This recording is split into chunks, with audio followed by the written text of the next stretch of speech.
Ontology and Dialectics. 1960/61. Theodor W. Adorno. Edited by Rolf Tiedemann. Translated by Nicholas Walker. Editor's foreword. Adorno had once considered employing the title Is Metaphysics Possible After Auschwitz, for the section of negative dialectics which undoubtedly formed the heart of the work and was eventually entitled Meditations on Metaphysics, NAS 4.13, p. 462. And this initial formulation, which alluded to the central question posed by Kant in the introduction to the Critique of Pure Reason, could well be applied to the book as a whole. The idea of a negative dialectic searches after some kind of answer to the question of whether philosophy can be pursued at all after all that has happened in the meantime.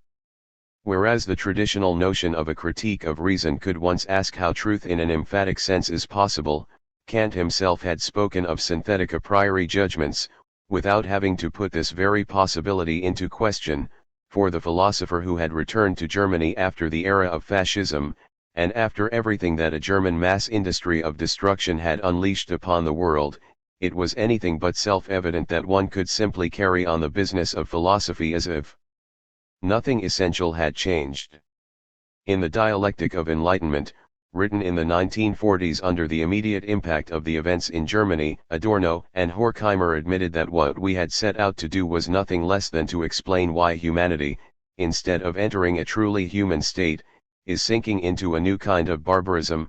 GS 3, p. 11, Dialectic of Enlightenment, trans. Edmund Jeffcott, Stanford University Press, 2002, p. 14. This question, in relation to which the traditional problems of philosophy had come to appear irrelevant, would never cease to haunt Adorno and constituted the center of his thinking to a degree that was paralleled only in the case of Gunther Enders. Towards the end of Negative Dialectics, Adorno asks whether after Auschwitz one can go on living, rather than a simply rhetorical question.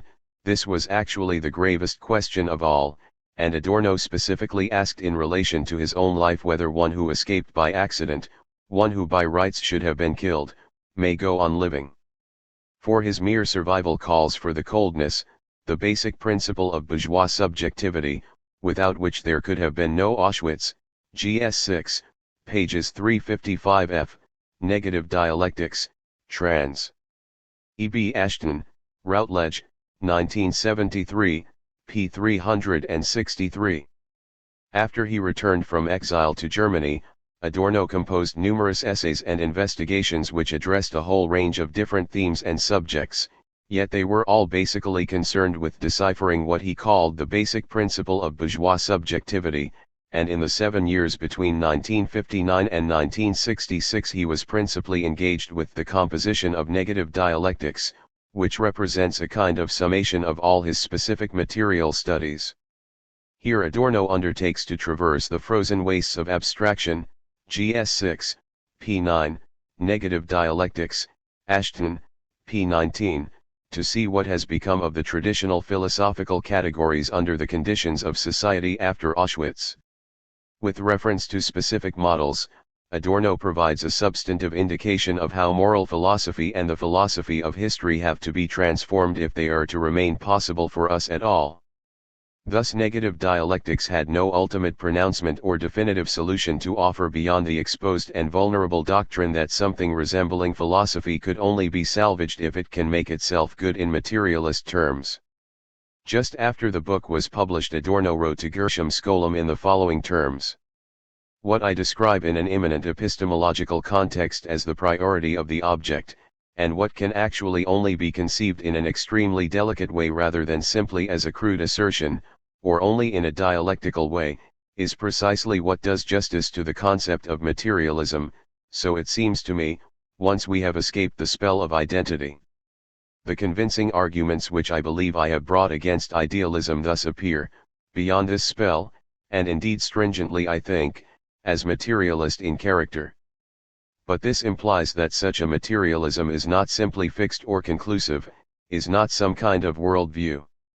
It is this path towards materialism, quite remote from all dogmatism, which seems to harbor that affinity to metaphysics, or I might almost have said to theology, which you have rightly recognized as the central motif here. Letter to Skolem dated March 14, 1967. It is this concept of materialism, the center around which Adorno's negative dialectics turns, that prevents philosophy from stopping its ears against the cries of the victims, a concept which attempts, on the contrary, to think with such ears. For this approach the need to lend voice to suffering is a condition of all truth, GS 6, p. 29, Negative Dialectics, Ashton, pages 17 to 18. It is only in this context that the final sentence of Adorno's book acquires its full significance. There is solidarity between such thinking and metaphysics at the moment of its fall, GS 6, p. 400, Ashton, p. 408. Adorno generally pursued his academic commitments as a teacher without constant or direct connection with his own activity as a writer, but in the case of negative dialectics he proceeded in a different way. Between 1964 and 1966 he presented 3 successive lecture courses on the subject matter specifically treated in this book, which, for all the author's critical reservations about the idea of a masterpiece or the genre chef d'oeuvre, still surely represents Adorno's own masterpiece. The first of these lecture series was offered in the winter semester of 1964/65 under the title The Doctrine of History and Freedom and addressed the complex of issues that would be taken up in the chapter on Kant and Hegel in negative dialectics. In the summer semester of 1965 Adorno went on to deliver the lectures on metaphysics, concept and problems, which was concerned with the last of the models presented in negative dialectics, namely the meditations on metaphysics which we have already mentioned. The last series of lectures, delivered in the winter semester of 1965/66, undertook to develop, in close connection with the recently composed introduction to his book, the idea of a dialectic of negativity which provided Adorno with the name Negative Dialectics, and this was the title he gave to the lectures in question as well as to the published book. What the 3 lecture series have in common is the fact that each was delivered at a point of time well before the corresponding sections of the published version had assumed their definitive form. Thus the lectures arose while Adorno was still working on the book and emerged from what he liked to describe as work in progress, and when it was still unclear what precise form the resulting work would take. Adorno's intention in these lecture series was to develop something like a methodical reflection with regard to what he was fundamentally doing. Theodor W. Adorno Archive, VO 10813, an observation which corresponds to his remarks about the methodology of the author's material works in the preface to Negative Dialectics, GS 6, p. 9, Ashton, p. 19. It is quite possible that this methodological aspect, the immanent categorical analysis which holds the book at least partly in the regions of what Benjamin called the frozen wastes of abstraction, has contributed to the reputation which soon attached to negative dialectics as a particularly difficult work. It may be that the author anticipated this and hoped through the freely improvised form of the corresponding lecture courses to make things a little easier for his future readers, at least amongst the students involved, even if the primary intention, as Adorno himself repeatedly pointed out, was the different one of avoiding the need to prepare entirely new lecture material and thus giving himself enough time to complete the book. Anyone who reads the lecture course on negative dialectics today will be able to confirm what the present editor has pointed out in connection with another lecture course. To accompany Adorno along the roads and the byways of his thought is to find oneself in situations in which the sense of the fully rounded and conclusive form that always predominates in his writings is constantly broken up, and possibilities emerge that Adorno was unable to resolve in his authoritative works. But it is only the record of his lectures that allows us to see the effort of thought that went into them and gives us a glimpse of the workshop in which the philosopher hones his concepts like Siegfried forging his sword in Mime's cave. NAS 4.4, pages 420f, Kant's Critique of Pure Reason, trans. Rodney Livingstone, Polity, 2001, p. 285. It is clear at any rate that the lectures on negative dialectics provide a welcome propedeutic to a work which is indeed hardly easy to approach, which made a name like no other work of the time, and which could also help us to understand the present time precisely as critique, as a form of resistance to growing heteronomy, even as a vain attempt on the part of thought to keep hold on itself, GS 10.2, p. 464. The 3 lecture courses we have mentioned were in fact preceded by a 4th one, the series of lectures on ontology and dialectics, which is published here. They were delivered in the winter semester of 1960/61 before Adorno had conceived the plan for negative dialectics, an idea which crystallized in his mind only as a consequence of these lectures. We might almost say that negative dialectics derived from a specific occasion, namely a conversation with the French Germanist Robert Minder, who at Adorno's invitation had given a lecture at the Frankfurt Institute for Social Research on July 25, 1959. Minder had spoken from a sociological angle about issues connected with the cultural history of Swabia and had coupled his discussion with some reflections on Heidegger, which Minder himself apparently did not regard as particularly successful. Adorno and Minder had long shared a similar antipathy to the ontological grumblings emanating from the Black Forest and to its fatal political implications. Minder, who held the chair de langues et littératures d'origine germanique at the Collège de France, invited Adorno to Paris in return. In his letter of thanks for this invitation, Adorno wrote, "I hardly need to tell you what a great honor and satisfaction that would be for me. Now I believe that it would be good, for certain intellectual and strategic reasons which also emerged clearly enough in the course of our conversations, to expose the cult of Heidegger for once in its principal character. In order not to accord Heidegger an objective honor which in my deepest conviction he does not deserve, the discussion should not of course be centered upon him and his person but be formulated more in terms of principle, while leaving enough room to say what is necessary about him. I would therefore suggest ontology and dialectics as my topic." Letter to Robert Minder dated March 25, 1959. Immediately after he had written the letter, Adorno began writing down his initial thoughts on the theme of ontology and dialectics in his notebook. And it was these thoughts which then resulted in the lecture course of 1960/61 as well as the 3 lectures which Adorno delivered at the Collège de France in March 1961. His earliest notes on the subject, the embryo as it were from which the book on negative dialectics would eventually emerge, are reproduced here. The main issue, that ontology cannot be regarded as divorced from history and is not divorced from history. We cannot just overleap nominalism. It is to be transcended from within, as already in Kant. The compulsion towards ontology is to be understood. 1. The self-dissolution of reason, its crisis. 2. Overcoming the reification of SNO. 3.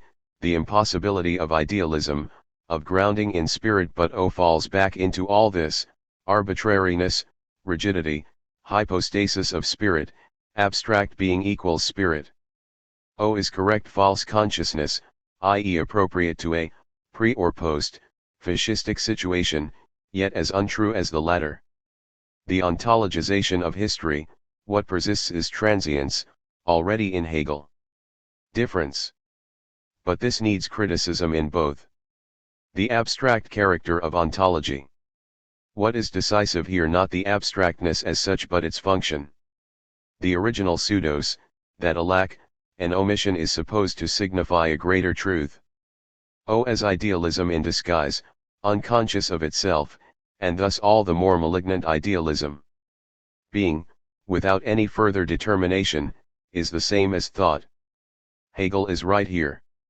Bring out the aspect of arbitrariness.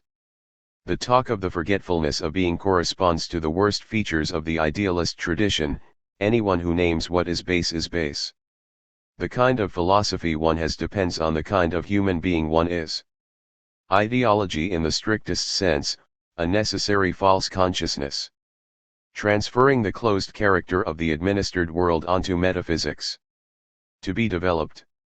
Principal thing is deception, but it is posited as necessary by unreflective dominatory thinking.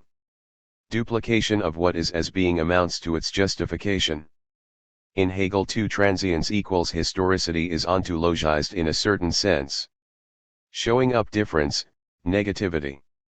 Going much further here, in H no being. Hegel's doctrine of the dialectic of self-undermining essence to be applied critically to ontology. If ontology really wishes to get back before the split between S plus O, why should it have to exclude content? After Hegel, every philosophy that lacks content is regression. O conceals this. Pseudo-concreteness, when it passes into the substantive, becomes arbitrary, as with all idealism. Existentialism. Semblance of destruction. Archaism dressed up as modernity. The objectivism is subjectivistic, subject/object to be criticized but no going back behind them, an attendant, 27. 659. Theodor W. Adorno Archive, Notebook E, pages 59 ff. The fact that negative dialectics could spring from such beginnings may remind us of Adorno's interpretation of Beethoven, where he attests that the composer's themes and motifs often arise from the insignificance of the particular and the arbitrary character of first thoughts, NASI.1, p. 34. Just as the composer of the Eroica, in a thoroughly Hegelian way, frequently develops its musical being out of nothing, GS 12, p. 77, Philosophy of Modern Music, trans. A. G. Mitchell and W. V. Blomster, Sheed and Ward, 1987, p. 77, so in Adorno the theoretical whole not infrequently emerges out of barely developed things which in their disparate state may strike us as irrelevant or unpromising. The initial remarks on ontology and dialectics which we have just cited were followed in Adorno's notebooks over the succeeding weeks and months by numerous further observations, most of which were also not particularly helpful or illuminating at first sight. When Adorno began to deliver the corresponding lectures a year and a half later in Frankfurt, at the start of October 1960, it seems that he had not yet composed the 3 lectures to be given in Paris. It was only on December 19, 1960, when 10 of the Frankfurt lectures had already been delivered, that he reported in a letter to Minder that I am deep in the midst of writing the original German version of the 3 lectures for you which I shall be presenting in March. The first one is finished, and the other 2 have already been largely sketched out. The corrected version of the first lecture, on the ontological need, is dated December 18, the day before. On January 2 Adorno wrote again to Minder in relation to the second lecture, on being and existence, the manuscript of which was completed on January 9, to tell him, in the meantime I am basically finished with the second of the Paris lectures, which just needs some clearing up so that it is ready to be translated in the middle of January, and that only leaves the last one to be done, which would need to arrive in Paris by the middle of February. At the moment it is not possible to provide a precise date for the completion of the last Paris lecture, on negative dialectics.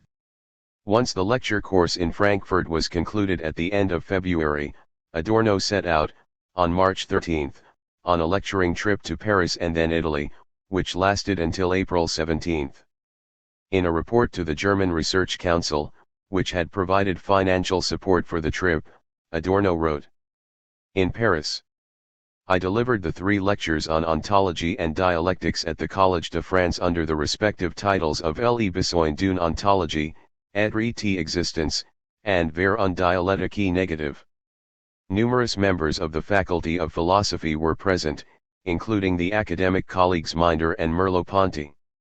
The lectures gave rise to some extremely fruitful discussions. From Paris we flew on to Rome. There I delivered 2 lectures which were concerned with the aesthetics of music, and, at the invitation of academic colleague Lombardi, I repeated 2 of the Paris lectures at the university." Report to the DFG dated April 18, 1961. In his diary Adorno entered only a few sparse remarks on the Paris lectures, thus he writes on March 15, "Gave my lecture, too difficult, Merleau-Ponty shocked. God and everyone was there." On March 18, lecture was packed, went much better. On March 21, final lecture went very well, roared like an ox. Merleau-Ponty and Jean Wall were present but didn't say anything. Theodor W. Adorno Archive, Notice Heft J, pages 5, 12 f, 17.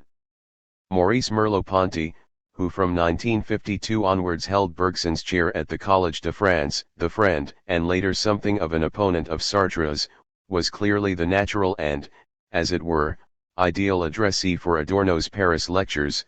In fact, Adorno was unable to establish a real dialogue with him, and it proved too late to do so since Merleau-Ponty died only a few weeks later. It is certainly not particularly easy to imagine precisely how a conversation might have unfolded between the student of Husserl's, intent as he was on developing a kind of indirect ontology, and the proponent of a negative dialectic, yet it should not have been impossible in principle. In an impressive testimony to his humanity, Adorno subsequently wrote to Minder, on May 16, 1961, regarding the death of Merleau-Ponty. "Let me just add how much the death of Merleau-Ponty has deeply disturbed me. When you were kind enough to introduce us, nothing would have led me to think that I was talking to a man on the brink of death. Without question he revealed a quite remarkable intellectual power, especially in view of the deep theoretical differences between us, as I believe I can justifiably and am also duty-bound to say. And in view of this irrevocable loss I do feel a certain guilt in his regard insofar as, so shortly before his death, I attacked in very fundamental ways positions which were essential to him. Yet how we are entangled in life, if we wish to speak the truth, this also turns to the worse. Ibsen already saw all this so clearly." Adorno repeated the 3 Paris lectures on several occasions, although he never published them as such. But they formed the initial basis of the new book that was now germinating in his mind and that would take another 5 years to reach completion. The first outlines which he considered in this connection, see Theodor W. Adorno Archive, Notiz Hefty, p. 59, and the letter to Stefan Berger of April 18, 1961, do not yet reveal that much similarity to the plan which ultimately provided the structure for negative dialectics. In the final book the 2 Paris lectures on the ontological need and being and existence were reworked to form the first part of the text, which bears the title Relation to Ontology, while the 3rd Paris lecture, on negative dialectics, was incorporated into the second part of the book, which is entitled Negative Dialectics, Concept and Categories. But the Frankfurt lectures which are presented here must stand, and can stand, for the book on Heidegger that Adorno neither wrote nor wished to write. They represent the belated realization, as it were, of a project which Brecht and Benjamin had already begun to pursue around 1930, not long after the appearance of Heidegger's Being and Time, but had never completed, namely the project of demolishing Heidegger. Walter Benjamin, Gesammeltbrief, 3, 1925-1930, ed. Christoph Gott and Henry Lonitz, Suhrkamp, 1997, p. 522, The Correspondence of Walter Benjamin, 1910-1940, trans. M. R. Jacobson and E. M. Jacobson, University of Chicago Press, 1994, p. 365. Adorno hardly needed to be reminded of this plan on the part of his friend who had fallen victim to the Nazis, amongst whom Heidegger belonged. When one of Heidegger's students, anxious to establish some kind of communication, contacted Adorno directly after the publication of his book The Jargon of Authenticity, the latter replied that he had already reacted in exactly the same way as today immediately after the appearance of Being and Time, thus long before Heidegger's open commitment to fascism. Letter to Hermann Morchen dated September 13, 1965. This attitude is also documented in Adorno's inaugural lecture of 1931, GS1, p. 329 Passim, and in the lecture he gave at a meeting of the Kant Society in the following year, Ibid, p. 351, as well as in his Habilitationsschrift on Kierkegaard, which appeared in 1933, CGS2, pages 100, 119. After his return to Germany from exile, Adorno was widely regarded as the preeminent intellectual opponent of Heidegger, and indeed he concerned himself more intensely with Heidegger than with any other contemporary philosopher. The index to Adorno's complete writings turns up almost 600 references to the name of Heidegger, exceeded in number only by those to his friend Benjamin. But that certainly does not imply that Adorno overestimated Heidegger's significance, for he actually regarded his gifts as far more modest in character, yet as a thinker who was all the more dangerous for that. Heidegger's Holzweg came out in 1951, one of his first publications to appear after the end of the Third Reich, and it created something of a furore in philosophical circles at the time. Adorno was not slow to read the book in which the philosopher, who, along with Carl Schmitt, Arnold Gehlen, and others, had formed the intellectual avant-garde of the Nazi state, chose to announce his continued presence, as it were, in the re-established democracy.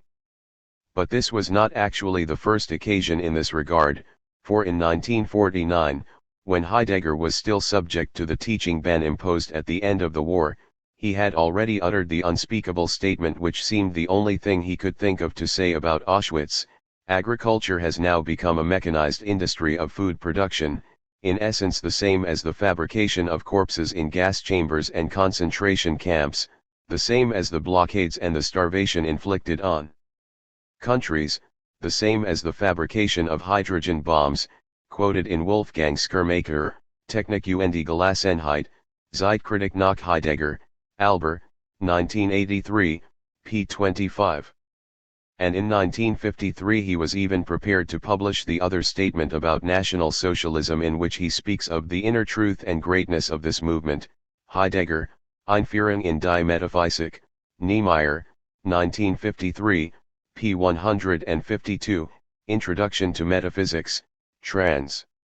Gregory Fried and Richard Polt, Yale University Press, 2000, p. 213. Before the publication of Jargon of Authenticity in 1964 and that of Negative Dialectics 2 years later, Adorno had already frequently engaged with Heidegger and his writings. He never did so in the form of political denunciation, however, but always in an attempt to reveal the relationship between the philosophical and the political content. If the first part of Negative Dialectics took its point of departure from the situation of the ontology which still prevails in Germany, typescript 53504, we cannot really say that much has changed today as far as this domination on the part of ontology is concerned. On the contrary, despite the insistence of Adorno's philosophy on remembering the implications of the recent past, we witness the triumph of a renewed interest in chthonic origins, of the ideology of another new mythology which finds expression in the combination of a misunderstood Nietzsche and a renaissance of Heidegger which had long seemed inconceivable, so that brother Heidegger is finally brought home in this new empire to join other comrades and brothers from Ernst Jünger to Carl Schmitt. On all fronts, whether right, left or center, ontology seems to have triumphed over dialectics. The return of philosophy to a kind of pre-Socratic irrationalism corresponds to a retreat from actual history which extinguishes memory and eliminates experience, a ratification of tendencies which contemporary society is already effectively following. Given this state of things, the publication of the only lecture course which Adorno dedicated to the thought of his antipode in philosophy may not prove to be entirely obsolete and perhaps not even without a certain advantage, as a plea for reason and enlightenment, which, to adapt a formulation of Benjamin's, clearly look small and ugly today and thus have to make themselves scarce. This edition of Adorno's lecture course is based on the transcripts from tape recordings produced in the Institute for Social Research in Frankfurt, usually in immediate connection with the particular lectures as they were delivered. The tapes themselves were then wiped in order to be reused. The transcripts in question are now lodged in the Theodor W. Adorno archive with the classification numbers VO 5688 to 5972. In preparing the text, the editor has attempted to follow Adorno's own example in editing the texts of lectures that he had given extempore if he subsequently agreed for them to be published. A particular effort has been made to preserve the informal character of the lecturing situation. The editor has intervened in the text as little as possible but as much as seemed necessary. After his previous experience in editing Adorno's lectures, the editor felt freer in the case of the present lectures to retouch the transcripts here and there, materials which did not come directly from the hand of Adorno and were not authorized by him in their present form. Anacoluthons, ellipses, and grammatical slips have been corrected. In addition to the cautious deletion of over-obtrusive repetitions, occasional attempts have been made to disentangle particularly obscure syntactical constructions. Adorno tended to speak relatively quickly and individual words not infrequently became garbled in the process. Corrections have been inserted whenever it was possible to ascertain his meaning precisely. Filler words, especially particles such as now, so, indeed, and a somewhat inflationary use of actually, have been cut where it was clear that he was searching for the right word or thought. The frequently repeated address to Adorno's audience, ladies and gentlemen, has often been omitted when it merely sounded redundant. Since the question of punctuation naturally had to be decided by the editor, he felt most at liberty to impose his own practice here to achieve maximum clarity and comprehensibility without regard to the rules Adorno followed in preparing his own texts. No attempt has been made to improve Adorno's lectures. The aim was always to present his text to the best of the editor's abilities. In the editorial notes, the quotations occurring in the lectures have been identified where possible, and the passages to which Adorno alludes or appears to allude have been cited and references supplied. Wherever English translations of the works quoted by Adorno, or of Adorno's own writings, are available, the relevant details and page references have been provided, although the translation in question has sometimes been adapted or not employed at all. In addition, parallel passages from Adorno's other writings have occasionally been added or referred to wherever they can shed light on something mentioned or discussed in the lectures. These also help to underline the varied and abundant connections between the lectures and the published works. As Adorno writes, one needs to develop a capacity for discerning the emphases and accents peculiar to that philosophy in order to uncover their relationships within the philosophical context, and thus to understand the philosophy itself. That is at least as important as knowing unequivocally, such and such is metaphysics, or indeed ontology, or dialectic. CNAS 4.14, p. 81, Metaphysics, Concept and Problems, trans. Edmund Jeffcott, Polity, 2000, p. 51. The editorial notes aim likewise to facilitate a reading that takes Adorno's injunction seriously. It is hoped that the notes in their entirety will help to furnish some idea of the cultural sphere, the universe imaginaire, within which Adorno's activities as a lecturer unfolded, a world which can no longer be taken for granted today. All that remains for me here is to express my thanks to Hermann Schweppenhauser and Michael Swartz for their assistance in the work of editing the text of these lectures. October 2001. Lecture 1. November 8, 1960. Ladies and gentlemen, 1. It is well known that Gustav Mahler was passionately interested in Dostoevsky, who stood for something quite different in the years around 1890 than he does in the age of Moeller van den Broek. 2. On one occasion, during an excursion with Schoenberg and his pupils, Mahler is said to have advised them to spend less time studying counterpoint and more time reading Dostoevsky. And Webern is supposed to have responded with heroic timidity, "Pardon, Herr Director, but we have Strindberg." The story is probably apocryphal, but it may aptly be applied to the relationship between ontology and the dialectic. For the last thing we want to say here is we have Strindberg, or we have the dialectic. It might be tempting to adopt this approach in attempting to offer some initial orientation for those who are not professionally involved in the study of philosophy. But in these lectures I specifically want to get beyond anything resembling a philosophy of standpoints. 3. In other words, I want us to relinquish the idea that we can endorse the position of ontology on the one hand or that of the dialectic on the other. For then we would already feel as though the task were to choose between such standpoints. Yet amongst the philosophers who have anything to do with the specific directions of thought we have indicated, and I believe I can say this without exaggeration, no one on either side has ever had any time for the concept of a philosophical standpoint, or, as we could perhaps also put it, for philosophy as a worldview.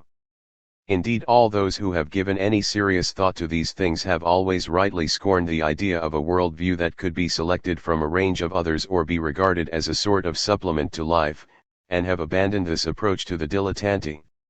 Yet this attitude is actively encouraged by the cultural climate in which we find ourselves, and the power of this cultural climate is so great that it is perhaps advisable for you to stop and think about it for a moment.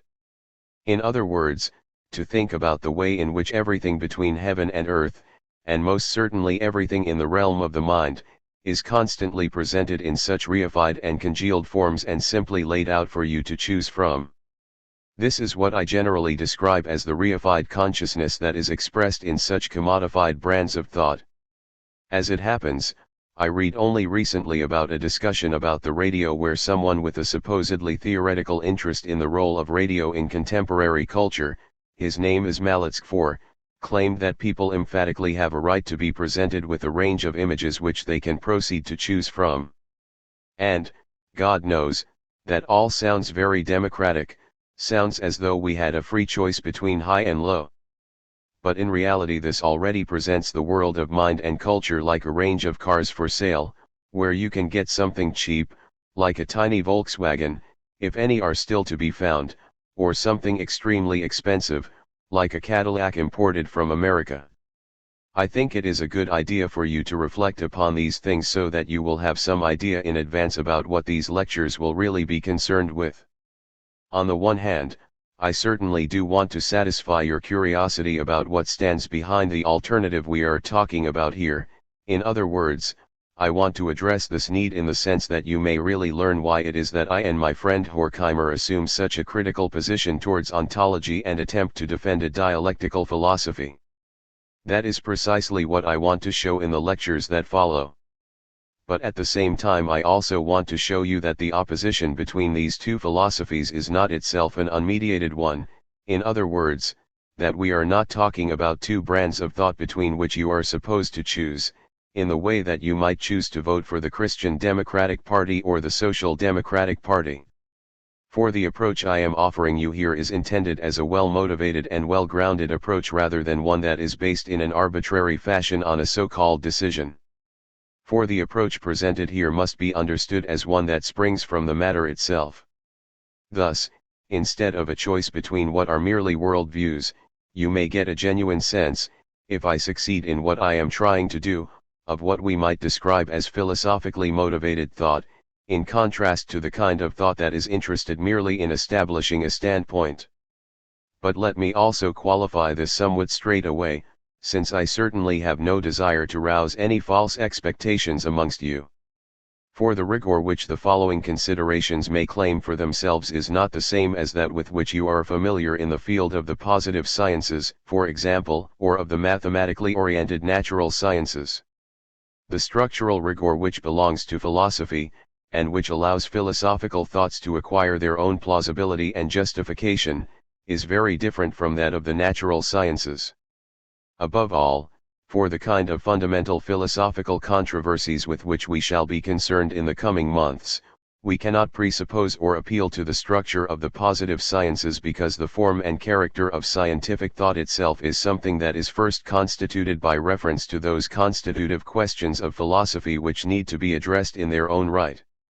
We would therefore fall victim to a sigma tau epsilon rho omicron nu pi rho tau epsilon rho omicron nu 5 if we tried to turn science, and the procedures associated with science, into the criterion of those considerations which for their part also precede science and are supposed to provide a critical investigation of science itself. And this is a point, incidentally, where I may say at once, although this may well astonish many of you, that I find myself in agreement with Heidegger. First of all, I would just like to outline the path which I hope to follow in these lectures. In general, of course, I am not very sympathetic to such announcements in advance. But since we shall have to concern ourselves here with what are indeed essentially systematic, that is to say, essentially interconnected processes, of thought, which are often by no means simple in themselves, it may be as well for you to know how I intend to proceed, and the way I shall proceed derives from the fact that I have no intention of presenting one position in an external manner in counterposition to another. On the contrary, I wish to show precisely how this position necessarily emerges for its own part out of the treatment of the other. In other words, the path that is meant to bring you to dialectical thinking, to the consideration of certain dialectical models, is the path of immanent critique, as it is generally called in the dialectical tradition. Point 6 I begin, therefore, from the need for ontology that appears in the present.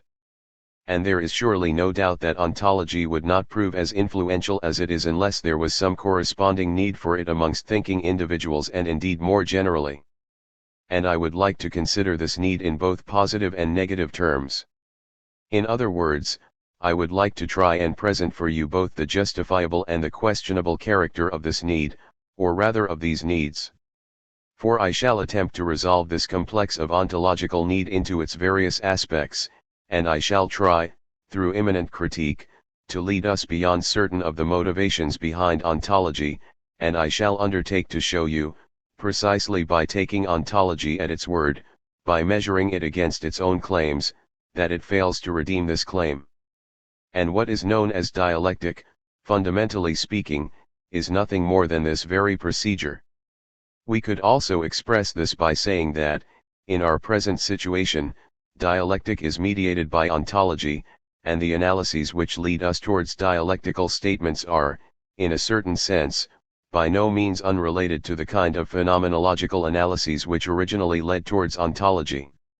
I could reveal this affinity by direct reference to Hegel himself, and specifically to his logic. Later on in the course of these lectures, once I have said at least something about the texture and structure of Hegelian thought, we may be able to go into this point in a little more detail. This is dialectic, that the transition to dialectic consists precisely in the self-reflection of ontology.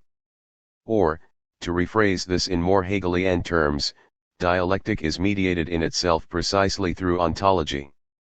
That I am not simply declaiming empty words here, or simply indulging in idle speculation, and that these very considerations emerge from the philosophical tradition itself, is something you may readily and trenchantly confirm for yourselves. For one of the most fundamental texts of dialectical thought, Hegel's Greater Logic, namely the science of logic, opens with the doctrine of being, and the dialectical movement itself only gets going through an analysis of the concept of being, that is to say, through an analysis of what being really means. Yet it is entirely characteristic that modern ontology, inasmuch as it is a philosophy of being, specifically ignores this dialectical movement which is involved in its own concept. Once I have unfolded this transition to dialectic in what I hope is a fairly convincing manner, I shall then attempt, in the closing lectures, to develop and present certain categories and models of dialectical thinking itself. But before I begin to talk to you about the ontological need 7 about its justifiable or unjustifiable character, I think I ought first to say something about what ontology actually is. But that is easier said than done. For the concept of ontology, like every philosophical concept, which is never just an arbitrarily stipulated piece of terminology, only really unfolds its wealth in and through the investigation of the matter itself. Now it is particularly difficult in this case to begin with a universally accepted definition of ontology, since, as people like to say, there is no scholarly consensus regarding the meaning of this concept. You will probably know that there is a whole range of supposedly ontological approaches in philosophy, of which Nikolai Hartmann VIII was one of the first representatives in Germany.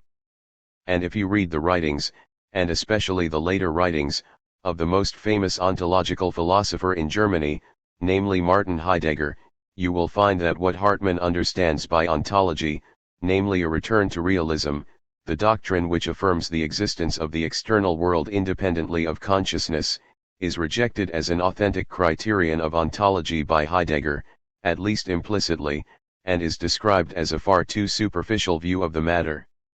And again Heidegger is quite right here. Now in these lectures I have no intention of offering you a history of philosophy, or providing an overview of contemporary movements in philosophy, but want simply to bring out the substantive questions involved, so I shall not go into all this in any detail. But I wish at least to make one thing clear to you here. Ontology, in the first and simplest meaning of the word, is the doctrine of being. I am asking, therefore, what being properly means. Now it is evident, and I think this hardly requires further elucidation, that nothing is served by a merely verbal definition of being, by simply staring as it were at this single concept.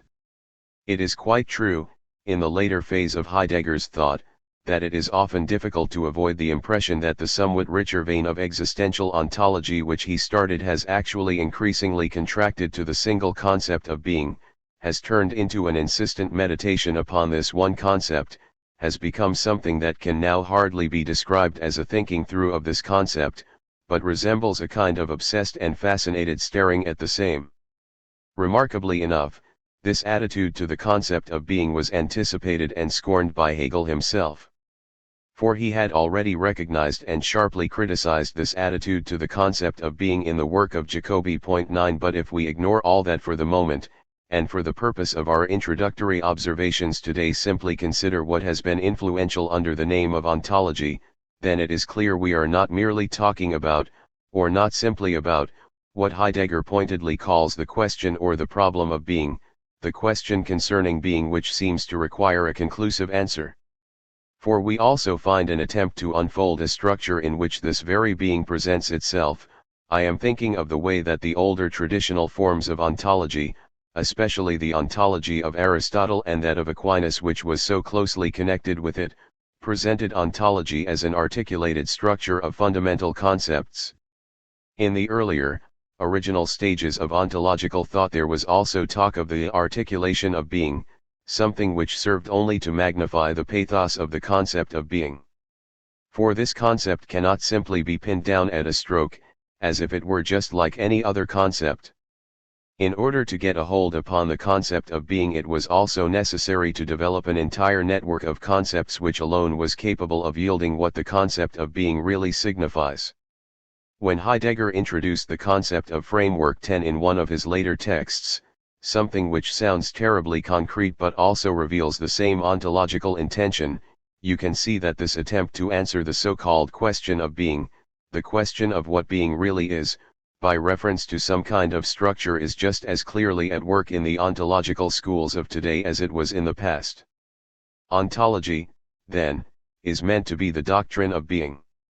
I am well aware that such an assertion, which looks very much like a definition, and which can indeed be derived from certain passages in Aristotle to which I shall return later on 11, will not initially be very helpful.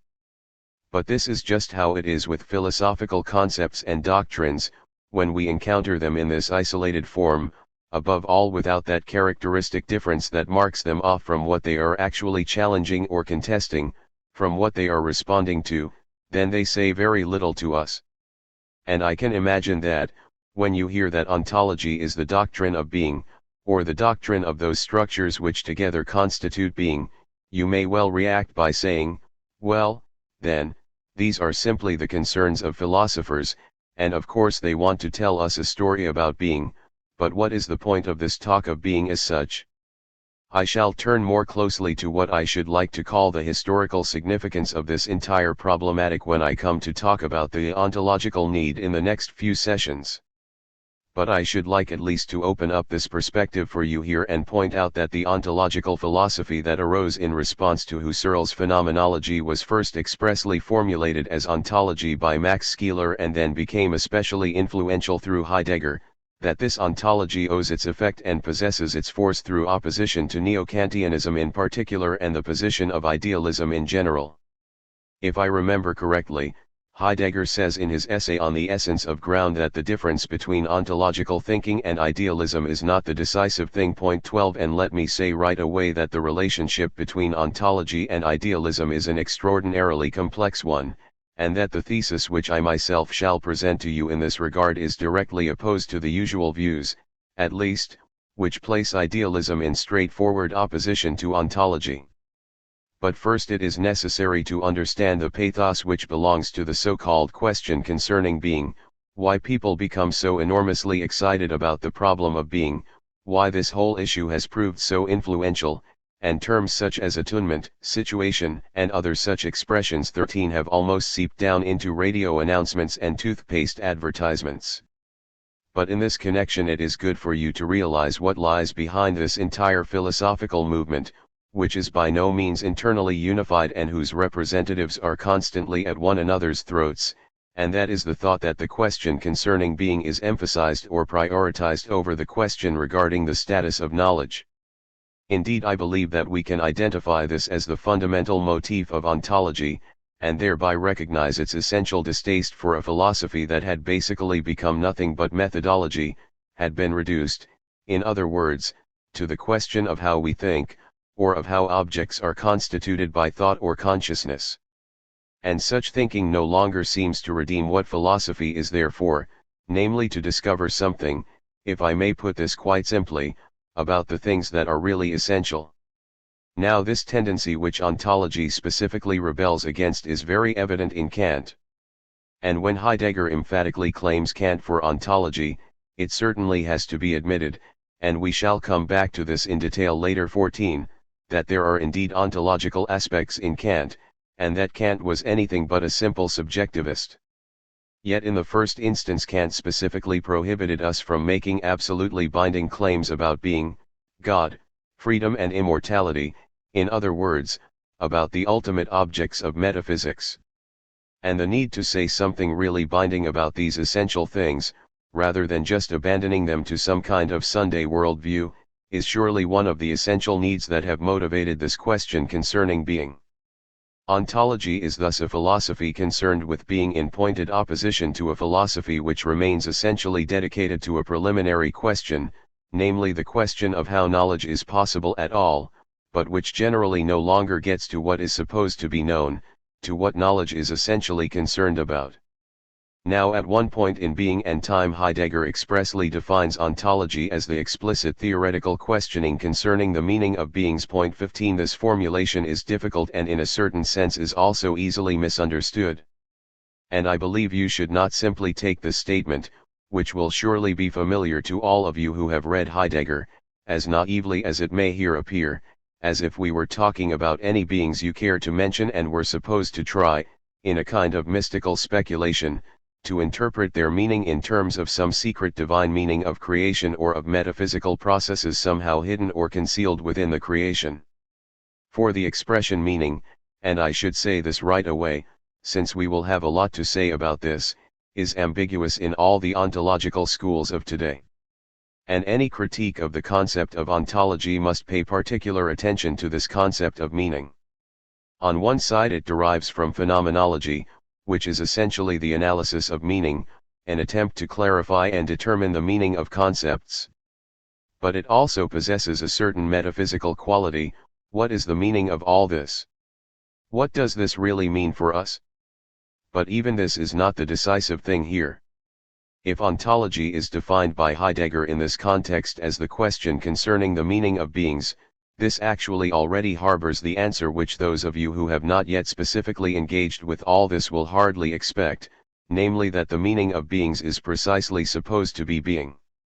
And here I come right to the central complex of issues which is essential for the whole problem of being, namely the question of the relationship between being and beings.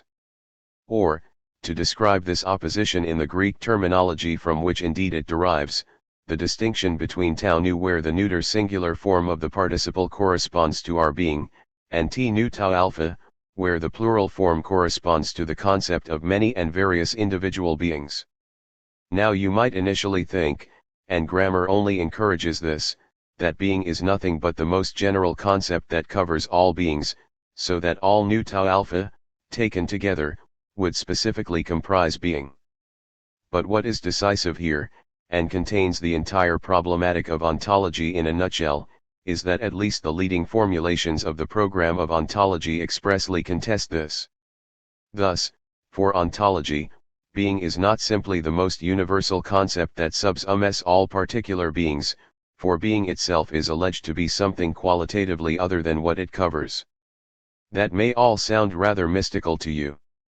But it is relatively easy to understand what it means when you reflect on a concept which in an everyday context is expressly opposed to the concept of being, and which is expressly opposed to it in Hegel too, namely the concept of essence. Essence signifies that which first really allows any and every being to be what it is in accordance with its concept. Whatever has being is supposed to have an essence.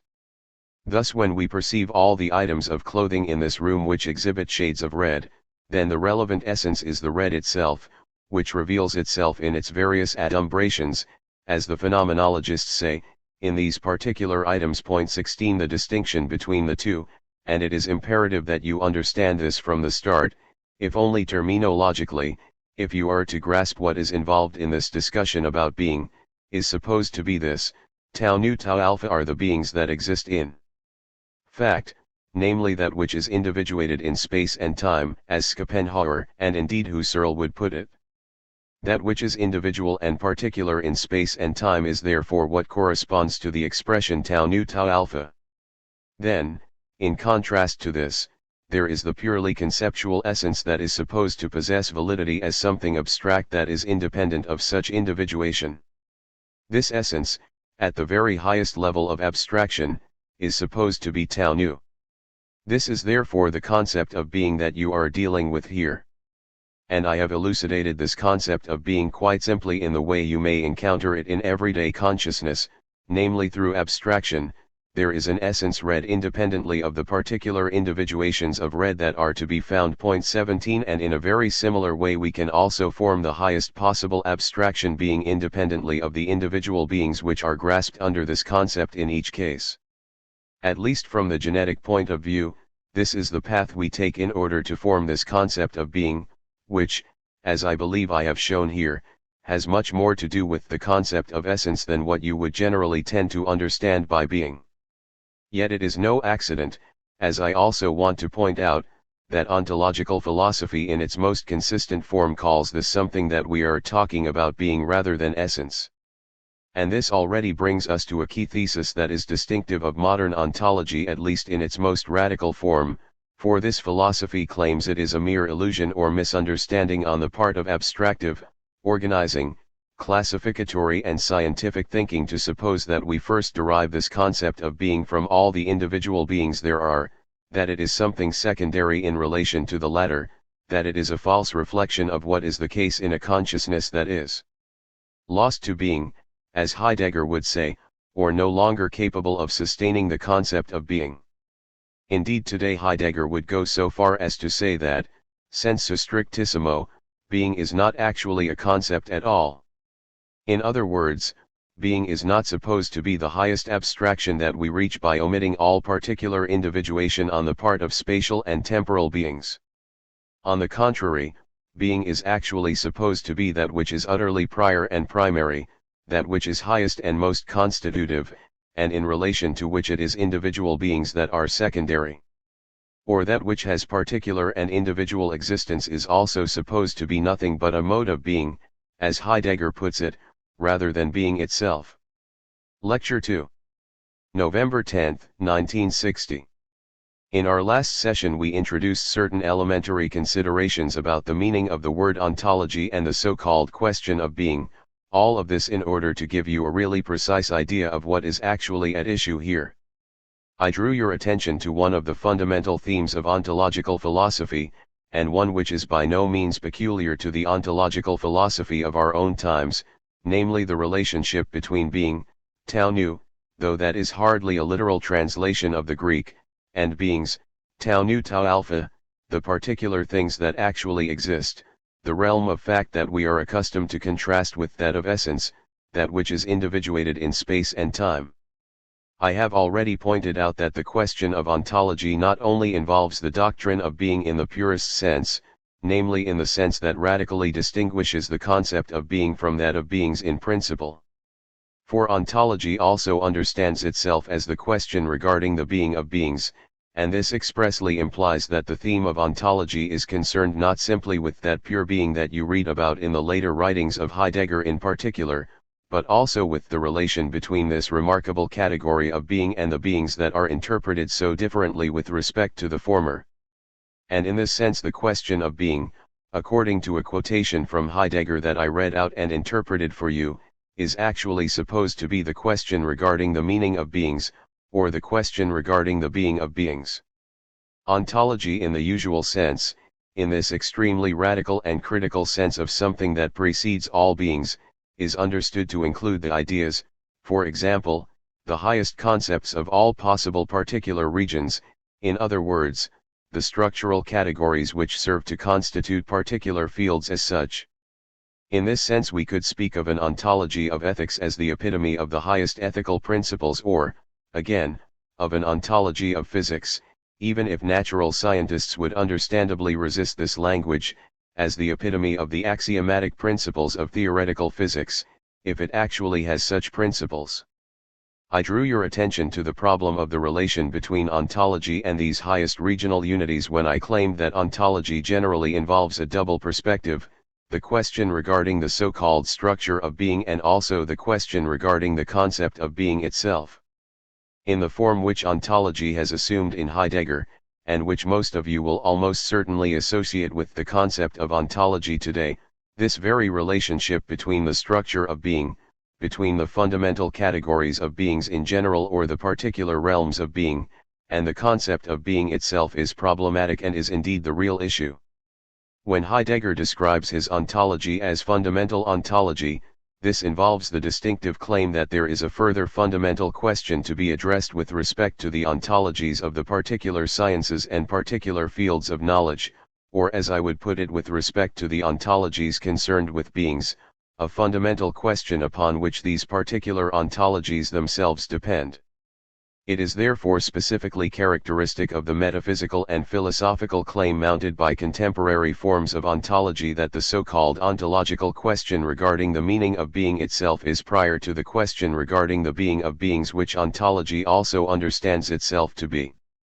This priority ascribed to the question regarding being, over against the highest regions, the highest and most universal concepts of all possible classes of beings, is what is decisive here, as you will see, precisely because it really involves the problem of the possibility of ontology as such, namely whether such a pure doctrine of being can be thought as such independently of the doctrine regarding the order of beings.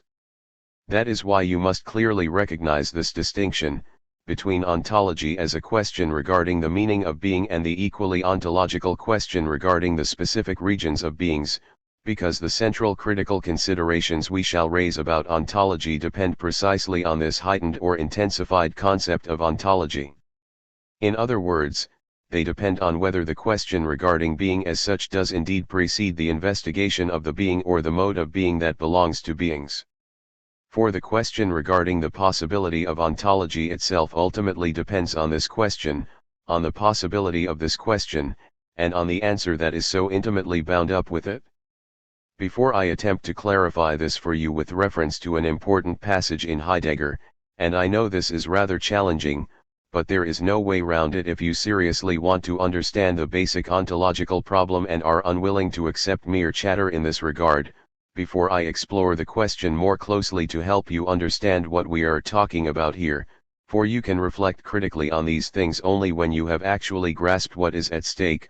Before all this, I would just like to correct a small terminological omission for which I was responsible in the last session.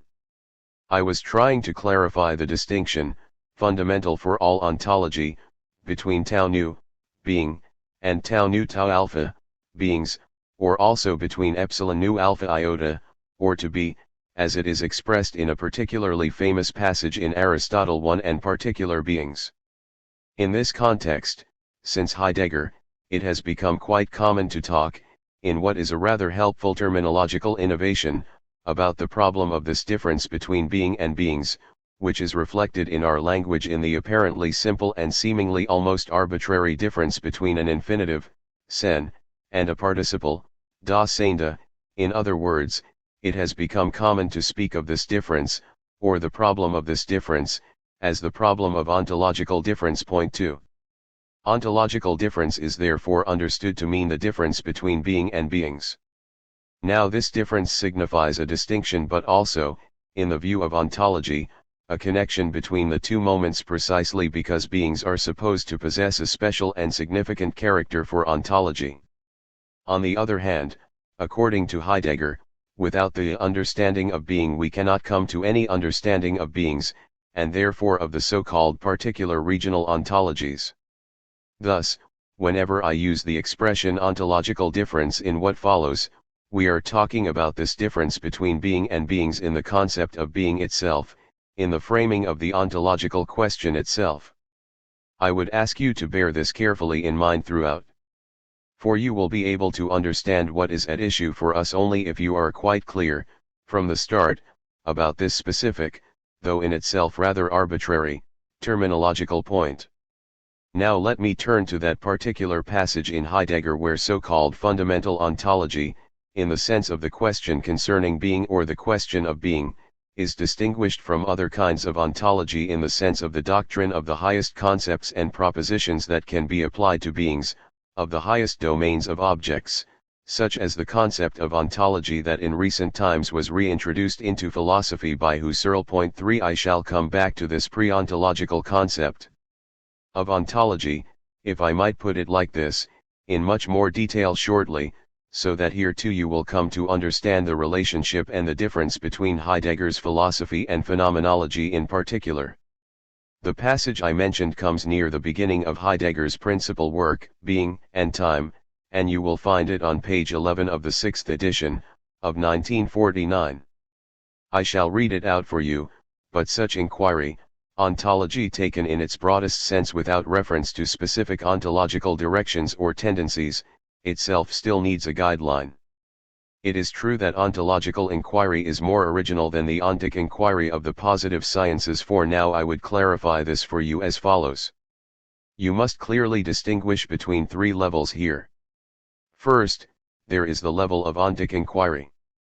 Put simply, this is the level of naive immediate scientific questions about what is the case, what law governs the duration of sound, what particular mathematical propositions hold or perhaps hold only with specific qualifications, what historical events can be said with certainty to have transpired at what time. These are the kinds of questions which may initially be described as ontic in character. Then there is the level of ontological questioning in a rather naive sense, if you want to put it that way, namely questions concerning the highest principles that are constitutive in each case for a particular science or form of inquiry. Here, for example, we ask questions such as these: what are the fundamental principles that hold for history in general? What is history itself? What do we mean by motivation in history? What is causality in history? What do we mean by relevance in the context of history? Or, again, what principles or regularities are operative in philology? Or, to take an example I mentioned earlier, what are the immutable axioms of theoretical physics, if indeed there are any? This is what Heidegger calls ontological questioning in the naive sense, the question concerning the basic truths that, as truths about beings, are supposed to underlie all beings or entities that are investigated by particular disciplines, and here we are thinking specifically of scientific disciplines. This ontological questioning, according to Heidegger, is certainly more original than the ontic questions of the positive sciences, the simple questions about what is the case which I mentioned before. He continues, but it remains naive and opaque if its investigations into the being of entities leave the meaning of being in general undiscussed. 5 Thus, according to Heidegger, you can certainly ask about the being of beings in the context of the particular sciences. In other words, instead of simply asking about historical facts, you can ask about what historical change means, about what history itself is. Or, to put this really simply and to set aside the elaborate terminology, you can ask any of these kinds of questions within the context of science or systematic knowledge itself.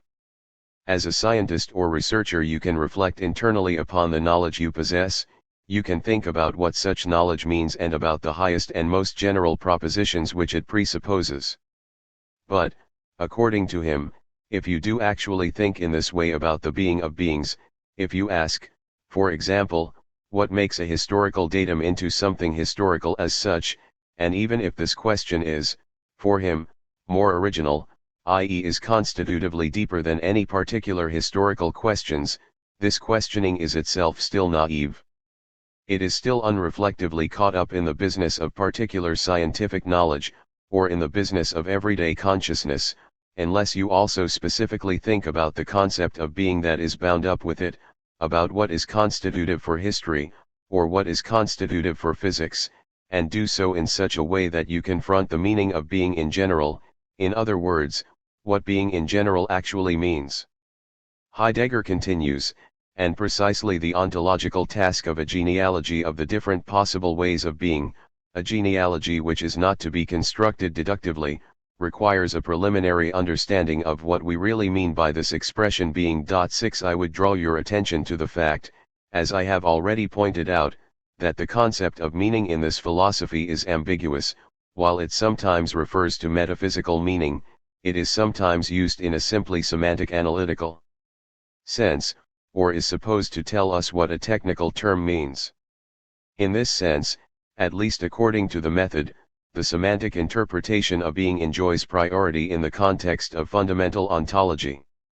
In other words, the question concerning the meaning of being here really implies nothing more, according to the good old phenomenological rules of the game, than that you should understand what is actually meant by the expression being.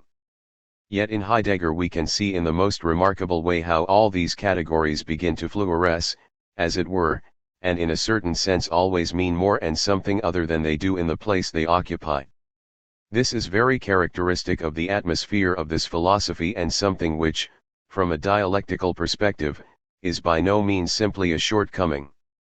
On the contrary, there is also, if I may say so, something positive and very deep here, for every individual concept that we employ, unless we are speaking according to the established scientific rules of the game, means more than it can mean simply in terms of its specifically defined place. Heidegger continues as follows: the question of being thus aims not only at an a priori condition of the possibility of the sciences, as I have already pointed out, our understanding of the meaning of the word and the concept of being in general in this sense is prior to the fundamental categories and axioms, or the fundamental principles, which we find in the particular sciences, and therefore belongs to a sphere which, for this philosophy, is itself supposed to constitute the sciences and scientific thought in the first place. And not only the sciences which examine entities as entities of such and such a type, and, in so doing, already operate with an understanding of being, but also for the possibility of those ontologies themselves which are prior to the ontical sciences and which provide their foundations. 7. We could thus describe this as a distinction between the ontologies of the ontic, that which makes particular regions of beings into what they are, and the genuinely ontological questions which are addressed to the concept of being itself.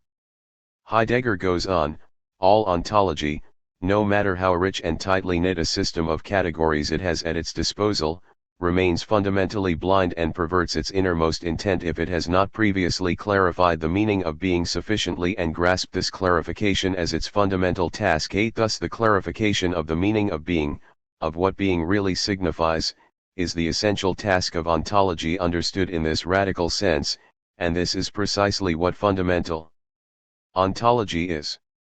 This is the difference between fundamental ontology and the individual concretely conceived ontologies that we find so abundantly represented, for example, in Nikolai Hartmann or the modern neo-scholastic tradition. And here I should already like to draw your attention to a problem within this particular passage from Heidegger, a passage which may have helped to clarify for you the distinctive approach that we are dealing with here. I have attempted to bring out certain principal themes of this approach and why they appear so plausible. But with regard to this approach as I have presented it to you, I must say right away that I simply cannot swallow it in the form in which it has been set forth. But here there are two questions I should like you to think about.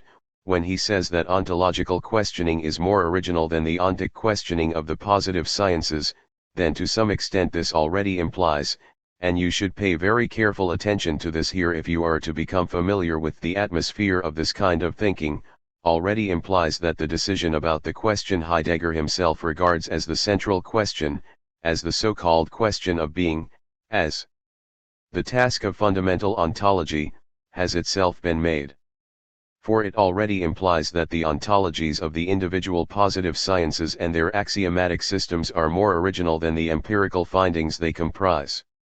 Now one might respond to this with a genetic account, and I think this is just what every thoughtful scientist would do, and say that the path involved in these regional ontologies, these supposedly fundamental truths of the individual sciences, is generally in fact the reverse.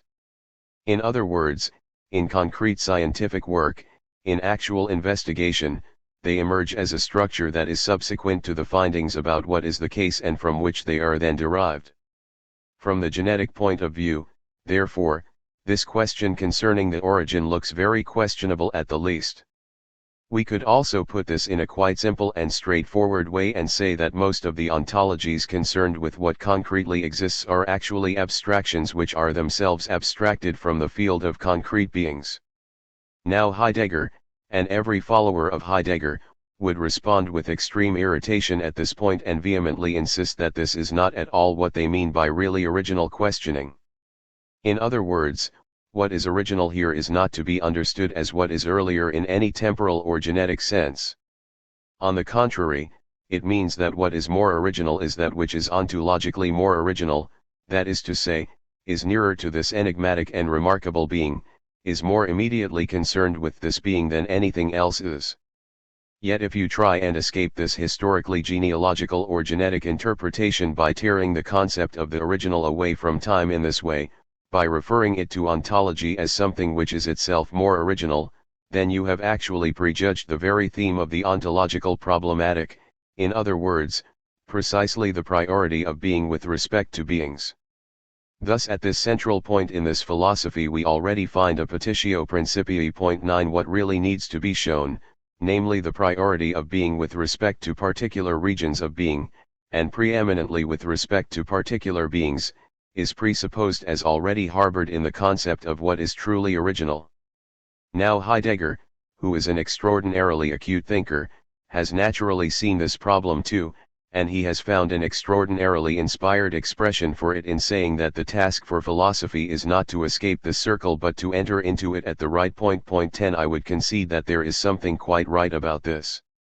In other words, the idea that one could simply start from scratch, or provide some absolutely first principle in contrast to anything merely derived, the idea that underlies this constant worry about circular arguments and petitions principii, has something chimerical about it and leads ultimately to total subjectivism, the notion that an absolutely first principle can be derived from the pure determinations of thought. To this extent, therefore, I would accept Heidegger's argument, which I shall now present directly.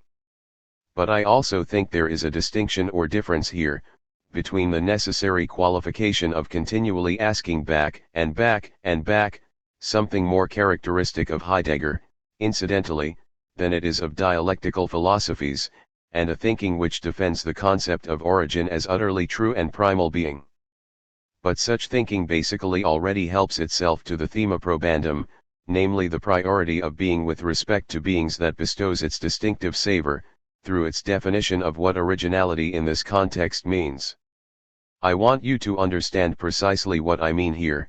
I want to say that the counter-objection that Heidegger brings against the purely logical objection that I have raised at this point may well be valid in general but is not valid precisely here, where the content of philosophy itself that is at issue is presupposed in this way as something already given.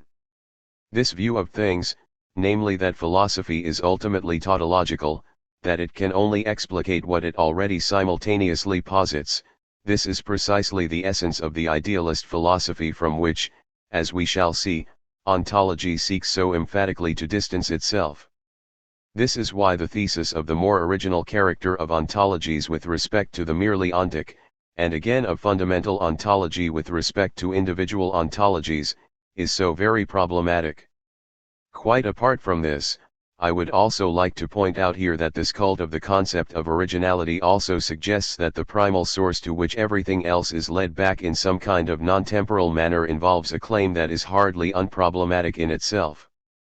This is the claim, and here ontology really shows its rather traditional character despite its protestations to the contrary, that prima philosophia, that which is primary and originary, the rokai, is truer and better and deeper than anything which issues from it. It is the kind of thought that Nietzsche once ironically characterized as the superstition that truth cannot possibly have arisen, that what has not arisen, what is utterly original, must also inevitably be true. 11 I believe that the really decisive difference between ontological and phenomenological thought on the one side and dialectical thought on the other is to be discovered here. In other words, this primacy of the first, or, to put it paradoxically, this firstness, This priority of the first, this idea of tracing everything back to what is fundamental, cannot be accepted in the way it is proposed by ontology. And I believe the nerve of any critique of ontology in general, of an imminent critique of ontology, is intrinsically bound up with the critique of this dogmatically posited concept of what is allegedly original, a concept, moreover, with certain overtones which only a highly prejudiced perspective could regard as entirely unconnected with specific social and political tendencies. It is tremendously important to me that you should see the things we are dealing with here very clearly and really understand what is involved, so let me restate the issue like this. Heidegger says, I do not deny that I am arguing in a circle, since all of the considerations and demonstrations that I present in order to show the more original character of being with respect to all individual ontologies, with respect to anything of an individual ontological or ontic character, already presuppose the project of fundamental ontology. But what I start with is that grain of the arbitrary and contingent, as it were, without which human thought cannot begin. And I would reply that Heidegger's argumentation is quite legitimate in principle but is too broad to capture what is really at issue here. As if Kant were to say, of course, that there are categories and forms of intuition is prior, as it were, to the whole critique of pure reason, and in the deduction of the pure concepts of the understanding and the transcendental aesthetic I cannot basically demonstrate anything but what I am really already presupposing. In one place Kant says that the fact that we have these categories and these forms of intuition rather than others is something that ultimately escapes the deduction itself. In other words, we are here confronted with something ultimate, something irreducibly given, something that has to be accepted. But this does not relieve him of the extremely arduous task of actually showing, if we just stay with Kant here, that space and time neither simply subsist nor inhere in the phenomena of our experience. Philosophy here assumes the serious task of clarifying and rigorously defending its own fundamental conception of the problem in intellectual terms. Yet this sort of commitment is essentially negated by Heidegger's approach. When you constantly read and hear that Heidegger's philosophy has gradually turned into a kind of mysticism, this should not be interpreted merely as the symptom of an aging philosopher increasingly mesmerized by the concept of being. For this turn to what is dubbed mysticism is indeed already implicit in that dimension which I have tried to describe for you.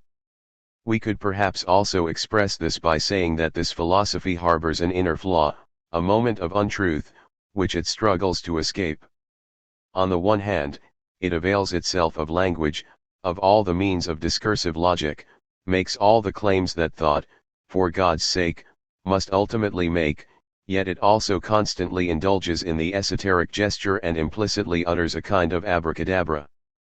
While it acts as if it wants to be thought of as philosophy or, as Heidegger would rather say, to invite bethinking, it actually suggests that thinking is ultimately inadequate, that, if you don't feel it, you won't get it. Point 12. And even that mode of expression would still be far too ordinary.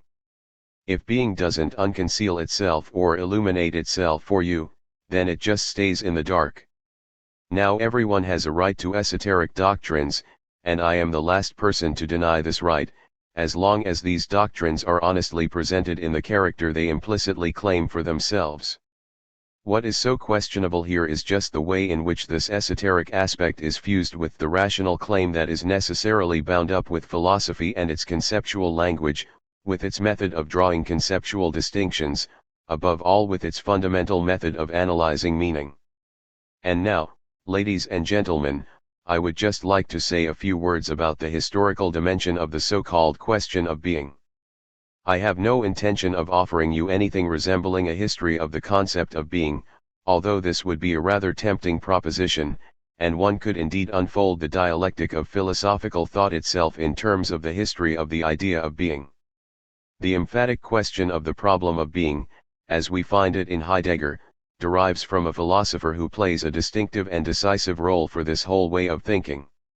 Yet, while this way of thinking relates directly to this philosopher, it also repudiates the position in question from the start because it is not deep, radical, and original enough. I am talking about Aristotle, who posed this question of being in the famous formulas of tau tau nu epsilon nu alpha iota and tau tau nu point 13. These expressions are usually translated in terms of the question as to what being really is, although there are two striking things to be observed here.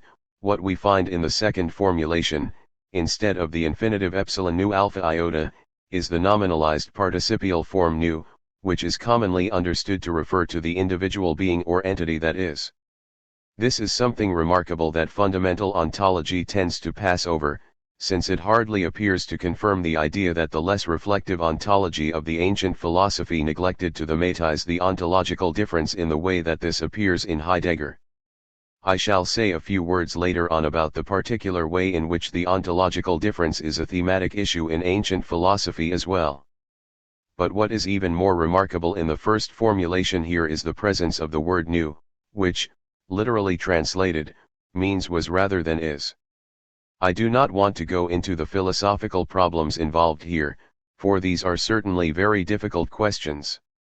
This word nu naturally tempts us to interpret the question concerning being as what Goethe calls the truth of old 14, in other words, as that which has allegedly always and immemorially been what it is, with the notion of rokai in the background. Indeed, in very early Greek philosophy, in the pre-Socratics, the concept of rokai already possesses this remarkable double meaning. On the one hand it means the origin, the first, the most ancient, and the adjective rokai alpha omicron just means very old, while on the other hand it also means the highest and most general principles of whatever particular conceptions of the world we are talking about. It seems likely that this nu has exerted a certain influence here. And not enough attention has seriously been given to the question of whether this particular temporal construction of Aristotle's does not involve a regressive mythological aspect, i.e. one that has not been reflected upon philosophically, although in the Heidegger school these very features, these archaic aspects even of so-called classical Greek thought, have been opposed, and opposed in expressly positive terms, to the modern and enlightened character that is already so strong in Plato and certainly in Aristotle. The question as to what being really is, this famous and indeed fundamental question of Aristotle's metaphysics, the question around which metaphysics in Aristotle essentially turns, goes back to Plato and the Eleatic tradition. And it ultimately only reflects the kinds of problems that had already emerged amongst these thinkers. For when Plato distinguishes that which possesses true being, or the idea, from tau mu nu, or non-being, in other words, from the individuated world and the world of space, that is basically a very similar distinction to that between tau nu or epsilon nu alpha iota, namely being, on the one side and the tau nu tau alpha, namely beings, on the other. This thematic of ontological difference is therefore already implicit in Plato, as it also is, in a very similar way, in Aristotle. And this seems to confirm what I was saying in the last session. In other words, the emphatic concept of being which you find in the new fundamental ontology is actually, sensu strictissimo, not the concept of being at all but rather the concept of essence. For this concept of being, as you can see precisely from the distinction between what truly is and the realm of non-being, space, tau mu nu, the world of delta xi alpha, of appearance, derives from the world of ideas as conceived by Plato. Thus you will only properly understand the concept of being in modern ontology when you see it as an attempted reconstruction of the metaphysical concept of the idea that exists absolutely in its own right, as we find it in Plato, and which Plato himself inherited from the Eleatic tradition. Lecture 3. November 15, 1960. Before we go any further, I would just like to return to something from the last session, since I have heard that I may not have made myself sufficiently clear on the point in question, and it is very important to me that you really understand the quite fundamental considerations that we need to introduce in this connection. And it concerns what I am saying about the problem of circular reasoning in philosophy, and specifically about Heidegger's claim that the task in philosophy is not to avoid such reasoning but to get into it at the right place. You may recall that I conceded this proposition in the general terms in which Heidegger formulates it and that I pointed out to you that there is indeed no philosophy which actually fails to acknowledge this.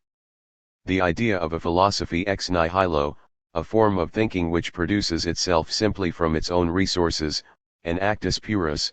This is not a demand, as some may naively imagine, that we should make of any philosophy. For this presupposes a very specific philosophical standpoint that deserves to be criticized in its own right. This is the standpoint of an absolute identity philosophy which claims that being and beings can be grasped adequately and completely by pure thought without remainder. And this particular thesis, which is indeed the basic thesis of idealism in the strict sense, is one which is extraordinarily controversial in philosophy generally. On the contrary, one must admit that philosophy begins somewhere, and I would add that philosophy cannot establish its beginning purely from itself. I would also concede that, to a certain extent, there is something circular about this, for the demonstrations that philosophy offers in its own distinctive way are demonstrations which generally lead to what in a certain sense has already been posited as a thesis from the beginning.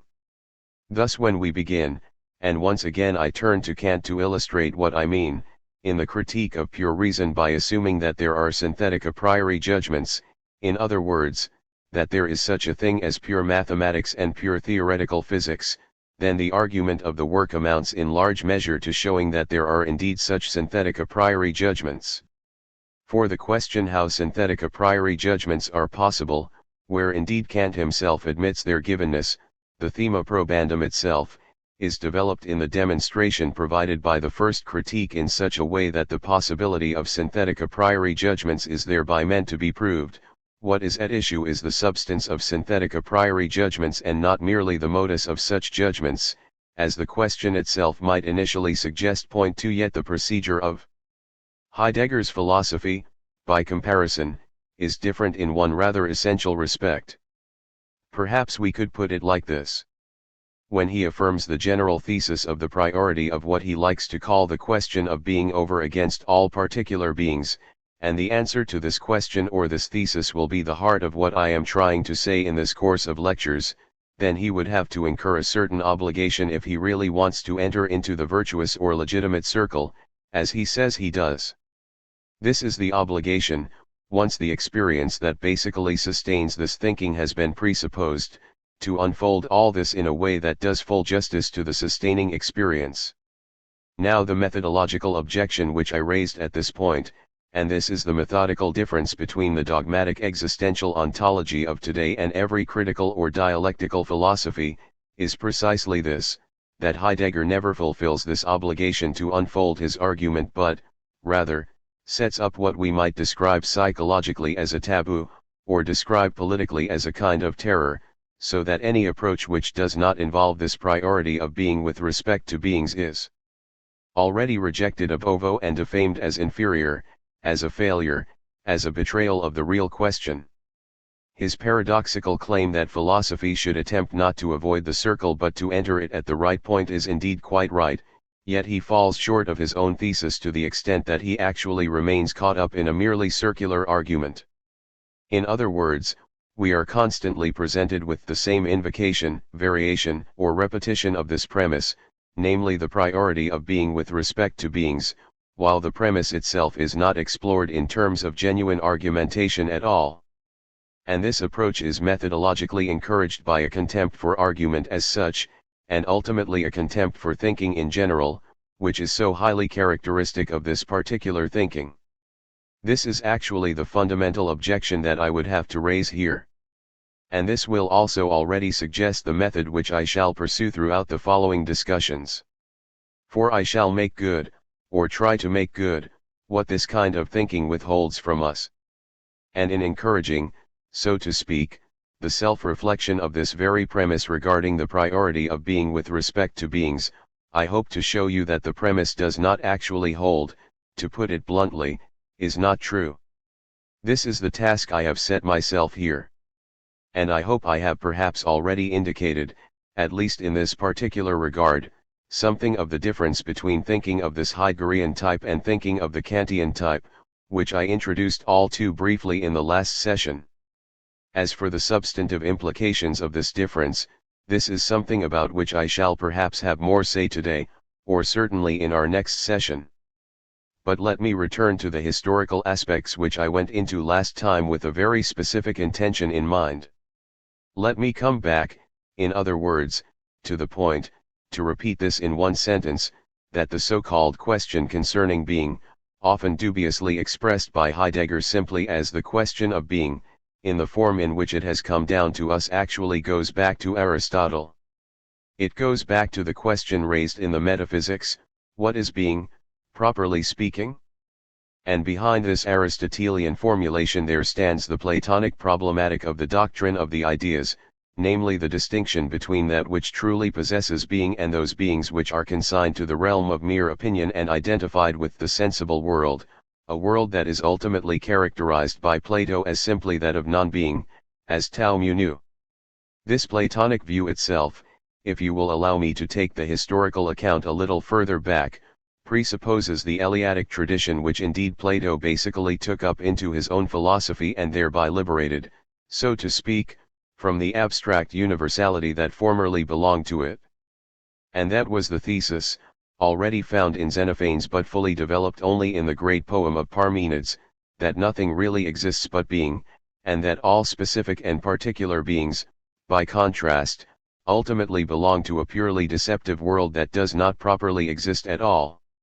This doctrine of Parmenides, whom Heidegger indeed declares a preeminent thinker, underlies all ontology and is repeated by Heidegger in this archaic form, in a form, we might say, that has not yet been differentiated through enlightened reflections or conceptual determinations of any kind. Now it is important to me that you should be quite clear about the achievements of the Eleatic tradition, which incidentally finds its direct contrapuntal response in Heraclitus and his own universal and comprehensive principle of becoming, since the Eleatic doctrine actually involves an unparalleled advance in philosophical consciousness. And the progressive aspect here is this: in the context of older Greek speculation, amongst the first of the pre-Socratics, for Parmenides and Heraclitus already belonged to the last pre-Socratic generation, and thus before these two, the earlier thinkers had always posited various more or less arbitrarily conceived fundamental principles at the basis of everything.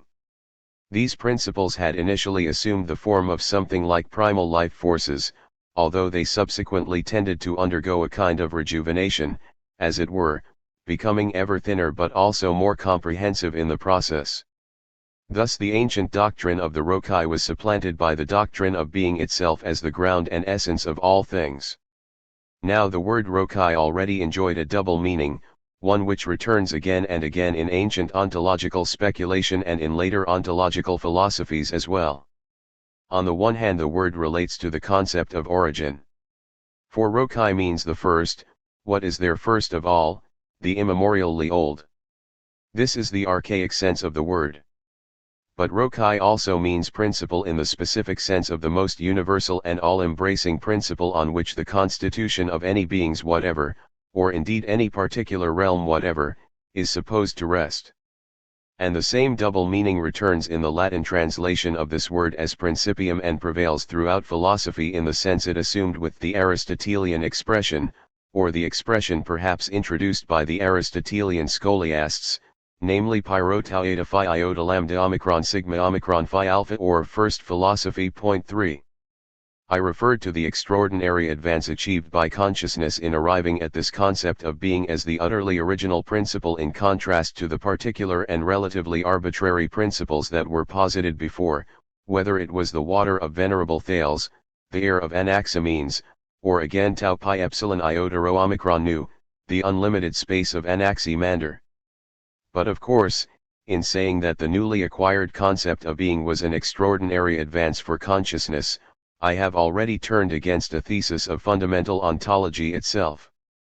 I have not offered this entire rather cursory account of what we might call the primordial history of ontology out of a merely historical interest in the story of philosophy.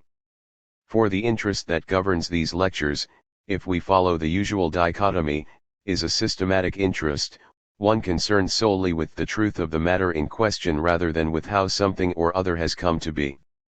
Nonetheless, I cannot avoid pointing out how enormously fruitful and helpful it would be for the understanding of the so-called ontological problematic if someone did undertake to write something like a history of the concept of being in the grand style. I presented this little historical excursus for substantive reasons, and specifically in relation to a Heideggerian thesis which I think can be challenged in the very field where Heidegger has established a kind of dictatorship, namely in that concerned with the connection between philosophy and classical philology, or with the history of ancient philosophy. If, as the history of early Greek philosophy genuinely appears to me to show, the concept of being is indeed the product of reflection rather than what lies at the beginning, then this implies in any case, historically speaking, that the experience of being is not prior with respect to the experience of particular beings in the way that Heidegger associates this with ancient philosophy, and especially with the earlier pre-Socratics. Much obeisance has now been paid to the idea that in every ancient philosophy, whether we are talking about Parmenides or Heraclitus, or indeed, as I have recently learned, about Empedocles, we invariably encounter nothing but the same thing, being, and being. In his famous address What is Metaphysics, which is amongst the first of his texts that enacts a radical turn to the question of being independently of its relation to Dasein, a famous piece that was republished in 1949, Heidegger says, and I quote, "By recalling the beginning of that history in which being unveiled itself in the thinking of the Greeks, it can be shown that the Greeks from early on experienced the being of beings as the presence of what is present for," and here he can certainly appeal to certain passages in the poem of Parmenides that speak of presencing, although I do not wish to go into these points now. I do not cite this passage from Heidegger because we already have to decide about concepts such as perceive and perceivability and presencing, about whose alleged concreteness I hope to say something later on. I cite it simply in relation to Heidegger's thesis that the history of philosophy, the beginning of the history of philosophy, is just the question concerning being, and indeed that everything that comes later is a kind of decadence, as they would say in the East. I want to say that this thesis is untenable precisely because the concept of being itself has only been attained through a process of reflection stretching over centuries, or, let me say directly, through a certain abstraction, a process that for its part arises from the manifest inadequacy of earlier more or less arbitrary particular principles or kinds of stuff, whatever they may be, that the earliest thinkers invoked in order to explain everything that exists. For what we are talking about here are indeed attempts at explanation in the face of the variety and multiplicity of phenomena. And the unity of Western consciousness, if there is such a thing, lies precisely in this kind of explanatory principle. In other words, it is an attempt to discover a unified ground for the multiplicity of appearances. And the greater the multiplicity, the greater the need for an explanatory ground that is ever more universal and all-embracing. And the concept of being now steps in to provide the requisite universality. I should add in parenthesis that the concept of ground that is deployed here naturally has something very problematic about it. In other words, the more universal these principles of explanation become, the more they end up as a mere synthesis, a mere summary description, a mere form for what they encompass. And throughout the history of philosophy we may repeatedly observe how the most universal form of that which is to be explained in each case is conflated with the ground through which it is meant to be explained. One of the greatest achievements of Hegel's Science of Logic, the second volume of which, contrary to common assumptions, actually belongs within the context of the entire European Enlightenment, is precisely that it provides a particularly stringent critique of this conflation of the most general or universal concept of things with the ground that is supposed to explain them. Now the Heideggerian school, of course, would strenuously object to the account of early Greek philosophy as I have just presented it to you. Here I would simply remind you that the celebrated dictum of Parmenides, which does not play that much of a role in Heidegger, since it hardly fits in with his own conception, and which he constantly tries to reinterpret through one device or another, namely the dictum that being and thinking are the same, actually confirms what I was saying earlier. It confirms, in other words, that the concept of being we are talking about is, we could say, a result, a historical result, something that was attained only through a process, that this concept of being in the first instance is nothing other than the highest abstraction, as we would describe this today in language very alien to antiquity, and this abstraction, precisely because it turns away from all particular beings, is no longer anything more than pure thought. Thus pure abstraction, as it appears objectively in the concept of being, is supposed to be identical with the thinking which has produced this abstraction, and which is all that is still present, all that still remains, in this abstraction. To this extent, therefore, I believe that this decisive dictum of Parmenides, which essentially provided the ground for the subsequent identification of the ideas or the highest ontological categories with reason, with the lambda gamma omicron, fully supports the interpretation which I have suggested, namely that the concept of being itself was attained by philosophy, that this concept is something mediated, in the first instance historically mediated, namely through an ongoing act of abstraction. I am well aware that the interpretation I have offered here can only be anathema in orthodox Heideggerian circles, that they will say that I am still caught up in the European rationalist tradition which was never able to understand the pre-Socratics and their central concern, and this is indeed the word people like to use here, and it is certainly the right place for it. In this connection Heidegger or his adepts would claim it is a misunderstanding to connect these vanished Rochi alpha with elemental material forces or substances, or with universal concepts. For what they mean, what they allegedly must have meant, is, of course, being, even though the concept of being is not yet found here. For the question of being, at least implicitly, is what is prior. Now I certainly do not want to make things too easy for myself with regard to this question, although the undifferentiated way in which any particular questions that philosophy might raise repeatedly provoke the same response should surely make us extremely skeptical about the form of the question itself. I have already pointed out that such an interpretation is contradicted by the historically rather late emergence of the so-called question of being in a period which can already be described as one of demythologization, of an advanced Greek Enlightenment. But the thesis which might be raised in objection to me here would be right to claim that, with the Rochi alpha in their older form, in Parmenides and the Eleatics themselves we are already talking about something else. No distinction whatsoever is drawn between beings and being, between tau nu tau alpha and tau nu as the power at work in things. I would also draw your attention to the fact that this interpretation of being, that is, of the highest abstraction, as at once the effective power or original cause of all beings, a notion which looks very mythological to us, is still at work in Plato's thought, which can certainly no longer be described as archaic. For in Plato the ideas are clearly conceived both as universal concepts and as effective powers, as powers which actually and originally generate the phenomena that are grasped under these concepts. In the ancient conceptions of the Rochi there is still no distinction between what I might call its ontological meaning, what it signifies as being, as an essential nature, independently of the beings that it includes, and its interpretation as the highest and most comprehensive category of beings, namely as some kind of material stuff. The earliest speculations of Western thought owe their distinctive origin to this fact that essence and being are here inseparably involved with each other, that the highest conceptions applied to particular beings appear at the same time as the essential natures that lie beyond all beings. This origin consists in the way these speculations are meant to be metaphysical and transcendent in character, to be more than merely factical description, while yet possessing something of that welcome concreteness that strikes us in such ideas and conceptions as water, air, the four elements of Empedocles, or whatever it happens to be. But to say that such distinction is still absent from the Rochi alpha implies that the reflection which actually yields the concept of being, what Heideggerian philosophy calls the question of being, has not really yet been accomplished in such philosophy.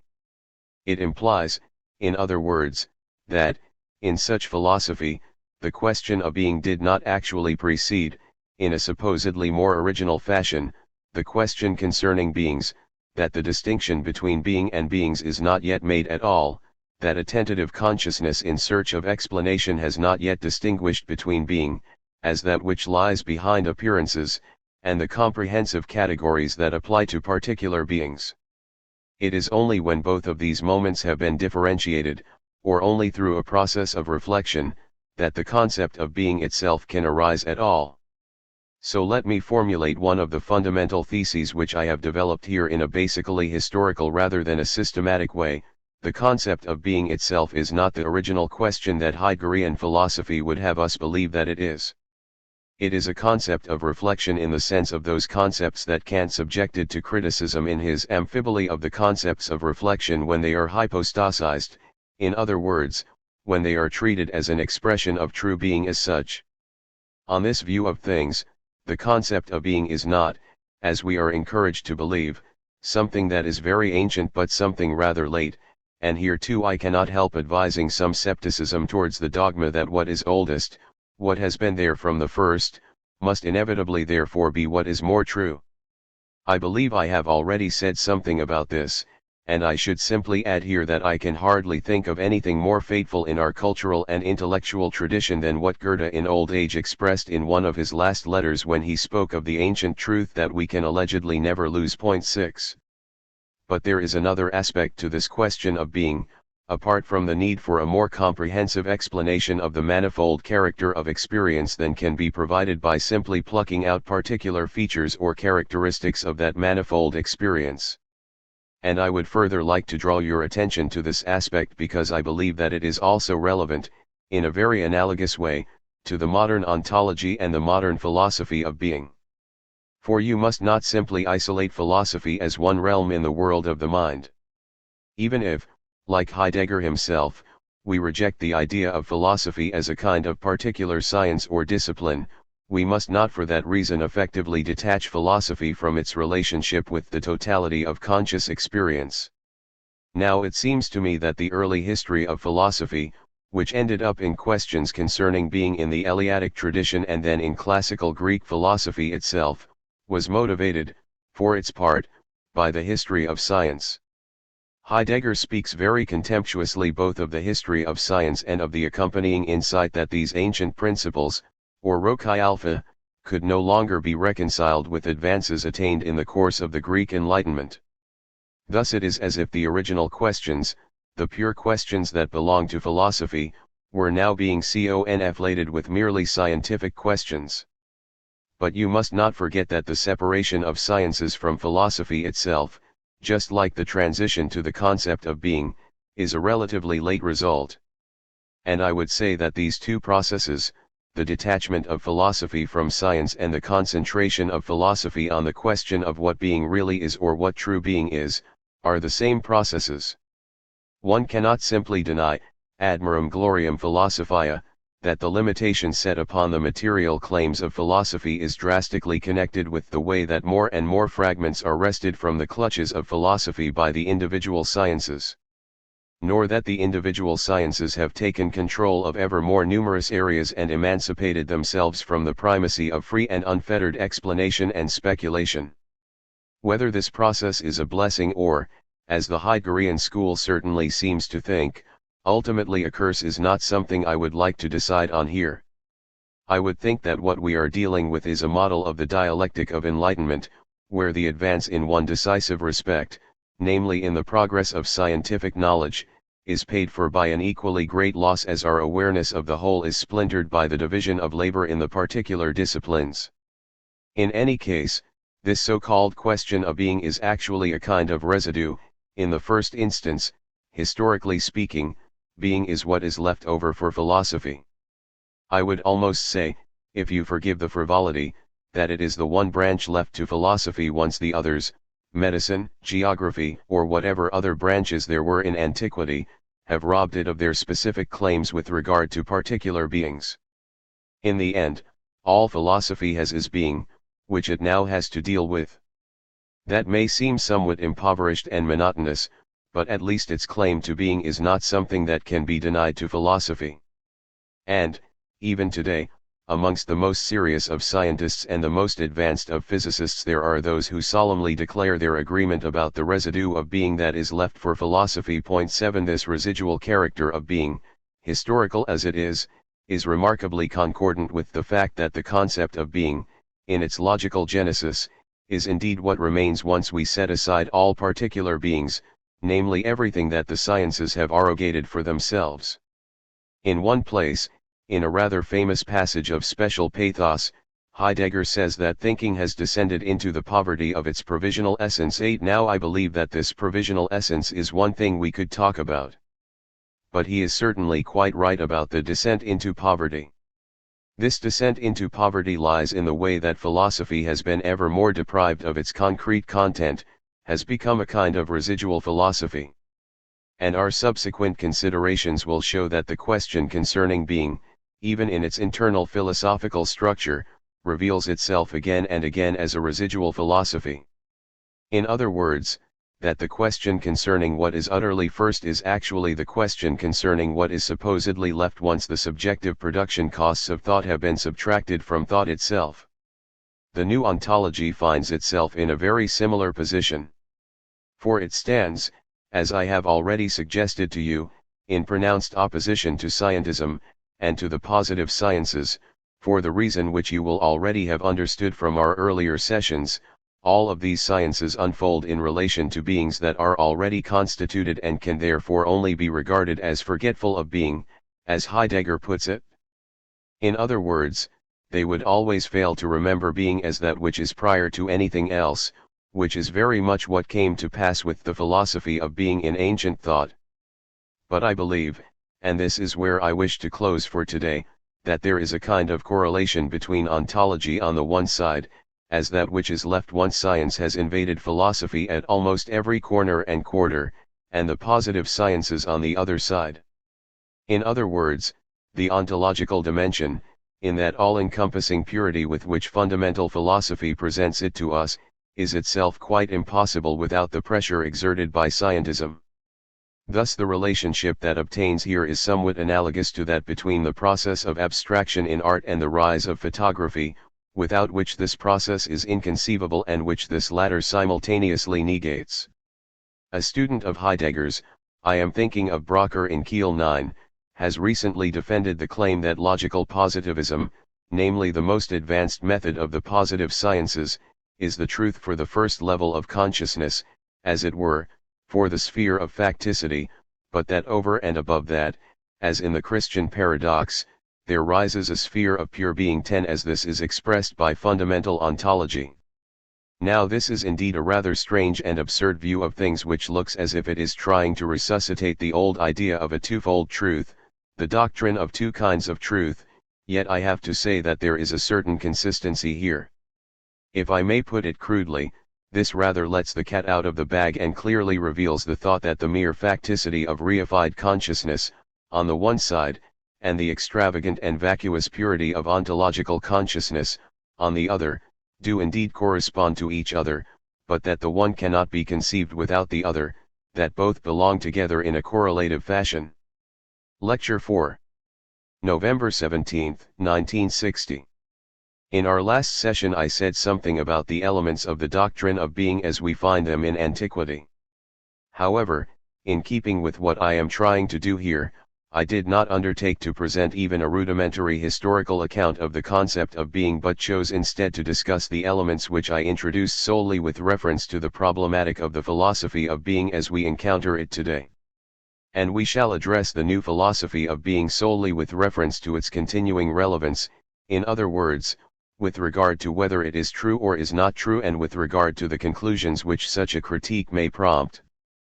But I think I should remind you that the new philosophy of being, these new ontological approaches of the most various kinds, do stand in a quite specific relationship with the old ontologies. The turn which has led to the philosophies of being, as is generally assumed, should indeed probably be traced back not so much to Husserl, the teacher of Schiller and Heidegger, as to Husserl's own teacher Franz Brentano. Now Brentano was originally a priest who came straight out of the scholastic Aristotelian tradition, and his philosophy represents a rather remarkable combination of scholastic ontological themes and issues associated with the tradition of empiricist and Enlightenment thought. And here I would like at least to mention the most important work which in a sense effectively inaugurates this ontological approach, since I know that some of you are certainly interested in the historical origin of these things. Now it is significant that the word origin actually occurs in the title of the book in question, On the origin of ethical knowledge. Point 1. The work does not attempt to develop the fundamental categories of ethics from some formal principle of reason, but treats them instead as possessed of intrinsic being in their own right, as a form of being sui generis. And the orthodox followers of Brentano, Oscar Krauss in particular too, argued against Husserl, with some justification, that what phenomenology proclaimed as a completely new turn in philosophy really goes back to the philosophy of Brentano, which is directly bound up with the scholastic and Aristotelian tradition. It was Skeeler who took up ontology as initially conceived by Husserl, in no bad sense, merely in terms of certain logical categories, and extended and reoriented it as a so-called material ontology. Skeeler was thus the first to introduce that concept of being in itself on the part of substantive intellectual elements, which finally terminated in the concept of being. Now to a significant extent he too was indebted to the Catholic Aristotelian tradition. And the same is true for Heidegger, who also originally intended to become a priest. Thus this entire philosophy is connected in various ways with the theological philosophical tradition, which in a certain sense is very different from the later general European concept of the Enlightenment, and which has also maintained its distance from the latter. Nonetheless, in spite of the remarkably ancient and archaic moment which you may say is already involved in this ontological approach, and which has finally been openly confessed in the Heidegger school, you must not overlook the fact that we are not talking simply about a philosophical tendency which remains untouched by the Enlightenment or, more precisely, by critical philosophy. On the contrary, we are talking about a tendency which does indeed take up those earlier themes but has itself arisen out of an entirely new situation. Namely from the situation in which there is something such as autonomous reason, in which, therefore, whatever we say about real or intellectual objectivities of one sort or another, the moment of reflective reason is already inevitably involved. We could say that ontology, in relation to the critical philosophy, in relation to transcendental philosophy in the context of idealism in the broadest sense, has something in common with what certain movements of contemporary philosophy declare themselves to be, namely a form of counter-enlightenment. In other words, this is a thinking which employs the means of autonomous thought and exploits the entire armory of philosophical culture and philosophical critique in order to restore or re-establish a kind of view of the world or a kind of experience which had been dissolved by the Enlightenment and by critical philosophy. It is a kind of thinking, to put this more crudely and more generally, which would use autonomous intellectual means to restore something like heteronomy. Just as in the totalitarian political movements of our time we may clearly observe a tendency not to derive forms of heteronomy in simply immediate terms from established relations of a social kind, but to deduce them instead from rational categories which actually presuppose autonomy, as in the concept of elites for example. I shall develop this notion of heteronomy on the basis of autonomy in more detail later on, and all I want to say here is this. What seems utterly impossible to me in all these ontological efforts, impossible in a very weighty sense, not just in the way we easily say today that's impossible, but impossible in a quite objective sense, is precisely the idea of getting back to some position where we are bound by categories replete with being, to being itself, from a position where consciousness is not bound at all. But it will be some time before we come to all this. Here I would just like to say instead that the so-called question of being that we are talking about in these ontological approaches does indeed have a lot to do, substantively speaking, with the older problematic that I spoke to you about last time. This is so even though the question of being, as I shall also show you, is anything but a pre-critical return to naive realism.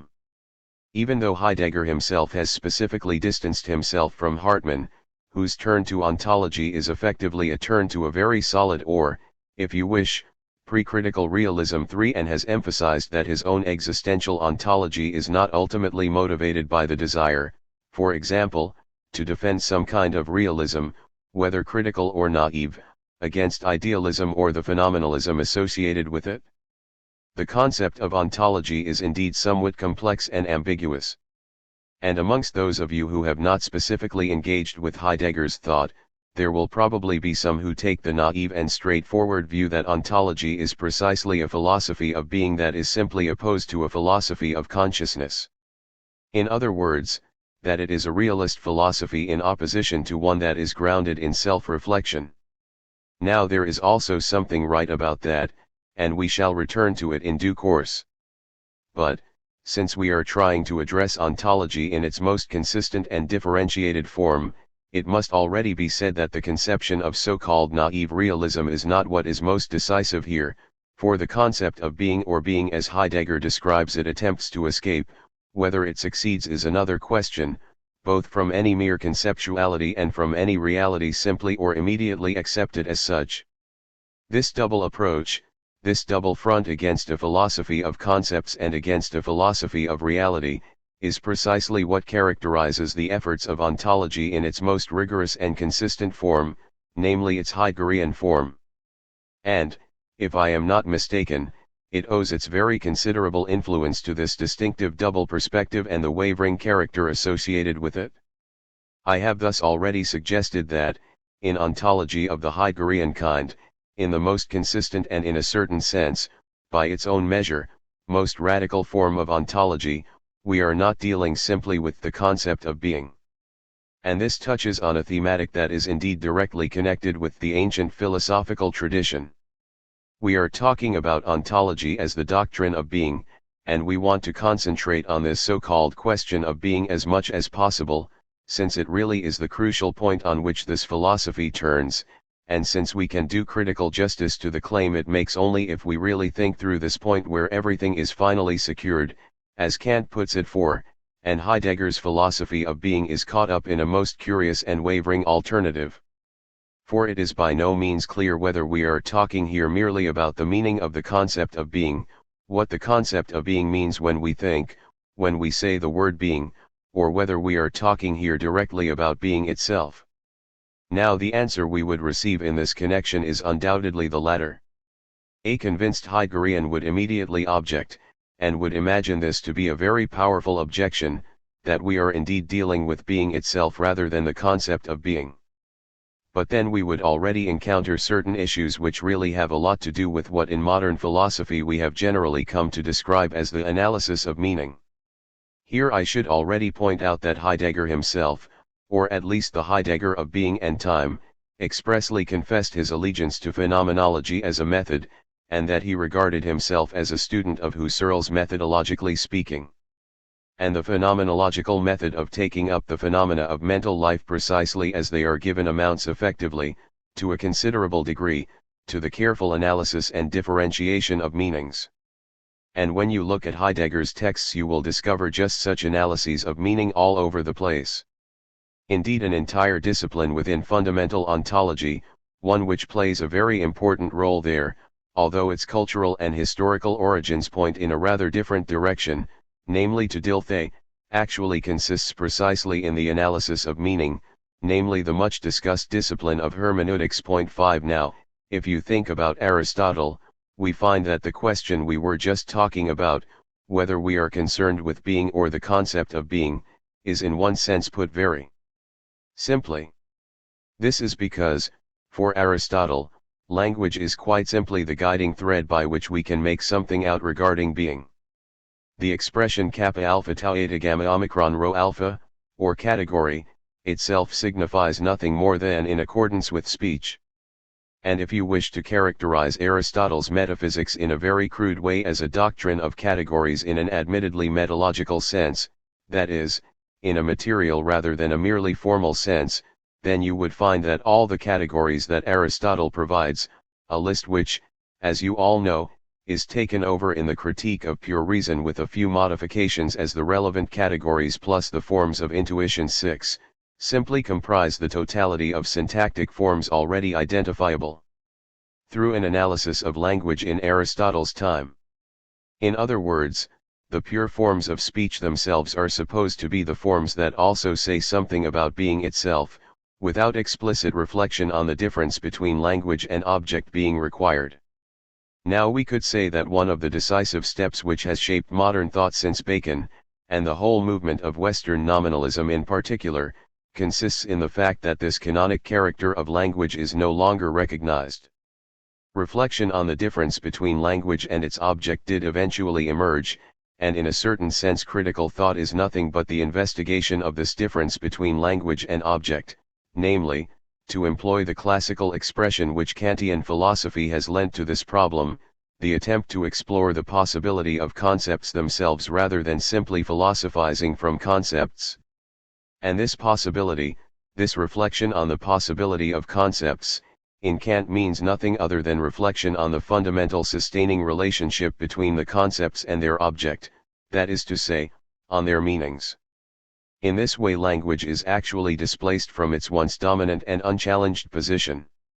In this sense the refusal to think in terms of mere concepts, the critique of rationalism, is actually one with the critique of scholasticism insofar as it is implicitly but essentially a critique of language. Indeed the word nominalism implies as much, since it treats concepts as mere noumena for what they designate rather than as something substantial, as a kind of being in itself. Let me say that the concept of being also belongs amongst the hypostases of language, inasmuch as a method which believes that every typical and exemplary linguistic state of affairs we can accomplish must also possess a corresponding objectivity of its own, and actually proceeds in a hypostasizing manner, irrespective of whether we are dealing with a mental state of affairs or some factical or empirical state of affairs. The linguistic form which is supposedly substantiated in the concept of being is the copula. 7 The copula is simply nothing but the is in the predicative judgment A is B. It is this is which is commonly called the copula. And the concept of being as we find it in Aristotle in the first instance is nothing more than this, when we investigate the state of affairs that is supposed to stand behind these linguistic forms, then the state of affairs which is also supposed to stand behind the is just being, just as in grammar an epsilon nu alpha iota or an nu stands behind the copula sigma tau iota or is. To that extent, the concept of being, in terms of its origin and its legitimacy, is also directly bound up with the categorical structure of language. In one sense, therefore, this entire tradition hypostasizes concepts by tacitly assuming that some constitutive state of affairs must also correspond to everything which is constitutive for language, and being has also largely fallen victim here through the process of philosophical critique. As I believe I have already pointed out, Kant has formulated this in a particularly emphatic manner in his Amphiboly chapter, where he says that concepts of reflection, concepts which have no immediate application whatsoever since they are essentially posited merely by consciousness in general, are treated as if they possessed intrinsic being in their own right. As far as this question is concerned, Heidegger's new ontology basically proceeds in a similar way, and indeed precisely by appealing to Husserl's method, which holds that philosophy can essentially be grounded through an analysis of meanings. And Heidegger's ontology, as I said before, is to a large extent founded in the theory of meaning, even though this is not entirely the case. Now I think it is time that I should try, with you, to get closer to the problem we are talking about here through a rather more specific analysis regarding the concept of being, although I would ask you at first not to press me too much if, in what I am saying, I do not distinguish strictly between being and the concept of being. I believe that you will soon understand why this alternation between these two ways of speaking is so extraordinarily difficult to avoid. In order to understand the possibility of the ontological approach in an emphatic manner, you must clearly realize that this word being involves a very specific problem which does not arise in the same way with other concepts. Thus, if we simply try to apply the critique of concepts of reflection or the critique of rationalist conceptual dogmatism to the concept of being, we would really be making things all too easy for ourselves, or celebrating a great and joyful triumph when, as is so often the case with such triumphs, we have simply occupied a battlefield on which our opponent is nowhere to be found. In other words, and I apply this warning to myself as well, you must by no means make things too easy for yourselves in this critique of the concept of being, for there is indeed something quite distinctive with regard to this being. On the one hand, it is impossible to speak about being directly without reference to the concept of being. Sometimes, when we find ourselves in this sphere, we must, in order to expose its own triviality, be ready to descend into the sphere of triviality ourselves. We cannot actually avoid this, since here in particular the most extreme triviality and the most extreme insight exist together in a most remarkable symbiosis that needs to be teased apart somewhat. Thus when I say the word being, when I speak about being or think being, then this is not indeed being itself. And the thought that I have in this connection, what I mean here, is not immediately the same as being, for it is mediated by the word. And this word, I do not believe I need to expand on this, just think about the copula that I mentioned to you earlier. This word is not of course something isolated but is an element of language, something that could not be characterized at all outside the context of language. It thereby mediates what is meant, what is to be said, with language itself. We are presented here with a mediation of being, as I tried to suggest before in genetic terms by reference to the history of philosophy. I spoke of the extent to which the concept of being was due to abstraction, to the transition from more specific roci alpha to principles of an ever more general character. The word being is not being, for there is something else between what we say and what we mean. And to that extent we can say that what we talk about is conceived in terms of something, it is itself a concept. We cannot get round this conceptual dimension. With the word being we think something that is not being itself, for otherwise it would be precisely the kind of immediate revelation that we do not have. Yet this very word being also points towards thought, if I may put it this way. Here, incidentally, you can readily understand the tremendous significance which belongs to language and the idea of language in Heidegger's philosophy, a significance which I would certainly also be inclined to ascribe to language, albeit in a rather different way. And it is a significance, I might add, that the most extreme counterposition to the Heideggerian school, namely logical positivism, especially in the case of More but to some extent also in Wittgenstein 9 ascribes to language as well. We could even say that so-called neo-positivism is distinguished from good old positivism in the style of Mach and Avenarius precisely by the way it no longer talks simply of the immediately given or the context of the given but has come to see that the given itself is not ultimately immediate, since in thinking about it we are already treating it as something linguistically mediated. Thus if we really wish to reach the so-called ultimate data, we are still reliant on language, and this explains the extraordinary importance of protocol sentences for positivist philosophy. Point 10. Thus, with regard to this thematic of language as a constitutive dimension of philosophy, I would say that this is by no means limited to modern ontology since it is essentially involved in all philosophical reflection, and that philosophy that is not also philosophy of language is not even conceivable today. I emphasize this here since it is only on the basis of this admission, of this shared conviction, that we will be able to understand the very real differences which I shall try and unfold for you in relation to Heidegger's own philosophy of language. Now, on the other hand, and this confirms what I said about the distinctive character of the word being, where I would certainly not challenge Heidegger's view, for the word being reminds us of that which is not exhausted in a merely subjectively instituted concept, in other words, of what was described in the language of ancient and archaic philosophy, in the Ionian philosophies of nature, with a relatively unusual expression, as pi omicron kappa epsilon mu nu omicron nu, as that which underlies. The concepts that we employ all have something instituted or superimposed about them, as they say in English, something foisted upon things. They basically serve the domination of nature and are generally acquired more scientifico, through a process of definition, in accordance with scientific procedure. And they are retained as long as they confirm these so-called definitions, without decisively touching what they refer to.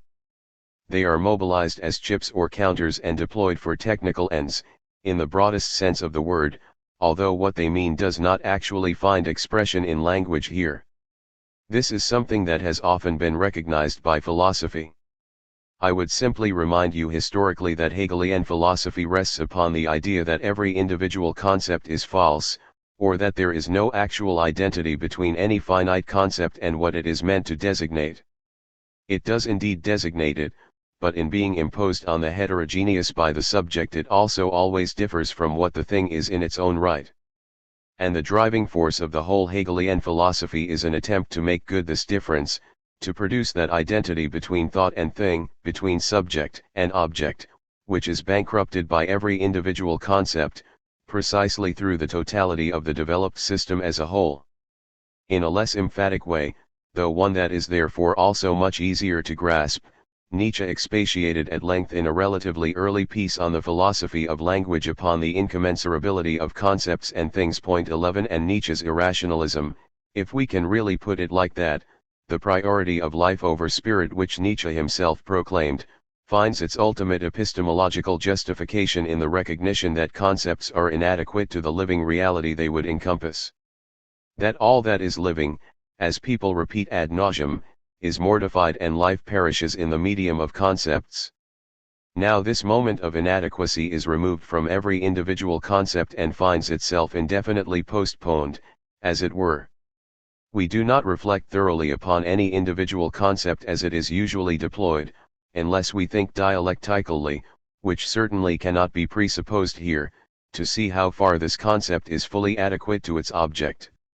Yet we will still have some awareness of this inadequacy in the background, as it were, and will finally transfer this awareness to the totality or to that ultimate concept which stands behind it. Thus in Kant, for example, this will be the highest concept of all those objectivities which are not exhausted in our concepts of them, namely the concept of the thing in itself, that transcendent unknowable thing which certainly stands in some obscure relation to the particular knowledge and thus to the concepts we do have, yet is supposed to be unreachable as such. It would do no violence to Heidegger's thought, and I believe he himself would not particularly object, if we claimed that the position of the concept of the thing in itself in Kant's transcendental philosophy bears an extraordinarily close relationship with that dimension of being that, as Heidegger believes he has shown, eludes conceptuality. The peculiar thing about the concept of being lies in its twofold character. On the one hand, it is a concept, the comprehensive concept not only of all beings but also of every idea, of every essence, or the ultimate concept, the concept par excellence. On the other hand, it is also an expression of the opposite. It is a non-concept insofar as it is meant to identify, retain, and preserve what cannot for its own part, in principle, be conceptual. In other words, it is the concept which is the intrinsically contradictory concept kapitao xi omicron chi nu, the concept as anti-concept. It is both at once. And this is what motivates, to return to the thought expressed earlier, the distinctive significance of the philosophy of language in Heidegger. Perhaps I may just repeat here something that I have already mentioned in various contexts during these lectures. And this is that you will find it helpful for comprehending difficult philosophical theses if you understand the thoughts and concepts that arise in these philosophies in a functional manner, or, to put this even more bluntly, if you understand the cui bono question. Here I am not thinking specifically of social interests or the like, for example, but quite simply of the function which thoughts and concepts possess in the overall philosophical structure or edifice itself, in other words, of what the concepts are meant to be good for. Thus the idea of language not merely as a semantic or signifying structure that serves to express beings, but as a realm in which, Heidegger constantly assures us in his later writings, being itself allegedly resounds, is something that emerges precisely from that distinctive double character of being. For on the one hand, of course, being qua concept is referred to language, since being is a word. On the other hand, however, being is just what cannot be expressed through mere meanings, inasmuch as it cannot be exhausted in conceptual terms, or, let me put this more precisely, inasmuch as it points towards what is not exhausted by concepts, what is cut off from concepts. And Heidegger tries to deal with the whole thing by immediately conceding that language does indeed mean or signify, while claiming at the same time that language itself is something other, something more, than meaning in this sense. Point 12 Now this peculiar construction of language in Heidegger, which is ultimately there only to do justice to this double character of being as concept and anti-concept, allows you to recognize, in a nutshell, the structure which actually gives shape to this entire philosophy. That is why I have already drawn attention to this aspect at this point, to the way in which contradictions such as that of concept and anti-concept, or the concept of the non-conceptual, are not actually unfolded or developed, and the way in which we find, instead, an attempt to master these contradictions by a kind of sorcery, by magically invoking or summoning them through the word. Now the difference, if I may anticipate the basic theme of these lectures, between dialectical thinking and fundamental ontological thinking, considered from this perspective, is just this: fundamental ontological thinking remains with such contradictions, believes them to be overcome through the immediacy of the word of language, whereas dialectical thinking takes up the challenge that is harbored by these contradictions and attempts to unfold the contradictions themselves. Let me simply add here that there is certainly also a truth moment to Heidegger's conception of language as something which is not simply exhausted by what it means. The problem is that he absolutizes this moment in a one-sided way in relation to being and emphasizes the mimetic moment of language 13, as we would call it, in a one-sided way over against its semantic moment. He thereby brings the dialectic to a standstill in the very sphere which gives the dialectic its name, precisely in the sphere of language which, ex definition, is nothing other than a delta iota alpha lambda gamma epsilon sigma theta alpha iota. Lecture 5. November 29, 1960. Now I think I should just say a few more words in relation to what we were talking about last time, since it has been almost a fortnight now since our last session. We had pointed out that the concept of being, or our talk of being, for the concept of being is not an entirely accurate way of speaking about what I am trying to express, is intrinsically marked by a most remarkable ambiguity. On the one hand, being is a concept, the broadest concept for everything that can possibly be brought under the highest conceptual unity. That is how we would have to define being if we do indeed wish to treat it as a concept. On the other hand, however, being evokes also something else, namely the aspect which a philosopher such as Heinrich Rickert once described with the expression heterogeneous continuum 1, that moment which is not itself conceptual, which is not exhausted by our subjectively instituted concepts, which for its part underlies all conceptuality. That we are justified in speaking in this way is evident, as I have already indicated, from a certain arbitrary character that clings to every process of concept formation, despite all of the later Plato's efforts to escape this very problem. Point 2. In other words, the way we cut up our concepts always has something arbitrary about it. Any individual thing can be embraced under countless concepts, and there is no absolutely compelling necessity within the thing which demands that it be grasped under this and only this concept, or under these and only these concepts. Again, every concept reveals an enormous degree of vagueness with respect to its possible forms of realization, given that the concept identifies only one feature or only certain features of what it embraces, leaving others free in turn. It is precisely by virtue of this freedom in relation to those dimensions not defined by the concept that so much more already finds its way into the concept, so much which for its part appears contingent or indifferent to the latter. These points may help briefly to remind you that the order which our concepts procure for us, especially in a scientific context, is not immediately identical with the way things are, with the constitution of that to which these concepts are directed. It is for this very reason that the fundamental thesis of Spinoza's metaphysics and theory of knowledge, according to which the order of ideas and the order of things is identical, can rightly be described as the leading principle of rationalist philosophy in general. And the entire critique of Western rationalism, especially as it derives from Kant, has in fact destroyed this conception of knowledge, although the basic question involved goes back much further and is none other than the old problem which was discussed under the name of nominalism in the wake of late medieval philosophy.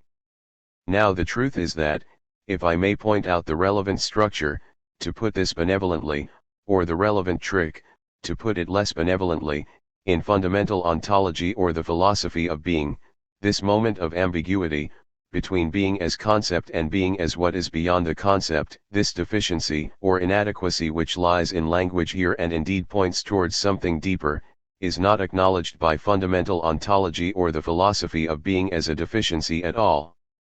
On the contrary, it is chalked up as a positive and accounted as credit. In the course of our investigations we shall find again and again that, Whenever such deficiencies of thought or the concept are encountered by this philosophy, they are exploited in a distinctive way and used to lend a particular dignity to its own claims. Now I am trying in these lectures to immunize you with a certain resistance to these philosophical tendencies that continue to be so influential in Germany.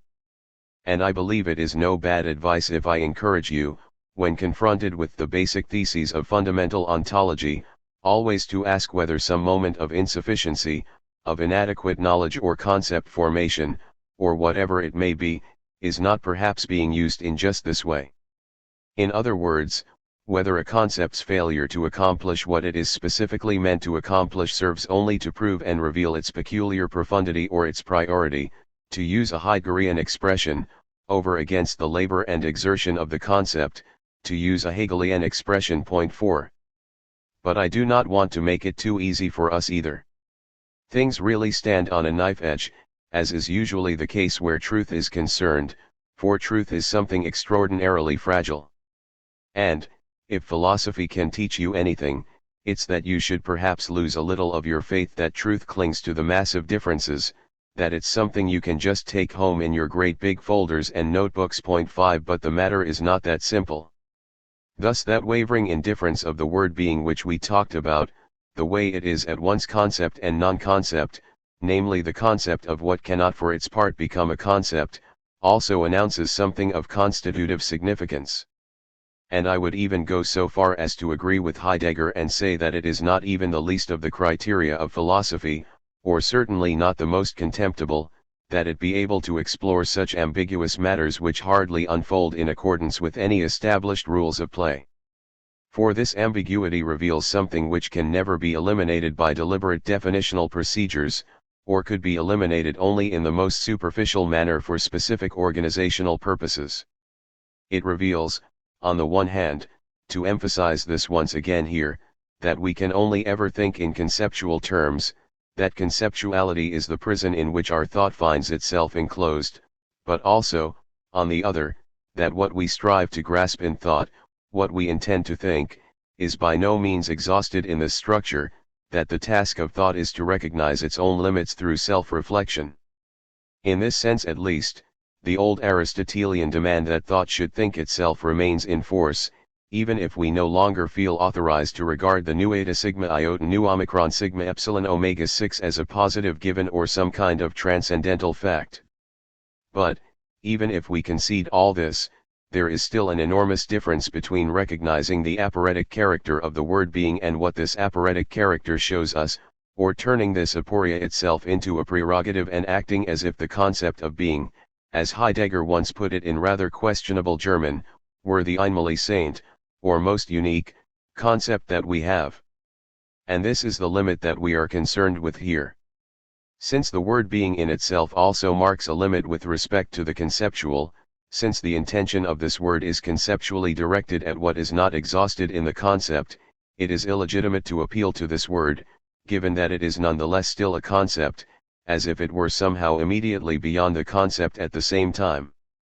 This is a very fine distinction, I will readily admit, but there is no way round this subtlety, for it actually harbors something quite decisive for our problem. When a concept points towards something that is not for its part conceptual, you may say that conceptuality itself is thereby limited or qualified in some way.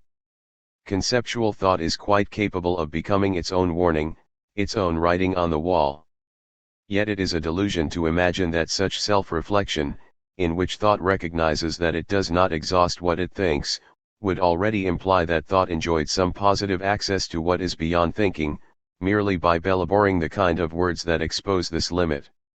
You can understand why this is impossible if you remember, from our last analysis, how we showed that being not only aims conceptually at that non-conceptuality but also is itself a concept.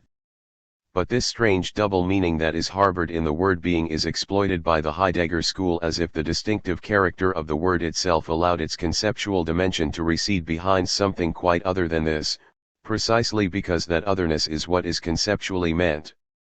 Yet, in spite of this intention directed towards the non-conceptual, the word still does not cease to be a concept.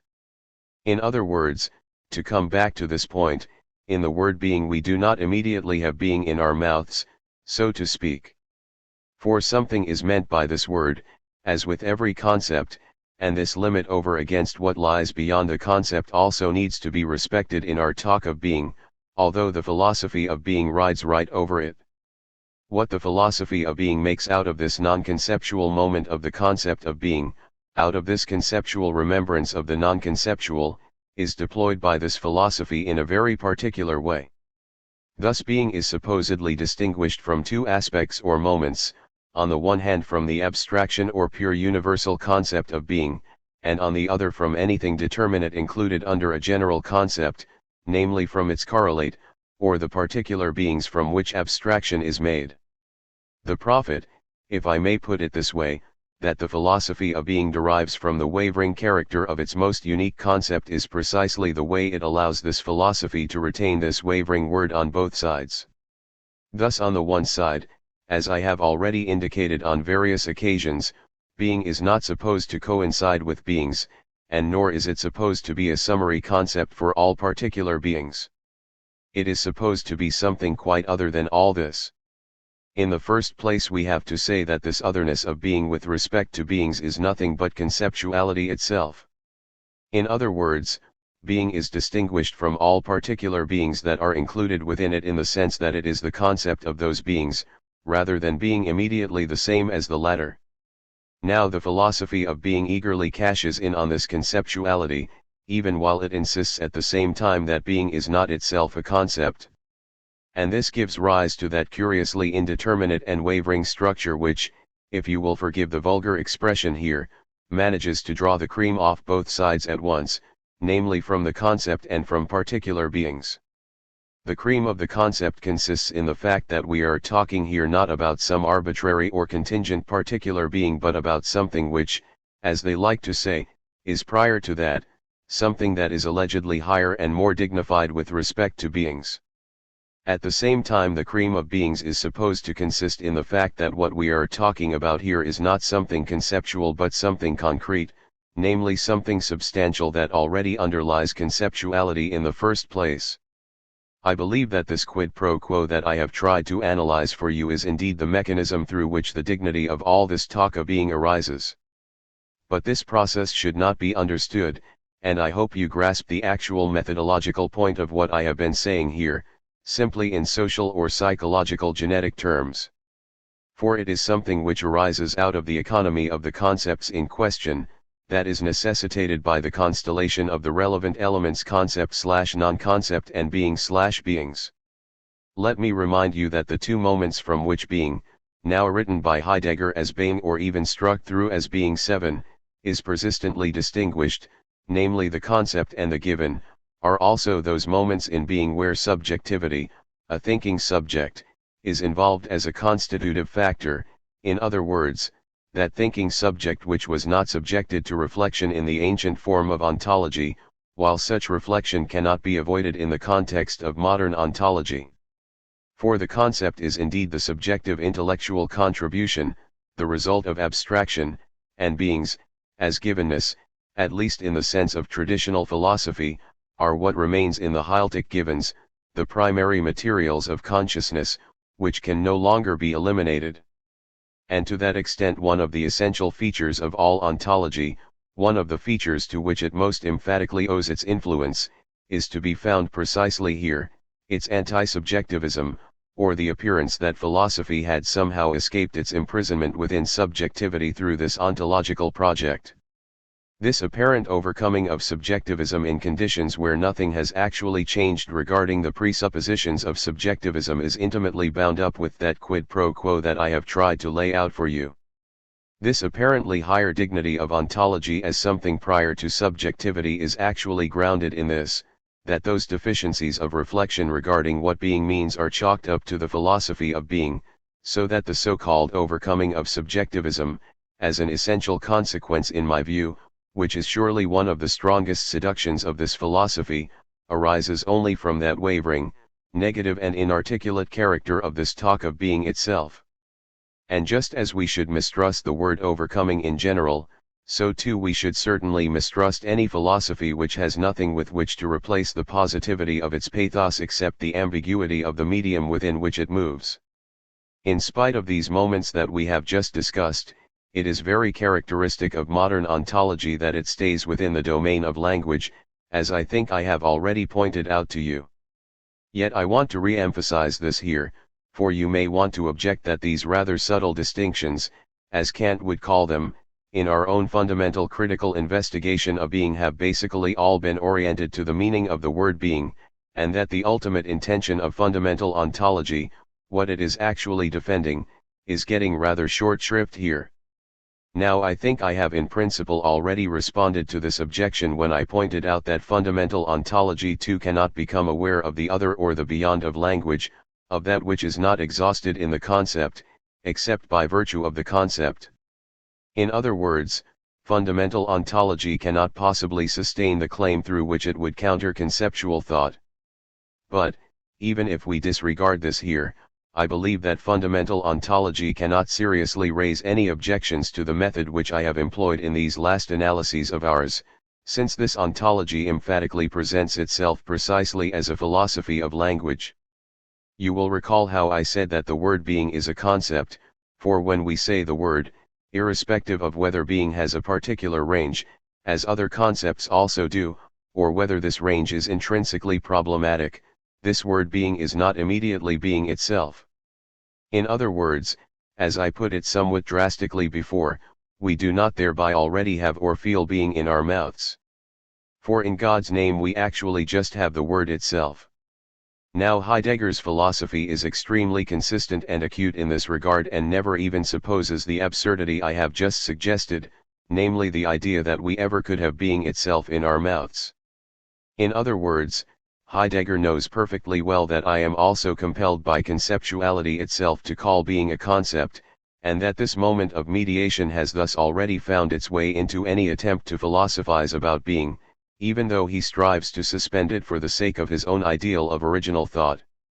And the conclusion he draws from all this is indeed that language must here be immediately one with what language expresses.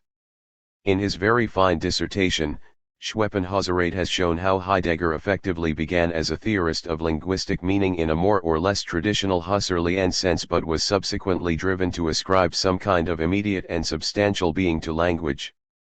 And this is duly reflected in his famous remarks that being illuminates or unconceals itself within language, and in all those speculations where Comrade Heidegger even found himself remarkably close to certain theses of the Kabbalistic philosophy of language, as it subsequently turns out. After what I have just explained here, you will perhaps understand, and I really want to help you grasp the inner structure, the force field, of this philosophy, precisely why Heidegger arrives at the eccentric claim that being immediately unveils itself in language, rather than simply saying that language expresses being.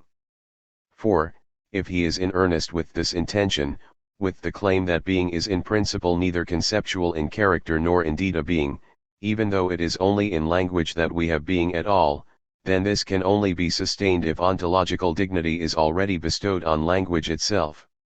In other words, language must be approached as if it were the manifestation of what is meant in it, as if language immediately coincided with the latter, rather than standing in various intentional relations of tension towards that which it expresses. Here too I am following my methodological principle that does not allow me to eliminate or simply cavil about the difficulties involved in particular philosophies, and I regard both such approaches as equally unworthy. For the task is to develop these philosophies out of the urgency and aporia of the thinking in question, out of the difficulties in which it finds itself entangled, in short, out of its own internal dynamic. And this is what we have found with Heidegger. Let me just add that the kind of philosophy of language we encounter here is at home in the theological domain and is one that becomes intelligible, assumes a meaningful context, inasmuch as it proceeds from the idea of a true language, that of the revelation of the divine word, a language which corresponds, as it were, to the intellectus archetypus ten in which thought and intuition actually coincide with each other.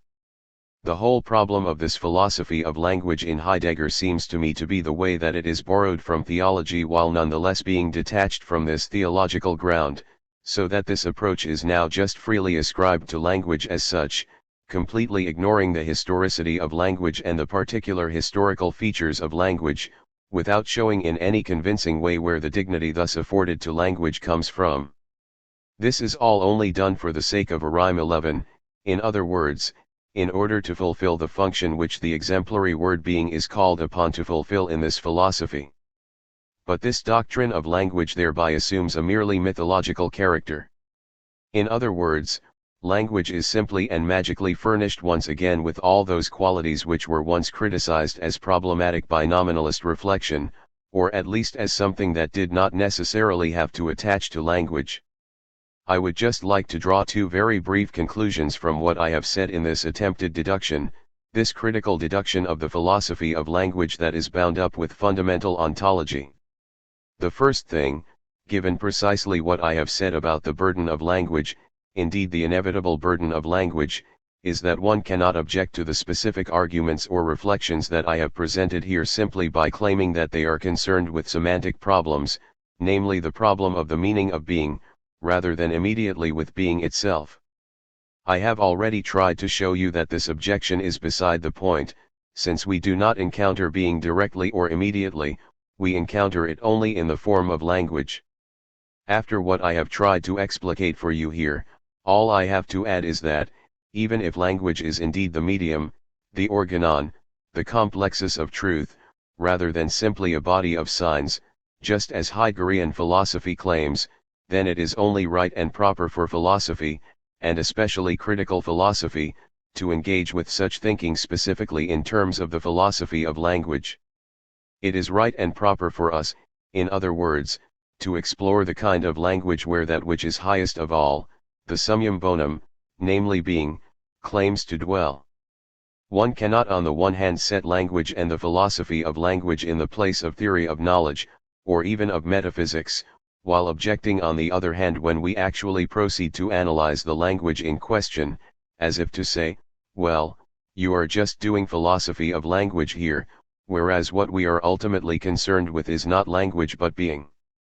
This is a trick, a quid pro quo, and I want to tear this veil open, and I hope you will follow me in the procedure I have undertaken here and avoid participating in this kind of shadow boxing. The second thing which follows from our reflections, and this is a moment that I would like to pursue further in this lecture if time permits, although I already offer it here as a programmatic hint at least for engaging with this philosophy, is this: if any philosophy of language betrays the kind of pathos we have just been talking about, then it surely implies an incomparable obligation with regard to the language involved here. If language claims to be more than simply a matter of signs, if it takes itself to stand in an absolutely essential relationship to the real question, and in a certain sense I would indeed agree with Heidegger regarding our responsibility for finding the appropriate form of language for what is at stake, then it follows that the specific linguistic articulation we adopt must answer to the greatest rigor, the greatest exactitude, and the greatest sense of responsibility we can summon. Now if a detailed analysis of language, which I probably cannot deliver in these lectures, but which I can promise you in some form or other for the future 12, could demonstrate that the language which appears in this philosophy cannot, and imminently by virtue of its own form, do justice to the claim such language announces as the content of philosophy, this would be a fatal objection to a philosophy which can ultimately be critically addressed only in terms of its language precisely because it has cast the entire burden of its truth upon language. Now if I have taken advantage of various occasions, as some of you may know, to speak of the jargon of authenticity in critical connection with the entire structure of this philosophy 13 and have repeatedly analyzed certain figures of language encountered in this field, this was certainly not for the sake of deriving merely literary pleasure from a polemic against a philosophy which acts as if it drew its inspiration from the Castilian Spring 14 while talking the most professorial German. That might well be an enjoyable pastime, but it would hold very little interest for me. For these excursions into the analysis of language which I repeatedly allow myself, and with regard to which I hope to undertake a thorough expedition into the jungle one day, touch the nerve of the whole. In other words, they touch the point where the whole of fundamental ontology is secured, as Kant would say 15, where its own truth claim is to found, and where at the same time its own solidity and substantial character can be discerned. Let me just say a few words here which we may be able to consider more closely in the context of our preliminary discussion of the relation between being and beings. We shall need to address this much more carefully in its own right later on in the lectures. It belongs to the curious wavering character of being, which I discussed with you in terms of conceptuality as a model, that this same implicit and wavering character is also assumed in relation to the domain of beings, as I have already suggested. On the one side, being is meant to be prior to beings, to be that original dimension in whose pathos the old Platonic and Aristotelian notions of true and enduring being, in contrast with ephemeral and illusory being, still survive. On the other side, however, being, and once again this recalls being as concept, as the comprehensive concept of everything it encompasses, is also the totality of beings as such. In this conceptual sense, being would just be all beings.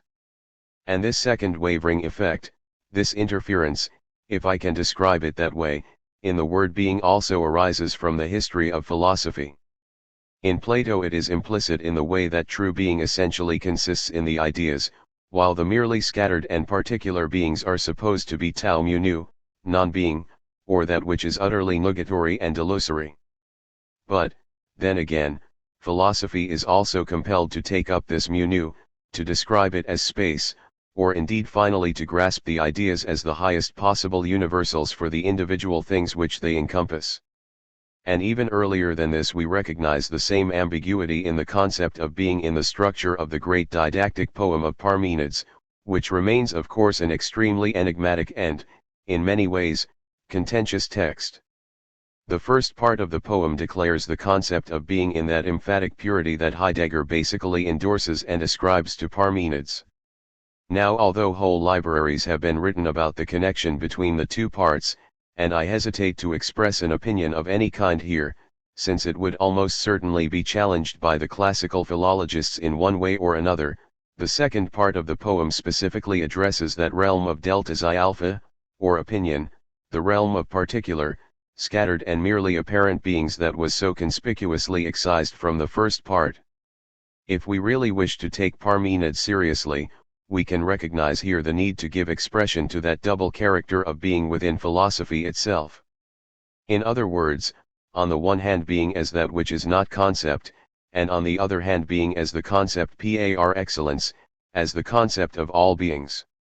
And the same problem returns in a certain way in Aristotle, as I shall discuss next time, when we shall also say more about the problem of tau nu and tau nu tau alpha. Lecture 6. December 1, 19601. Last time I talked about the peculiar ambiguity that belongs to being, on the one hand, as a concept, covering all of the beings that it encompasses, and, on the other, as an abstract and merely negative expression for what is not itself conceptual. And I traced this ambiguity briefly in relation to one or two models from ancient philosophy where this double sense, and not simply the so-called problem of being as such, was also to be found. In this context I briefly discussed the problem of being in Plato, namely the being of the ideas which stood in such contrast to non-being, tau mu nu, even if, with various concessions, the latter still had to be addressed after all. And here I should just mention a structure which did not come up explicitly in Plato last time but which is so familiar from the history of philosophy that I am sure I hardly need to draw your attention to it. I am talking about the concept of mu theta epsilon xi iota, namely the participation of the many disparate things in the ideas, a doctrine which only makes sense of course if the realm of beings is not simply defined as utter non-being in relation to genuine being. And I pursued this back even further to the enigmatic fracture or duality, or however you want to describe it, within the didactic poem of Parmenides. Let me just add here that, even in Aristotle, who effectively provides the model for the philosophy of being in the emphatic sense, namely for the question of what being really is, this peculiar alternation between being and beings can be found in his concept of pyro tau eta omicron sigma alpha, or primary substance, as that which preeminently has being. For this pyro tau eta omicron sigma alpha appears in Aristotle in two quite different and, we might say, entirely contradictory senses. and the contradiction would appear so flagrant that we should have to charge the first great teacher of logic with an elementary error in this very field if this same ambiguity did not actually reveal the much deeper problem of the concept of being or of being itself. For, on the one hand, in Aristotle, this pyro tau eta omicron sigma alpha, the first or primary being that exists, is supposed to be the same as the tau delta epsilon tau iota, the this there, the individuated singular thing that is immediately given to me here and now in space and time. We should point out, incidentally, that this expression tau delta epsilon tau iota for the this there, for thisness, as it were, is a fundamental expression for the entire history of philosophy. And those of you who are just beginning to study philosophy, for whom these lectures may also serve as a kind of introduction to the subject, would do well to familiarize yourselves with these terms, which, like all of Aristotle's terminology, effectively represent a model of philosophical terminology in general. Thus the concept of hexei, the this there, in scholastic philosophy is a direct translation of tau delta epsilon tau iota, and the famous scotist expression hoxitas, or thisness, namely the principium individuationis in addition to essence and existence, is actually nothing but the hypostasis of this Aristotelian concept. Needless to say, this concept of the tau delta epsilon tau iota, the specific individuated this there, the individual thing or appearance that presents itself before our eyes, refers to beings or entities and not to being. For what lies closest, as it were, actually corresponds to tau nu tau alpha, to the individual and specific things that exist, not to any underlying structure of being as such, whatever it may be. In view of the emphatic concept of being which I have talked about, you will naturally ask how it is possible that Aristotle initially introduces being in the form of beings or entities in this way, and that this kind of being is even presented as constitutive. Now this is actually not that hard to understand if you just recall for a moment how I tried to show you that the concept of being is itself mediated, in other words, that it is an abstraction with respect to the particular beings from which it derives. But please do not misunderstand me here, for I was not trying to claim that being is nothing but such an abstraction. I was trying to show that this very moment of the non-conceptual, which is indicated by the concept being, actually points towards something which, precisely because it is not conceptual, cannot itself be abstract either. On the other side, however, we have already described the mechanism of abstraction as constitutive for the possibility, for the meaningful constitution, of being. And, if that is so, beings would indeed, in this sense, be prior with respect to being, just as we find with the tau delta epsilon tau iota in Aristotle. Now you can see here how the distinctive Eleatic and Platonic dualism, or the Eleatic and Platonic ambivalence with regard to being, still reaches into the purest philosophy of the Greek Enlightenment. For in addition to this interpretation of tau nu, or beings, of pyro tau eta omicron sigma alpha as the tau delta epsilon tau iota, we also find a doctrine that is directly opposed to it, the authentically Platonic doctrine of the priority of the idea, the priority of the concept, over against the individual things that are encompassed by it. These two opposed conceptions of what is first or primary, of the pyro tau omicron nu, in Aristotle are possible, and Aristotle's philosophy is certainly prima philosophia, a philosophy that attempts to discover what is utterly primary, precisely because they are grounded in that peculiar ambiguity which belongs to the talk of being itself. For, on the one hand, being is meant to be the comprehensive concept for all the beings that are, so that beings are primary, and being is derived from that. On the other hand, being is what is meant to recall what stands behind any and every conceptuality, what is not exhausted in concepts, what, in the language of ancient thought, exists phi sigma epsilon iota rather than theta sigma epsilon iota. In other words, that which is not itself the result of our classifying operations of the mind, and to which priority can in turn be ascribed over against the tau delta epsilon tau iota or over against particular nu tau alpha.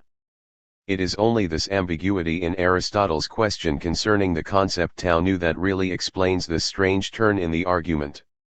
The explanation which Aristotle himself offers for this ambivalence, as it happens, is remarkable because it sounds incredibly modern. This is because it is the kind of explanation which effectively prevails throughout the subsequent history of Western thought wherever the philosophical problem of genesis and validity is involved. For in one place Aristotle says that the pyro tau eta omicron sigma alpha in the didactic sense, the first thing we become aware of, is precisely the tau delta epsilon tau iota, whereas in itself or objectively, according to the ordo rerum, independently of the way we come to it or rise to it by way of experience, it is the actual ontological concept of being that enjoys priority. This distinction is in fact that of genesis and validity. Too, it is the distinction which attempts to deal with aporetic concepts, with the difficulties involved in such a central concept as being, by specifically distinguishing the process through which we come to form such concepts in the first place from the validity of these concepts as such. This is a conception that was emphatically revived by Husserl, for his theory of abstraction expressly maintains that the prior ideal unity of the species has nothing to do with the processes of abstraction through which, as thinking individuals, we actually arrive at them. Max Scheler in particular then took up this distinction and turned it into a dualism by going on to construct two worlds, a genetic empirical one and a pure ontological one, which are supposed to have nothing to do with each other, until this rather disconcerting philosophical division of labor in relation to origin and truth finally dissatisfied him so much that he turned to the vitalist metaphysics of his later period. Point 3. I draw this to your attention here only because this distinction between genesis and validity implicitly plays a certain role in Heidegger as well. For his work always shows a tendency to separate the nominalist moment of thought, the moment which produces concepts as abstractions from the facts which they cover, from the properly ontological level and present it as something pre-ontological. And this in spite of the fact that the point of Heidegger's project, and it is good to remember this if you wish to understand the specific difference of Heidegger's thought as the most influential form of ontology today in comparison to earlier ontological approaches, is precisely this: what Heidegger believes he has discovered in his region of being, in what he expressly addresses as being, is not a dimension of validity, a dimension of the logical in itself, which as pure logic would enjoy priority over any process of genesis. On the contrary, in one extremely perceptive passage, for he has even clearly shown that logical absolutism on the one side, which turns this dimension of validity into an absolute, and psychologism along with the positivist theory of genesis on the other are essentially complementary and fit perfectly with one another. So you must actually try and understand the specific character of Heidegger's approach if you really want to understand the nature of my argument with it. For he specifically believes not only that the concept of being provides him with the ontological counterpole to the ontic domain, but also that his concept of being is indeed delta iota phi omicron rho omicron, that it is effectively indifferent with regard to both of these dimensions, that of an absolutely fixed and objectified conceptuality and that of beings or entities included under concepts. For it is supposed to be a third perspective, though not of course a third and different sort of principle in addition to others. It is supposed to refer to an order of thought which resides in principle beyond, or, if you prefer, this side of, that dichotomy between the concept existing in itself and some mere ultimate given. Now you will sometimes encounter in Heidegger, in contrast to Husserl or to Scheler in his ontological phase, certain ways of speaking which do not really seem at home in the ontological domain, which you would sooner expect in the domain of genesis.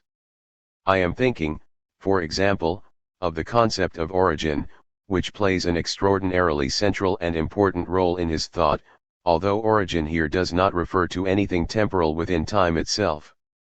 On the contrary, it is an emphatically metaphysical concept that refers to time itself as a temporalizing principle, in other words, to time itself as an ontological structure rather than to any concrete, specific, or particular temporal relationship of any kind. Here too, however, it has to be said that these things remain shrouded in a kind of overwhelming ambiguity. Thus, whenever he talks about origin and originality, this also always seems to evoke the suspicion that what lies much further back in time is somehow also more original, and therefore closer to the truth.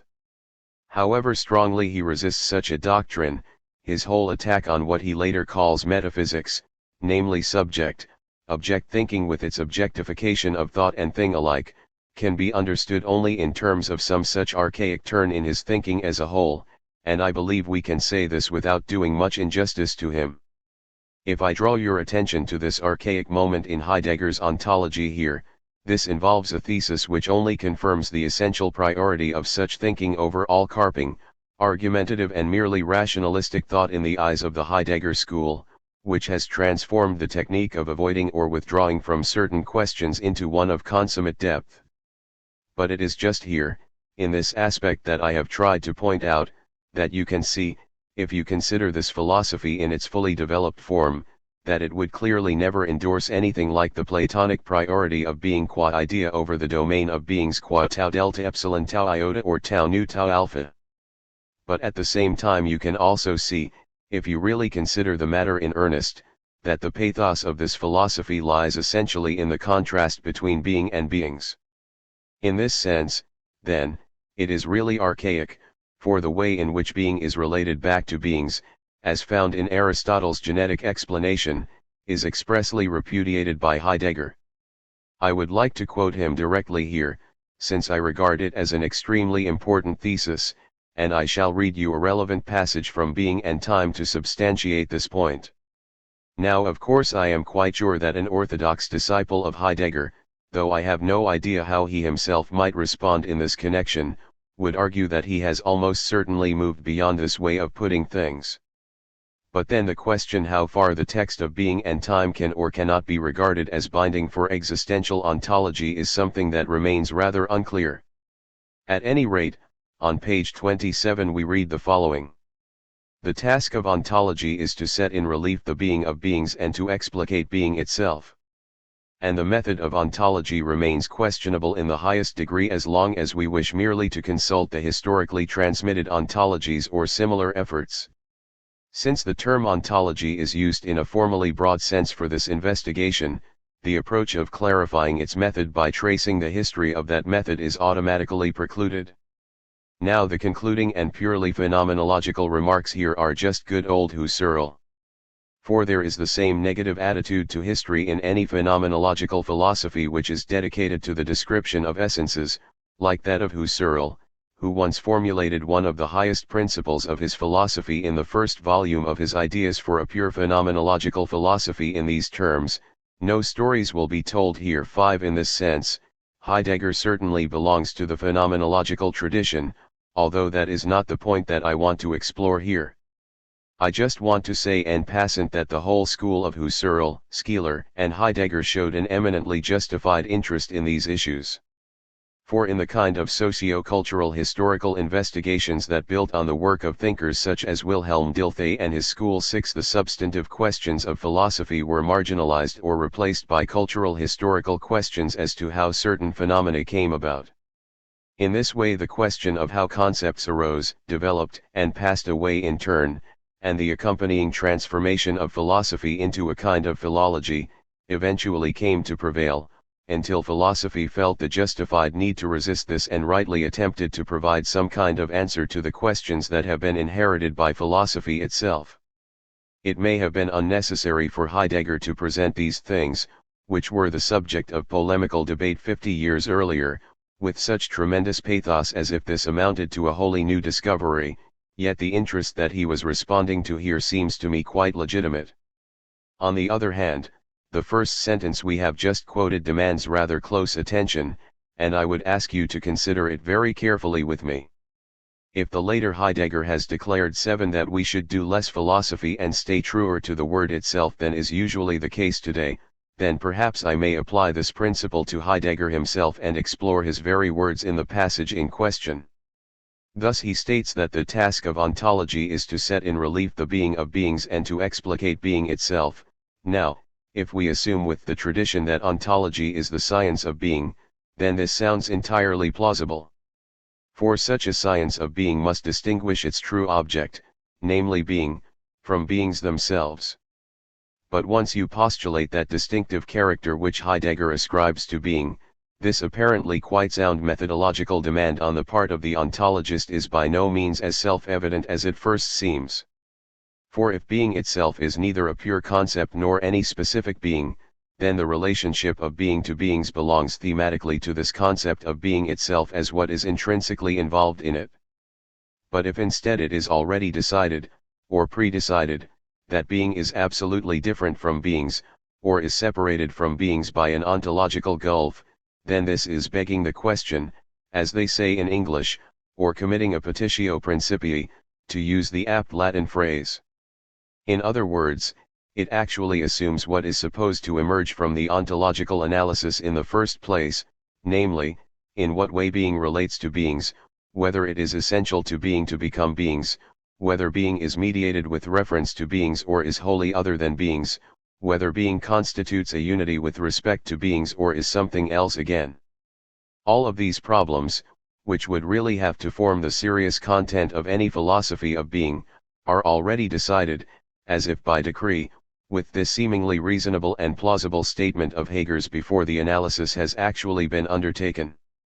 In other words, we are informed in advance that the task is to explicate being and to set the being of beings into relief. Now this is all very well and good, but what if part of the meaning of being is that it cannot absolutely be set off against beings?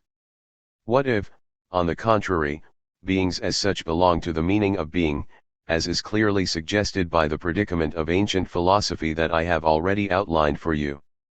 How can I then establish in advance the methodological principle that being must be separated from beings? For in effect this anticipates, and indeed with a somewhat threatening gesture, what can only result from the analysis we have been promised, namely the contrast of being and beings. And this postulate, incidentally, implies a kind of ontological objectification or solidification of being over against beings of the sort that Heidegger specifically repudiates in his critique of metaphysics. Indeed, this critique insists that we should not understand the concept of being in this way merely as a counter-concept to beings and should recognize instead that it lies outside or beyond this alternative. I have presented things in the way that I have in order to show you how this kind of thinking, if we take what it asks of us really seriously, that is, if we just try to think along with it, certainly lacks the rigor and plausibility it claims and faces the most serious methodological objections.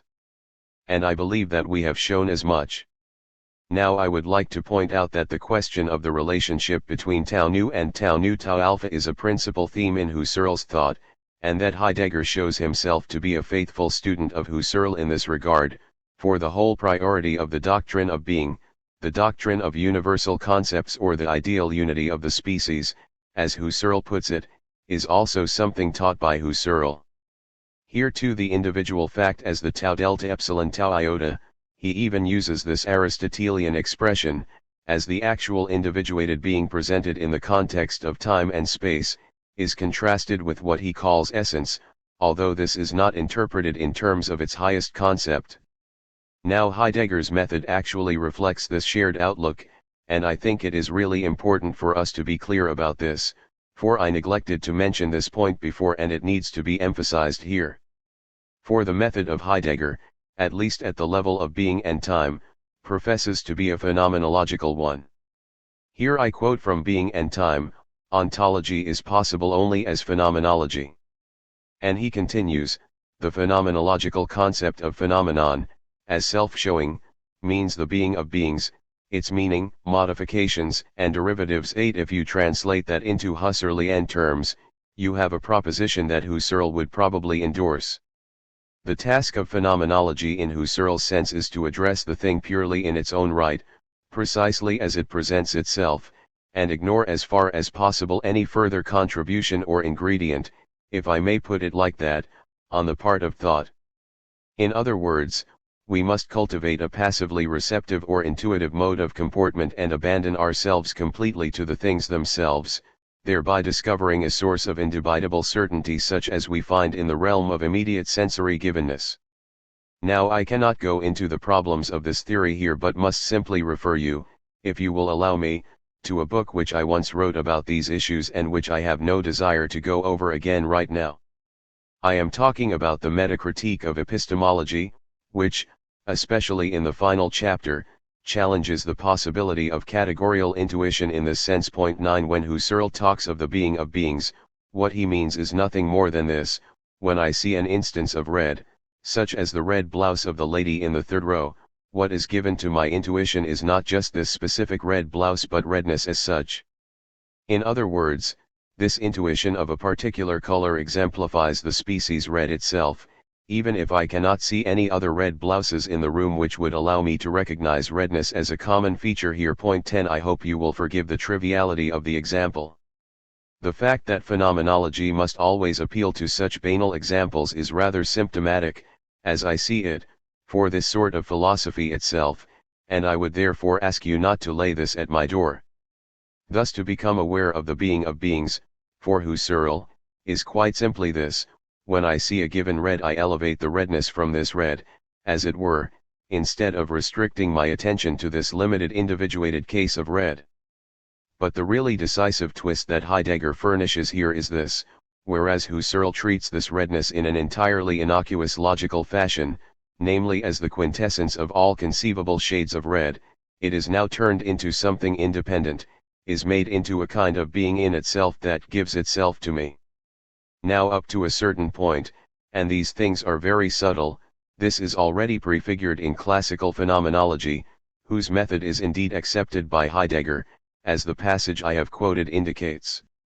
For Husserl says that, if I look at the red blouse, even if, God forbid, there were no other red blouse in the entire world, and no other case of red either, I would still be able to intuit the essence red or redness from this single instance. Now if that were really true, and this is the reason I have been so emphatic on this point against Husserl and expended so much effort on all this, then Heidegger's thought that some form of being sui generis, of being in its own right, namely the form of being redness, is prior to any particular given red would be plausible. For if there is no such redness in itself, how could I speak of this redness and immediately perceive this redness when I have only a single example in front of me? The move from the immediate perceptibility of this redness towards the being in itself of redness, and then, by extension of this method, the move towards the effective independence of being itself with respect to particular beings, is an extraordinarily tempting conclusion. But then, as I would say, it was not really all so bad in Husserl, if you will excuse this rather crude way of putting it. It is certainly true that Husserl liked to talk about ontology, and indeed frequently did so, but what he meant by ontology was basically nothing but the attempt to epitomize the highest regions of specific fields and determine their internal structure. Thus if I consider the highest concepts to which mathematics can aspire, or those of theoretical physics, of pure grammar or of pure logic, and he was always fundamentally interested in pure logic and pure mathematics, and bring these concepts together and determine their structure, their interconnection, their mutual dependence, and so on, then for Husserl that would be the relevant ontology. And this ontology is located in each case within the domain of an already established and developed science which can be related, through reflection on its logical structure, to a certain number of ultimate general concepts, those concepts without which it is allegedly impossible to conceive of the region in question. But it would never have occurred to Husserl that these general logical principles or logically articulated material regions, for which he already introduced the term ontology, would enjoy any sort of absolute independence or would possess a truly ontological character, in other words, that they represented anything more than the structures of the individual sciences and needed justification as ontologies in their own right. And, as soon as Skeeler attempted to reinterpret these formal logical elements that pertain to individual fields into an ontological doctrine of being in itself, Husserl was utterly mortified. As in the story of the sorcerer's apprentice, he now exerted all his efforts to quell the spirits he had himself unleashed.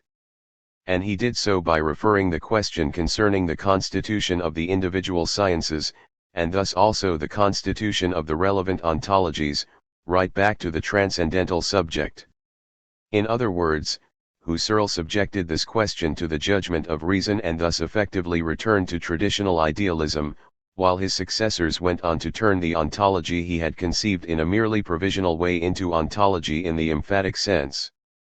If you are to understand more clearly the transformation involved in the more recent history of the concept of ontology, it is important to see how this talk of ontology, how the recourse to ontology through the analysis of meaning within already constituted regions, was accomplished by Husserl, but also how he ultimately referred the question of constitution, of the derivation and justification of these regions and ontologies, back to reason in a quite traditional Kantian way.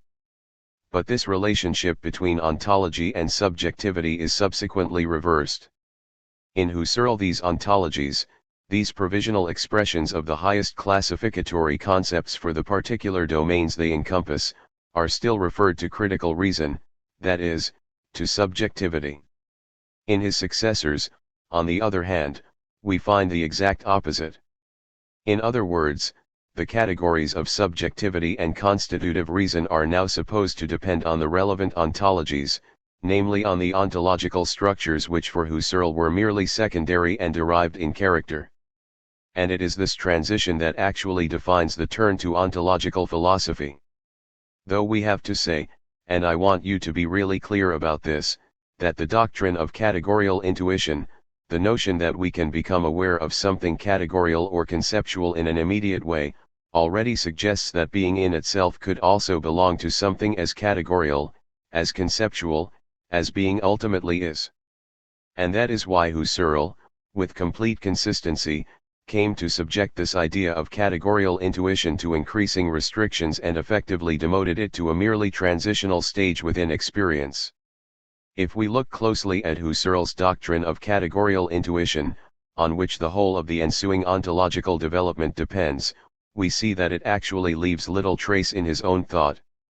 Ladies and gentlemen, I showed you that, in spite of an attempted original return to the question of being, ontology treats being as what is prior with respect to beings. Let me just close today by offering a thesis which I shall develop in the next session.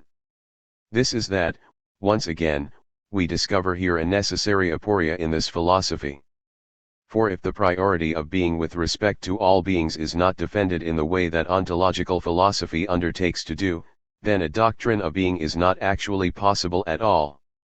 A pure ontology, a doctrine of being as such, is only possible if being is taken to be independent of particular spatio-temporal beings.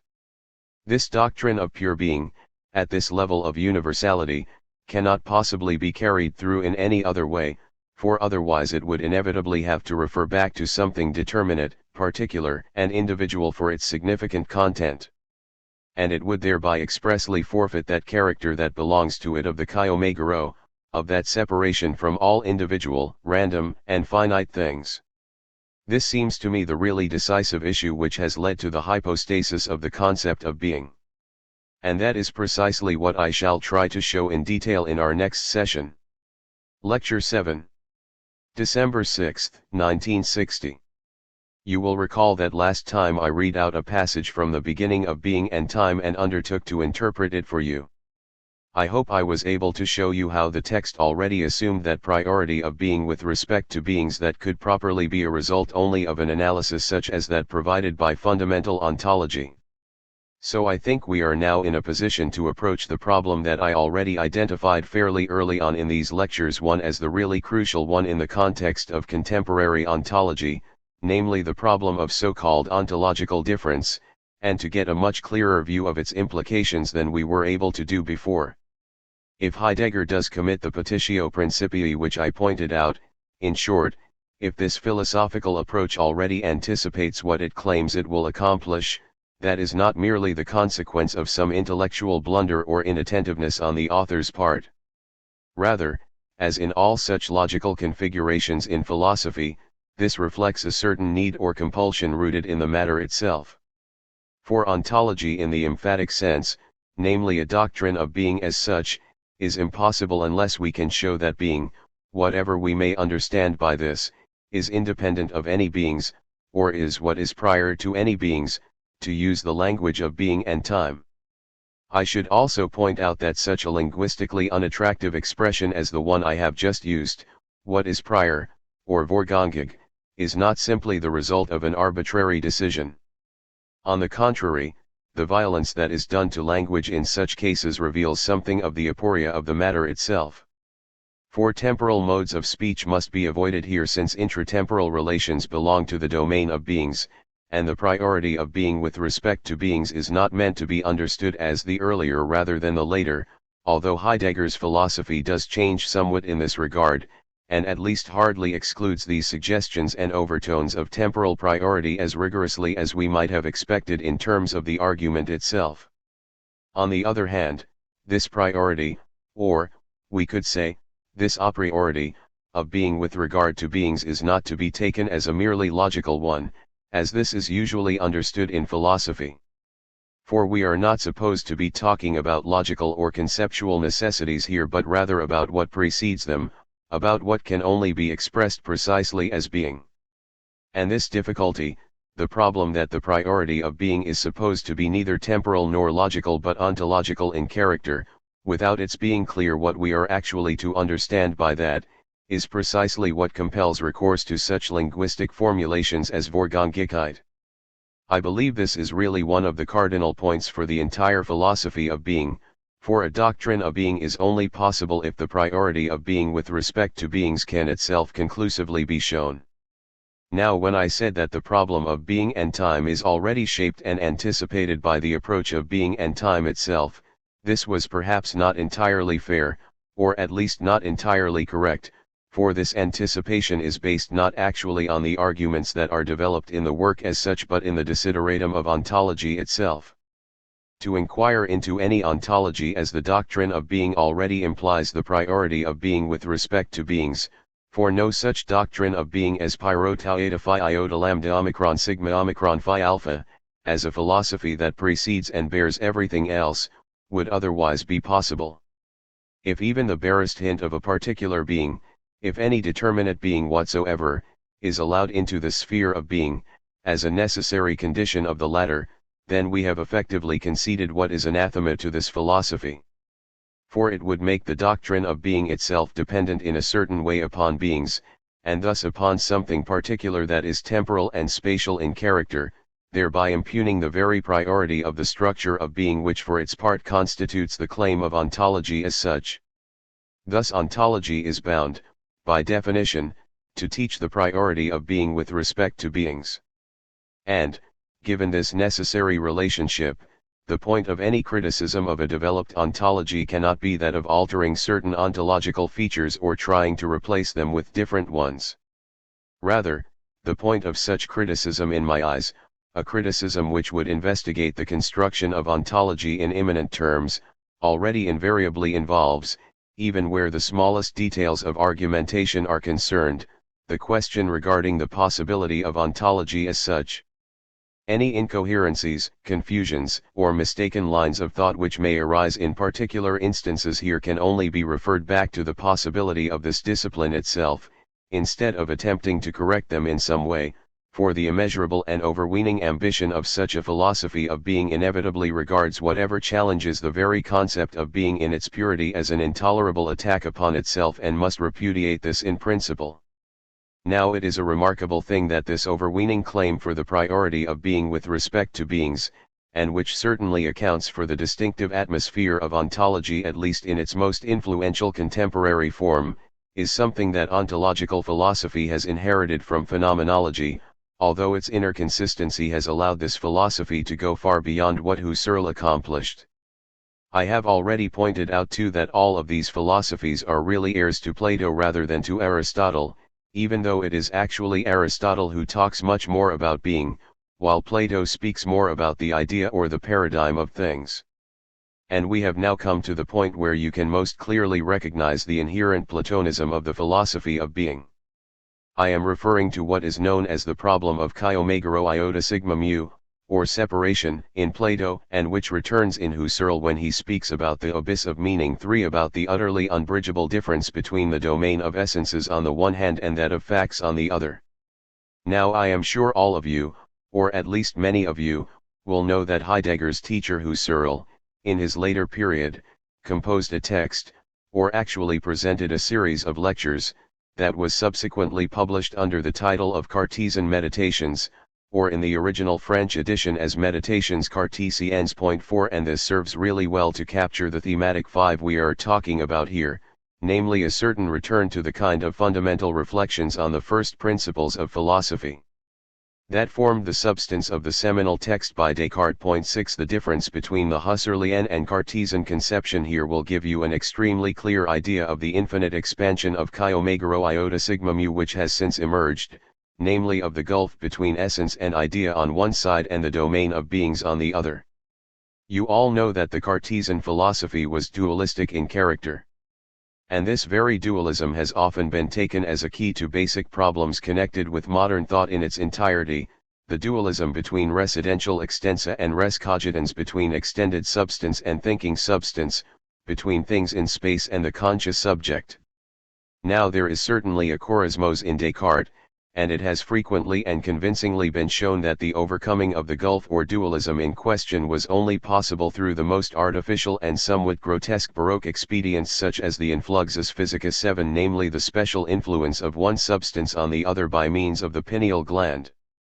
The degree to which this rigid Cartesianism, in spite of the rather scholastic theological solution that Descartes imagined he was able to maintain, was still regarded as the crucial question can readily be seen from the history of post-Cartesian rationalism that we all know.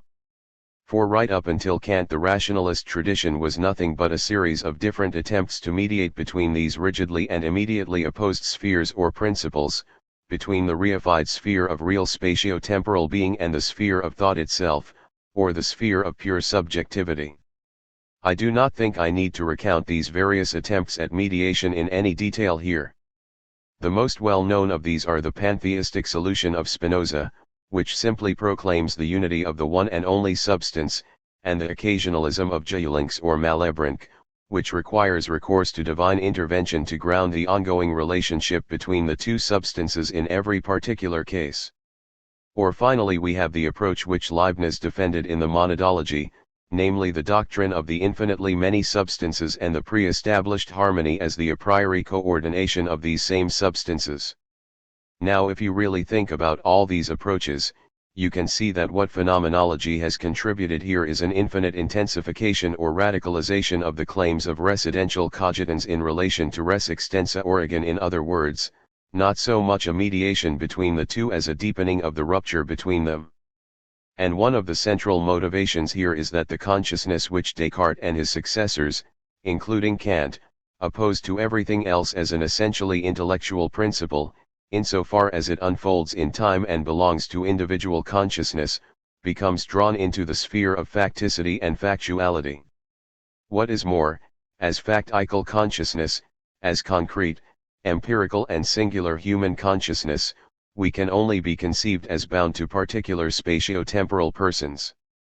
Thus what in Descartes is still ingenuously described as residential cogitans as something removed from the arbitrary and contingent character of the merely factical, now in a sense finds itself firmly attached to, and made dependent upon, that same empirical reality which according to these idealist and rationalist philosophies is supposed to be constituted by pure mind in the first place.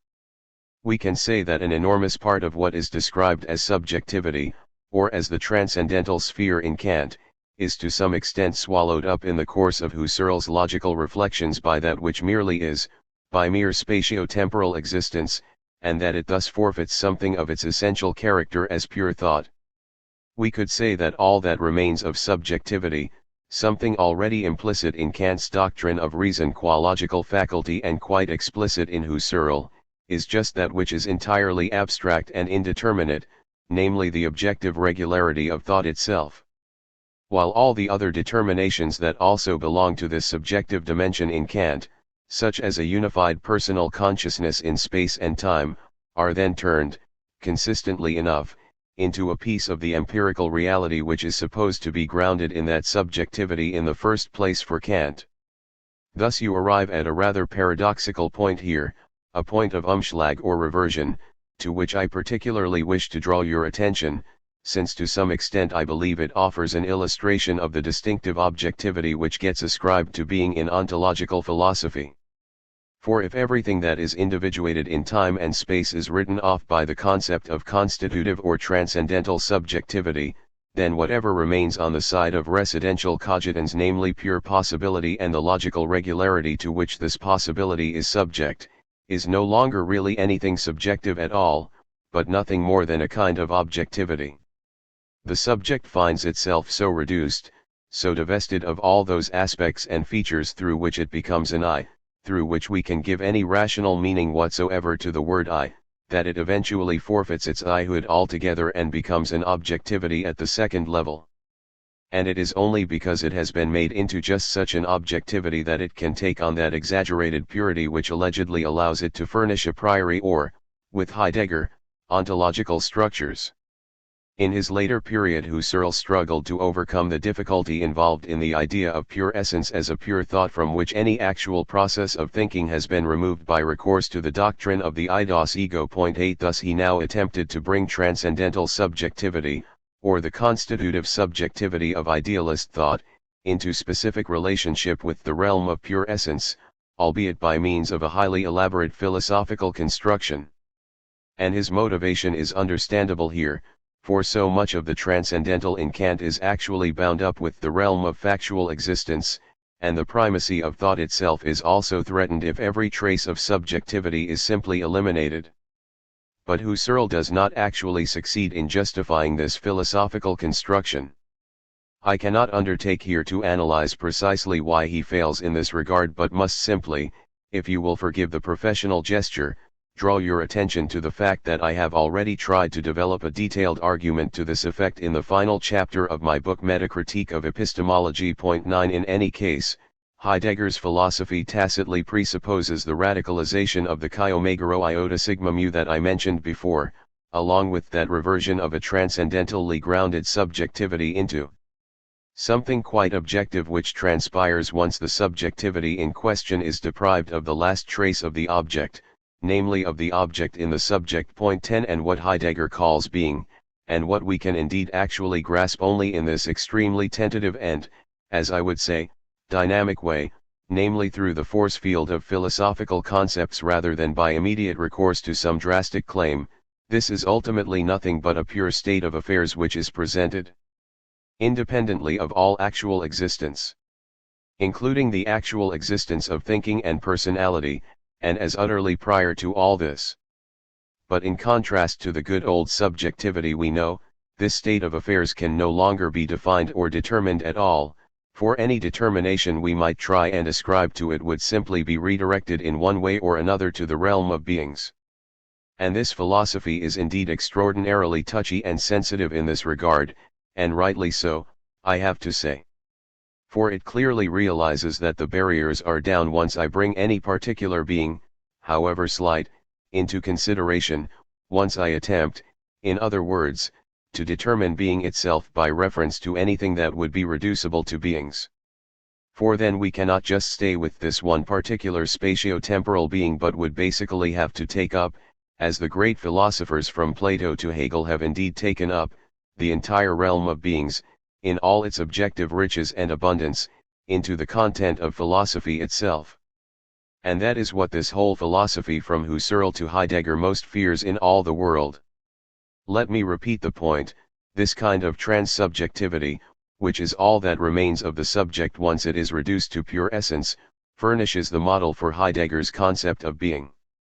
The abandonment of the empirical dimension in phenomenology, which actually goes so far as to ascribe all substantive content whatsoever, and not just psychological phenomena, to this dimension, is what leads to a kind of allergy towards beings in general where fundamental ontology is concerned.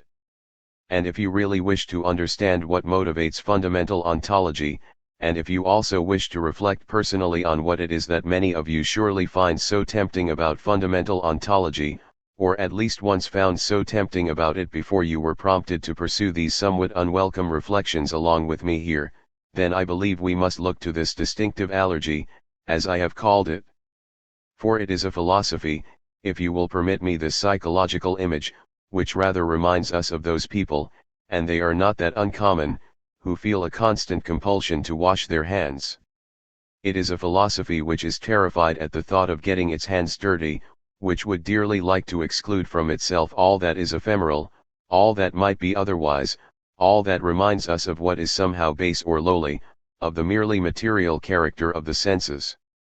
Now you will constantly hear that this philosophy is essentially quite different from all idealism, and I am myself the last person to minimize the differences in relation to idealism here, and indeed I think I amply recognized this aspect when I pointed out how transcendental subjectivity reverted to a kind of objectivity of the second level.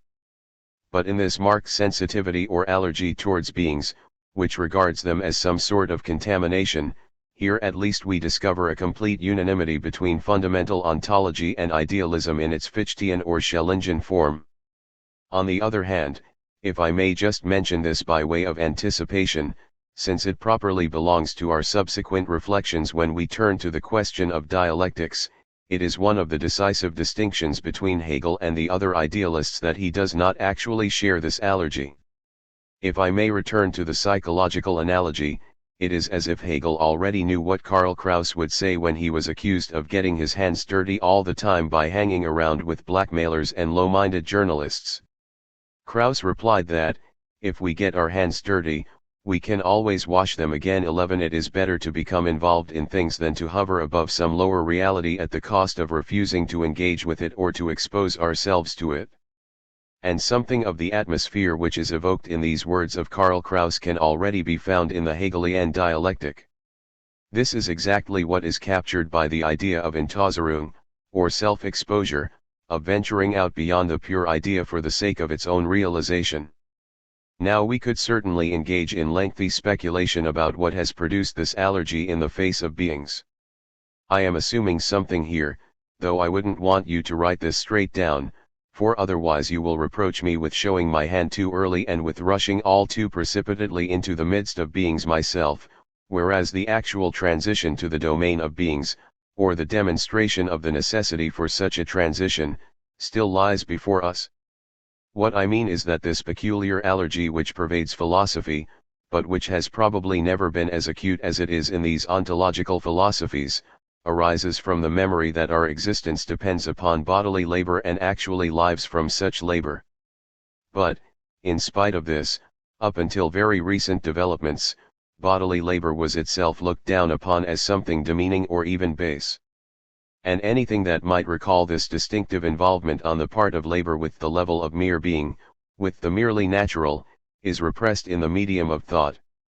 And the priority of what we call mind or spirit over the material world on which it lives and depends is once again consolidated and transfigured through this allergy, which now effectively decrees the absolute purity of all that is mental or spiritual as the domain of true being in contrast with the mere domain of beings. For that ideal of purity on the part of being, which grounds the pathos or, as I would call it, the religious or theological aura of fundamental ontology, is something borrowed. And here I would ask you to take this thought in full seriousness and continue to think about it carefully. For it is the thought of a sphere of mind or spirit which fundamental ontology has allegedly left behind and already consigned to speculative metaphysics as a kind of intellectual aberration. Now there is something about this particular attitude that I would describe as mythical. 12 A certain fear lest the slightest hint of something beyond our own principle might already suffice to threaten or dislodge the entire authority or dominion of what we are, namely the authority of the mind as in group, if I may express this in sociological terms. Thus fundamental ontology relates to the domain of beings in like manner to the wicked stepmother in the story of Snow White. For while the queen is indeed the fairest one of all here, in her own immeasurable kingdom, somewhere else far away, beyond the mountains with the 7 dwarfs, there lives one who is fairer than she. 13 And this little thing proves unbearable for fundamental ontology, precisely because such thinking, in a kind of manic or even paranoid extremity, is driven again and again to expel any trace of anything that might recall the realm of beings, to eliminate anything of the kind and run the danger of becoming so abstract in the end that no such trace remains. At the same time I have no desire whatsoever to dismiss or belittle that aspect which largely accounts for the pathos and the passion of this philosophy. For there is indeed something right about the anxiety in question here, one which actually reveals the crux of this whole philosophy at this point. For as soon as we pass on to beings in however inconspicuous a manner, and this is the tremendous significance of that radicalized chi omega rho iota sigma mu that is accomplished by Husserl and Heidegger, and as soon as we relate the determinations of being to any aspect or feature of beings, we are at a loss to answer the question as to why we should stop with this being in particular, and why we should not take up beings into philosophy in all their fullness and abundance as well. In other words, Snow White from beyond the mountains, unless she is done away with, can step into the carriage with her prince the very next day and enter into the city, while the stepmother can dance herself to death in red-hot shoes, or meet whatever pleasant fate mythology has decreed for such cases. And something of this feeling prevails in fundamental ontology. In other words, if I may put this in a very extreme form, at the very moment when philosophy acknowledges beings as beings, in place of the abstract category of beings in general, we have already renounced the form in which all traditional philosophy appears. There is no longer any such thing as prima philosophia. In terms of the history of philosophy, this excessive chi omega rho iota sigma mu and essential purity, which has ultimately led to the concept of being, is the response to positivism and nominalism. For positivism and nominalism alike, if I may put this in a rather exaggerated form, all that is left now is beings, while the concept has been dropped. Of course I am well aware that this is an exaggeration, although the old nominalist definition of the word as flatus vocis, as a mere flutter of the voice, gave the game away in this regard right at the beginning of this philosophical development. For even nominalist and positivist philosophies, of course, cannot manage without concepts, and the fact that they cannot do so reveals both the impossibility of reducing concepts entirely to beings and that of reducing beings to being. But we can still say that concepts thereby forfeit the independence they once enjoyed, that they eventually become nothing but counters which no longer possess any content in their own right. In this way they effectively become little more than pointers to specific cases of sensuous experience, to whatever actually happens to come along, although this is treated as redundant once it is cashed in and factual experience furnishes sufficient material to decide on the validity of concepts and judgments that simply appear to belong to the conceptual sphere. It is very important to realize here that this positivist development has proved tremendously influential, and indeed far more so than is really recognized in Germany and the general consciousness that prevails here. Nonetheless, I would suggest that this attitude will actually change soon enough. For this is all bound up with what people like to call the integration of the West, and in a very short time we shall see that positivism will spread and emerge triumphant in Germany as well, very much as it has already done in other Western European countries. But I simply make these remarks in passing here. I would be more than happy if my reflections could at least manage to throw some sand into the machine, although there will soon be far too many professors of analytic philosophy around for this to work for long.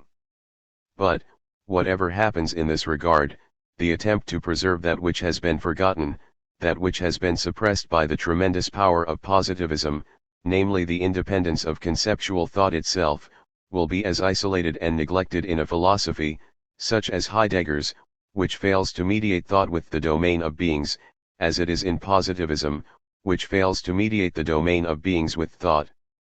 I believe it is really important for you to recognize, if you wish to do justice to the depth of reflection which drove Heidegger to adopt this approach, that this polemical emphasis upon the aspect of chi omicron rho iota sigma mu prevents the essential dimension of what was once called the mind from simply disappearing from view, but also isolates it at the same time.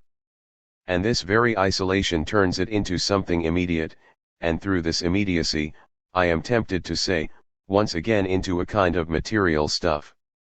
Now the concept of being in this new ontology does have a rather peculiar and almost material character, or I would even say a kind of hylozoic character. Point 14 For being is indeed what is not subject, what would not be subject at any cost, yet acts in all kinds of ways and has all kinds of things ascribed to it.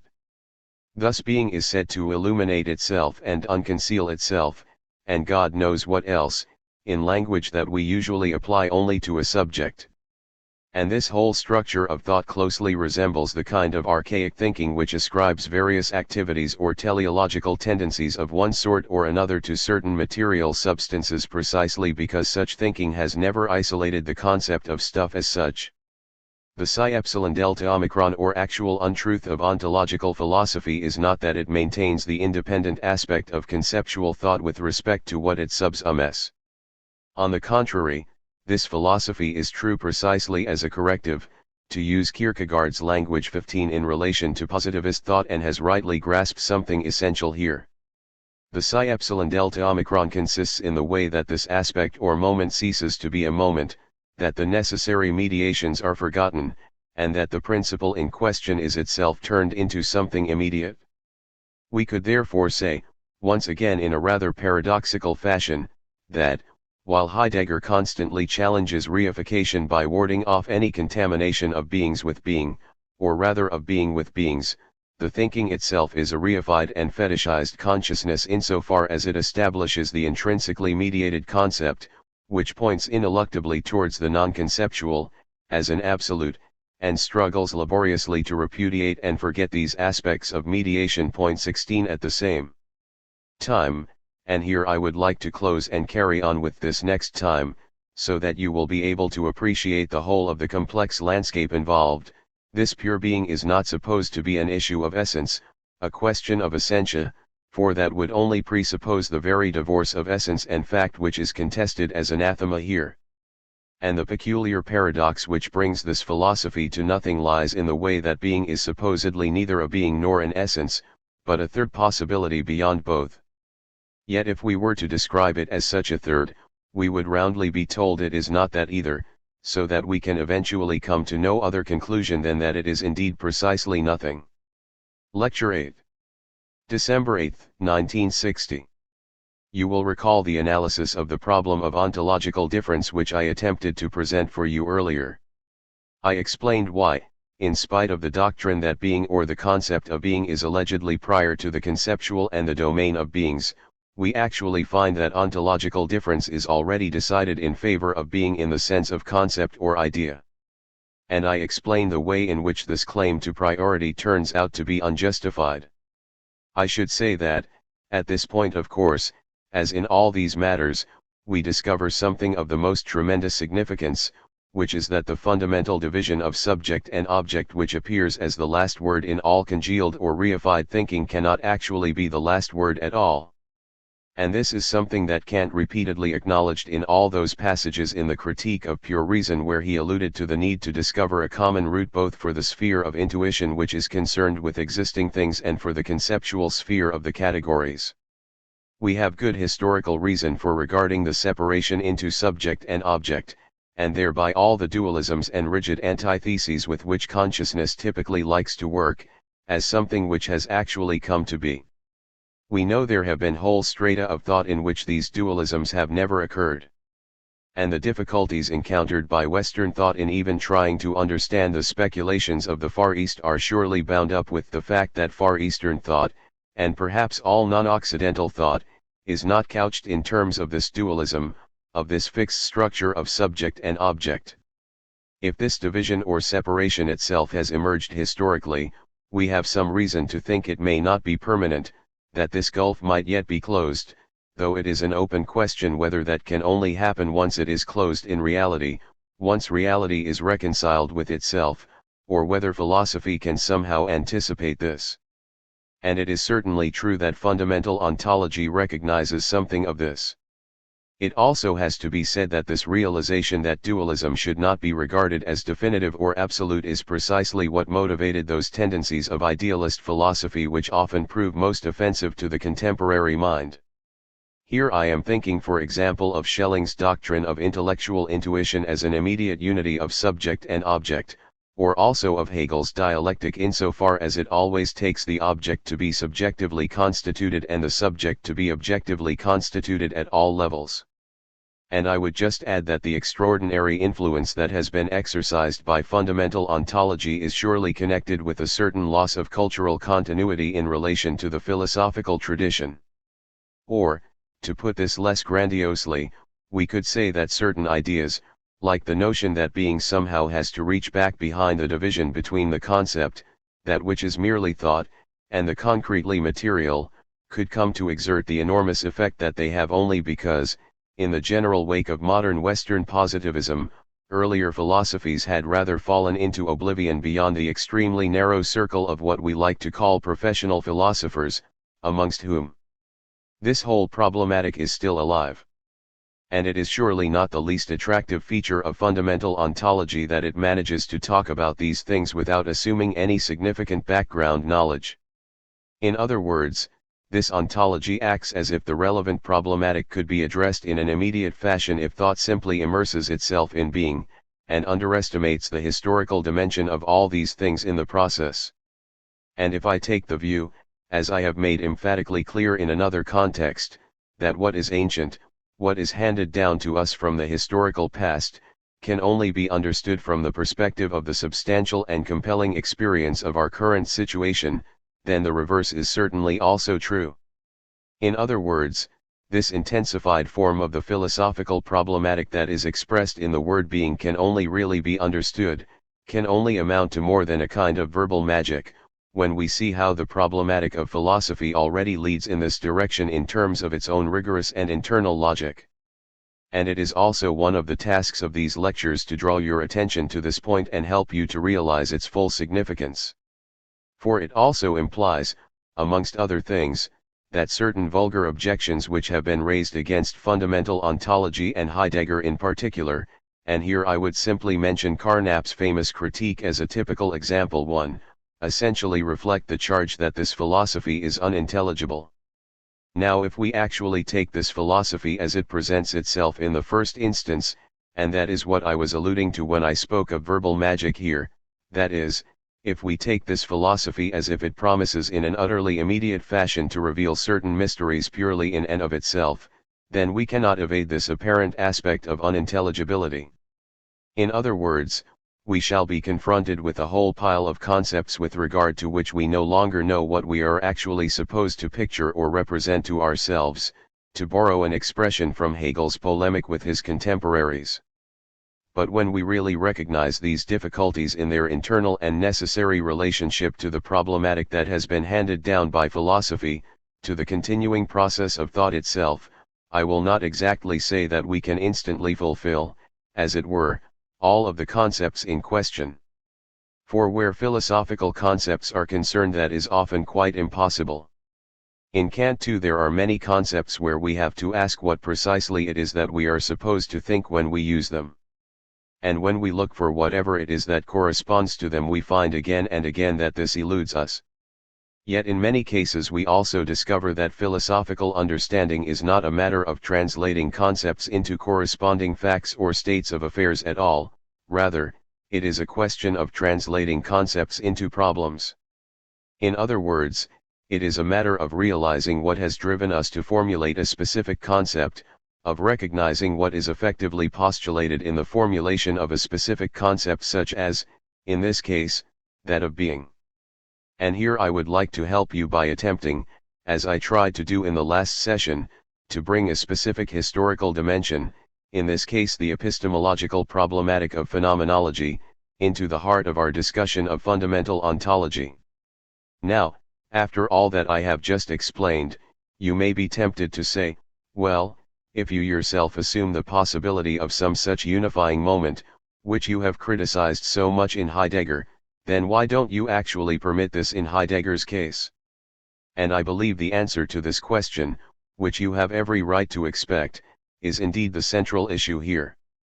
For we can indeed recognize the limited and provisional, and even illusory, character of a certain intellectual tendency or tradition, such as the dualistic or dichotomous mentality which has existed since antiquity, just as Heidegger has done.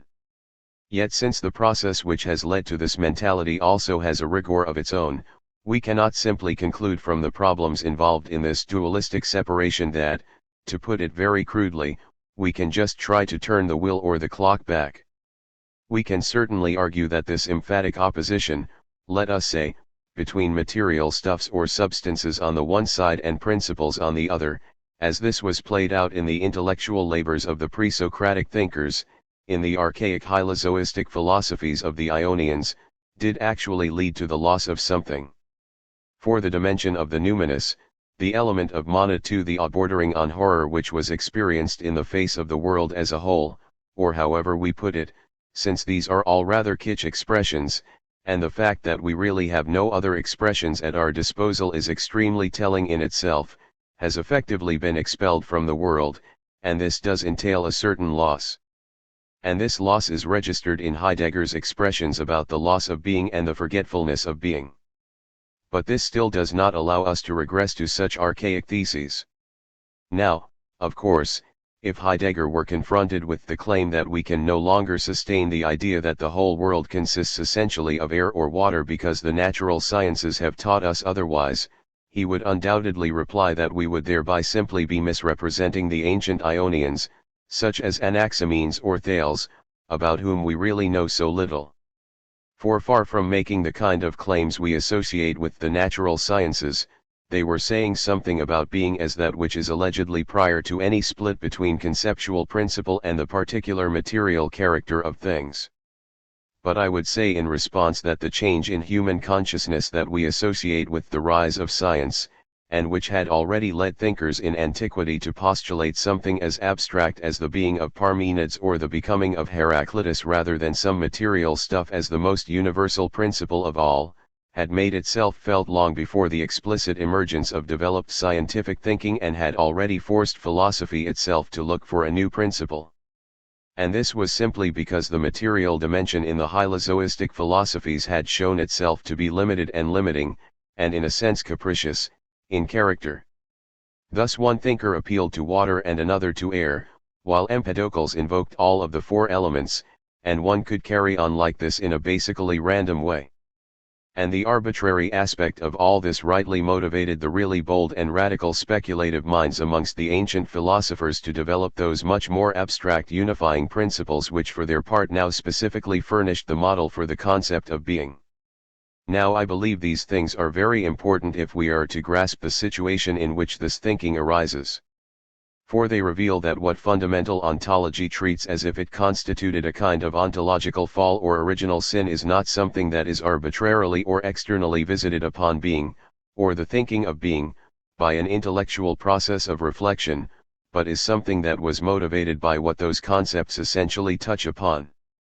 In other words, if we suffer today from this division, from this rigid separation of dualistically opposed moments, whether we call them subject and object, or conceptuality and actual beings, or however we describe them, if we suffer from such ossified antitheses, and become aware at every step of their own inadequacy, in the inadequate character of the business of science itself, for example, then the possibility of any reconciliation here surely cannot lie in a forced attempt to restore a stage of consciousness that has already effectively been abandoned. Rather, if the distress of this separation continues to be felt, this can only encourage us to think this dualism through to the end, to overcome these rigidly opposed moments by reflection upon the very reflection that has produced them. In terms of the problem we are talking about here, that is precisely what defines the problem of dialectics. And in this connection I have already allowed myself to develop a fundamental line of thought which will show you why it is necessary to contrast dialectical thinking with ontological thinking. I should also add, however, that so far I have indicated only the necessity for thinking dialectically rather than ontologically in a merely formal way or, we might say, merely in terms of certain philosophical reflections on history. Point 3 But I have not yet really begun to provide what I promised you at the beginning, something which I certainly intend to do in what follows. For I need to show you precisely how the necessity for dialectical thinking itself arises specifically from the substantive problems and concerns, from the inner problematic, of the philosophy of being. But we can only accomplish this once we have entered into this philosophy much more deeply. And let me just say that being really remains hanging in a rather indefinite relationship to the domain of conceptuality here, for let me remind you once again that being, for reasons I already analyzed in some detail last time, must not be regarded as a being or entity of any kind. Thus in the introduction to Metaphysics, one of Heidegger's later texts, we read the following on page 31, and although he puts this in a hypothetical fashion here, you will clearly see where this is leading. I could easily have found other more direct textual evidence as well. But now the question is whether the assessment of being as the most universal concept reaches the essence of being, or whether it so misinterprets being from the start that questioning becomes hopeless. The question is whether being can count only as the most universal concept that is unavoidably involved in all particular concepts, or whether being has a completely different essence, and thus is anything but the object of an ontology, if one takes this word in its established meaning. Point 4. It is very clear from this formulation that Heidegger certainly inclines to this latter way of putting it, that is, to the idea, as he says, that being has a completely different essence from any concept whatsoever. And right there you actually have the whole aporia that I have tried to present to you as the essence, indeed as the dynamic essence, of this conception of being. For you have now recognized the specific character of this concept of being in both of its aspects. On the one side it cannot signify beings regarded as a whole, cannot simply be taken as an objectification of the is, of existentia. On the other side it is not to be regarded as a concept or as mere universality either.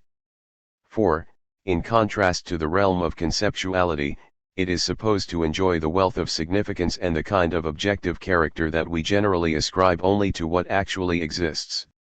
Thus we see how one side effectively lives off the other here, how one always borrows something from the other, although the debt is never paid back.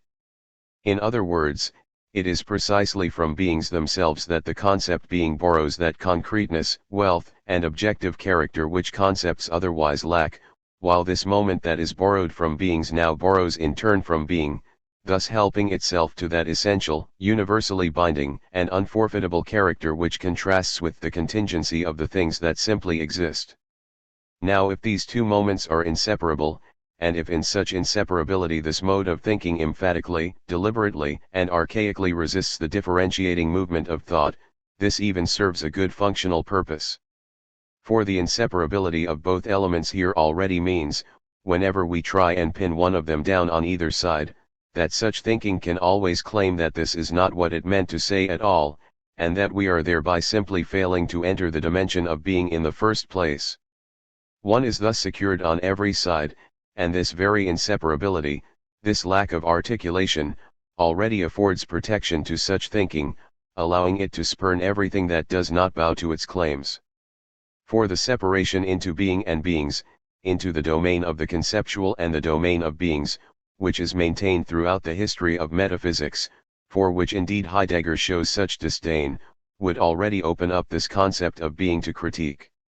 Critique is actually nothing but a process of distinguishing, a process of confronting different aspects or moments in order to see whether the conceptual moment is genuinely fulfilled in its respective objects, whether it is an empty or a legitimate conceptuality, namely one to which something corresponds, and, on the other hand, it is a confrontation of the realm of beings, of what is there, with the concept.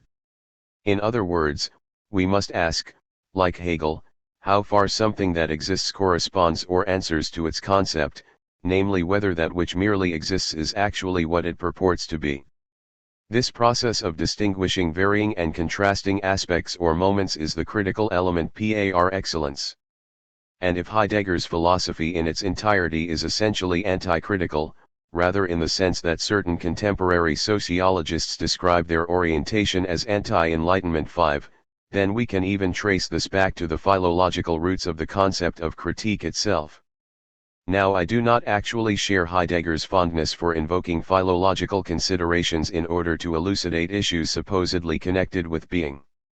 And we shall certainly come to my reasons for eschewing this approach in due course. But it is a very remarkable thing, and I cannot resist reminding those of you with a knowledge of Greek in this connection that the etymology of the word critique refers back directly to the idea of separating or distinguishing things, specifically to the verb kaparonu epsilon iotenu, thus kaparonu omega means I distinguish.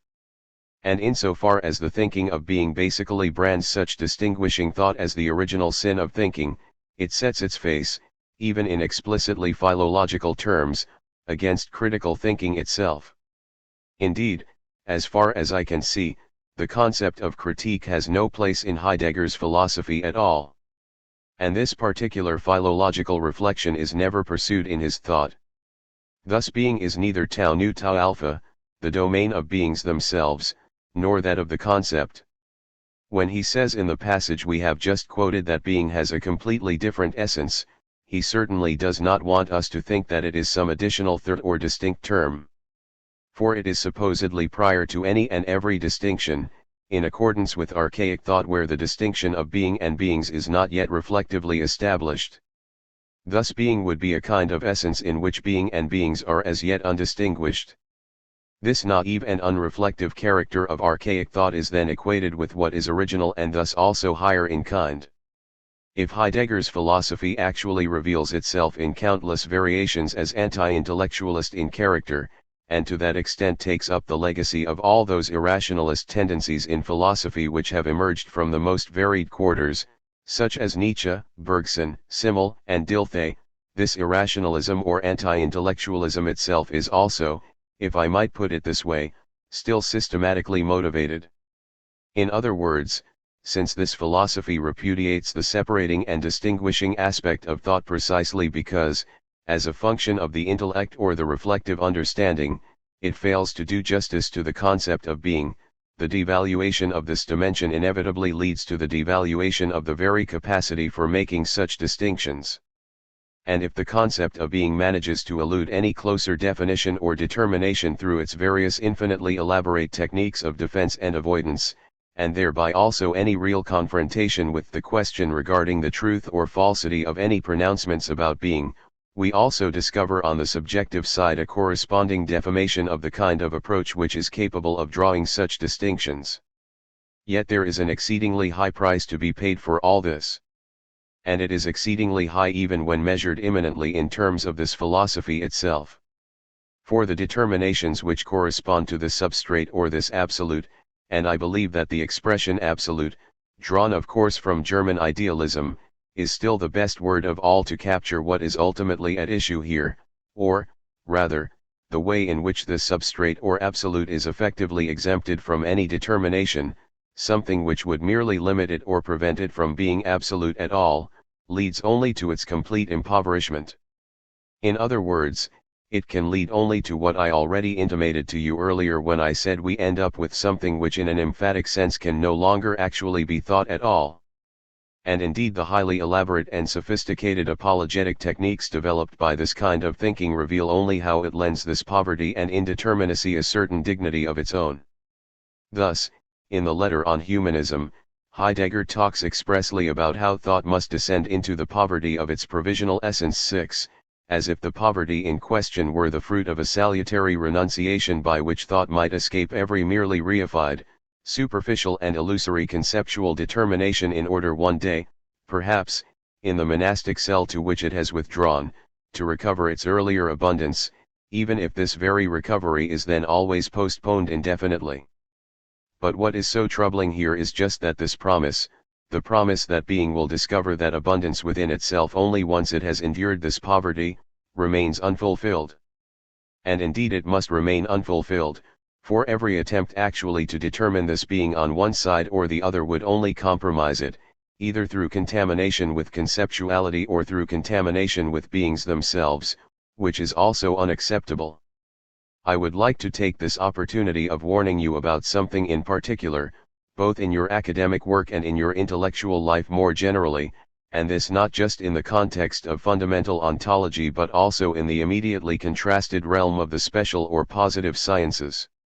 What I mean is that you should beware when people defer everything and say that what really matters about something is not what it has achieved so far but what it will surely accomplish one day. I believe that, whenever you encounter a postponement of this kind, you will find that certain aporias or structural impossibilities that are already prescribed by the matter in question are simply being cosmetically disguised, that what cannot be accomplished by virtue of the matter in question is simply being put off to the future. Thus in empirical sociology we are constantly assured that we must naturally go out and gather an enormous amount of average material data, of an average conceptual level, but that finally, once we have spent long enough gathering it, we might just arrive at a theory of society 7. It is basically very similar to the poverty of being into which thought must allegedly withdraw if it is to partake, God knows how, in the undiminished abundance of being. Now precisely that approach which presumes to piece society together from innumerable individual observations and the way they are classified cannot actually get to the concept of society at all, For it already excludes the idea that there is such a thing as a concept of society. Now it is characteristic of this whole way of thinking that it makes a virtue out of necessity. In other words, precisely what thought has failed to accomplish, the defects and negative features that it involves, everything that it cannot resolve, all of this, in an extremely bold and clever move, is now reinterpreted as if it were actually a higher form of positivity. We might almost say, from this point of view, that fundamental ontology is a parody of the dialectic, for it pursues a kind of positive negation in the sense that, if this philosophy is deficient or lacking in something, this very lack becomes a mark of distinction, becomes something positive and, above all, even an emblem of higher dignity. The abstractness to which being is aporetically condemned is stylized and transmuted through the supposedly concrete character of this monastic life of thought as if it represented some greater immediacy and proximity with respect to what authentically is. Let me simply add to these preliminary observations something that I may in principle have mentioned earlier, and we are now rapidly reaching the end of these observations before we proceed to an analysis of what I call the ontological need, but which can be expressed again more precisely at this point. I mean that, in spite of that return to the origin which Heideggerian thought claims to accomplish, it cannot actually escape its own historical situation, in other words, that the very reflection in terms of subjectivity which it presumes to overcome as an immediate proclamation from the heart of being nonetheless still makes itself felt in its own method and mode of thought. And in fact Heidegger has not really attempted to deny this. Here I would merely draw your attention to two decisive categories at work in this philosophy where this is rather evident. In the first place I am referring to the analysis of the meaning of words, which, precisely as intentio obliqua, implies reference to the realm of consciousness. For the meanings of words also always necessarily involve something which is subjectively instilled in them, and, by pursuing the philosophy of language as emphatically as Heidegger does, the idea of a speaker is also necessarily implied here. Heidegger is driven to grant absolute significance to language as such precisely because he has to abolish by force this moment of subjective reflection that creeps into his own philosophy at the hands of language. And that is precisely what leads him simply to hypostasize language, in other words, to say that being speaks directly and immediately in language itself without being mediated by human beings. And the second way in which subjectivity comes into play is the preeminent position accorded to man. Heidegger expresses this in the letter on humanism by saying that being is illuminated in man, and that man is the clearing of being. 9 This ultimately suggests the old and quite traditional philosophical claim that everything that exists is inevitably mediated by consciousness. And this mediation here appears as the self-illumination of the matter itself. But once again we are presented with a kind of trick, since the character of subjectivity is itself interpreted as if it were something objective and is now, in a certain sense, thrust back into being. This subjective character is thus turned into a determination of being, and being is reflected within itself in terms of that moment we otherwise describe as subjectivity. And here, of course, is where we encounter a difficulty within this philosophy, for the ontological interest which, as I have tried to explain for you, is basically objectively directed, and I specifically use this word here, although it would certainly be offensive to Heidegger, is actually incompatible with subjective reflection itself. And insofar as we can talk of a history of Heidegger's philosophy, it consists precisely in the way that these subjective moments, which in being and time still appear emphatically and almost independently, with recourse to Kierkegaard and others, in the concept of existentials in contrast with categories, now increasingly begin to withdraw into being itself, so that subjectivity itself is subordinated to the subjectifying tendency. When Heidegger says that his original intention had always been essentially ontological in character, that is certainly quite true. What he effectively undertook to do can be seen only as an attempt to take up that moment of reflection and subjectivity which is directly opposed to the ontological approach and integrate it into his original project by turning it into a mode of objectivity, turning existence into a sense-wise, or mode of being, that belongs to essence, that belongs to being itself. This fundamental tendency of Heidegger's, which I have already talked about and about which I shall have more to say in our next session, consists in turning a defect into an advantage, in trying to address and overcome a basic philosophical problem by a particular kind of conceptual sleight of hand which makes it impossible to draw the required distinctions. We might also express this fundamental tendency in this way: if archaic thought never actually separated the ontic and the ontological, Heidegger now finds that his own concept of being is fashioned in such a way that, without separating these dimensions either, it also harbors ontic moments. For we cannot ultimately make any ontological claim at all, not even the later Heidegger's rather impoverished claims with regard to being, without ontic modes of speech cropping up in one form or another. Thus Heidegger's famous formulation that talks about man as the shepherd of being is an ontic mode of speech. In other words, the attempt to capture something of primordial metaphysical significance here takes us back to primitive pre-agrarian conditions of a cattle-rearing society, and thus to something that belongs very much to the realm of beings and the temporal historical world.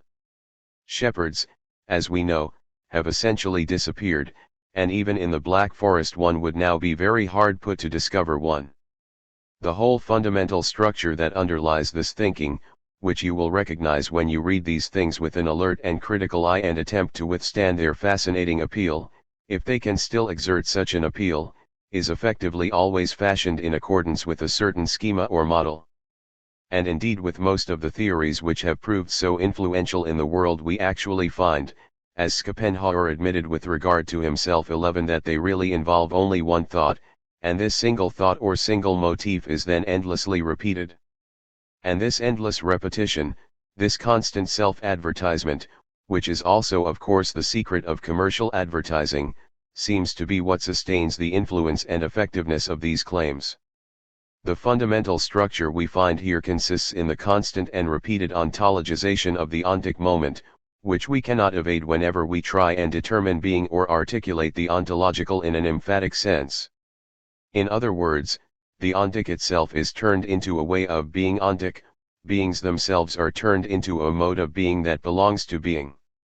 And this tendency to ontologize the ontic, to take Dasein and facticity itself, which represents a universal structure, and use it precisely to resolve everything factical into the relevant conceptuality and universality, this is actually the trick, the universal procedure, of this kind of thinking. And once you have really seen through this approach, once you have inured yourself against it, I believe that the compelling fascination of such things will ultimately evaporate. Lecture 9. December 13, 1960. Ladies and gentlemen, in our last session I had begun to say something about that basic structure of fundamental ontology which, along with its general method, seems to me to justify the critical approach we need to adopt in relation to it. I am referring to that aspect which I provisionally described as the ontologization of the ontic. And this structure, as I pointed out, permeates the whole of Heidegger's philosophy and that of his followers. The trick, as it were, of this entire philosophy basically operates as follows. We are confronted with an opposition between the concept and the non-conceptual dimension which every concept tries to grasp. But insofar as I now form a concept of the non-conceptual that is subsumed by this concept in a certain sense itself becomes something conceptual. In other words, if I grasp all manifold beings together, which is what happens when, to use Greek terminology, the things that exist are gathered under the expression tau nu tau alpha, then this non-conceptual and material dimension, heterogeneous to thought, is itself subjected to conceptuality. And this moment, through which the non-conceptual is subjected to the conceptual, and with it the universal expressions employed to capture the non-conceptual, are now ontologized, that is to say, are themselves elevated to structures of being. The transition consists precisely in this, since every being, everything non-conceptual, is mediated, as we would put it, or is referred to some concept, the domain of beings, or of what is at the same time supposed to be more than what it is, more than the beings themselves, is supposed to be ontological, as Heidegger puts it. Now, when I speak of a trick here, I beg you not to misunderstand me, as if I were thereby casting suspicion upon the subjective bona fides of the thinker Heidegger or that of his followers. That is very far from what I mean. What is more, I regard the particular character of private individuals as irrelevant as far as the critical reflections I am offering are concerned, for I consider the existentialist thesis that any form of thinking should be measured against the one who thinks it to be extraordinarily questionable in itself. And, apart from that, I think I have already indicated in these lectures that the problematic aspects of Heidegger's philosophy which I have pointed out do not arise on account of subjective insufficiencies of any kind. On the contrary, such errors of thought are, if I may put it very strongly, aporetic in character. In other words, they are inevitably brought about by the way this form of thought possesses and pursues a quite specific intention, deliberately undertakes to express a specific kind of experience, or however you wish to describe it, but in the very attempt to realize this intention comes up against certain internal substantive problems, which lead to the sort of maneuvers we have described if the original intention is to be maintained. Now I believe that it would simply be dishonest of me if I refused to admit that this very aspect which I have criticized and held against Heidegger at this point is also to be found, strangely enough, in that thinker who I myself would say, in the words of Tristan or rather Isolde, "For terrible poisons hold a counter-poison one, namely Hegel."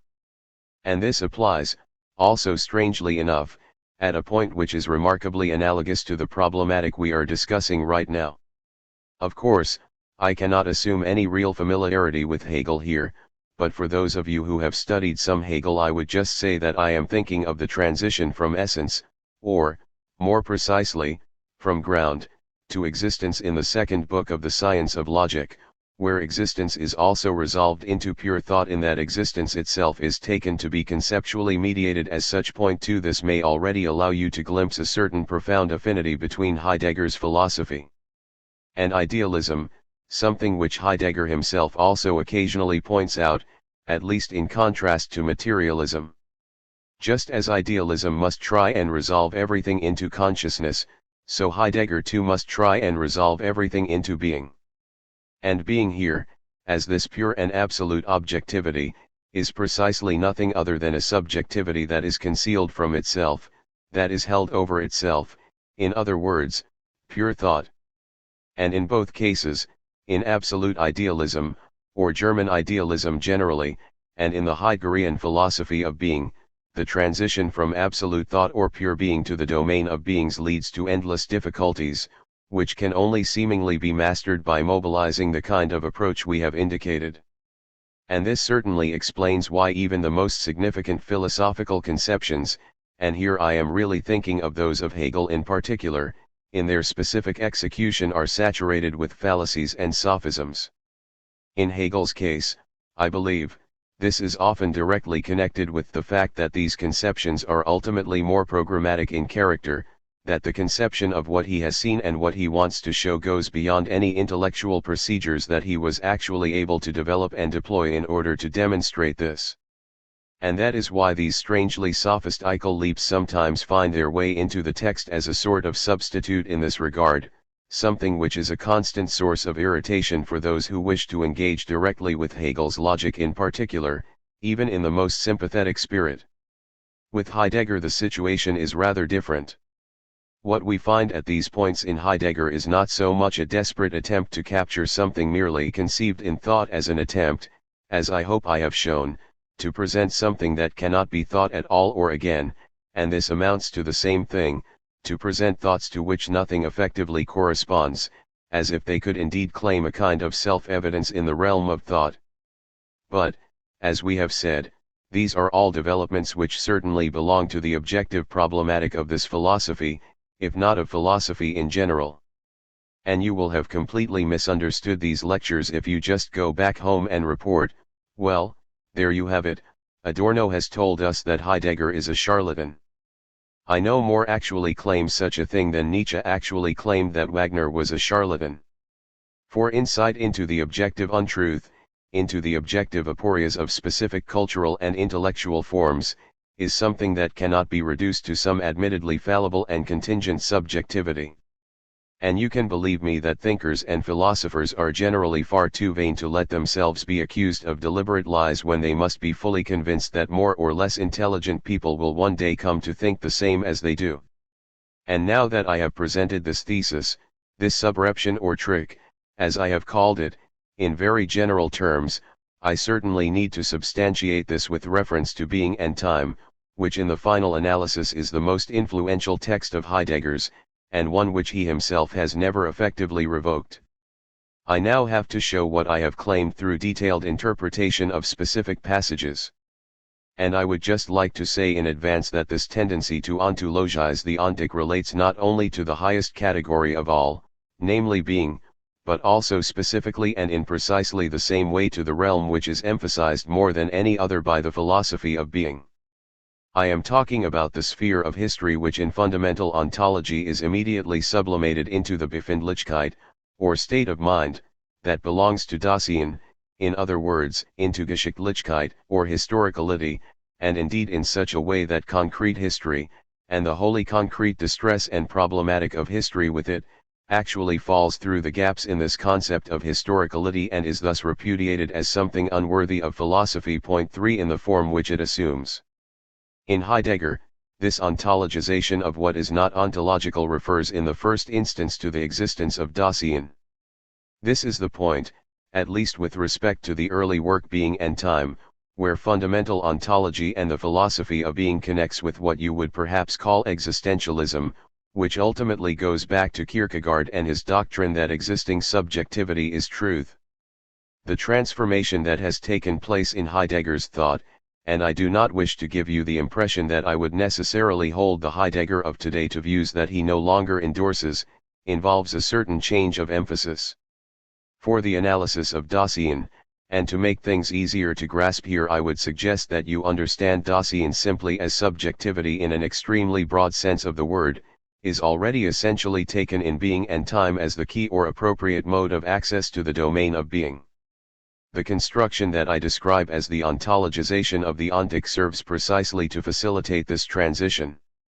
In other words, Dasein is meant to be the key to being because existing subjectivity is the place in being, as it were, where the being that exists becomes aware of itself as being. Existence or Dasein or subject thus constitutes the place where ontology enters into subjectivity or subjectivity enters into ontology, a construction which indeed is hardly alien to the history of philosophy. Already in Schopenhauer, for example, the theory of motivation as one form of the principle of sufficient reason, which initially relates specifically to the world of representation, to the world of appearances, is at the same time the little window through which the absolute, namely the will, peers into the realm of representation. Point 4 in other words, this is the place where representation is mediated in relation to will, where beings, as Heidegger would say, are mediated in relation to being.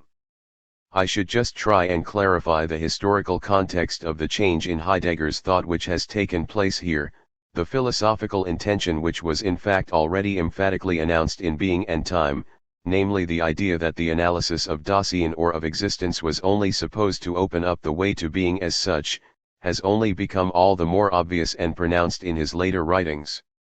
It is equally evident that, in order to avoid the conflation of his own analysis of being with the philosophy of existence in the narrower sense associated with Kierkegaard or Jaspers 5, he has effectively moved further and further away from his earlier recourse to Dasein. Yet we are still justified in appealing to that analysis of Dasein as the psi epsilon delta omicron which I am talking about, since the intention behind the analysis of Dasein in no way involves the reduction of truth to human existence, given that the analysis of human existence itself is only supposed to open up some kind of access to the problematic of being as such. Now I have made these preliminary observations 6. I would like to read you the decisive, or some of the decisive, and prototypical passages from Being and Time. Thus in the 6th edition of 1949 you will find one of these passages on page 12. I would ask you to listen very carefully here, for we are dealing with some fairly difficult issues which you really need to grasp if you are to understand what I hope to get over to you, and which you will be able to understand properly only if you pay the same attention to the precise wording, which Heidegger himself quite rightly recommends us to do in relation to other philosophers. Thus he writes, Dasein is a being that does not simply occur amongst other beings. I have already said that you should translate the term Dasein in terms of the subject, in terms of man, not indeed in any particularly individual sense, but in the sense of the human essence, if you wish to get a preliminary understanding of what Dasein means in this connection. Rather, it is ontologically distinguished by the fact that, in its being, this being is concerned about its very being. This is the decisive claim. You should try and translate it directly into what it is supposed to capture, namely what really distinguishes the human being and its consciousness amongst other beings that are known to us from all these other beings, and human consciousness, the actual consciousness of human beings, is indeed also a piece of world, as Husserl would say, is also in the first instance a being. And this is what philosophy in earlier periods would simply have described, if not as consciousness, then certainly as self-consciousness, an expression that Heidegger avoids only in order to confer a semblance of absolute originality upon reflections that are actually already encountered in the philosophical tradition. Perhaps I may just add here that this is something where the strategy of Heidegger's philosophy shows a certain fatal convergence with the current state of consciousness in general. In other words, this form of thinking, with all its related aspects, actually stands right within the tradition of philosophy, though God knows this is hardly something I would hold against it. There is no problem in this thinking, just as it is quite difficult to discover what are called really new problems in philosophy generally, that would not be directly related to the inherited problems of philosophy in quite manifest and usually extremely tangible fashion. But since this philosophy claims to be one of radical questioning and of absolute originality, these historically mediated problems always also appear as if they were being asked for the very first time, as if entirely new ground were being broken. And this effect is encouraged above all by the nomenclature which is deployed and the way it specifically avoids terms such as subjectivity or consciousness or self-consciousness. But in our own time philosophy is no longer a kind of ether which permeates the whole of cultural and intellectual life, as it did in the age of German idealism, and has now become such a specialist and professionalized subject that it holds very little interest for many people.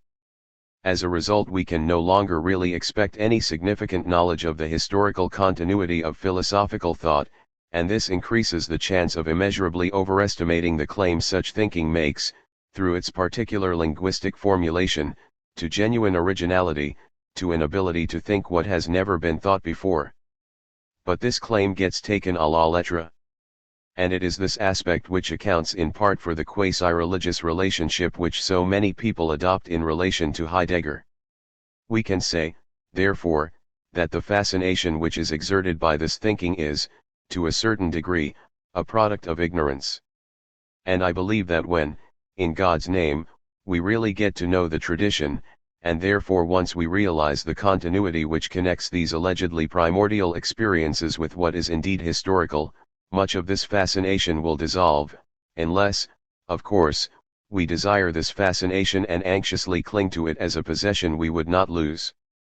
Now when Heidegger says so pompously that this particular being, namely Dasein, in other words, the human being in general or in its essence, is concerned in its being about this very being, this initially means nothing more than that human beings think or reflect about themselves, that they ask themselves questions such as, what am I ultimately? How did I come into the world?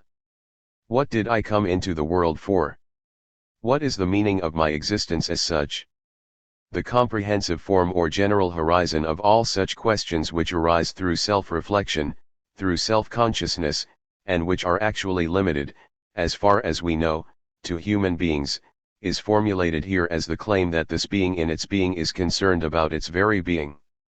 You must try and make very clear to yourselves precisely what being means in the situation which is captured here, and which is indeed quite real, in this situation where, as human beings, we do think about questions such as, what is it to be human? What am I ultimately? Why am I in the world at all? I think I have already indicated my view on this. This concern, this being concerned about something, as it is understood here, actually means that what this being is concerned about is what this being is. In other words, the human being wants to know what it ultimately is. But the concept of the is here is at first completely ambiguous, or completely vague, and it certainly does not already imply the idea that, when we think about what Fichte still calls the vocation of man 7, we must think about the being of man in distinction from Dasein, as that which is particular and individuated in space and time. But the substantivized verb to which the actual verbal form belongs is none other than Sein, or being. Yet being in Heidegger's philosophy is of course an eminently latent expression. For being is precisely that which precedes both any particular being and any conceptual universality, as I hope I showed you when I explicated the concept in some detail in the last few lectures. The subreption or illegitimate move that is involved in this decisive claim of Heidegger's can be described as follows. Since this Sein is also the infinitive of is, yet on the other hand is identical with the hypostasized metaphysical entity that Heidegger calls being, it now appears as if the question about what man ultimately is, that the traditional question from the history of philosophy about the essence and vocation of man, is presented as if man qua man is characterized by the specific way in which he relates to that entity, if I may put it that way, that bears the name being in Heidegger's philosophy. And this quite minimal ambiguity, for the detection of which we require the literally microscopic linguistic analysis that I have just employed, then has tremendous consequences for the entire approach which is adopted by this philosophy. I have not pursued this point simply for pedantic reasons, I beg you to believe me here, and certainly not for the sake of scoring points against Heidegger for his use of language, but solely to show you precisely how this leads to what I have called the ontologization of the ontic. The text continues as follows: thus it is constitutive of the being of Dasein, the entire separation of Dasein, being, and beings is already presupposed here, to have, in its very being, a relation of being to this being.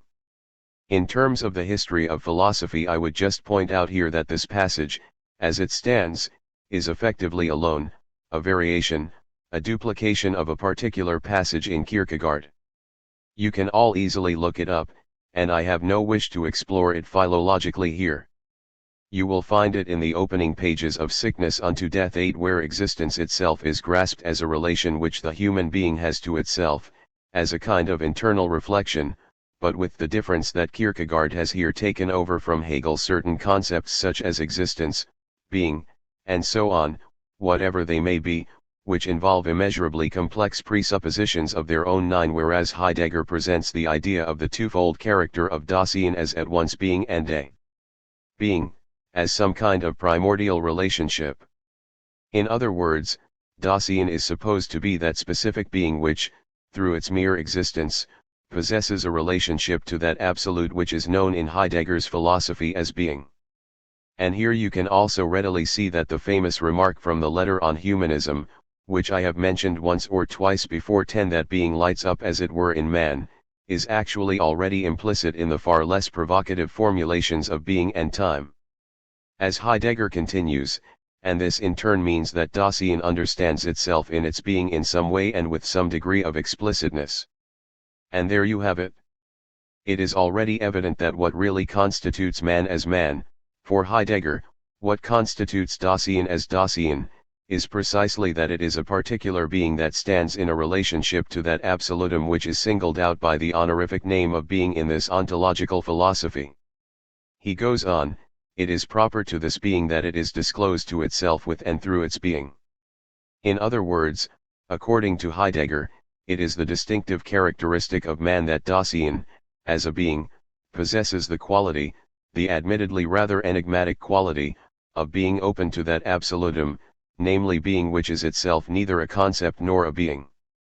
What he calls the understanding of being stands in contrast to the forgetfulness of being and must therefore be understood in the emphatic sense which I have explained in the last few sessions. Thus he goes on, understanding of being is itself a determination of being of Dasein. The ontic distinction of Dasein lies in the fact that it is ontological.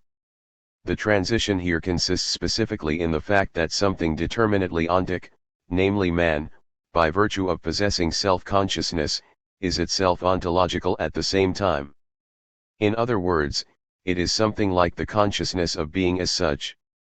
Something determinately ontic, on account of its own conscious awareness, thereby immediately becomes the bearer of ontology, or, as we might also put it, is utterly ontologized. At a slightly later point of the text, a page or so further on, Heidegger formulates this as follows: Dasein accordingly takes priority in several ways over all other beings. The first priority is an ontic one. This being is defined in its being by existence. Now that is effectively a tautology.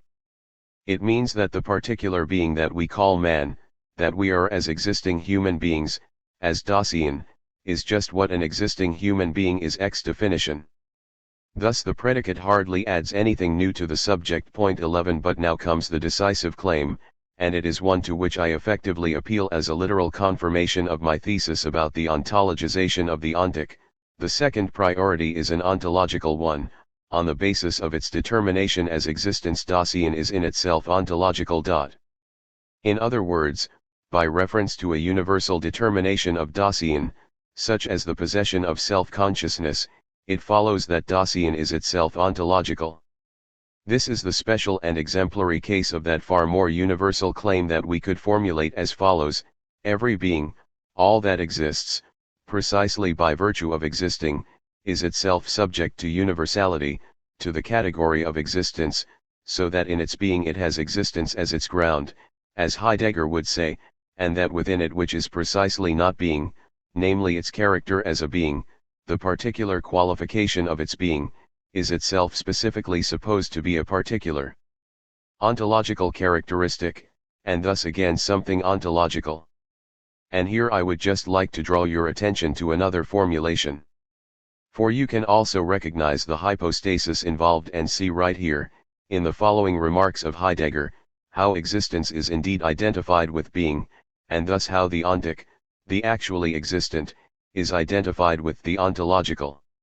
He writes, "We shall call the very being to which Dasein can relate in one way or another, and somehow always does relate, existence." I should add that this concept of existence is defined by Heidegger as its own possibility to be or not to be itself, which confirms a thesis which I hope I shall be able to substantiate in detail, namely that the concept of existing which plays such a significant role in existential philosophy ends up with the mere self-identity of what exists. In other words, of all the imperatives which philosophy, as long as it still possessed a meaning, addressed to those who genuinely engaged with it, one alone has finally emerged almost as parody: be who you are. Since, in the world in which we live, human beings cannot be anything more than what they are, namely what they have been condemned to be by the way in which life is currently arranged, they are now encouraged with tremendous palaver and truly Vedic gestures to take up what is already unavoidably imposed on them and freely identify with it. Now they can be themselves, because we cannot actually be anything other than what we are condemned to be. This is a thesis which in some of the ideas of Jean-Paul Sartre has actually, in spite of himself, been taken ad absurdum in a rather parodic manner. You will hardly have failed to notice that Heidegger appeals to this structure, that a particular being is itself ontological, as the defining and distinctive feature for the doctrine of Dasein.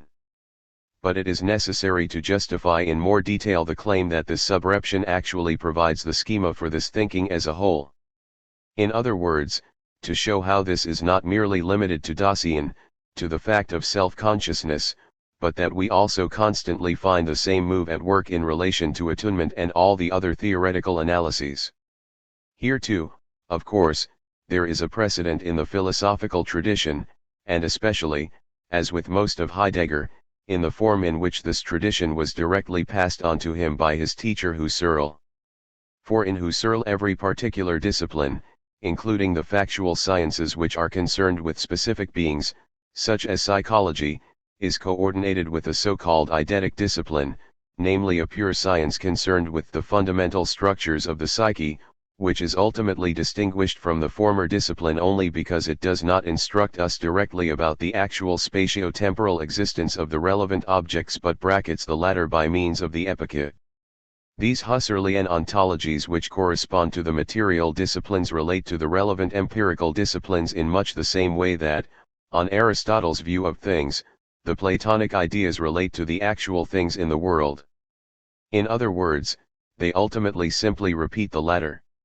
And this repetition, where the pure essences repeat or duplicate what actual beings are, but precisely without the moment of individuation, already of course effectively implies that these beings themselves ought to be one with their corresponding ideas, or, to put this in Heidegger's terms, that the ontic ought to be ontological. If we just abandon the methodological scientistic separation between the material disciplines and ontology, as it were, then, if we are concerned solely with essences, we already find that a discipline such as psychology, taken as a mere doctrine of essence, is at once both ontic and ontological.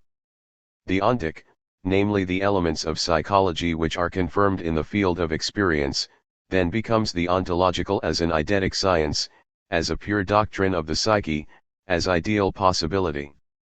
Heidegger's doctrine of the universal ontological character of the ontic simply draws the required conclusion from this tension within Husserl's phenomenology.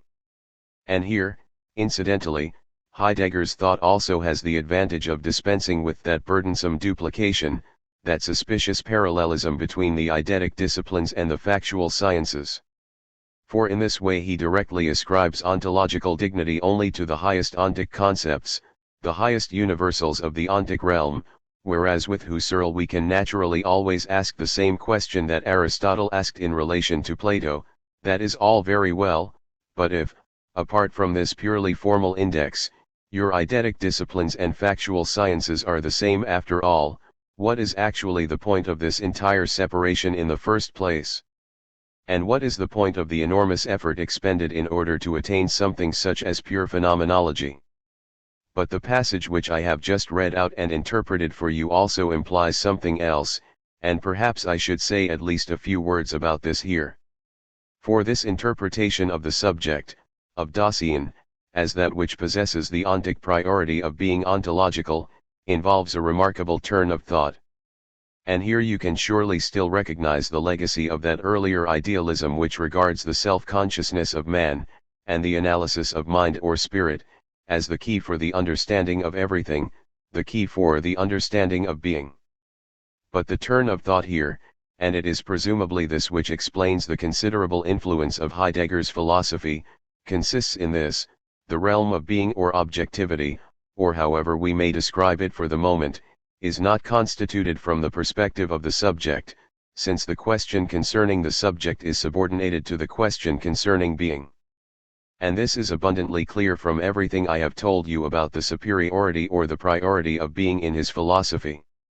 And when he defines Dasein precisely as that being which also enjoys the particular advantage of being open to being and receptive to being, then you find that this immediately implies, in contrast to the critical philosophy, that it is not being, namely the concept of being, which is brought back to subjectivity in a critical manner, but, rather, subjectivity, which almost becomes, to recall the terms I have used before, the stage or scene of being. But that too has a tradition behind it and has not just fallen straight from the heavens. I do not know whether any of you heard the inaugural lecture which Herr Liebruck's 13 delivered recently. For he showed with reference to one of the most crucial passages in Kant, namely the deduction of the pure concepts of the understanding, that this deduction which is presented in such emphatically subjective terms is nonetheless always governed by an objective interest. I would just add to this that Kant's basic interest, as we can see above all from a passage in the preface to the Critique of Pure Reason, a passage which I shall read out to you in one of the coming lectures 14, is actually always an objective interest. What sets Kant apart from empiricism is that he was not really interested in studying the mechanisms of thought or consciousness as such, although he does do this; rather, he was interested in studying and understanding how, through these processes, something like objective cognition, validity, and objectivity are possible at all. And to this extent, that aspect of objectivity, which I have spoken to you about in Heidegger, or that turn through which subjectivity becomes a stage or scene, is also prefigured in Kant, albeit with a crucial difference. Lecture 10. December 15, 1960. In the last session, after discussing the problem of the ontologization of the ontic at some length, I also spoke about the moment of objectivity that is involved in subjectivity. And in this regard I would call your attention once again to the way that here fundamental ontology in a sense unfolds something that was already implicit in subjectivist and idealist philosophy. For all the approaches which were concerned with analyzing the so-called mechanism of knowledge, of what Kant calls cognition, even that of the British empiricists, were not primarily interested in this field from the perspective of what we would describe today as cognitive psychology.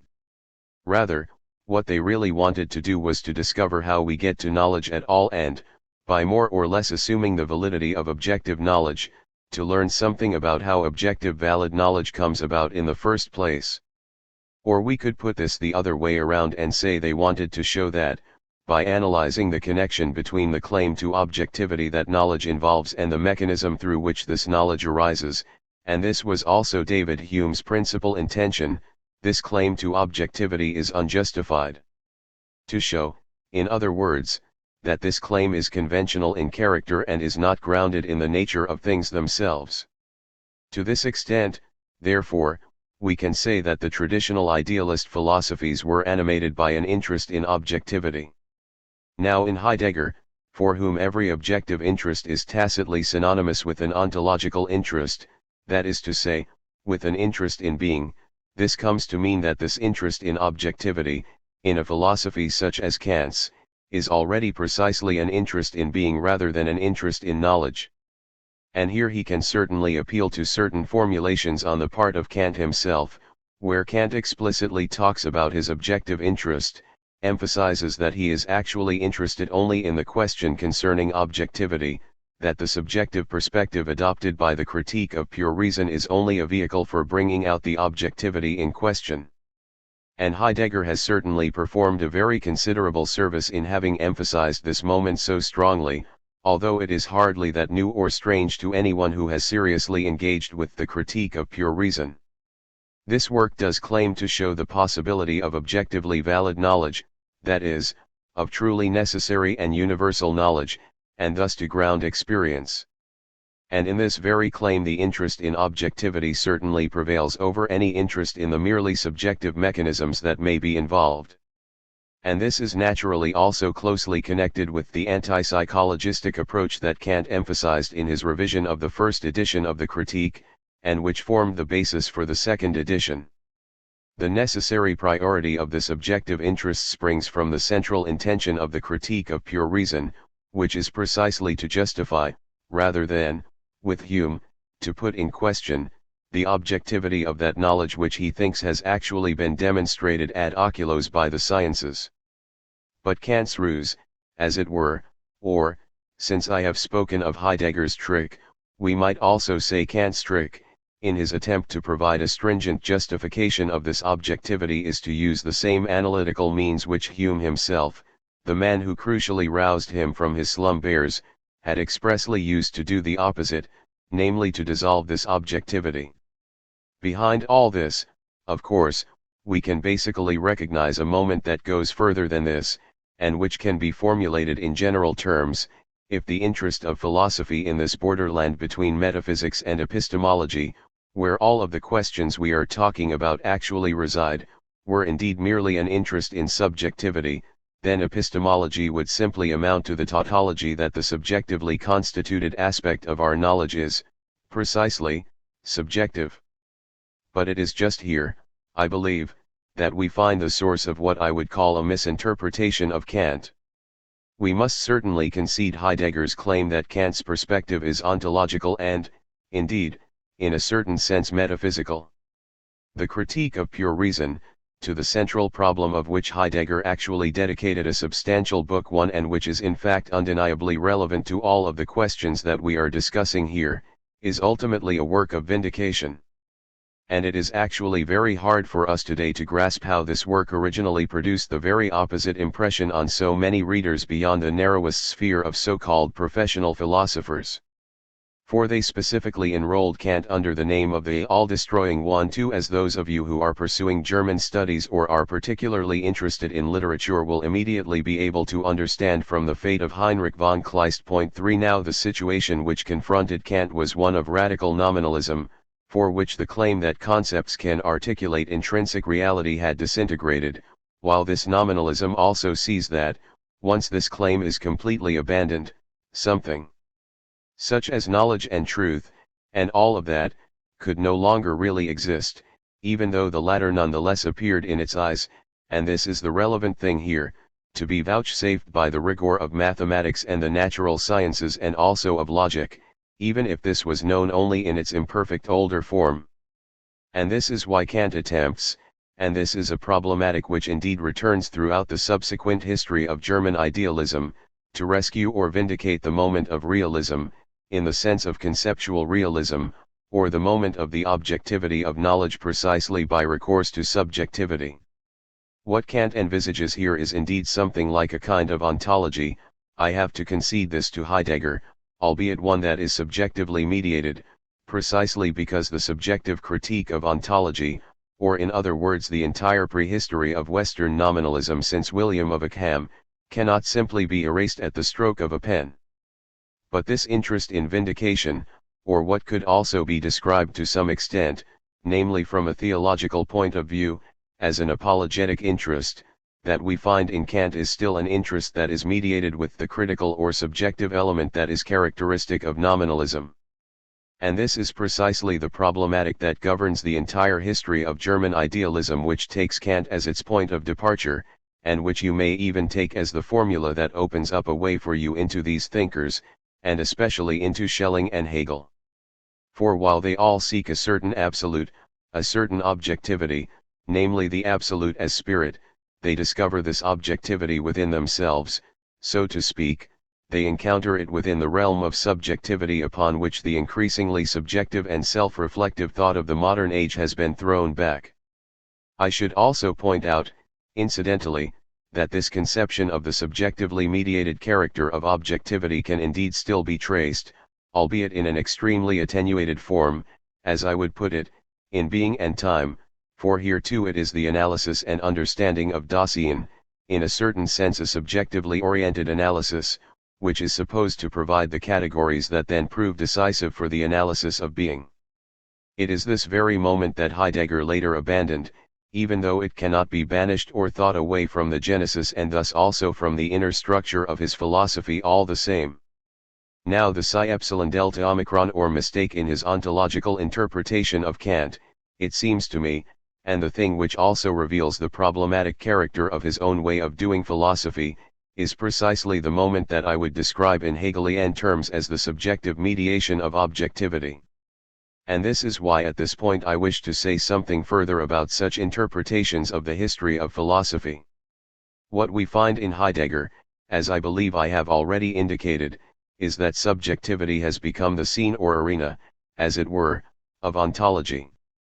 And this kind of thinking, for which being appears or manifests itself only in Dasein, naturally still harbors something of that earlier subjective moment. At the same time it loses what was so decisive for this earlier form of thought, that is, for this earlier form of modern subjectively directed thought. In other words, it loses that moment of subjectivity which appears in Kantian philosophy under the name of spontaneity and in Hegelian philosophy under the name of labor. For now, and this is the phenomenological legacy of the doctrine that Husserl had already developed, namely the idea of the pure intuiting of the thing in question, subjectivity is actually introduced as a kind of pure receptivity. And that is what I meant here when I spoke of a scene.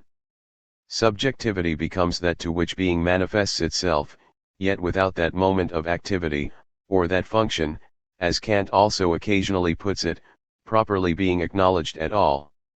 Now of course this remarkable reduction or denigration of the concept of subjectivity, which incidentally has unfolded rather gradually and step by step, is by no means merely contingent or just the expression of a passing mood, something that might simply be traced back to an exaggerated claim to objectivity on the part of ontology. On the contrary, this reflects something more, and this should reveal the full gravity of these things to you, should reveal to you how the mistakes involved in a significant contribution are also themselves deeply motivated, and goes back to the way in which, historically speaking, the subject, the human person, has already lost to an enormous extent that spontaneity and freedom that actually characterized the age in which the bourgeois assumed a position of power, which was that of the French Revolution, for the age to which Kant the Enlightenment thinker indeed belongs and to which he expressly committed himself. Now the age in which Heidegger's philosophy is conceived is one marked less by the power than by the powerlessness of the subject. And one of the functions served by this philosophy, and not indeed the least, is to transfigure this powerlessness, as it were, inasmuch as the latter here appears as the reflection of something higher and better. For this is the objective truth which appears to the subject, and is none other than this: the now powerless subject, which has long since forfeited its capacity to determine itself by appeal to its own reason, has been brought down in the most literal sense, has been reduced simply to a site of reception or registration which duplicates what has objectively come to pass. Karl Loewe has said that Heidegger's thought is enthralled to history in a peculiarly abstract way and in an extremely formal sense bows to its verdict. 5 And, to that extent, this thinking is in fact appropriate to history and in a certain sense capitulates before it. Yet once again it is utterly characteristic of the internal character of this thinking that here too, and this is the underlying structure I am trying to bring out for you, we see how this defect, namely the way the subject renounces the task of thinking itself through and thus also the task of thinking through what confronts it, is chalked up as a credit, and a dearth is made to yield to a metaphysical profit, if you will allow me such a common mode of expression. In other words, this dearth, the fact that the subject really no longer has the strength to think through the world and its contradictions and to think through itself, is turned to advantage through a kind of fraudulent bookkeeping. The subject is thereby vouchsafed a higher truth which can only be distorted and obscured by thinking, but which gives itself purely and immediately as such. I believe that you must bear this dimension in mind all the time if you are really to understand the way that ontology occupies this peculiar intermediate position between subjectivity and objectivity. For being, since it already involves Dasein, is also characterized, if we may employ an expression such as characterize here, which I emphatically doubt, by the fact that it is delta iota phi omicron rho omicron nu. In other words, being is indifferent to the distinction between subject and object, and these two moments cannot really be distinguished within it. And this inseparability, if you want to put it like that, this indifference of subject and object within being, is indeed specifically claimed by this philosophy, like every other lac or sigma tau rho eta sigma iota, as its unique prerogative. I believe that this more or less effectively concludes the preliminary observations which I wanted to make in advance regarding the philosophy of being, even if this has taken me rather longer than I had originally intended, which is certainly the fate of a lecture series, if not exactly the fate of being. Now my intention here, as I said at the beginning of these lectures and might also repeat at this crucial turning on our path, is not simply to try and convert you, as it were, by indulging in polemics against ontology or lining up arguments to counter it. For there is something precarious about the process of argumentation itself in this sphere, as the phenomenologists and ontologists have in part quite rightly seen.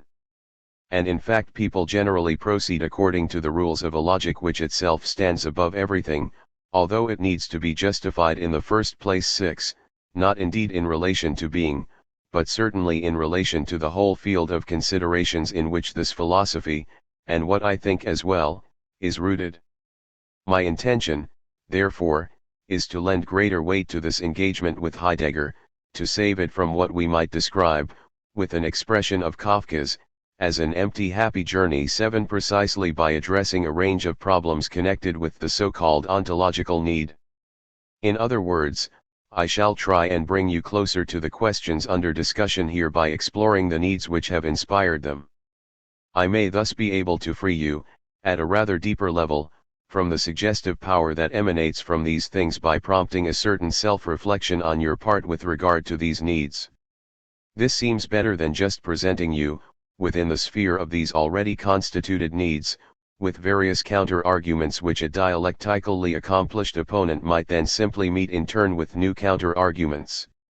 But I would not wish you to misunderstand me here.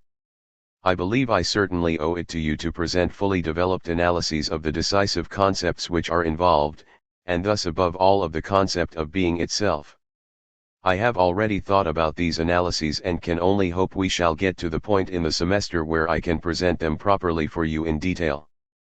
But I feel it is preferable here, in order for you to understand the functional role of these analyses, if I begin by exploring the entire complex of this ontological need, or, if you are uncomfortable with this expression, of those specific needs which have inspired the effect that has been produced by these philosophies, and thus also in a certain sense these philosophies themselves. There can be no doubt that such a need does exist, and also exists specifically amongst young intellectuals, and indeed re-emerges with every new generation which has grown up over the last 40 years or even longer, since the time of Skeeler's book on formalism 8, let us say. Now it is quite evident, if you will allow me a sociological interjection here, that this need is by no means a pure and spontaneous one, for what sociology today so variously describes with the expression compulsion to consume also extends to the concept of being. And the fact is, to tarry in this domain a little longer, that in the German universities at least we are faced with a kind of exclusive offer, for in Germany there are now hardly any responsible academic positions or professorial chairs in philosophy that do not feel obliged at least to show that they are somehow worthy of what has been achieved by Heidegger and Jaspers. And even those thinkers who for political and other reasons are extremely critical of both philosophers, but especially of Heidegger, still appear to be captivated, in a way I find really hard to understand since I have never experienced this spell myself, by this kind of thinking and seem unable to sever the umbilical cord entirely in this regard.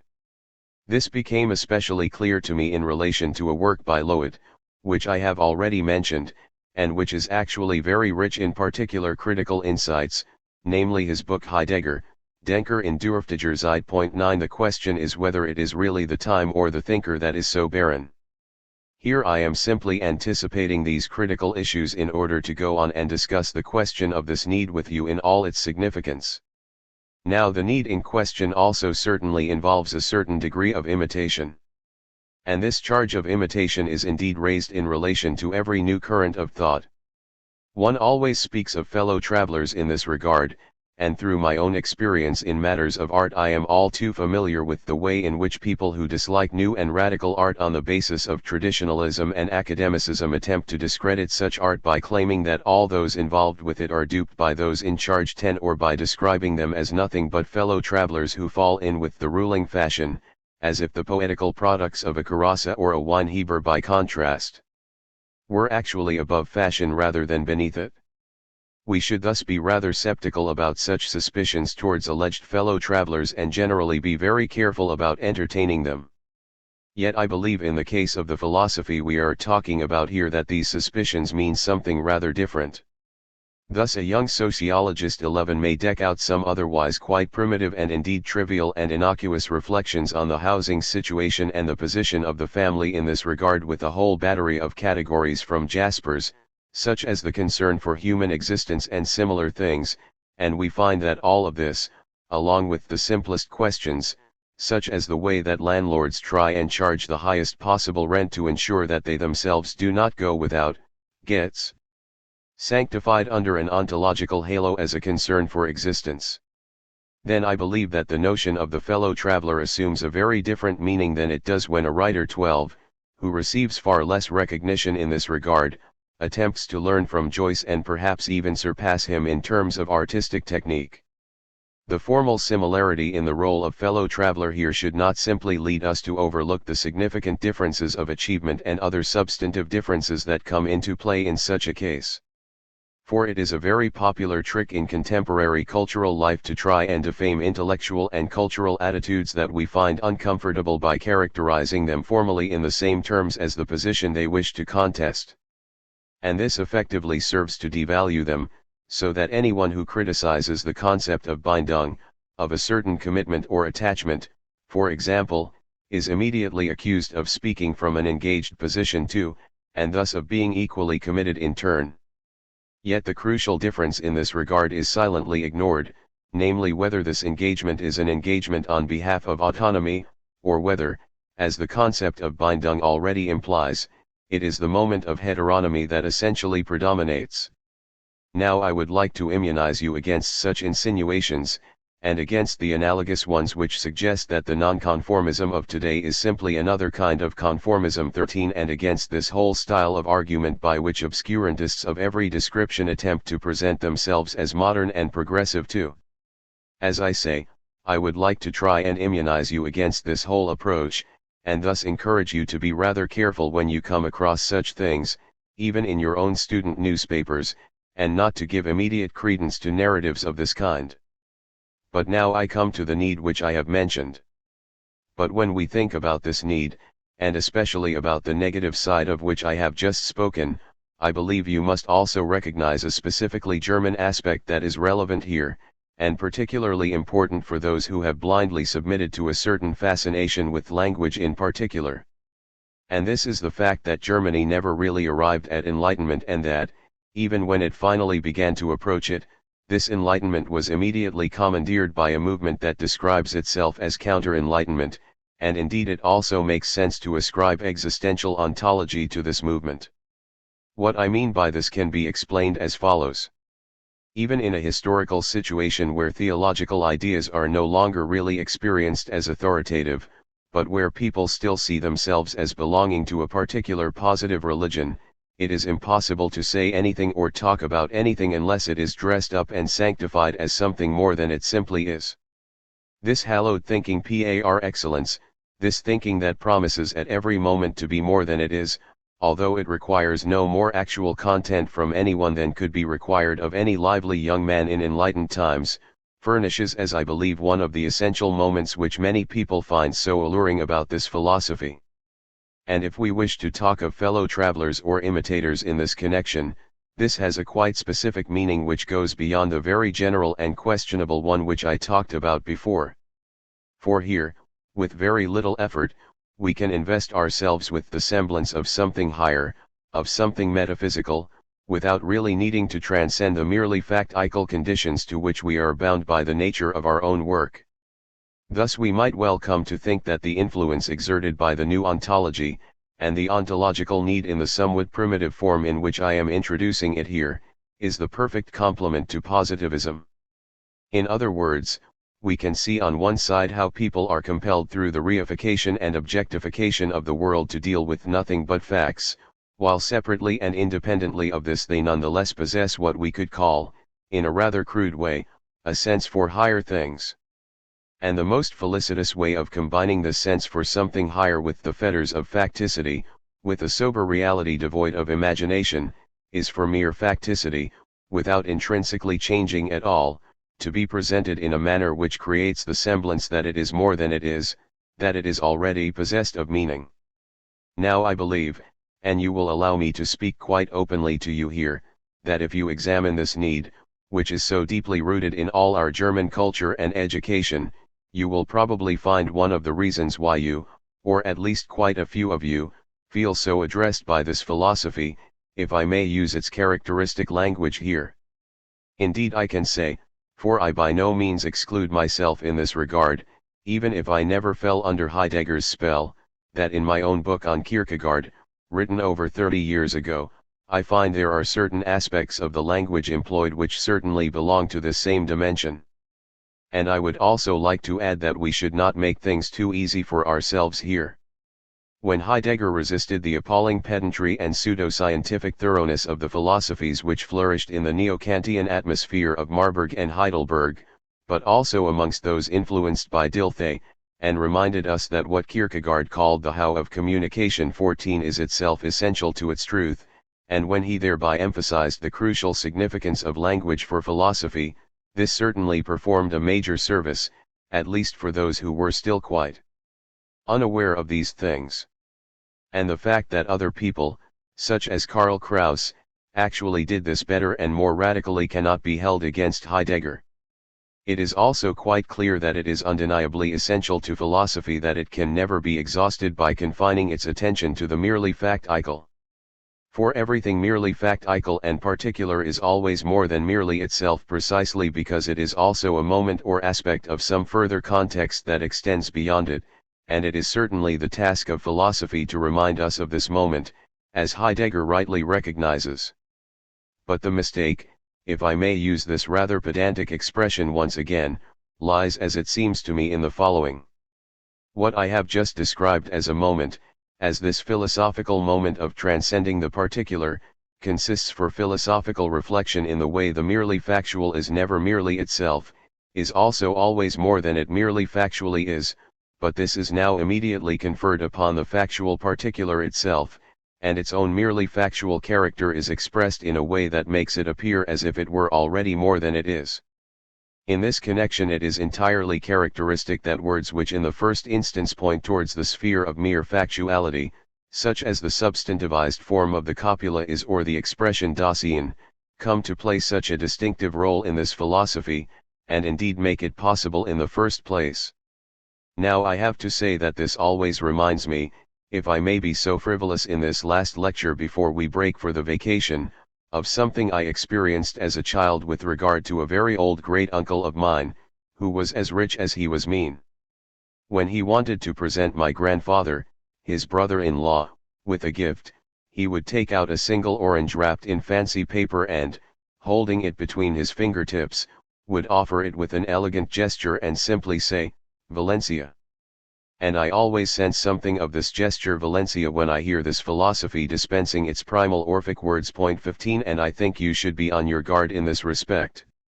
It is a crying shame that the completely disordered chronology of philosophy has ensured that Nietzsche rightly broke off all communication with this world as early as he did and never had the opportunity to read Being and Time or even the essence of ground.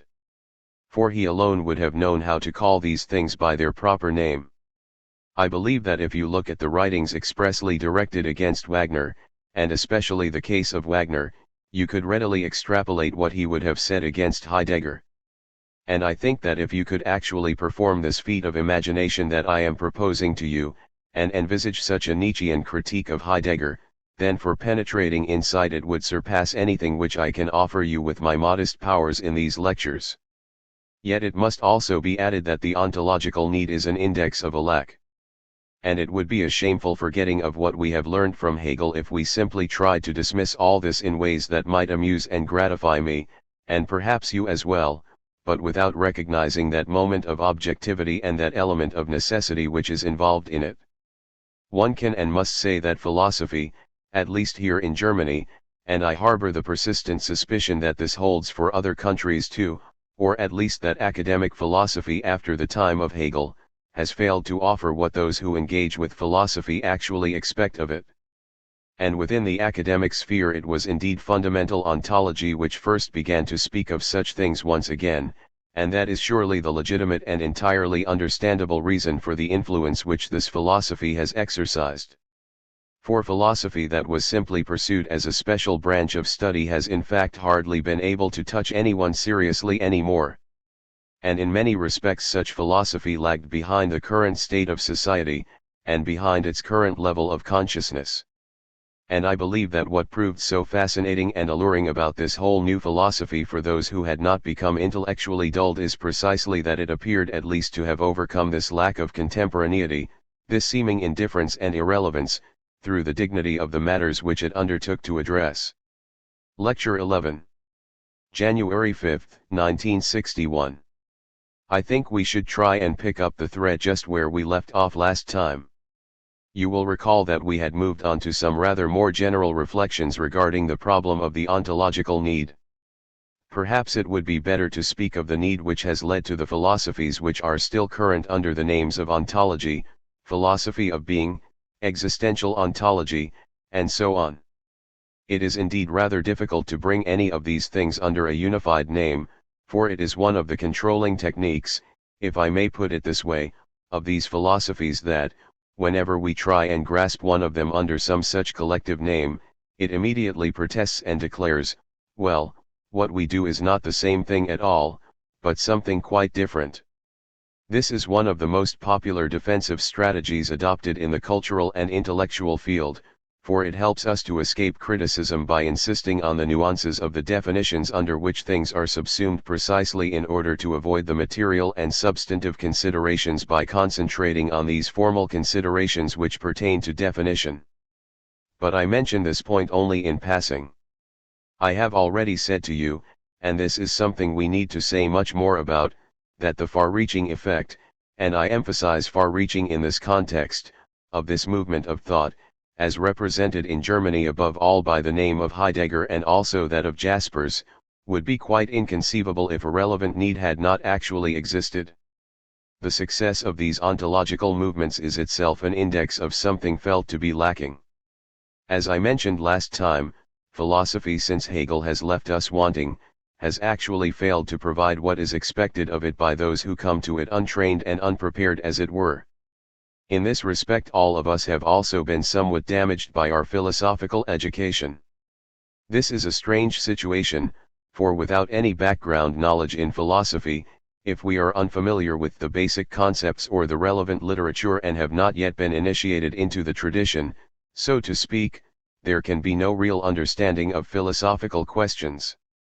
At the same time, this initiation also has a certain tendency to wean us off the very things that led us to seek initiation in the first place.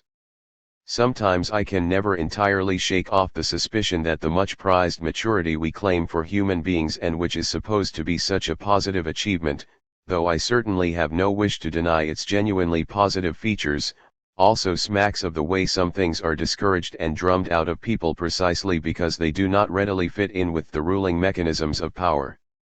And this recognition of maturity always involves a kind of commendation.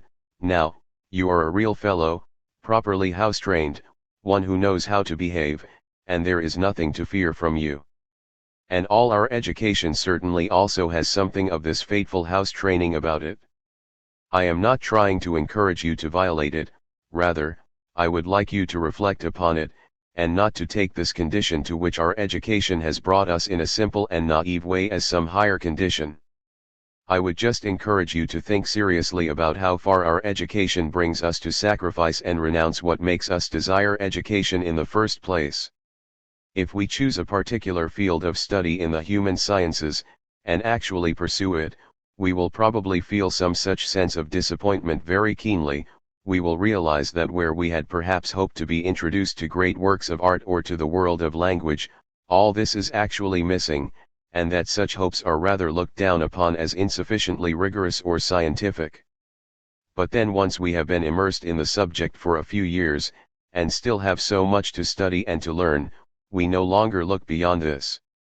And then we act like the carpenter Valentine in Raymond, and find it's just like home. Point one. Finally, when we are let out into the world as people who have now completed their studies, that is all we have become. Now I believe it is not the least task that falls to those who genuinely study that they cease to be infantile while still preserving that aspect of childhood that refuses to be cheated. Point 2. This has certainly not been accomplished by philosophy in the post-Hegelian period, which has left us wanting in this respect. And when we read the great critics of Hegel, such as Kierkegaard or Schopenhauer, we soon have the sense, remarkably enough, that our own philosophy is like this too, and experience the similar feeling that the best has been denied to us here. It is all too easy to imagine that the responsibility for this lies solely with a philosophy that has really become one academic branch of study amongst others. Now there is no doubt about what critics such as Kierkegaard and Schopenhauer in particular have so insistently and emphatically pointed out, that the loss of interest on the part of philosophy in regard to what ultimately interests or concerns me, of what is actually at stake for me here, is indeed bound up with the departmentalization of philosophy, and thus with the fact that the very form of thought which really needs to think expressly about and reflect critically upon the division of labor as such has been integrated into that very process and become a specific profession in its own right. We see here how a specific sociological moment actually enters into the innermost core of the history of philosophy. And it may be interesting to note that these are not simply the reflections of certain ill-willed modern sociologists who wish to contest the ground of philosophy in a merely external way, as Heidegger seems to think that we do.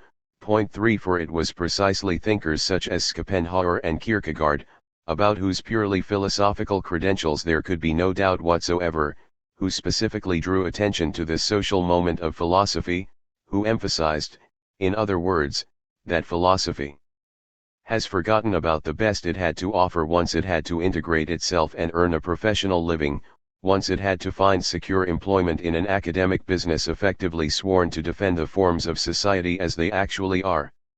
Now I would just like to indicate at least a few of the aspects through which philosophy in the period in question, namely the period between Hegel and the revived forms of contemporary metaphysics, forfeited the best it was able to offer. I have just talked about a certain social motivation behind this development. Now I believe that it is characteristic, at least for the German philosophy of the period after Hegel, that the specific relation to the social world which was formerly constitutive for philosophy was effectively abandoned.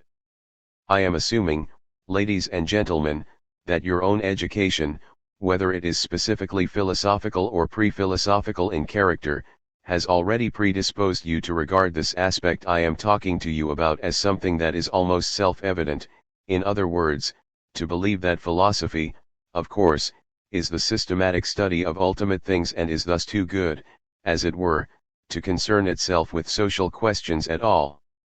Now here I should like to remind you of something quite elementary from the perspective of the history of philosophy, and that is that this conception, which has become so widespread precisely in the wake of the ontological school of philosophy, was entirely alien to the history of philosophy until more recent times. If one had expected ontological philosophers of the past, such as Plato or indeed Aristotle, to concern themselves essentially with the being of beings without regard to the society in which they themselves were living, this demand would have appeared quite unintelligible to them, and they would have despised the very thought of separating these concerns. And it is surely remarkable that Heidegger in particular, who would otherwise gladly revoke the tendency to dichotomize or separate reflection in the history of Western philosophy, in this particular context is quite prepared to abandon himself entirely to such a form of reflection. In other words, he is ready to banish any consideration of social circumstances and attitudes from the threshold of philosophy itself, whereas, to mention only the most obvious example, in Plato the highest metaphysical idea of all, namely the idea of justice, cannot simply be separated in terms of content from the kind of community or society, marked as it was by a specific division of labor, within which it is actually developed.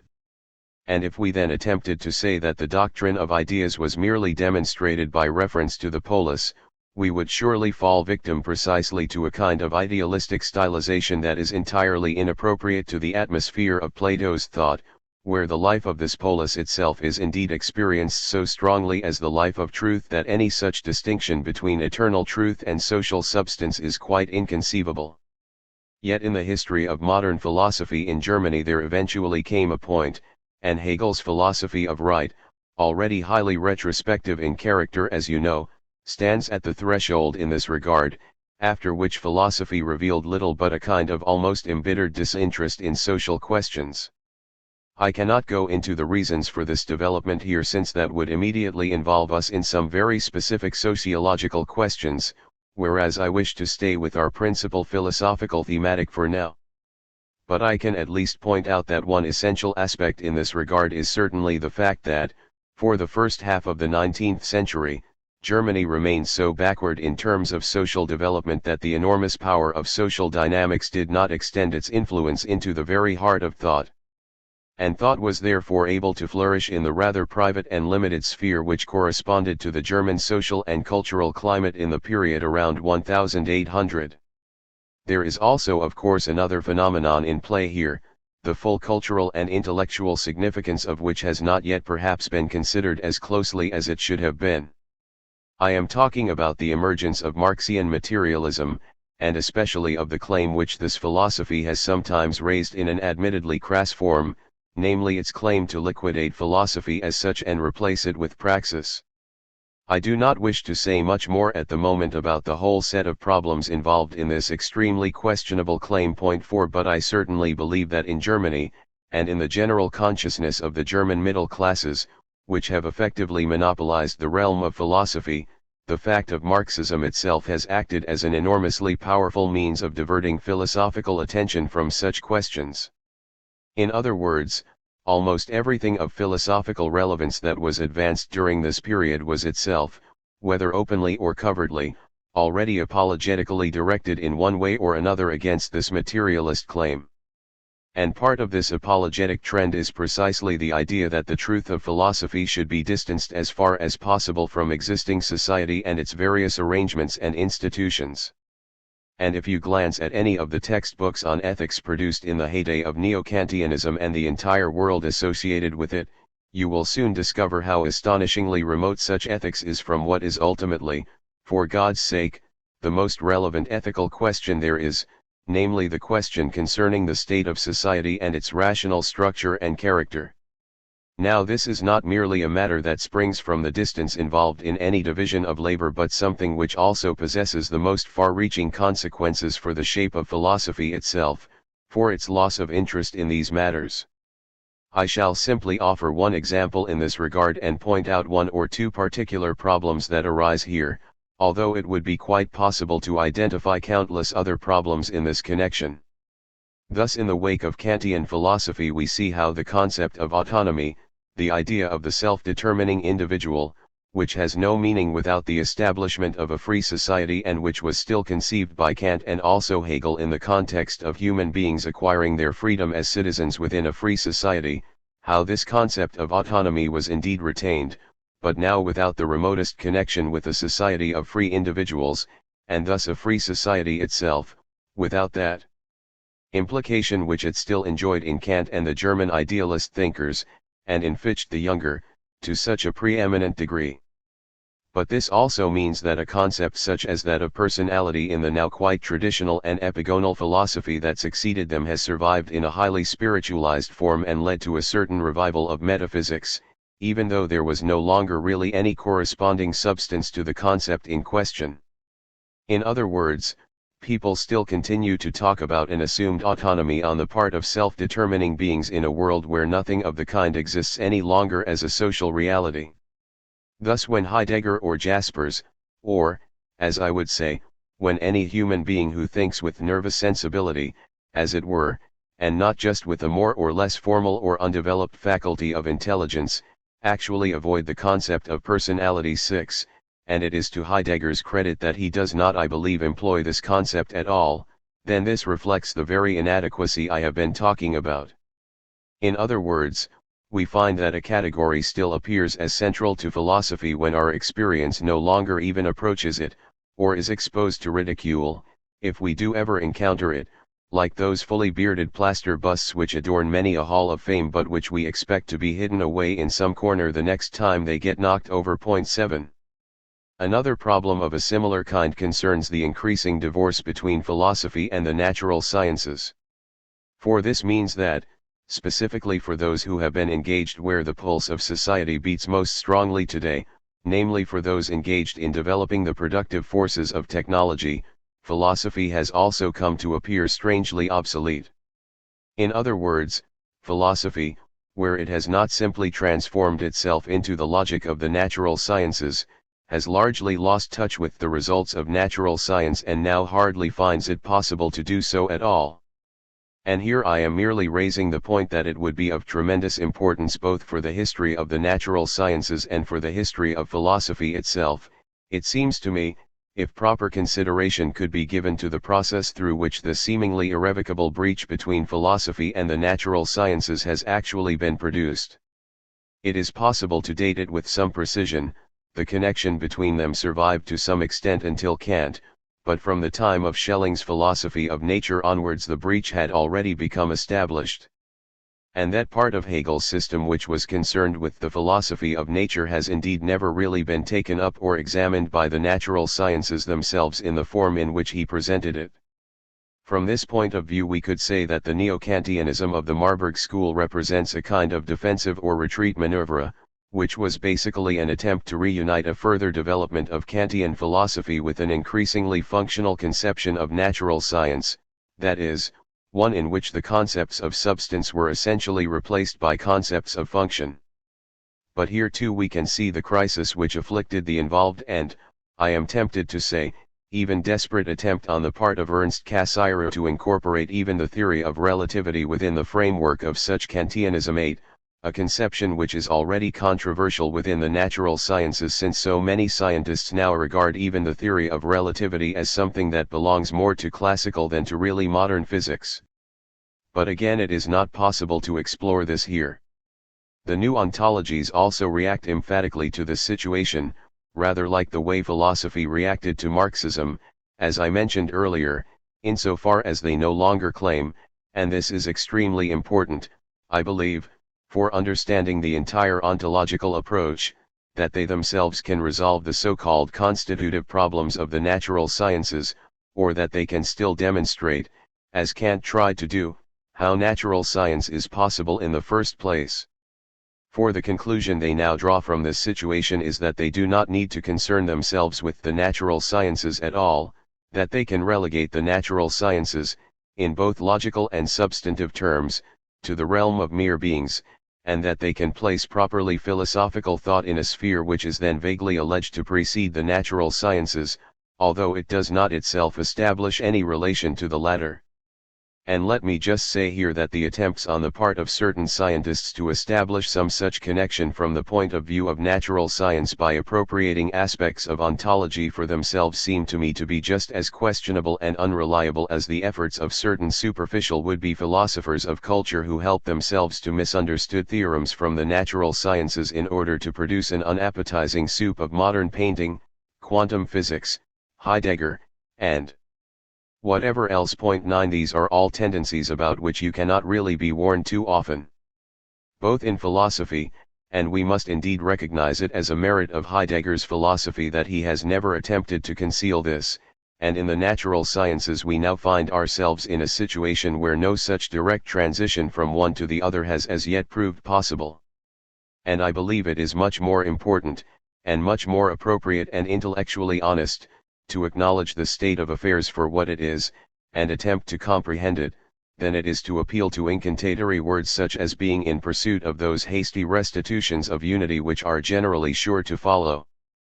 But at least we can say that this complete retreat in the face of the natural sciences on the part of philosophy, of a philosophy which cannot even summon the civil courage to admit that it doesn't really understand them but continues to act as if, like the Kantian philosophy, it constituted the foundation of science itself and thus of the natural science as well, has further contributed to that discredit into which philosophy has fallen, and indeed upon which this whole reorientation of metaphysics rested. And it is then also clear, if I may just mention another aspect of this process through which philosophy forfeited its own relevance in advance of the new ontological movement, indeed flagrantly evident, that philosophy had become entirely alienated from the most advanced art that related to its own period. The relationship between art and philosophy was still more or less intact in Hegel and Schelling, whose contributions to philosophical aesthetics correspond to the most advanced stage of the consciousness of the time, and which for that reason can still prove as extraordinarily productive as they once were even in the context of the most advanced artistic production of today. Everything that was subsequently written in the way of aesthetics, whether we are talking about the work of Carrier 10 or Folkelt 11 or almost anyone else, although I make exception for the phenomenon of Benedetto Croce, who still basically belongs within a broadly Hegelian context, 12, remains hopelessly provincial and outmoded with respect to the art actually being produced at the time. And if those who enjoyed any living connection with the artistic movement of their own time did turn to the aesthetics which philosophy had to offer them, they would only be utterly disappointed and would inevitably have the feeling that it was just provincial Philistines without any real legitimacy who were the ones now talking about art. Thus one of the most essential dimensions of the Kantian system, treated at length in the Critique of Judgment, had simply fallen out the world of philosophy. But now, lastly, and this is the really decisive thing I believe, we must recognize how philosophy has principally failed to provide what it ultimately promises. In other words, the questions which led us to philosophy in the first place have fallen by the wayside.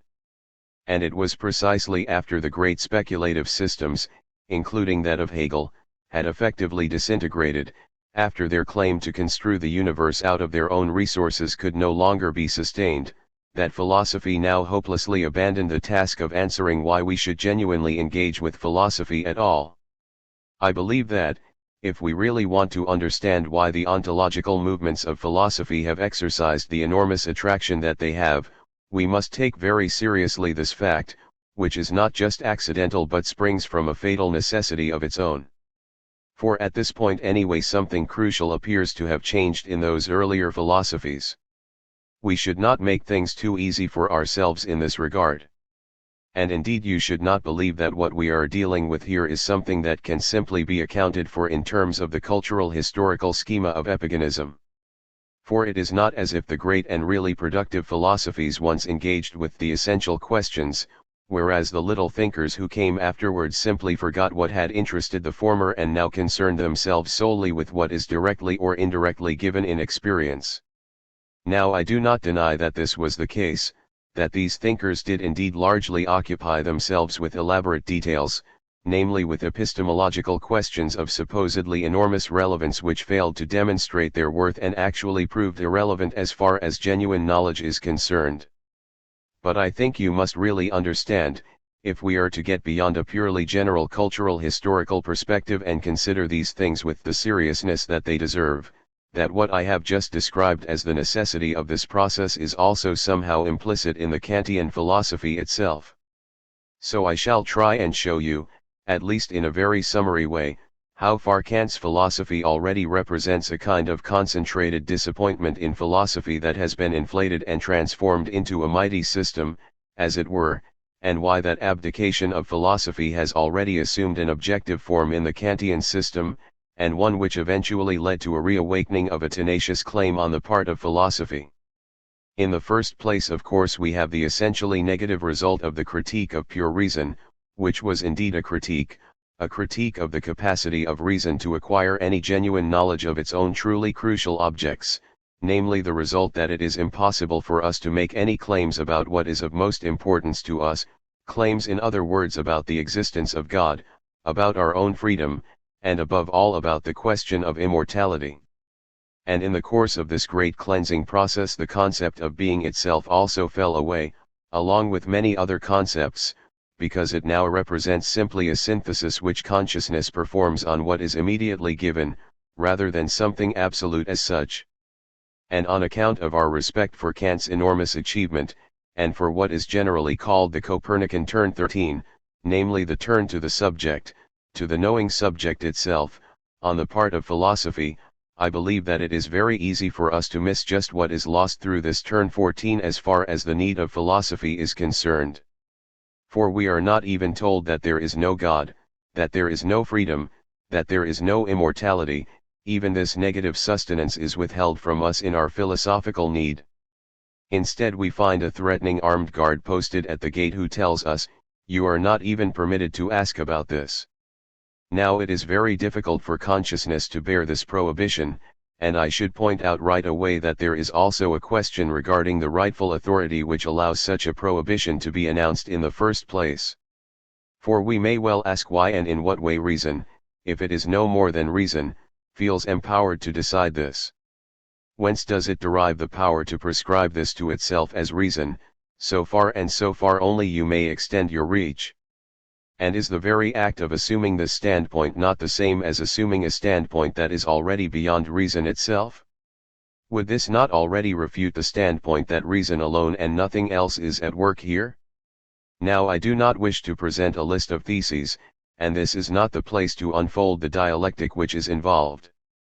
And the argument which I have just expressed is not actually my own but derives from Hegel's critique of Kant which is developed in his own system of philosophy. Point 15. But I would merely like to draw your attention to something very remarkable about this Kantian commandment which forbids us even to ask after these things, something so problematic that it is entirely understandable that consciousness cannot rest content with a resigned decision of this kind. For it still betrays something of the oppressively bourgeois and provincial mentality which insists, just stay in the country where you belong and earn an honest living there, and be sure to avoid all foolish and useless thoughts about things that do not really concern a small and insignificant person like you. And what is objectively implicit in Kant, framed in truly impressive form with such tremendous gravity, eventually gave rise in the history of philosophy to that intellectual indifference towards those very questions that thought is ultimately called upon to address. And when we later heard talk about a certain resurrection of metaphysics, as we did in a rather dull and superficial book by Peter Wuss that still proved extremely successful at the time 16, this at least gave expression to the feeling that, in this respect, philosophy was once more at last selling the kind of things which had once provided its sole raison d'être. But there is another disappointing aspect here which can also be traced back to Kant's philosophy, and which has proved equally, or perhaps even more, fateful than this. And this is the aspect, if I may put this rather crudely, through which philosophy in its Kantian form, namely in the form of a scientifically motivated critique of the possibility of knowledge, actually helps to leave our image of the world untouched. You will all be familiar with Kant's celebrated claim that his philosophy is at once a transcendental idealism and an empirical realism. 17 This means that naive realism is indeed excluded in specifically epistemological terms, so that the whole of reality now appears as something which is composed of the chaotic givens of sensory experience together with the categories and the subjective forms of intuition. At the same time, however, once this process of constitution has been accomplished, the world as we have it, or our normal, empirical, and everyday world, remains exactly the same as it was before. Now this very aspect, namely the impotence of philosophy before the totality of the mundus sensibilis, which simply remains exactly as it presents itself, has persisted throughout the history of philosophy, right up to an immediate forerunner of existential ontology such as Husserl. For once he has performed what he calls the phenomenological reduction, Husserl receives back the whole world as it is, albeit reduced in the sense that we no longer affirm its spatio-temporal existence, its individual facticity. Yet surely one of the most essential demands of philosophy, to put it simply, is precisely not to remain with appearance but to discover the essence. In a world where there is such a difference between the essence, between the regularity which in truth prevails within it, and the appearance, or the facade which it presents to us, we may surely legitimately speak of a need to discover the essence, the need to discover what is genuinely essential, to uncover the essence in the sense of what is concealed behind this facade, rather than in the sense of the purely general concept that subsumes what it grasps. Philosophy has promised, as it were, to pronounce the magic word, or at least, once it became less naive, to provide the language, and the insights, which might dissolve the semblance that the world is indeed what it presents itself to be. It is this claim, or this hope, to discover the essence which philosophy has still failed to fulfill. We could say that philosophy has turned itself into a merely methodological arrangement that enables the reflective and informed consciousness simply to reproduce what the scientifically educated person, or I would say even the ordinary person with a modicum of common sense, already knows. But since we actually have every reason to have our doubts about this normal consciousness of the world and its reliability, then at this crucial point the result of the Kantian philosophy, which subsequently unfolded in the philosophies of the late 19th and the early 20th century, has proved problematic and unsatisfactory. And this unsatisfactory state of affairs, for which I have mentioned a number of reasons, and in particular some specifically philosophical reasons which are rooted in the form that thought has come to assume, has effectively led, if not exactly to the new ontologies themselves, then at least to the need with which you are now familiar. But I would not want you to imagine that the dissatisfaction with these things that I have been talking about is something completely new that has simply fallen straight from the sky. For you will already discover such dissatisfaction at the time when philosophy itself had reached its peak. Thus you could take a look at Schelling's lectures on the method of academic study, which I had intended to discuss in a seminar during this semester, although I did not actually get round to it this time for a variety of reasons. It is something to which I hope to return. If you read this text of Schelling's, which I can warmly recommend that you do, you will basically find the very same dissatisfaction with the prevailing business of academic life which eventually led to the ontological need. 18 Again, when you read what Schopenhauer wrote on the subject of university philosophy 19 you will find the same thing, albeit expressed in a particularly crude form. And here I hardly need to mention Nietzsche, who renounced the official world of established philosophy and chose a kind of voluntary emigration instead, though I would almost say that he seems too important to me simply to be introduced directly in this connection.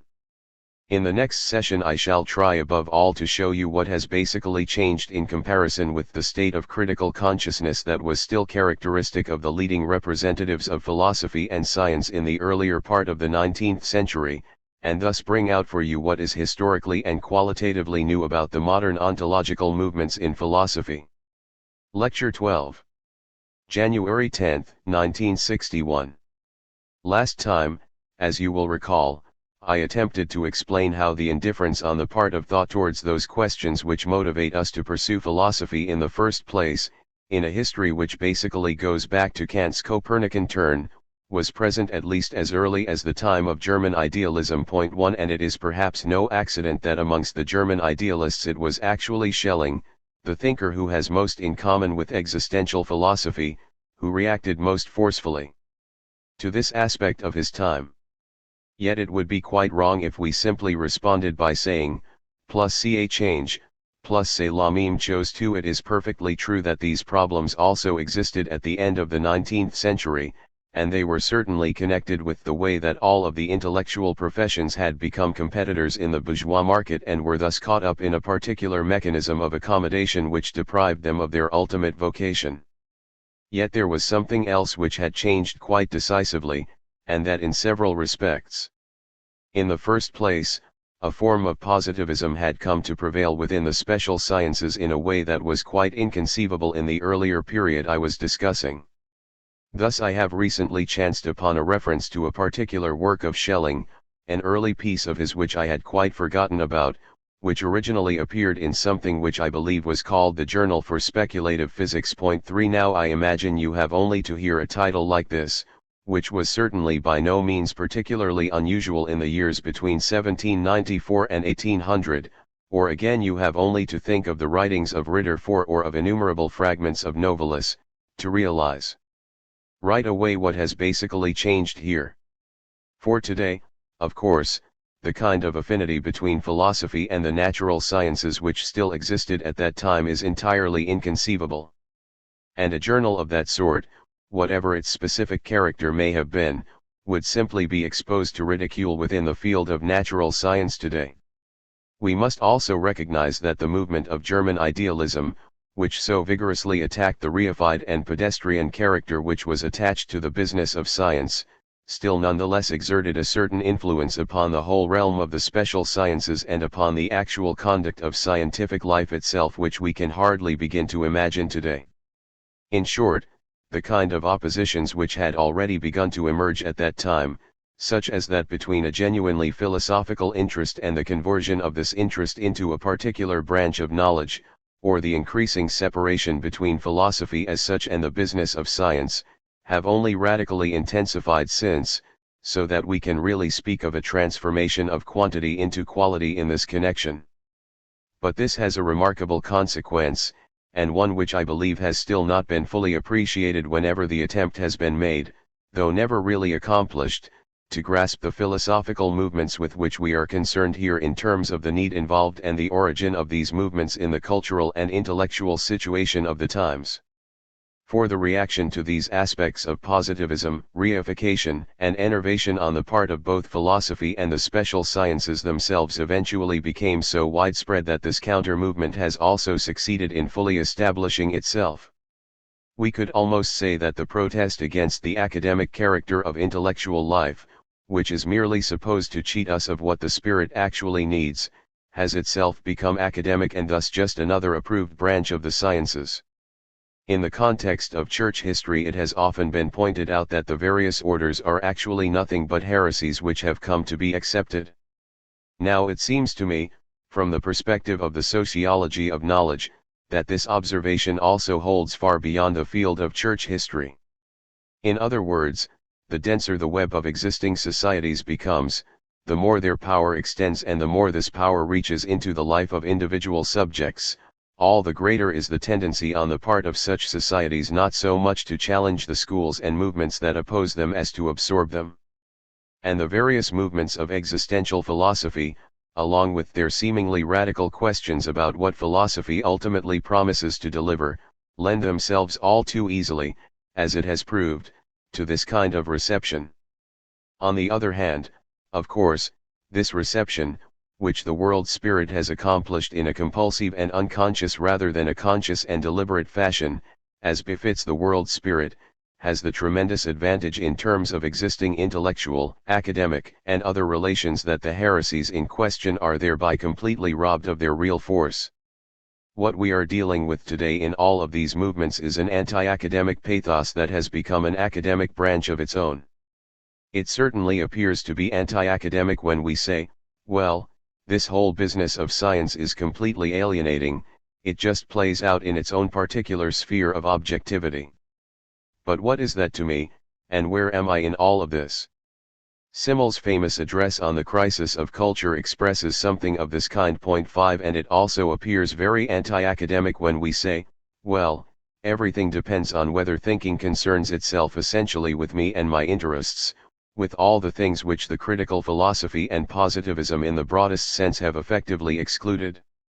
Yet the peculiar thing is that precisely what has been excluded, and what indeed to a considerable degree consisted in traditional cultural and intellectual, albeit more or less secularized, contents, now proves ready once again to be administered as a special academic field of its own.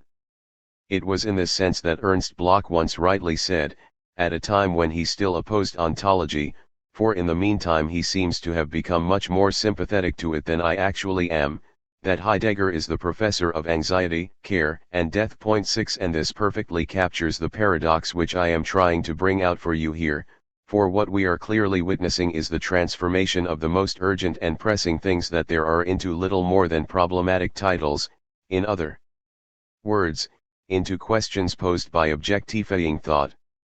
And the connecting link here is of course the expression concern 7, all of which gives rise to a pervasive but agreeable sense of the uncanny.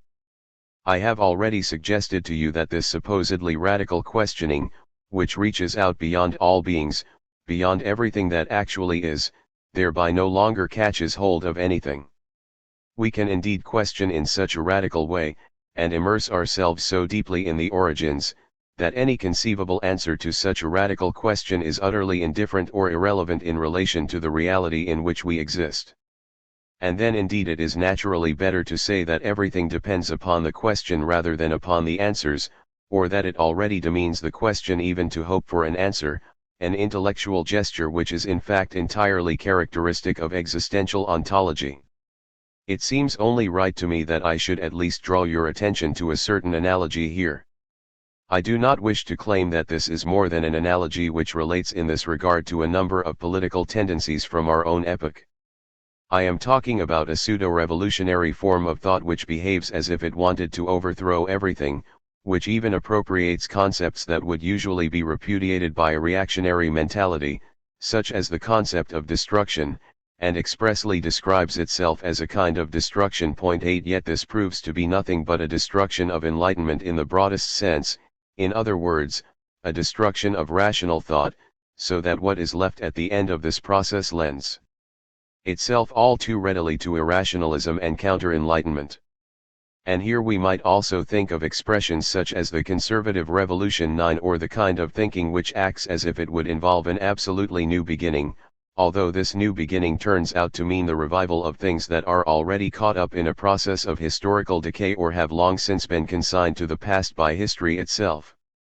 But we could just as well speak of the phenomenon of pseudo-conservatism in this regard, something which I have also come across before in a quite different and specifically sociological connection. Point 10. Here we are talking about the way this kind of thinking presents itself, as if in commemorating a truth that has fallen into oblivion, namely being, it reveals itself as a form of thought which conserves or preserves. And Heidegger has expressly and repeatedly characterized his thought in just these terms, as a thinking that preserves being. Yet in reality this preserving thought, this conservatism, tends to end up, I have to say, in a kind of barbarism precisely because the tradition of European rationality has simply been cast overboard. In other words, this preservation proves extremely intolerant towards everything that really needed to be preserved in our epoch, towards reason, towards autonomy, towards the thought that human beings might be able to determine their fate on their own behalf. Instead of all this, they must hearken obediently to being. And indeed, in the famous letter on humanism addressed to Jean Beaufret, we find that Heidegger brings being itself into a direct relationship with fate. The mythic concept of fate is explicitly cited in connection with what must allegedly be preserved. Point 11. We actually feel that we are more or less on firm ground here, since the analyses in question also possess a certain philological character, and in a somewhat opaque way Heidegger almost appears to denigrate philosophizing itself in favor of a particular relationship to language. Thus, when we immerse ourselves in the very words of whatever texts are involved, it is as if this were already enough to reveal something of the truth, although the question of whether the texts themselves are actually true or not is hardly raised at all. For everything depends upon our patient service to the word itself, which, in accordance with Heidegger's philosophy of language, which I have already introduced to you, 12, is hypostasized in its wholly transient historical form and turned into an absolute. So it comes about that young people in particular, who devote themselves body and soul to such things, feel the full audacity of this, yet also feel in spite of everything that they are still standing on firm scholarly ground, even though the difference between philological interpretation and the truth content of what is being interpreted has not really been considered at all. And here I cannot avoid mentioning my own much appreciated teacher Reinhard 13, now deceased, with whom I once raised the question of Heidegger's philological reflections, and specifically the alleged connection between the concepts of lambda theta epsilon iota alpha, which means truth, and the verb lambda alpha nu theta nu omega, which means to conceal. As is well known, Heidegger says that lambda theta epsilon iota alpha is that which unconceals itself, in other words, is self-unconcealing being. Reinhard himself regarded this derivation as complete nonsense. And I think it is regrettable that philology, through its own impoverished positivism, now clutches at the straws of this philosophy and evidently forgets the clear-sighted critique of such philological claims which earlier philologists such as Reinhard were still capable of providing. I want to bring this gesture to your attention and would encourage you to reflect personally upon it whenever you seriously encounter these things, for it is a characteristic gesture of approved audacity. On the one hand, and this is what I would call the youth movement element of this philosophy. 14. It speaks to the youthful prerogative of audacity, to the desire for a bold new beginning, for something beyond the prosaic routine, and to a reluctance to accept the business of life as usual, and so on.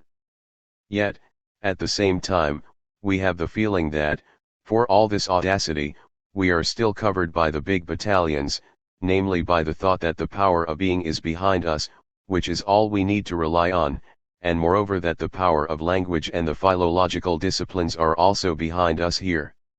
I believe that this gesture of approved audacity, of a certain licensed excess as I would call it, is itself responsible to a considerable degree for the fate of German cultural and intellectual life between the wars. And I hope you will not take exception if I speak to you today so directly in relation to your own situation and your own intellectual interests, for I believe it is extremely important to recognize what is actually involved here. Whatever the precise character or number of the more or less fascistic revolutionaries amongst the young in the period between 1918 and 1933, they too wanted to overturn everything, to demolish or dismantle the cultural superstructure, in a certain analogy with the Marxian theory of ideology, incidentally, and adopted the most absurd poses in the process. Yet they intuitively recognized the wisdom of those words in the second part of Faust which tell us that the must may foam absurdly in the barrel but in the end still turns to wine. 15 For they were sure from the first that the powers that be were behind them, just as Hitler spoke about himself and his 6 comrades in the beer cellars as if they had to shoulder the task entirely on their own, while from the very beginning they already enjoyed connections with the black elements in the army. And the Black Army itself, as is well known, was only a particular branch of the White one. 16 In other words, the risks were never really as huge as all that. And something about this gesture of audacity, which shakes everything that is established but somehow already senses that nothing can actually happen, or that being will simply be confirmed in the end, also clings to this whole philosophical movement. It is no accident that Heidegger once brought himself to write that the darkness of Dasein inevitably encounters its limits in being 17, in other words, that there we are somehow already covered. This functional change, in which the thinking which assails the merely academic eventually becomes part of the academy, can be traced in terms of numerous categories. But you can see this particularly clearly in terms of the relation to Kierkegaard, who in a sense can be seen as the godfather to this whole philosophical movement, although it has to be said that in the course of his reception the meaning of his texts was turned into the very opposite of what was originally implied. I think at this stage of the lecture course that I really ought to say something more about the connection between Kierkegaard and the philosophies we are discussing. For, if I am not mistaken, it seems to me that Kierkegaard is much less widely read today than he was about 30 years ago. And yet the development which has led to this kind of philosophy and the structural change it has undergone once it became established can only properly be grasped when you have really understood its relationship to Kierkegaard.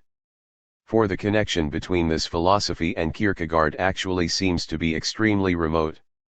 We can formulate this in an admittedly very crude form as follows, for I do not want to get involved in a lecture on Kierkegaard himself today and am drawing on him here only to help us clarify the specific problems we are discussing.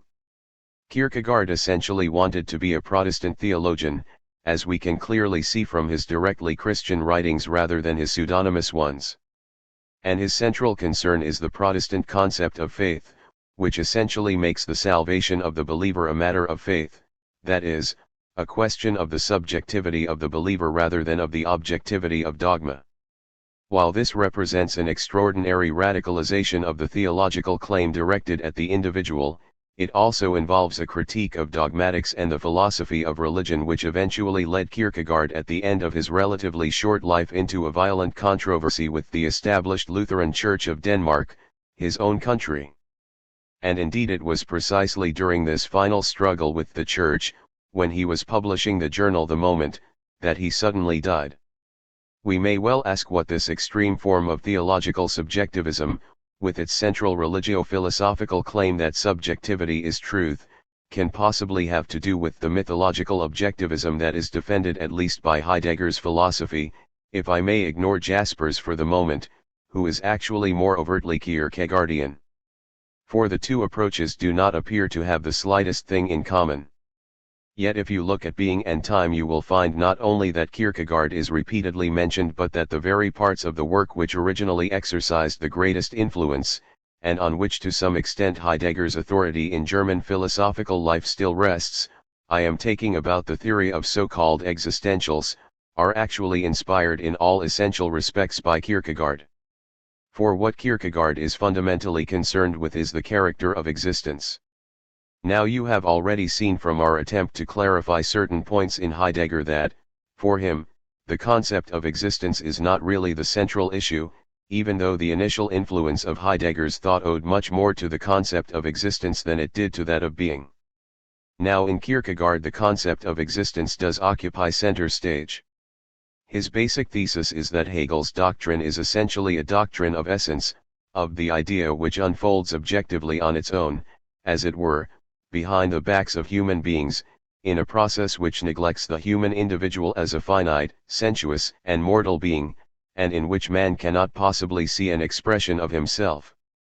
In one journal entry, directed expressly against Hegel, Kierkegaard claims that many philosophers construct an enormous palace for their thoughts while they themselves live in a doghouse outside. 18 This is the original pathos of the concept of existence inasmuch as it is directed against the concept of metaphysics or that of speculative philosophy. Now Kierkegaard attempts to construct existence itself, as we might put it in Schelling's language. In other words, he tries to unfold the fundamental determinations which actually characterize existence as existence, namely the categories of existence which specifically resist the claims of system. Now these categories closely resemble what is presented in Being and Time as the attunements, or Befindlichkeiten, of Dasein, such as the concept of dread or anxiety, to which Kierkegaard dedicated an entire book and which appears in Heidegger as the fundamental attunement, the concept of decision which sounds extraordinarily like Heidegger's notion of resoluteness, and the concept of despair, which is evidently closely connected with being towards death in Heidegger. Now, although Kierkegaard himself was hardly sparing in his use of the word psychology, and indeed in contrast to his modern post-Husserlian successors often talked about it, you must be quite clear that all these categories appear in his work as categories or fundamental constitutive concepts of existence rather than as psychological structures which can be observed in terms of individual human beings. This is connected with the fact that, for Kierkegaard as the theologian that he was, none of these concepts were regarded simply as properties, structures, or dynamic determinations of the finite human being, but were all led back to the issue that essentially interests the theologian, and particularly the Lutheran theologian. And this is the relationship between man as a finite being to the infinite, to God, and in particular man's relationship to himself as a being that is at once finite and infinite in a specific metaphysical sense. At this point Kierkegaard is simply continuing the German idealist approach that he otherwise violently condemns. For there, too, subjectivity involves both of these poles. It is at once a finite sensuous being and an intelligible character. This idea is already very clearly expressed in the Critique of Practical Reason and subsequently constitutes the thematic of Fichte's entire philosophy. Indeed, there is a sense in which we can say that Kierkegaard represents at once a nominalistic or psychological and a theological transformation and reformulation of Fichtean philosophy. Since these determinations of existence, while they appear immersed in the concrete life of human beings, are really determinations which belong to the essence of the human being as at once finite and infinite, and since the relationship between these dialectical moments is conceived in absolute terms, we can in a sense already describe the basic intention of this philosophy as objective, or, if you like, as ontological in character.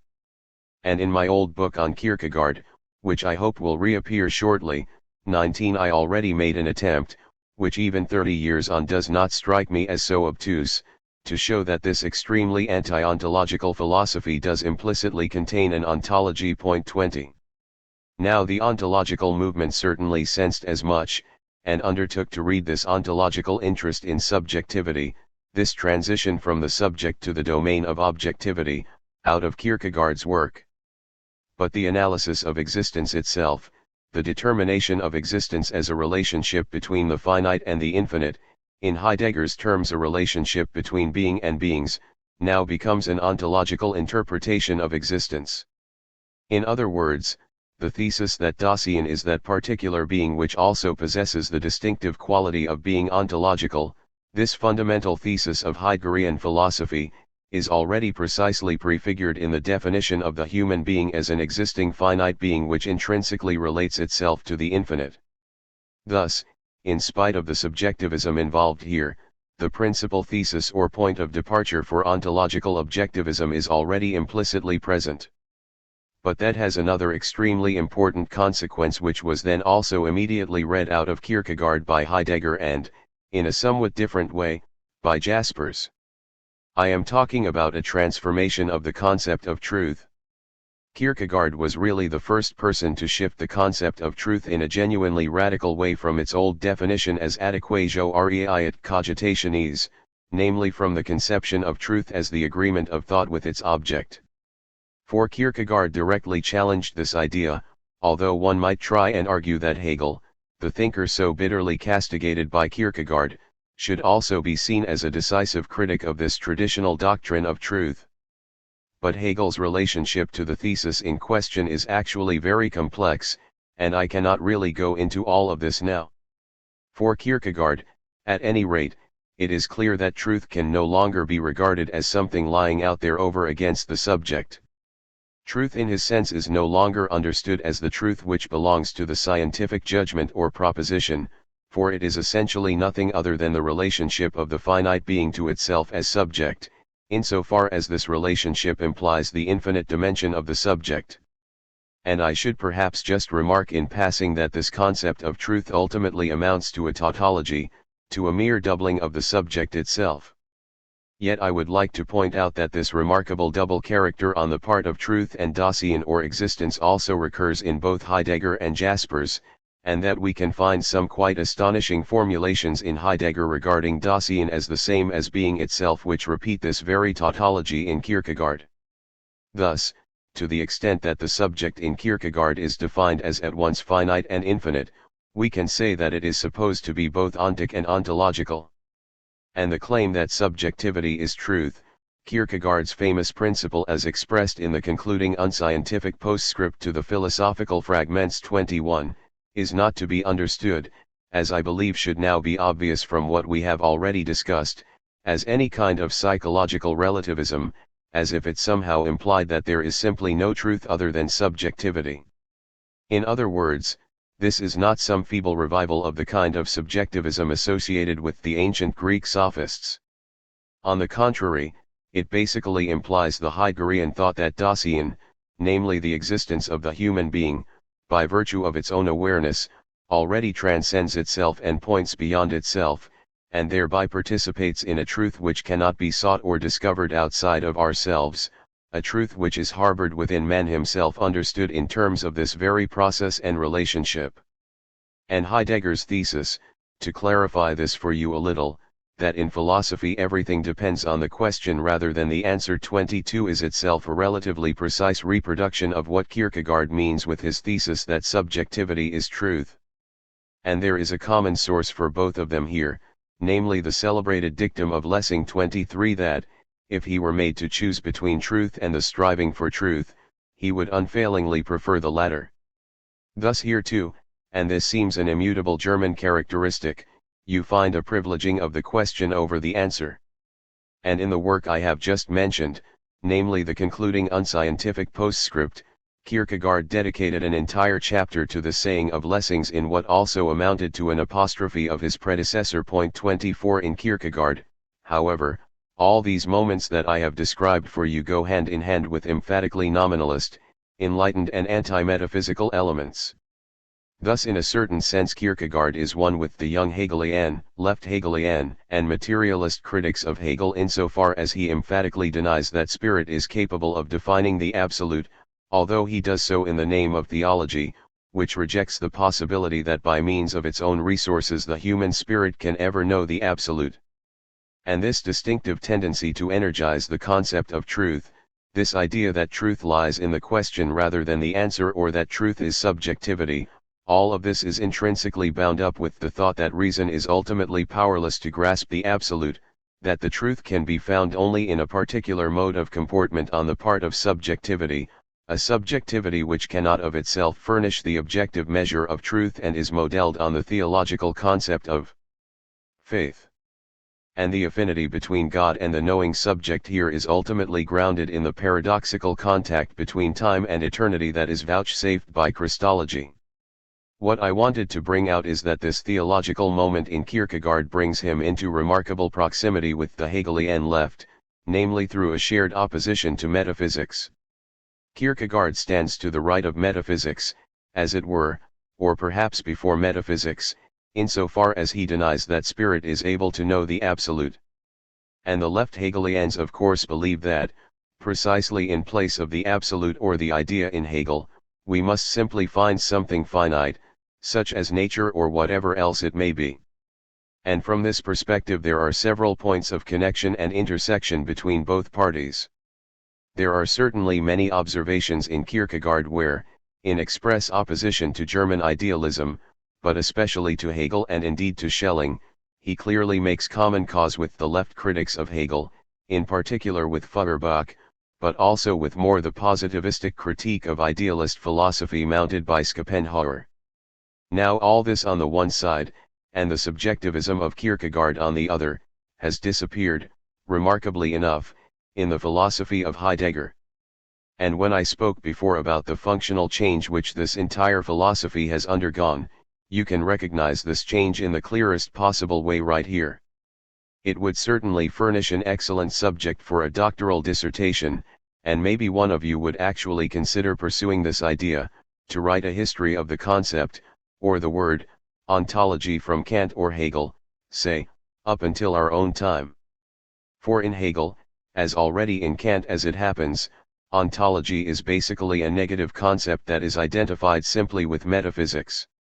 Now Kierkegaard denies the possibility of providing such a rational account or projection of being in any way that is commensurable with reason. Point 25. But his own approach is contradictory, for the doctrine of existence which he himself presents, precisely because it attempts to interpret this existence in terms of fundamental determinations such as anxiety or despair or decision, and the leap, as I have already pointed out, is itself a covered ontology which is not aware of itself as such. And the philosophers soon latched onto this, for they are always extraordinarily sensitive to such things, and wherever a specific thinker is vulnerable they immediately seize on it and develop this particular moment as such, and there you have the history of philosophy. Thus the philosophers drew out this very point and turned what was a derogatory term in Kierkegaard, namely ontology, into the problematic title, as people love to say, for precisely what they want to pursue themselves. For a while indeed the term ontology was the key word here, even if it subsequently faded into the background somewhat. Since Heidegger began by tracing back all the individual ontologies, namely the doctrines of the constitutive dimensions of the various domains of being, to the single question of a fundamental ontology or doctrine of being, he eventually came to the conclusion that something such as ontology, namely a rational articulation of being, was no longer possible at all. And in the end what Heidegger himself, and not merely his imitators, called the question concerning being had completely replaced ontology. Now I would just like to say that the aspect of academicization, the process in which the anti-academic itself becomes established, can be observed here with particular clarity. For in Kierkegaard the counter-concept to ontology is precisely existence. And it is the very concept of existence, which Kierkegaard often presents in the most tangible manner with reference to entirely real and material relations, such as the fact that a young minister finds himself forced to teach doctrines in which he does not truly believe. It is this concept of existence which retreats more and more in Heidegger, which withdraws more and more into the background. And the concept of being itself increasingly assumes the function of a fundamental doctrine, an object of the kind of erudite discussion which this philosophy was originally intended to transcend. And to that extent the reorientation which I have outlined here is the decisive confirmation of that change in function which has occurred in the reception of this philosophy. But this change in function, and this is something we would perhaps do well to bear in mind when we are thinking about this particular process of intellectual and cultural history, was only possible because it actually connected with those features and aspects of the thought we have been discussing here. Lecture 13. January 12, 1961. In our last session I said something about the relationship between Kierkegaard and existential ontology, or the ontological movements in philosophy generally, and outlined the way in which I think the function of philosophy has changed in the reception of these ideas. I attempted to clarify my general thesis in terms of a concrete example, as I like to do when I reveal the overall approach I am pursuing, by looking specifically at Kierkegaard's concept of existence. For I am trying to show that existential ontology or the things which came out of it actually have a tendency to neutralize their own original intentions. And if you reflect more closely upon this process of neutralization, as I have described it in relation to Kierkegaard, in whose work, as I would remind you once again, all of these moments are already harbored as possibilities, you will see that it ends up in a very marked form of anti-subjectivism. This anti-subjectivism is precisely what has emerged from a philosophy with a radically subjective orientation, and you will recall how I have already referred to Fichte in connection with Kierkegaard 1, and indeed you could also say that this is something which is highly characteristic of Husserl. In Husserl this is still related to strong elements which derive from transcendental idealism, but in the work of Skeeler we can already see how this anti-subjectivist aspect, to Husserl's consternation, had become entirely independent in its own right. I want to say something more about the anti-subjectivism of all these movements because, as yet, we have hardly spoken about this complex of issues in its proper context, and because this is indeed one of the most central aspects in our investigation of the needs which have led to these philosophies. I am talking about the anti-relativistic aspect or moment that we have already touched on in various contexts. Here I would simply ask you to recall Kierkegaard's assertion that subjectivity is truth. This very nominalistic claim in Kierkegaard is connected, like the doctrine of faith in Luther, with a theological motif which doesn't expressly appear in the pseudonymous and apparently more secular philosophical writings that he dedicated to these ideas, but which of course ultimately stands behind everything that he composed. I should say, incidentally, that you will only really understand Kierkegaard in his extremely complex and elusive body of work if you take the explicitly theological rather than the pseudonymous writings, namely the religious discourses and also his very last publications too, as the key to his entire authorship. For at the same time that he wrote either/or, the book which is supposed to present the aesthetic standpoint of life, he also composed, and published under his own name, the first of these religious discourses in order to show that the book in question merely represented a certain stage of development. As far as Kierkegaard is concerned, the problem of relativism only arises when the claim that subjectivity is truth is read without recognizing how this subjectivity is intrinsically related to the absolute, or, as Kierkegaard would have no scruples in saying, to God. In other words, when we ignore that the subject's relationship to itself as something that is also infinite is synonymous with the paradoxical relationship of faith itself. For then, of course, there is no question of relativism in this philosophy at all. Now in point of fact all kinds of free-thinking and relativistic movements, whether critical or downright hostile in relation to the Church, have appealed to the work of Kierkegaard.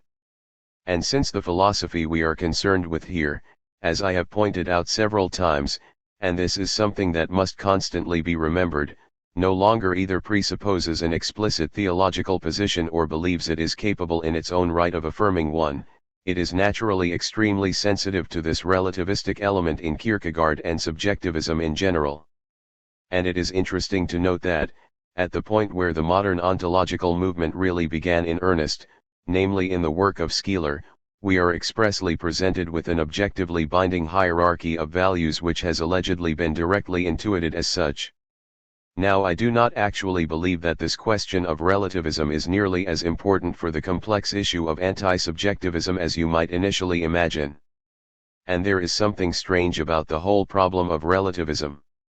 It is indeed a characteristic feature of philosophical consciousness generally, and we shall return to this in another context when we come to examine the concept of a question, that the questions which philosophy throws up cannot be resolved in the same way as the questions which arise in the particular positive sciences or also in the context of ordinary life, where we ask about something specific and then receive a more or less satisfactory answer.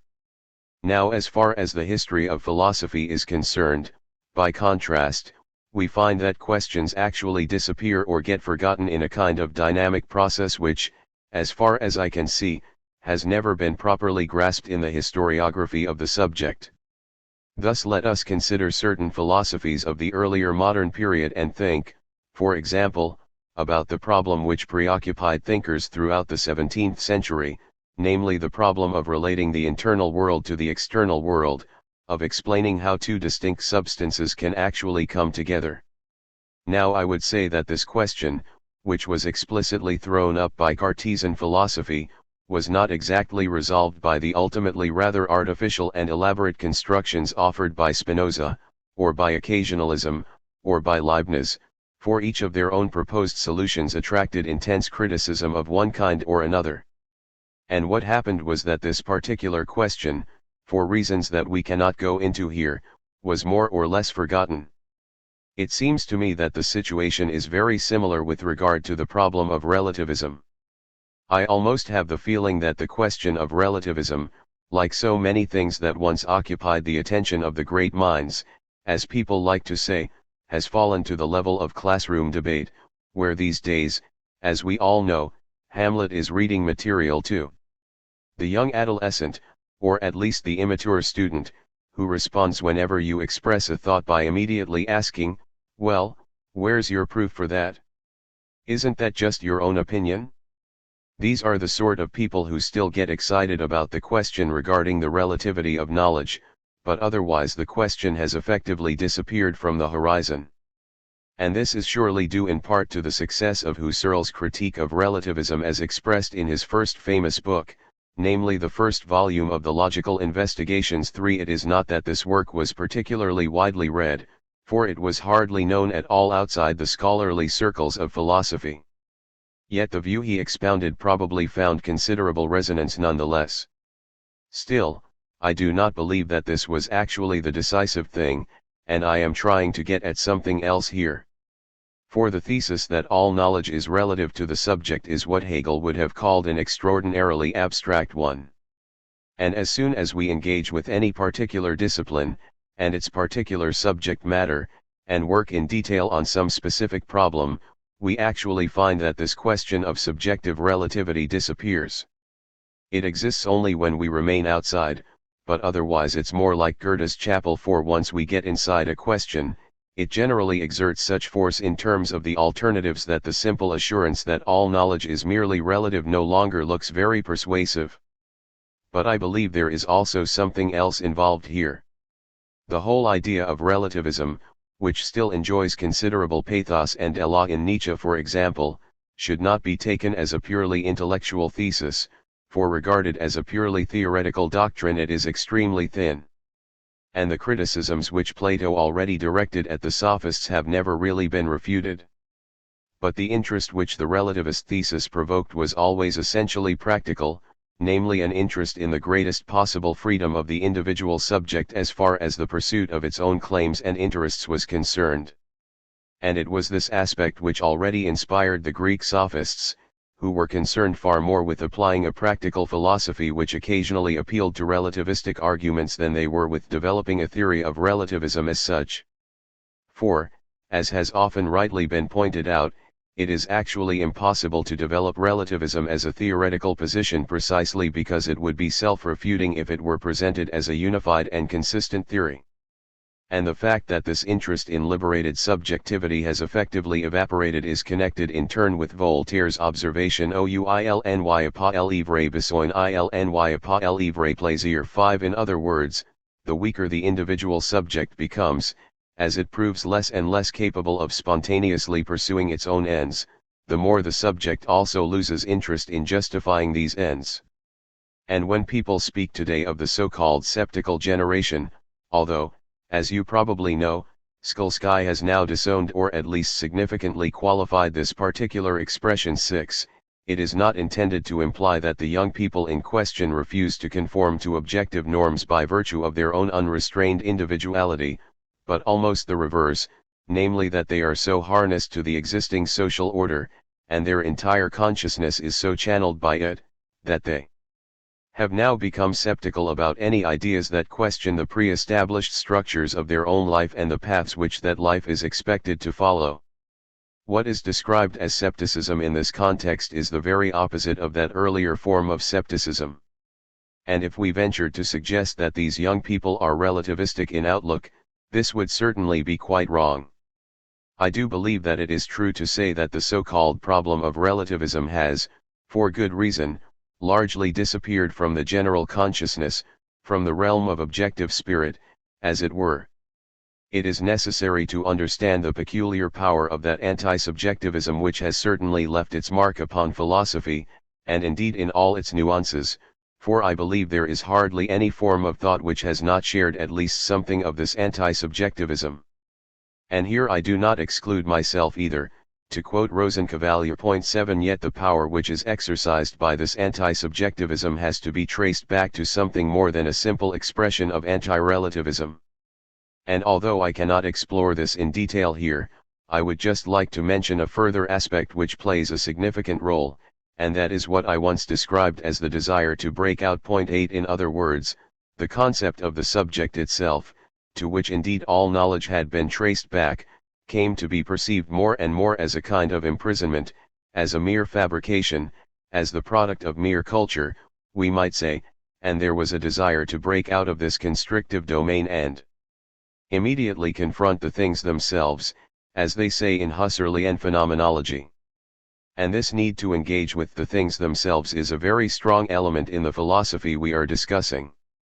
The whole fascination which emanates from the concept of being is indeed the fascination with the Sach, the thing par excellence, the matter itself, which is supposed to precede all and any conceivable subjectivity. But these remarks are still all too general in character. And in order to be quite clear about the problem of anti-subjectivism, we need to look rather more closely at certain specific problems within the history of philosophy. For we shall find that the category of subjectivity, or not so much the category of subjectivity as subjectivity itself, since in all idealist thought subjectivity is the unity of the categories rather than one category amongst others, that this concept of subjectivity has actually been profoundly broken or even shattered. And this entire problematic can be traced back to Kant himself. For in the eyes of Kant, as I hope you all know, knowledge or cognition is divided in terms of form and content, of form and matter. And the form is ultimately nothing but the pure activity which connects the intellectual operations of my mind, or, as Kant expresses it, is simply the I think which accompanies all my representations, in other words, is simply the fact that all the particular aspects or moments of my consciousness precisely qua thought are connected with one another in my individual consciousness.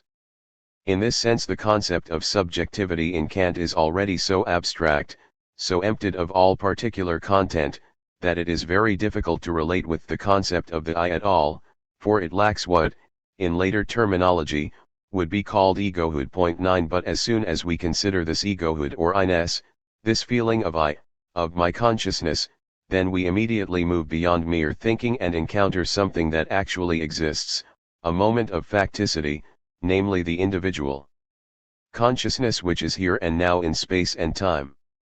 On the other hand, in Kant, you also find what he describes as material, or the chaotic manifold of sense impressions. Now this chaos of sense impressions is supposed to be utterly and completely indeterminate. Any specific determinations that it comes to acquire, it acquires solely through the subject. This all seems rather comical. For it is actually as if, in Kant, to put this in a somewhat crude and pointed manner, 0 times 0 is supposed to produce something.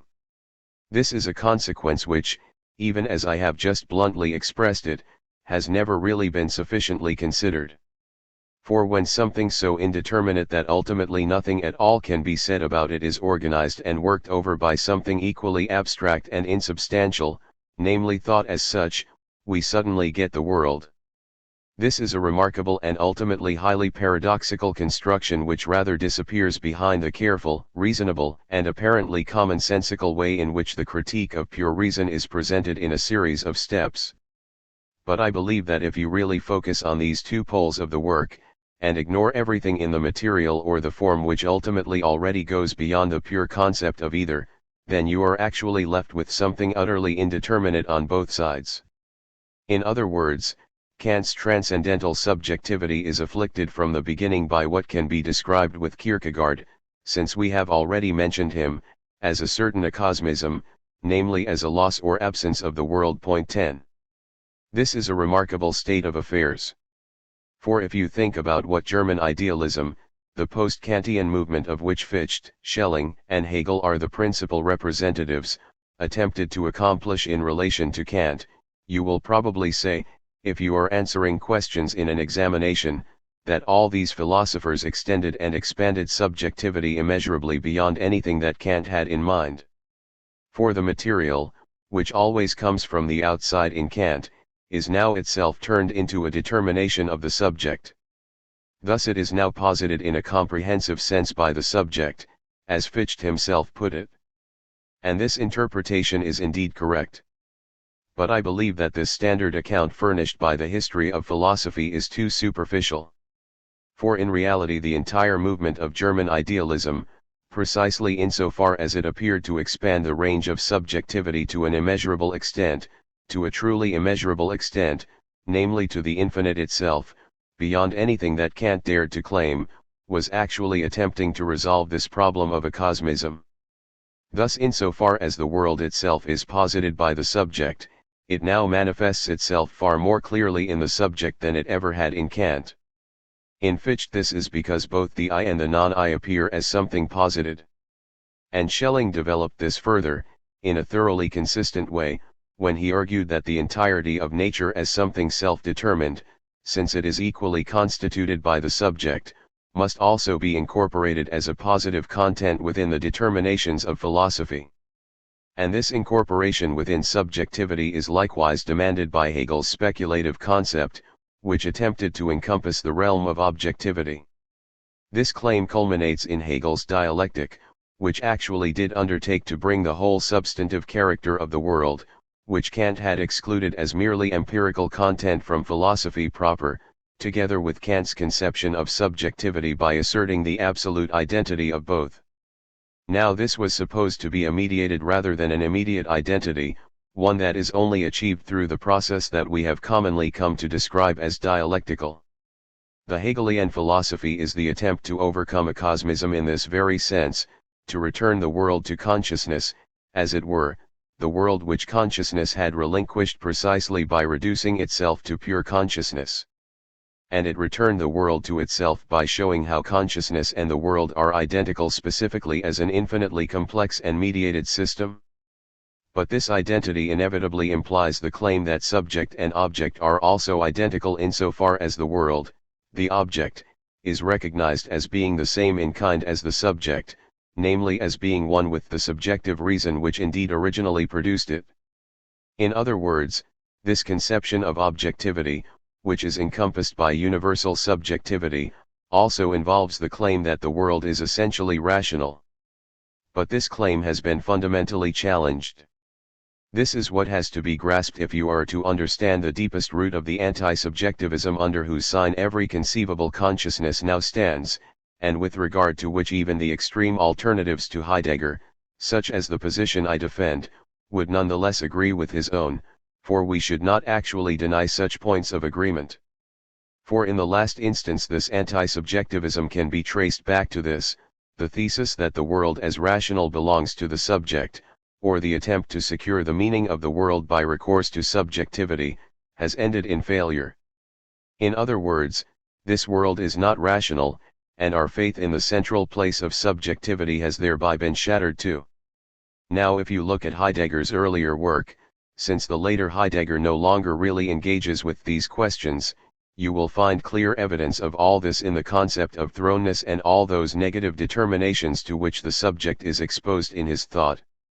For here you will see how the situation of man in the world, as they used to say, is essentially ratified as one that is not indeed meaningful, and that the idea of any such reconciliation between reason and objectivity has now come to seem obsolete. Now I have to say, ladies and gentlemen, that this has a much broader consequence. Or perhaps it is misleading to speak of a much broader consequence here, for the experience in question is not one that just happens to fall into a social context but one which naturally falls into a specific social context. It is a social context in which Hegel's claim that the civil society in which we live is an essentially rational society has been drastically undermined by history. And this process, we must concede in honor to philosophy, has actually been recognized by philosophy since Nietzsche, and long before we came to the great European catastrophes of more recent times. But we are talking about an even more far-reaching state of affairs here, one that I would at least like to mention, even if it takes us into a rather painful area, an area in which the gossipy talk of worldviews and particular intellectual fashions, what we like to call fashions, can sometimes capture more and tell us more about what was actually happening than cultivated and refined thoughts and ideas are capable of doing. You will forgive me, therefore, if I express myself for a moment in the rather debased language of the salon, for it is very difficult to say what I want to say in terms that have not already been appropriated in some way or other by the sphere. Thus I believe that the changed situation, which reveals a crisis of the subjectivity which once thought it could render the world rational by concretely deriving the world from itself, has a lot to do with the disillusionment we have experienced regarding the place of man in the cosmos. 11 Thus I would simply like to say that, for a whole number of interconnected reasons, the thought that man somehow determines the world, and this quite apart from the purely philosophical problematic I expounded before when I showed how the world is by no means humanly rational in the Hegelian sense, or the thought that man stands at the center of everything, has already suffered the sorest challenges. One of the obvious reasons for this is the progressive secularization of theology, so that the notion of man's likeness to God, the idea of man as the image of God, the idea of the earth as a privileged site for the exercise of divine grace, and everything else connected with such ideas, all of this has suffered irreparable damage. Another element at work here, if you will forgive the crudity of these observations, must surely have been the development of modern cosmology, which finally dispelled every trace of the geocentric and indeed heliocentric conception of the world. Of course we can say that the Copernican revolution in science was not really decisive for the experiential horizon of human beings, since our everyday empirical consciousness hardly changes whether we assume that the Earth revolves around the Sun or assume the opposite. In other words, for us, if we ignore the mathematical astronomical devices at our disposal today, the appearance that the Sun moves around the Earth remains the same as it was in pre-Copernican times. But if, in addition to this original Copernican turn, we consider the astronomical discoveries which have consigned the little terrestrial space in which we find ourselves to utter insignificance, and if we also consider the whole complex of reactions which these changes have provoked, then I do not think it is too much to say that the cumulative effect of all these developments has also weakened the concept of subjectivity to an extraordinary degree. Now I realize that a fully fledged idealist, as sublimely aloof to these things as a Heideggerian, would respond to this by saying, of course, but the transcendental subject we are talking about has really hardly anything to do with the wretched empirical subject of the individual, or the wretched empirical subject of humanity as a whole. Yet anyone who sits on such a high horse as this could easily be unseated by Kant himself, for the universal idea of subjectivity, as defined at the end of the Critique of Practical Reason, is precisely that humanity which is here dismissed as a merely empirical quantity. 12 Kant is not nearly so fastidious in this regard. But apart from that there is something even deeper here. For we cannot actually separate or think away the concept of subjectivity, however hard we try, from the concept of egohood, as I put it before, namely from the concept of a concrete individual human subject. The fact that the universal subject, the transcendental subject, is an abstraction from individual human subjects should not tempt us to imagine, as Fichte was the first to claim, that this subject enjoys some intrinsic validity of its own, quite independently of individual human subjects. For, irrespective of how we conceive of subjectivity, we cannot avoid this very aspect or moment. We can never completely free ourselves from the thought of the concrete individual human being, and this not for reasons of merely empirical weakness but for precisely structural reasons. And this means that all the other moments which have caused difficulties regarding the central place of man as an anthropological being are also directly relevant to the so-called philosophical questions regarding constitution. And this explains why we are no longer satisfied with the thought of constitutive subjectivity, not to mention all the philosophical questions connected with mediation which do not even allow us to think such a pure subjectivity without also thinking of something else which is not itself subjectivity. Now there is a double aspect to this whole question of anti-subjectivism which is remarkable and complex in itself.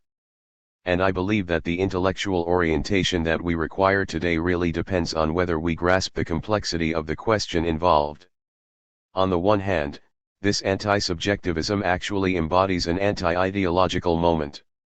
For in one sense it implies, and here the philosophical critique reveals a remarkable coincidence with that advanced by theology, simply that the individual human subject is called upon to renounce its hubristic arrogance, to abandon the idea that it is the Lord and Master or the center of the world. And here philosophy also critically reflects on the concept of the domination of nature which has been sacrosanct throughout the entire history of philosophy from the earliest times until the present day. In Heidegger too we find some very strong aspects and elements of this critique of the mentality which is preoccupied with the domination of nature. When he says that man is enthralled to being, and must yield to being, these formulations cannot merely be dismissed however comical they seem, for they also imply that we must relinquish the illusion that what confronts us, what presents itself to us, whatever it may be, I avoid using any more specific expressions because there is no really appropriate expression here, is something that is actually controlled by us, that is subjected to us, even in our capacity as mind or spirit. This anti-ideological moment also has a social dimension, since the claim that this world is already our world, that this world is already rational, has thereby been challenged. I would almost say that there is something extraordinarily materialist in the way that we are recalled to our own fragility as physis, to our mortality, in contrast to the ideological transfiguration that insists on treating us as pure mind or spirit. And if so many people are attracted by the so-called radicalism of this philosophy of being, this particular moment is surely an essential element in this. It is also rather remarkable, and this certainly merits further reflection, that the thesis of the preponderance of being over consciousness, even if being signifies something quite different here, is something which is shared by fundamental ontology and by Heideggerian philosophy with its extreme counterposition, namely dialectical materialism. And this is surely no accident, for here too, as in many other things, we see how a basically critical motif, namely the preponderance of the non-subjective over the subject, is absorbed and thereby neutralized. It would certainly be worth exploring this process of neutralization even further. On the other hand, this anti-subjectivism also has something extremely authoritarian about it. For it always harbors the possibility that the subject, since it is not treated as the master of all reality, since it is not in command of the whole, is also regarded as essentially insufficient. And this too has its truth moment, for a concept of reason which already acknowledges its own limitations thereby forfeits the claim to absolute logical purity which appears constitutive of the concept of reason itself.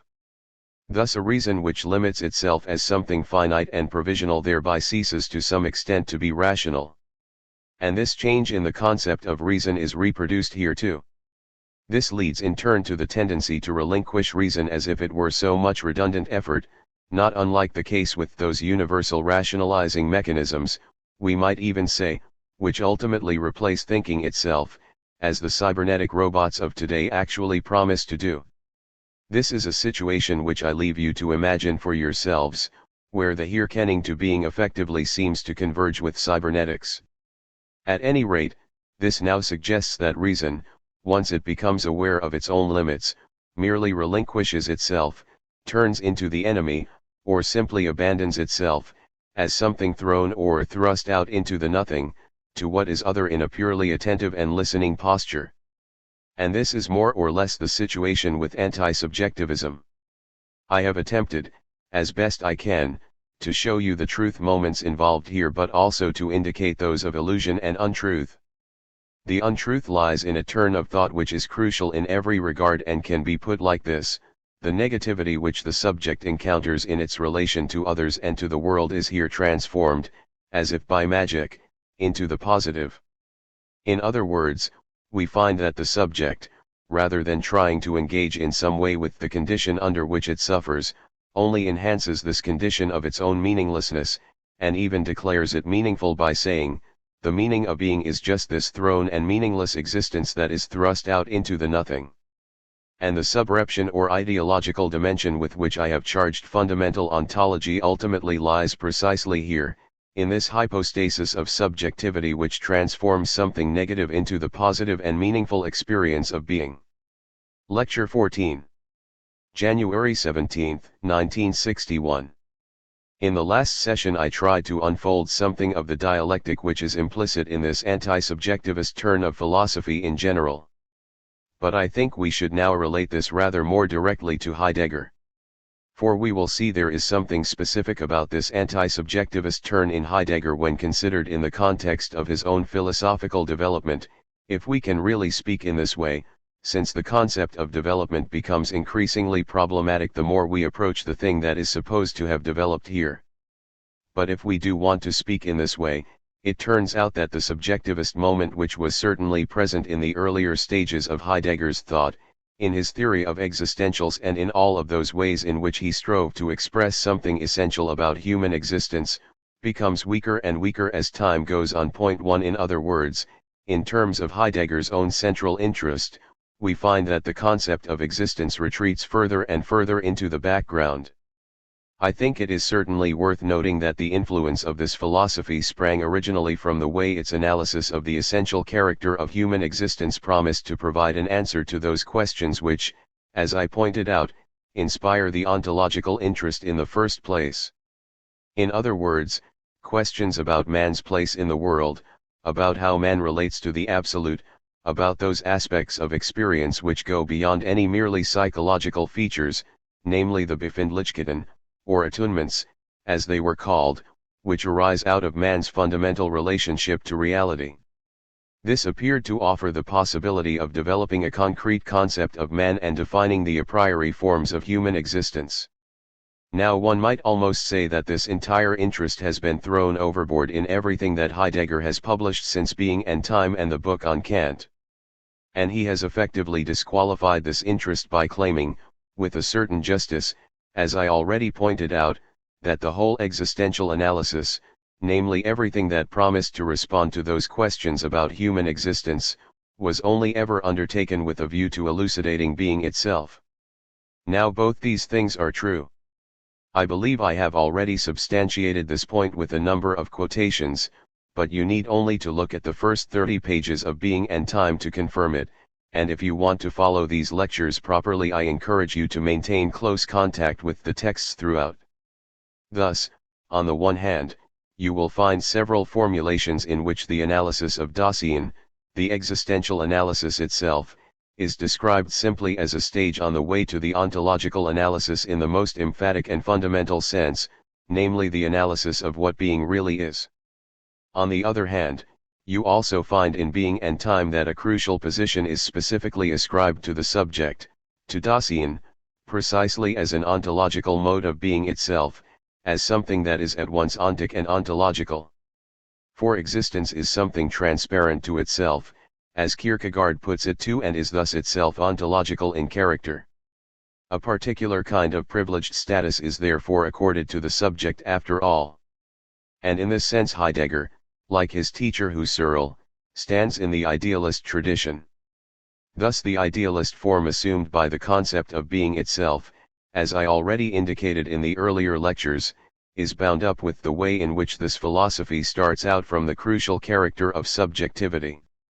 But I believe that it has not yet been sufficiently understood how this extreme objectivism, which effectively neutralizes the subject and transforms it into the questioner, or ultimately into the instrument, to put this in a deliberately exaggerated way, by which being questions itself, has led to a situation in which all of those aspects which originally provoked such interest in this philosophy have now completely retreated into the background.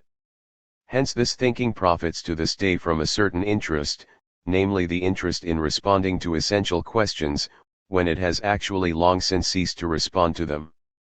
There is something very peculiar here which reveals a strange cultural and historical parallel with another figure who is radically opposed to Heidegger and yet in several respects not entirely unlike him. I am talking about Lukács, who in all his work from around 1925 onwards, if not slightly earlier, has completely retracted and repudiated all the things to which he owes his intellectual reputation. Point 3 Yet this turn has done nothing to damage this reputation. On the contrary, the reputation has now been transferred to products which no longer justify anything of the kind. I believe it would be a most interesting exercise to pursue this structure in more detail. What this reveals, of course, is the tremendous need for authority which also prevails amongst intellectuals in our own time. Once they have found something which speaks to them and strikes them as significant, they cling to this phenomenon in an almost sectarian fashion, even when its original quality has long since vanished and been converted to the opposite. One cannot really say that the later writings of Heidegger, which are now simply dedicated to interpreting the concept of being, have anything whatsoever to do with that earlier interest, with that element of personal involvement and urgent concern which I tried to illustrate for you by reference to Kierkegaard. But this brings us back once again to the concept of the philosophical need. And I would just like to say a few more words about this question today. The fact that an intellectual and cultural need exists does not guarantee the possibility of its fulfillment. Let me try and explain this more precisely. It certainly means that there is a particular interest in certain areas, that this interest rightly expects to be pursued and explored, that we respond to the questions that it throws up or that it specifically articulates as questions.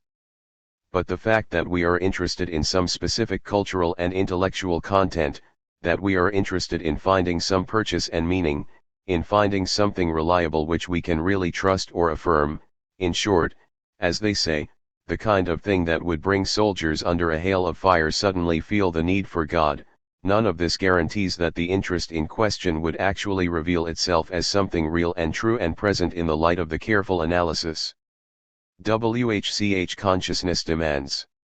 Now if we consider the way that Heidegger's philosophy has turned distinctively against the kind of need which originally inspired it and to which it also owes its sectarian appeal, I believe we may clearly recognize the consequences of a thinking which is increasingly beholden to this concept of being.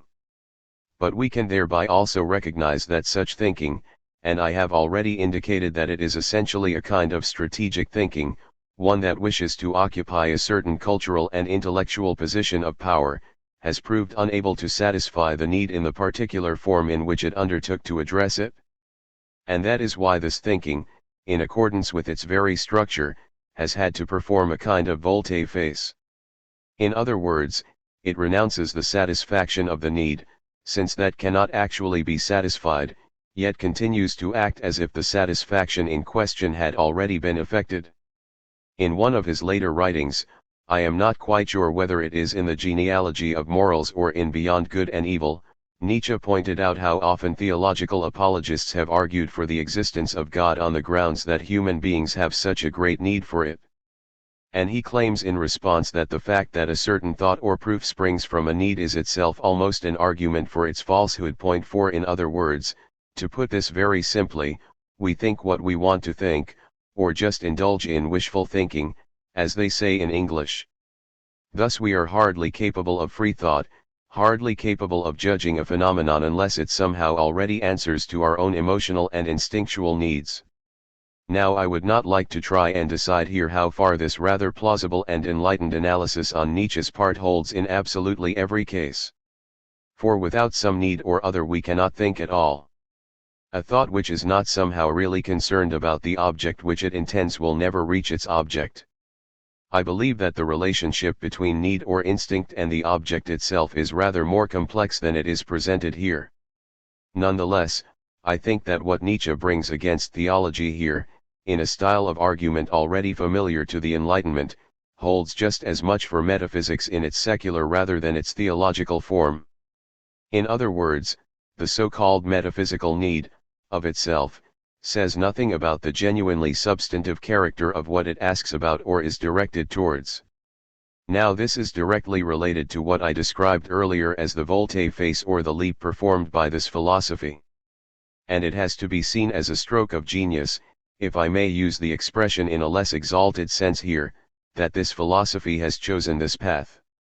For the fundamental structure of Heidegger's philosophy dictates that the impossibility of answering metaphysical questions, and Kant indeed had already recognized this impossibility, is itself substituted for the answer that it fails to provide. Thus Kant says, you cannot ask about God, freedom, and immortality, or, rather, you can certainly ask about them, but if you try to think about these things, or make cognitive judgments regarding them, you are instantly entangled in contradictions, and these contradictions prove that your question, however unavoidable it may otherwise be, is actually an illegitimate question. Now Heidegger would respond, if I may extend this line of thought in a very crude way, and say, yes, indeed, and that I cannot give this answer is actually the answer itself. In other words, the human being as such, in accordance with its own metaphysical constitution, is characterized by all those features of finitude that Kant ascribes to it, and which specifically make it impossible for us to answer the so-called fundamental questions of metaphysics. And this is related to a structural characteristic of the entire philosophy of being, one which becomes particularly evident at this point and which I have mentioned on various occasions already. This is the priority of the question over the answer. And there is something analogous at work in the philosophy of Jaspers, incidentally, even if this philosophy, in its fundamental structure, would wish to distance itself from the somewhat earlier existential ontology developed by Heidegger. Philosophy of this kind expressly turns the impossibility of answering the genuinely metaphysical questions into its own content, or into the content of metaphysics, and transforms this very impossibility into some sort of positive interpretation of human existence. Thus it cannot help ascribing a much higher dignity to the questions themselves, once the answers to its questions have been excised, than we find in philosophies which are undisturbed by these hovering doubts, such as that of Plato, which in its earlier Socratic form amply recognized the dignity and priority of questioning, even if questions were subsequently reduced to a kind of technique once Plato had developed a positive, transcendent, and metaphysical doctrine, namely the theory of ideas. This was a technique for articulating natural concepts that were also clearly differentiated from one another. The process of questioning thereby becomes a technique of thinking rather than a substantial metaphysical quantity in its own right. Yet it appears precisely as the latter in all ontology in its current phase.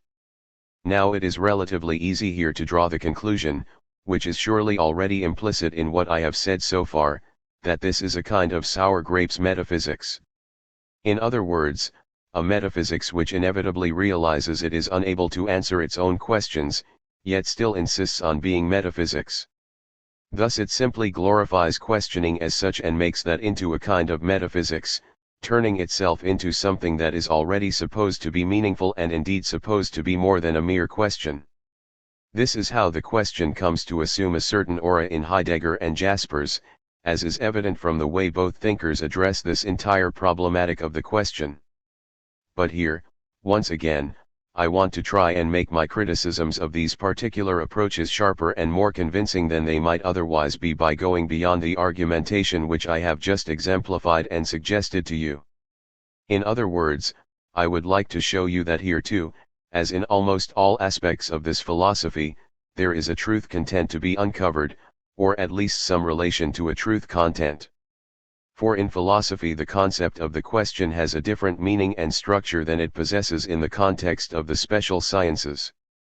When a mathematician talks about a certain problem, for example, this is something for which in fact he currently has no solution, and he will undertake to discover one by means of mathematical methods.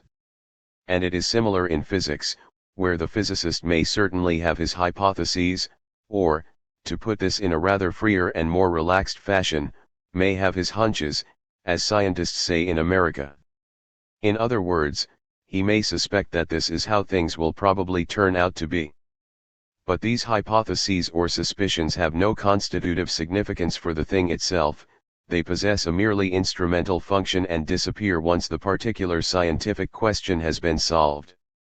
If we really wanted to, we could almost distinguish the practice of philosophy and that of the special sciences, including logic and mathematics, specifically by reference to the way that questions are raised and addressed in each case. For what we find in philosophy, and I am well aware that you will probably laugh, or, if you wish to be a little more polite, at least smile at this, is that the questions raised here are not really answered at all.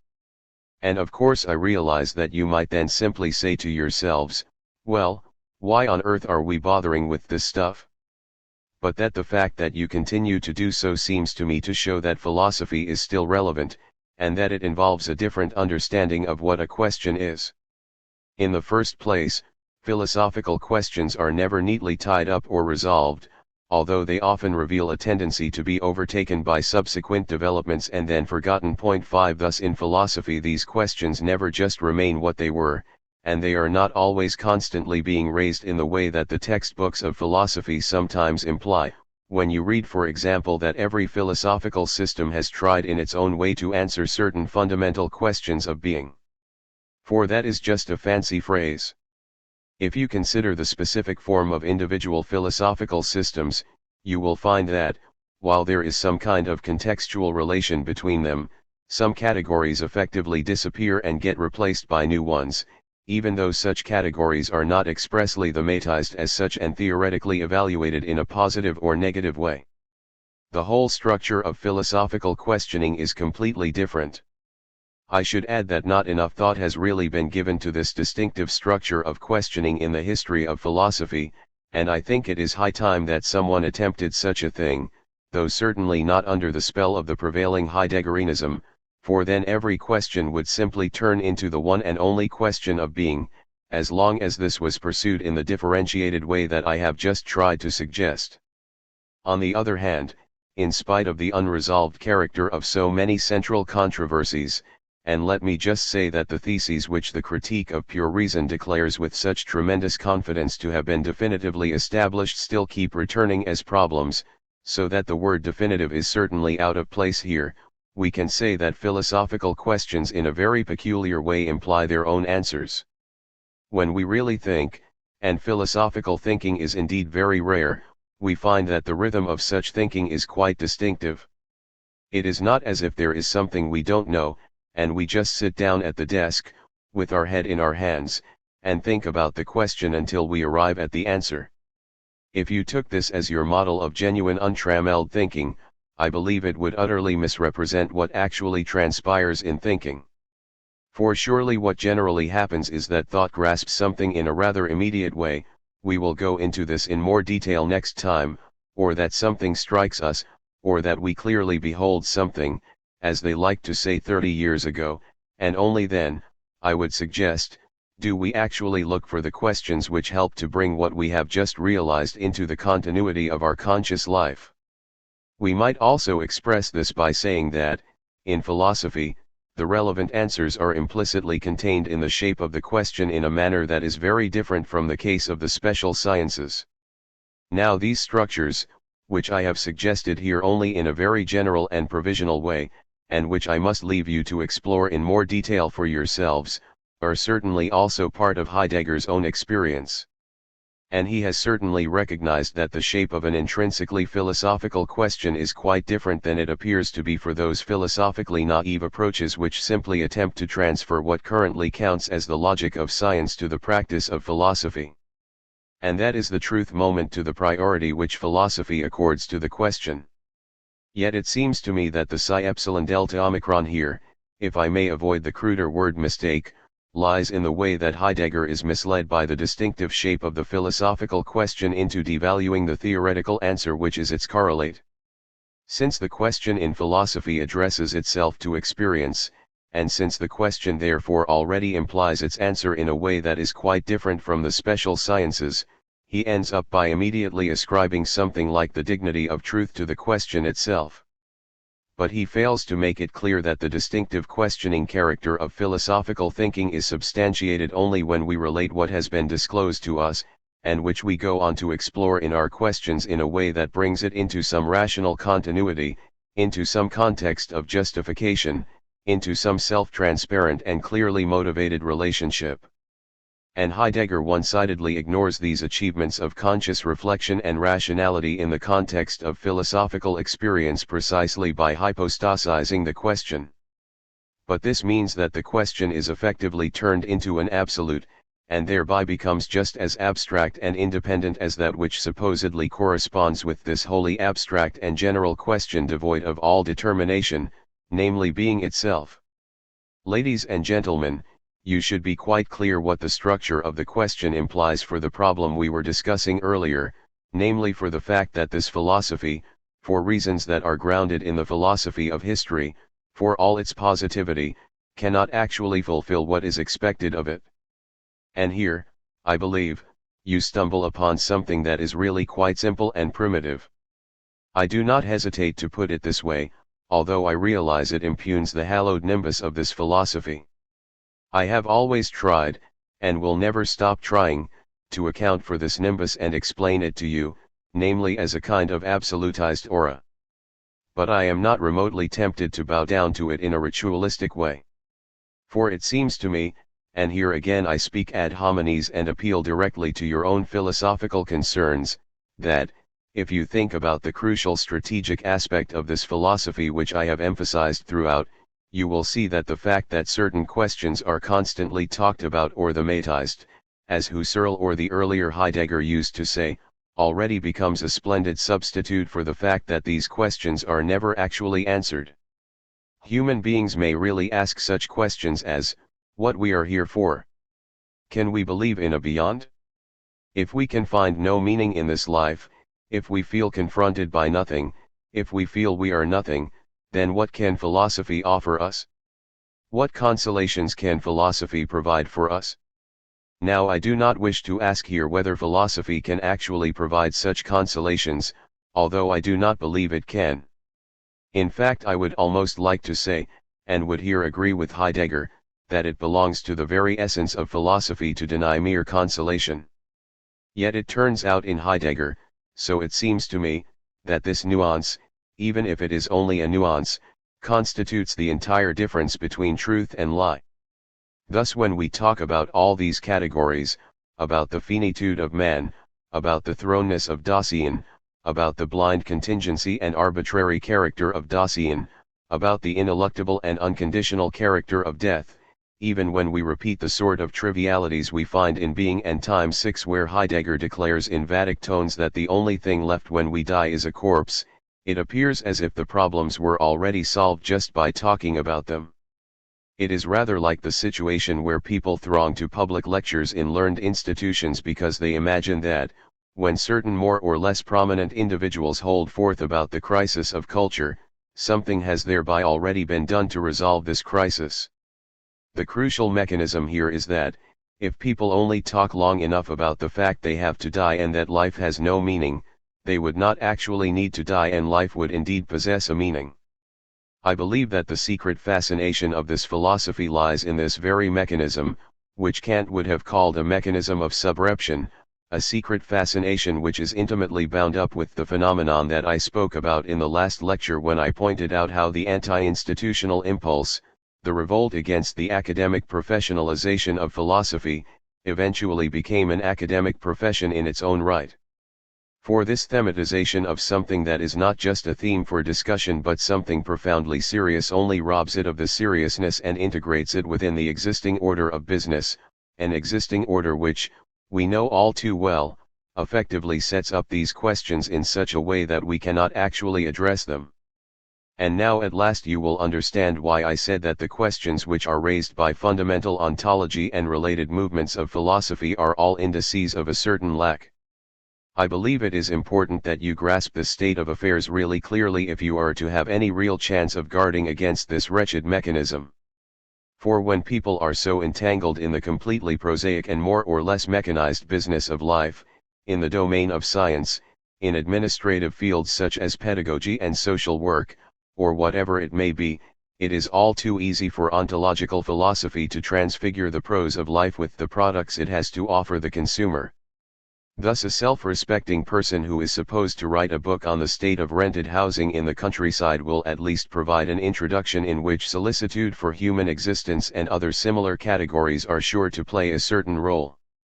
Both things belong together perfectly, the completely unimaginative administrative mentality with all its facts and metrics, to which the mind has now predominantly been reduced, and the sauce which is poured on everything, a sauce knocked from pre-packaged cubes I might add, that lends a certain aroma to the whole business. And the meaning that has vanished from this facticity is conjured back into it through a philosophical decree which has nothing but contempt for that factical realm. I would just like to consider a couple of the most important of these ontological categories to show in brief how far they are indeed indices of a lack.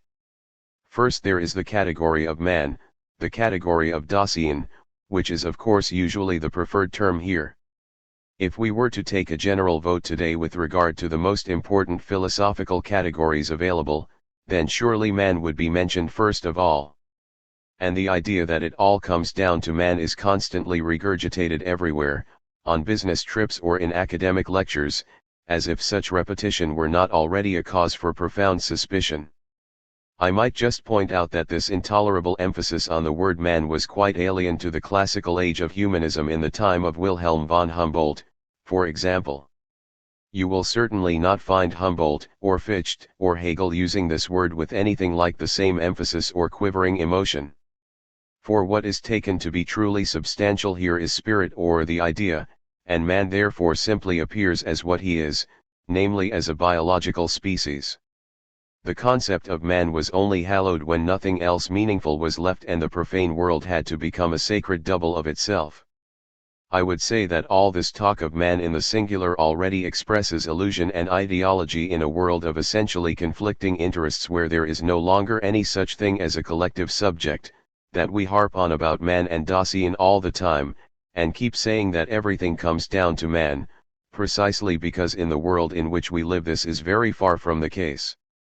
And every single one of us in this room understands, in terms of our own experience, the enormous degree to which we have become little more than functions of an overpowering apparatus, and we realize that perhaps the best we can hope for is to snatch just something of what we think of as our genuine human vocation from this apparatus. For I hardly have to spell out for you how things now stand with the vocation of which human beings have effectively been robbed. In other words, the entire pathos that is bound up with words such as man and Dasein and the rest is ultimately a lucus a non lucendo in the most literal sense imaginable. 7. It is proof that man himself does not truly exist, that man is only marketed by philosophy, as it were, so that human beings can all the more easily be deceived about their own loss of humanity. The meaning of their own existence as subjects is transfigured the way it is only because they are in truth no longer subjects, because they are aspects of the apparatus. In this particular context I always like to refer to expressionism, where of course the word man also plays a significant role, even though it had very different undertones and expressed a protest against reified conditions. Thus I remember a book by Ludwig Rubiner, a kind of manifesto, with the title Man in the Center. 8. There may perhaps have been something rather superficial and ideological about such talk, but it certainly signified a protest against the reality of mechanized warfare. Now a few years ago a book appeared under the title Man at the Center of Business. 9. This is what has become of Man in the Center. I fear that the entire ideology of man at the present time, now we are all subjected to business, consists simply in persuading us that man is the real center of concern. We are no such thing, but simply, as Karl Kraus put it, 10 either producers or consumers. Lecture 15. January 19, 1961.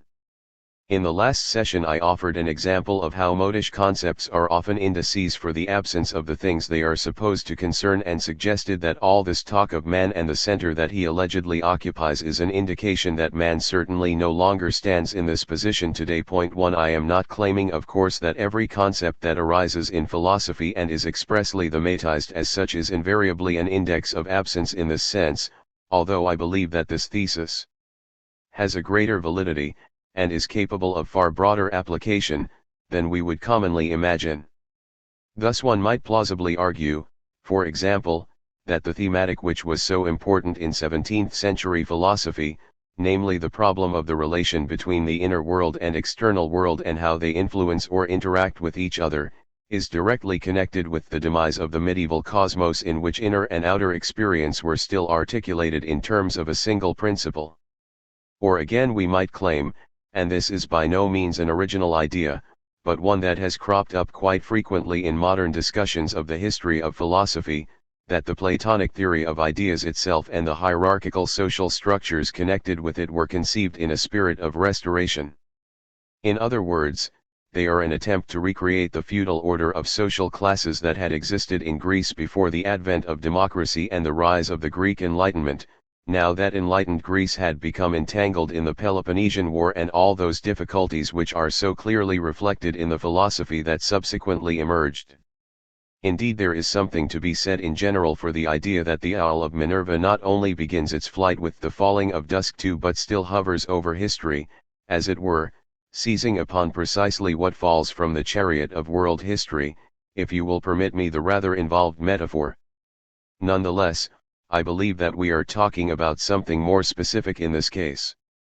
For here we find that a series of concepts which possess a certain aura, to use this word once again, and seem to cast a very particular metaphysical glow, like the concept of man which we talked about last time, are emphatically treated in abstracto precisely when these same concepts relatere have suffered considerable disenchantment already. I believe that the phenomenon I have in mind, and which is nonetheless quite specific, as I say, is perhaps easiest to grasp when you think about the rather striking fact that people always talk about tradition, always appeal to tradition or invoke the concept of tradition itself, when the tradition can longer be presupposed, once it has become weaker or problematic in some way or other. It is really only after the advent of revolutions, and especially in the wake of the French Revolution, that we witness the emergence of a philosophy which undertakes to justify the monarchy and the old order of estates, as in thinkers such as de Bonald and de Maistre. 3 When the feudal order is still unbroken, for example, the sheer presence of tradition suffices to make the idea of challenging such a system seem impossible. Such things are not done, we simply say, and the idea is effectively eliminated if it even emerges. But once the living power of tradition is no longer present, people begin to call upon it explicitly, to transfigure the tradition itself into a kind of substantial essence. And then they say, yet tradition tells us that we have to behave this way rather than that. At that point we may even develop a metaphysics or doctrine of tradition precisely to try and find some justification for what cannot otherwise be justified. I have already tried to explain why the concept of man has moved into the very center of philosophy in the way that it has. Now what is called the philosophy of life, which is usually traced back to Nietzsche and would later find its most famous representatives in Dilthey, Simmel, and Bergson, also reveals something similar, for the concept of life was only transformed into a metaphysical entity when life in its immediate character was no longer self-evidently accessible to us through the ever-increasing impact of technological rationalization. In the great periods of metaphysical speculation, on the other hand, life itself is never glorified, for the very simple reason that life in itself belongs in the realm of what just is, or represents the dynamic context of beings, while philosophy was then specifically attempting to explain the dynamic context of beings as more than what merely is in this context. It is only once something like immediate life had become a problem in an increasingly technical world that people began to consider that life has a value, as they love to say, and to create a whole philosophy out of this idea. Although it has to be said that Simmel's thesis that life is more than life essentially revives the classic idealist thesis that the complete context of things in immanence transcends this immanence itself. In this regard, Simmel's philosophy belongs to a traditional form of thought. 4. In touching on this here I am perhaps just reminding you of something that may have occurred to you at various points already and that has actually often been pointed out before. And this is that existential ontology, the philosophy of existence as a whole, is to a certain extent the successor and inheritor of the philosophy of life, although it regards itself as higher or perhaps deeper because the underlying substance of the philosophy of life, namely the idea of life itself, remains bound up in the context of beings, whereas the philosophy of existence claims to uncover the constitutive factors behind the context of beings themselves. Yet many of the characteristic motifs of the philosophy of life can be found in Skeler in particular, but also in Heidegger and in existential ontology. And in a certain sense the entire philosophy we are talking about here, above all in its irrationalism, which we have touched upon on several occasions already, is a kind of attempt to continue the philosophy of life by stripping it of its positivist element, the element that identifies life with the context of mere beings, and turning it into something which its arbitrary hypostatization of the biological principle of life had prevented it from becoming. But existential philosophy is by no means as radically new or as radically different in relation to the philosophy of life as it likes to present itself. In material terms the categories it employs go back to the philosophy of life, and precisely in the distinctive complementary fashion we have indicated. For philosophy, which has relinquished more and more of the areas and regions for which it was once responsible to the realm of the special sciences, nonetheless believes it can find a little garden for itself as long as it discovers some interest which can no longer be accommodated within an entirely technologized and standardized world. And this little garden takes on different names in accordance with the specific situation in which it finds itself. In the times of great industrial expansion and economic growth it will assume the accents of the philosophy of life, whereas in dark times, in times of war, in times when it is obvious that our actual lives hardly correspond with the promise of life itself, it will assume the gloomier accents of the philosophy of existence, for which death is ultimately more significant than life. Yet the horizon within which the respective questions are raised remains the same in both cases. You can also see this very clearly when you consider the importance of the concept of time in Heidegger, for precisely through its intimate relationship to Dasein, time becomes the category in which Dasein, and thus beings in general, are constitutively related to being, and vice versa. And this relationship between beings and the metaphysical principle, a relationship which is here grounded in time, is connected extraordinarily closely with that immanent transcendence, if I can put it in this way, which belongs to life. Now I believe that my view of this lucus a non lucendo, my view that these concepts emerge specifically when their own substrate is no longer available to experience, applies with particular force to the concept of time. Now of course you may immediately object that all of us exist in time, and that without some awareness of time something like the unity of consciousness and thinking itself could never arise in the first place. And that was indeed Kant's view, and Heidegger's defense of the centrality of time, as specifically expressed in his book on Kant 5, is based on the idea that the ontological substrate in Kant's philosophy of knowledge, the dimension relevant to being, is to be found in the priority which is here ascribed to time. For it is time, as the medium of all the relations of consciousness, that makes knowledge possible in the first place. This is the basic idea, expressed my own terms, behind Heidegger's book on Kant. Now it is of course perfectly true that we cannot deny the continuing significance of time or the actual existence of our consciousness of time. But I believe it is essential, if we are to understand what we mean by the inner life, and if we are to grasp the inner form or connection of philosophical categories, that we do more than simply indicate these constituent elements in abstracto and point out that they cannot be thought away. For they assume the distinctive character and quality that they do only in the broader context of the life in which they present themselves. It may well be that no human experience can even be envisaged without reference to the horizon of time. In fact, I would not dream of denying this. But what time actually means, precisely how time is experienced, and above all the mode in which we specifically reflect upon how we come to experience time, this is something entirely different. And I would think that these historical variations in the actual experience of categories such as time, or indeed the individual, are so central that you can no longer really isolate or extract the seemingly immutable substrate that appears to be involved here, namely time as such or the individual qua singular biological entity. For these things can only be experienced insofar as they are configured in specific social and historical contexts. And, in this rather more subtle and more sublimated sense, I believe that something has decisively changed in our consciousness of time, even if the formal character of this consciousness remains the same. This is in part connected with the structure of labor, and especially industrial labor, the technically rationalized character of which basically consists in the repetition of ideally identical processes and operations on the part of the laboring individuals and the machines which are involved, a development to which human beings are simply supposed to adapt. And I specifically want to draw your attention to the distinctive sociological fact that these changes which occur in the form of labor itself, in the actual state of the productive forces, as we say in the social sciences, also reach far beyond this particular sphere.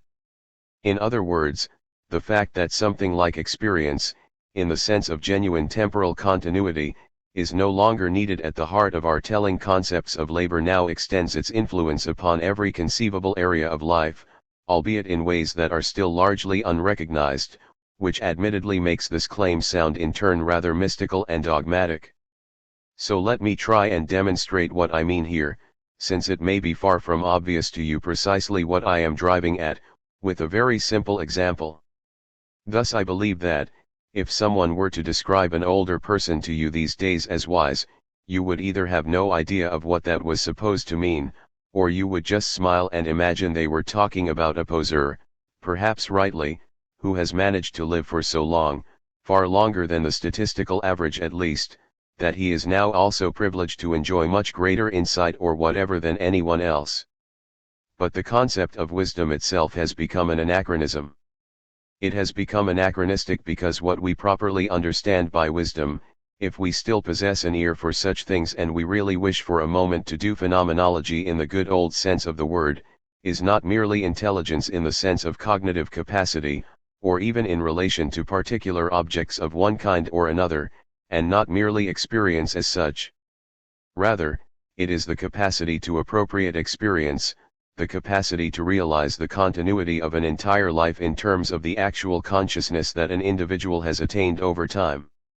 I am talking here about the achieved unity between experience itself and the mental and spiritual capacities that develop and unfold in response to this experience. And that is what is no longer available today. For mental and spiritual capacity today consists more in the ability of human beings to adapt to constantly changing situations, to be flexible, to earn a living in different ways, to exploit the opportunities that present themselves, than it does, for example, in the ability to acquire knowledge and experience of some particular discipline over a period of many years, in such a way that their life continues to reveal the structure of this knowledge and experience. The fact that today the type of well-educated worker or craftsman has largely given way in social terms to the uneducated or merely trained worker also belongs in this context, from which you can infer that something has also changed with respect to the experience of time, that something specific has happened here. And this is particularly evident, in a very blunt way, when we consider something that has often been analyzed, especially by Haempel. I am talking about the peculiar loss of any sense of historical continuity which emerged in Germany after the end of the Second World War, and the impact of which can be traced in terms of specific research methods. Thus we find that young people today, unless they have an academic background of some kind or other, hardly have any awareness of who Bismarck or Wilhelm I was, whereas in my youth, for example, the awareness of this whole era in which the German Empire was founded, and everything connected with it, was probably still very much alive to everyone. It also has to be said, incidentally, that these German phenomena, which have so often been pointed out and are indeed constantly encountered here, are hardly unique when we consider how in America, which in capitalist terms is the most advanced country in every respect, this loss of a sense of historical continuity has long been evident. For in America, at least outside the specifically academic context, there is a prevailing suspicion, indeed almost an aversion, with regard to history in general as a sphere of traditionalism 7 which expressly contradicts the dominant principle of exchange rationality. And Henry Ford's famous remark that history is bunk seems a perfect expression of this point. 8 There is a very widely shared general feeling in America that, if all something can say for itself is that it has arisen historically, and that is there, then it really belongs in the rubbish bin. And the American passion for antiques and similar things that can be snapped up in Europe is merely the other side of this general sentiment. Thus these processes that we observe here in Germany are little more than a confirmation to this global tendency.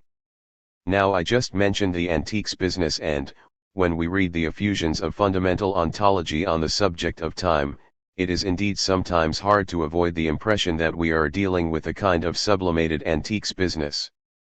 In other words, it is precisely when the consciousness of time, understood as the consciousness of the continuity of life, has faded away that we are consoled, as it were, with the idea that something like time, something like continuous life, still exists. You need only to consider how utterly remote it seems when the Bible tells us that Abraham died in good old age, an old man, and full of years 9 to appreciate something of the nostalgia that clings to this experience of time as a fundamental, and I am almost tempted to say rural, dimension of life. And this yearning for time itself, once our consciousness of time has been shattered or destroyed, is exploited by the philosophy of being, which confidently assures us that time is irredeemably essential to us even when we no longer have any genuine experience of time. It then goes on to present the entirely abstract consciousness of time that is naturally all that is left to us as an attribute of being itself that is manifest to us in Dasein as if it were the ens realissimum. And I believe we also find a similar complementary relationship at work when we consider the highest concept in Heidegger, namely the concept of being itself. Just consider for a moment all of the associations which arise for you when you hear the word being. And this suggestion is quite legitimate, for we are assured, after all, that being is not a concept but is being itself. And in order to apprehend such transconceptual being we must obviously appeal to something more than a set of simply authoritative definitions. Now I believe that there is very little to object to in this method once the concept of being has been interpreted in this way. Thus if you explore what happens when you hear a word such as being, and simply consider the gratifying effect which is produced by such talk, then you will surely feel a certain sense of security, of reliability, of dependability in this regard, and you must forgive me if I express myself in such vague terms, but this vagueness is appropriate to the stratum of experience we are dealing with here. Thus when people say, that is someone who speaks to me in his very being, we have a sense of what was once described by words such as character, in other words, the impression of something solid, reliable, and substantial. I think the slightly elevated term substantial perhaps captures this best. And it is perhaps particularly characteristic of the highly conservative climate of this philosophy that, whereas Kantian thought essentially dissolved the concept of substance in the ontological sense and transformed substantiality into a category, into something first constituted through subjectivity, this concept of substance is hypostasized in our contemporary ontological forms of thought. In other words, it is expressly turned into something over which the process of subjective constitution exercises no power whatsoever. I believe there is a peculiar need which finds expression here too, for it belongs to the essence of our contemporary society, and I think this goes beyond relatively external aspects such as the increasingly technological character of life and touches on the very principle of society itself, that it no longer contains anything which really exists in its own right, that exists for its own sake. Kant already alluded to this in the Critique of Practical Reason when he claimed that everything has either price or intrinsic worth, 11, where worth belongs to what exists for its own sake, whereas price is what exists only in relation to something else, or something that is valued only insofar as one gets something else for it, in other words, something subjected to the principle of exchange. In this sense, we could describe the concept of being as the attempt to restore the idea of worth or dignity.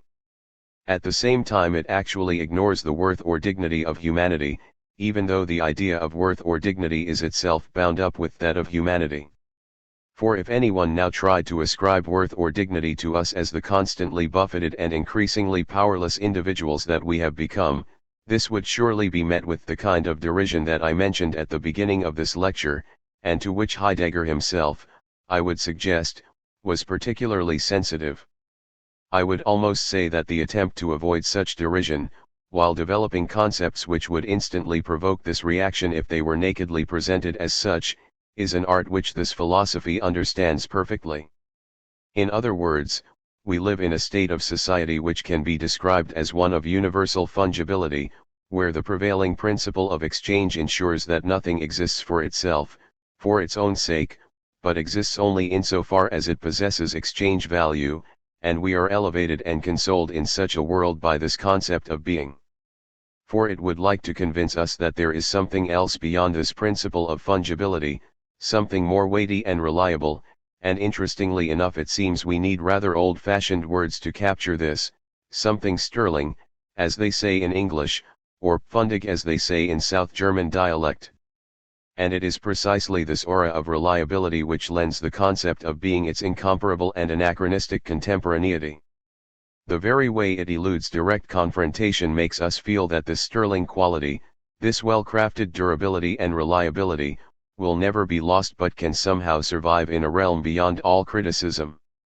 For this philosophy avoids all contact or confrontation with the current state of experience.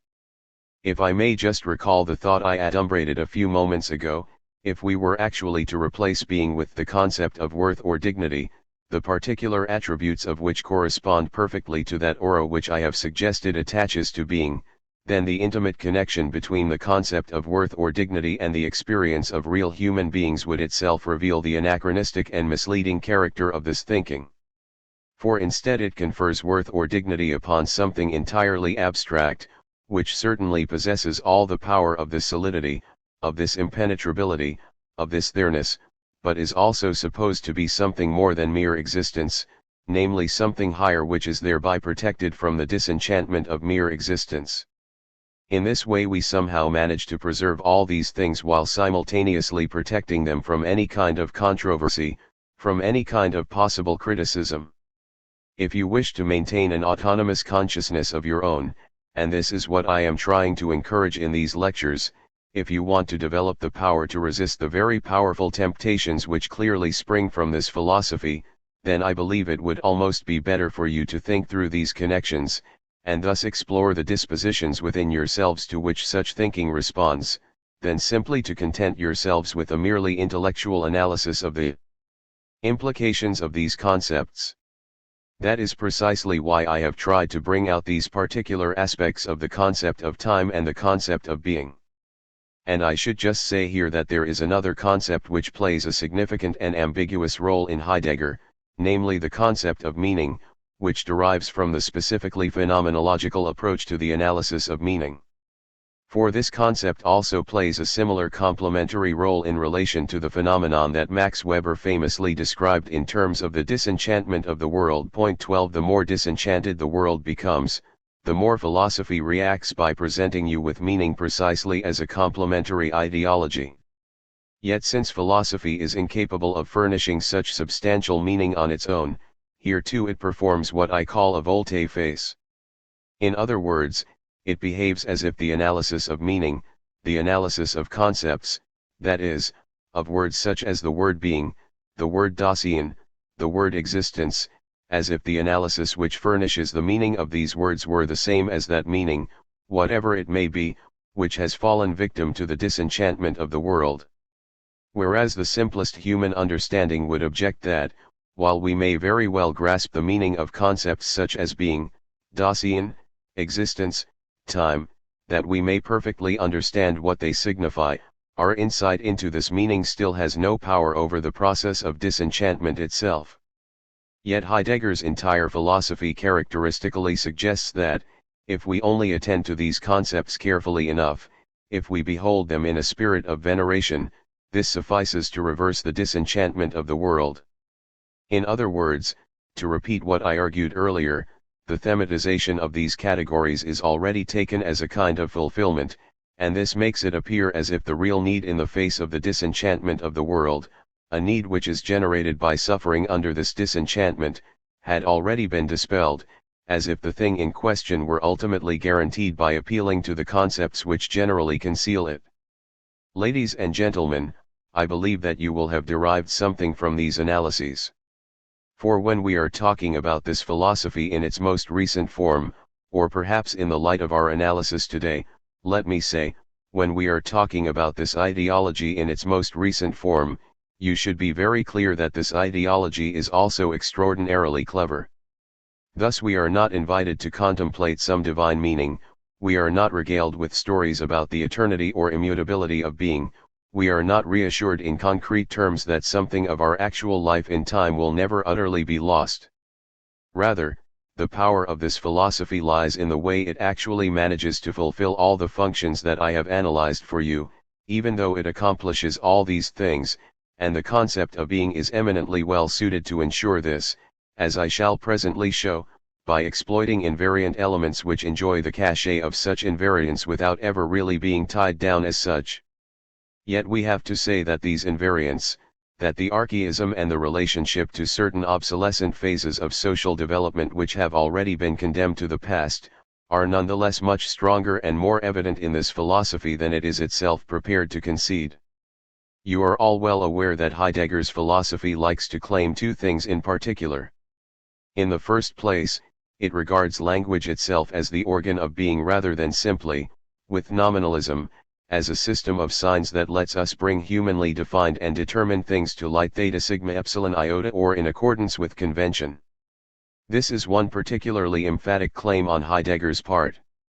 And the other equally emphatic claim is that the thinking of being is really at home in an area that we might describe as prior to or indifferent to the distinction between poetry and philosophy as it has come to be established. And Heidegger certainly drew the ultimate conclusion from this idea once in his life, when he published a little volume containing what I am not exactly sure we should call poems or maxims and aphorisms. He would almost certainly reject such descriptions and prefer instead to speak of manifestations of being or something of the kind. Now, in view of the extraordinary significance which falls to language and the poetic word, and in view of my own claim about the concealed but powerful historical archaism and anachronism of this style of thinking, I think it would be worth looking at this particular text a little more closely.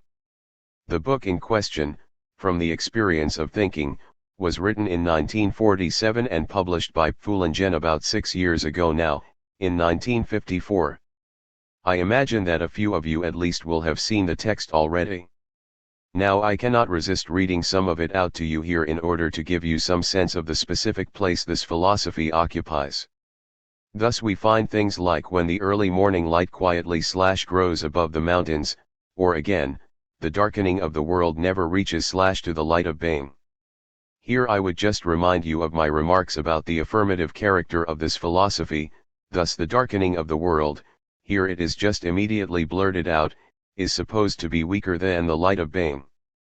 Or here is another motto from the book: when under a torn rain-clouded sky a ray of sunlight glides suddenly across the darkling meadows, we are immediately offered the image of a mountain landscape, and then we are told, we never come to thoughts. They come to us. That is the fitting hour of dialogue. Or we even hear, when at summer's threshold solitary narcissi bloom secretly in the meadow and the rock rose gleams beneath the maple. And the motto that immediately follows is simply, the splendor of the simple. Or just listen to this, when the mountain brook in night stillness tells of its plunging over the boulders, or when the cowbells tinkle from the slopes of the mountain valley where herds slowly wend their way. Or the final poem of the collection, forests spread streams plunge rocks endure rain run meadows tarry springs well winds dwell blessing muses 13. Now you all laughed, ladies and gentlemen, and I take this laughter extremely seriously. For it actually shows, it seems to me, how you reacted to the massive contradiction between the emotional claim of such lines and the language in which it finds expression. And this contradiction springs from its appeal to a particular stock of images, to a particular linguistic and imaginative world, which has long since been overtaken both by the development of language as a poetic medium and by the development of the world itself. Hence you simply have the feeling here that one is trying to speak about the gravest and most profoundly touching things, although the effect is rather like asking Max Jungnickel or Cassar Flechlin to act as authorities on the most difficult philosophical questions. Point 14. Now you may say it is unfair of me to insist on these things in the way I have. And I almost expect the objection on the part of common sense, which is always ready to defend things that are bad, and in this case would probably say, well, he is a philosopher after all, and you cannot really hold it against him if he writes bad poetry. But my reply would be this. Since as a philosopher he expressly claims to be at home in a sphere beyond conceptuality, a sphere of saying which is delta iota phi omicron rho omicron nu or indifferent to the distinction between poetry and philosophy, he must submit to the criteria which the poetry and language which he loves also set for him. Otherwise the whole thing appears as arbitrary as I actually suspect that it is, although I am slightly wary of putting this quite so bluntly. In other words, if it turns out that our specific linguistic formulation, if the specific relation between language and what it is we have to say, is indistinguishable from stale provincial kitsch, then I would think that this tells us something decisive about the truth content of this philosophy itself. Lecture 16. January 24, 1961. I would just like to come back for a moment to the poems, if that is what we should call them, which we talked about last time. Now I believe you will not imagine that I am simply making jokes at Heidegger's expense here, for that is far from my intention. Nor will you charge me with the base ambition of proving once again that some professor of philosophy writes really bad poems. That has certainly been demonstrated often enough in the course of intellectual history. I can remember a contributor to the old series Philosophie der Gegenwart in Selbstdarstellungen who chose to present his philosophy as a travesty of Goethe's lines once in a wood I strolled content 1. Although he wasn't immediately struck down by lightning as we should rightly expect, nothing happened at all. Without wishing to explore the metaphysical implications of all this here, I would still like to say a few more words about Heidegger's poems for substantive reasons. And this is because the inferior character, the very wretchedness, of these poems is not just accidental, nor is it something that is simply to be ascribed to the author as a particular individual.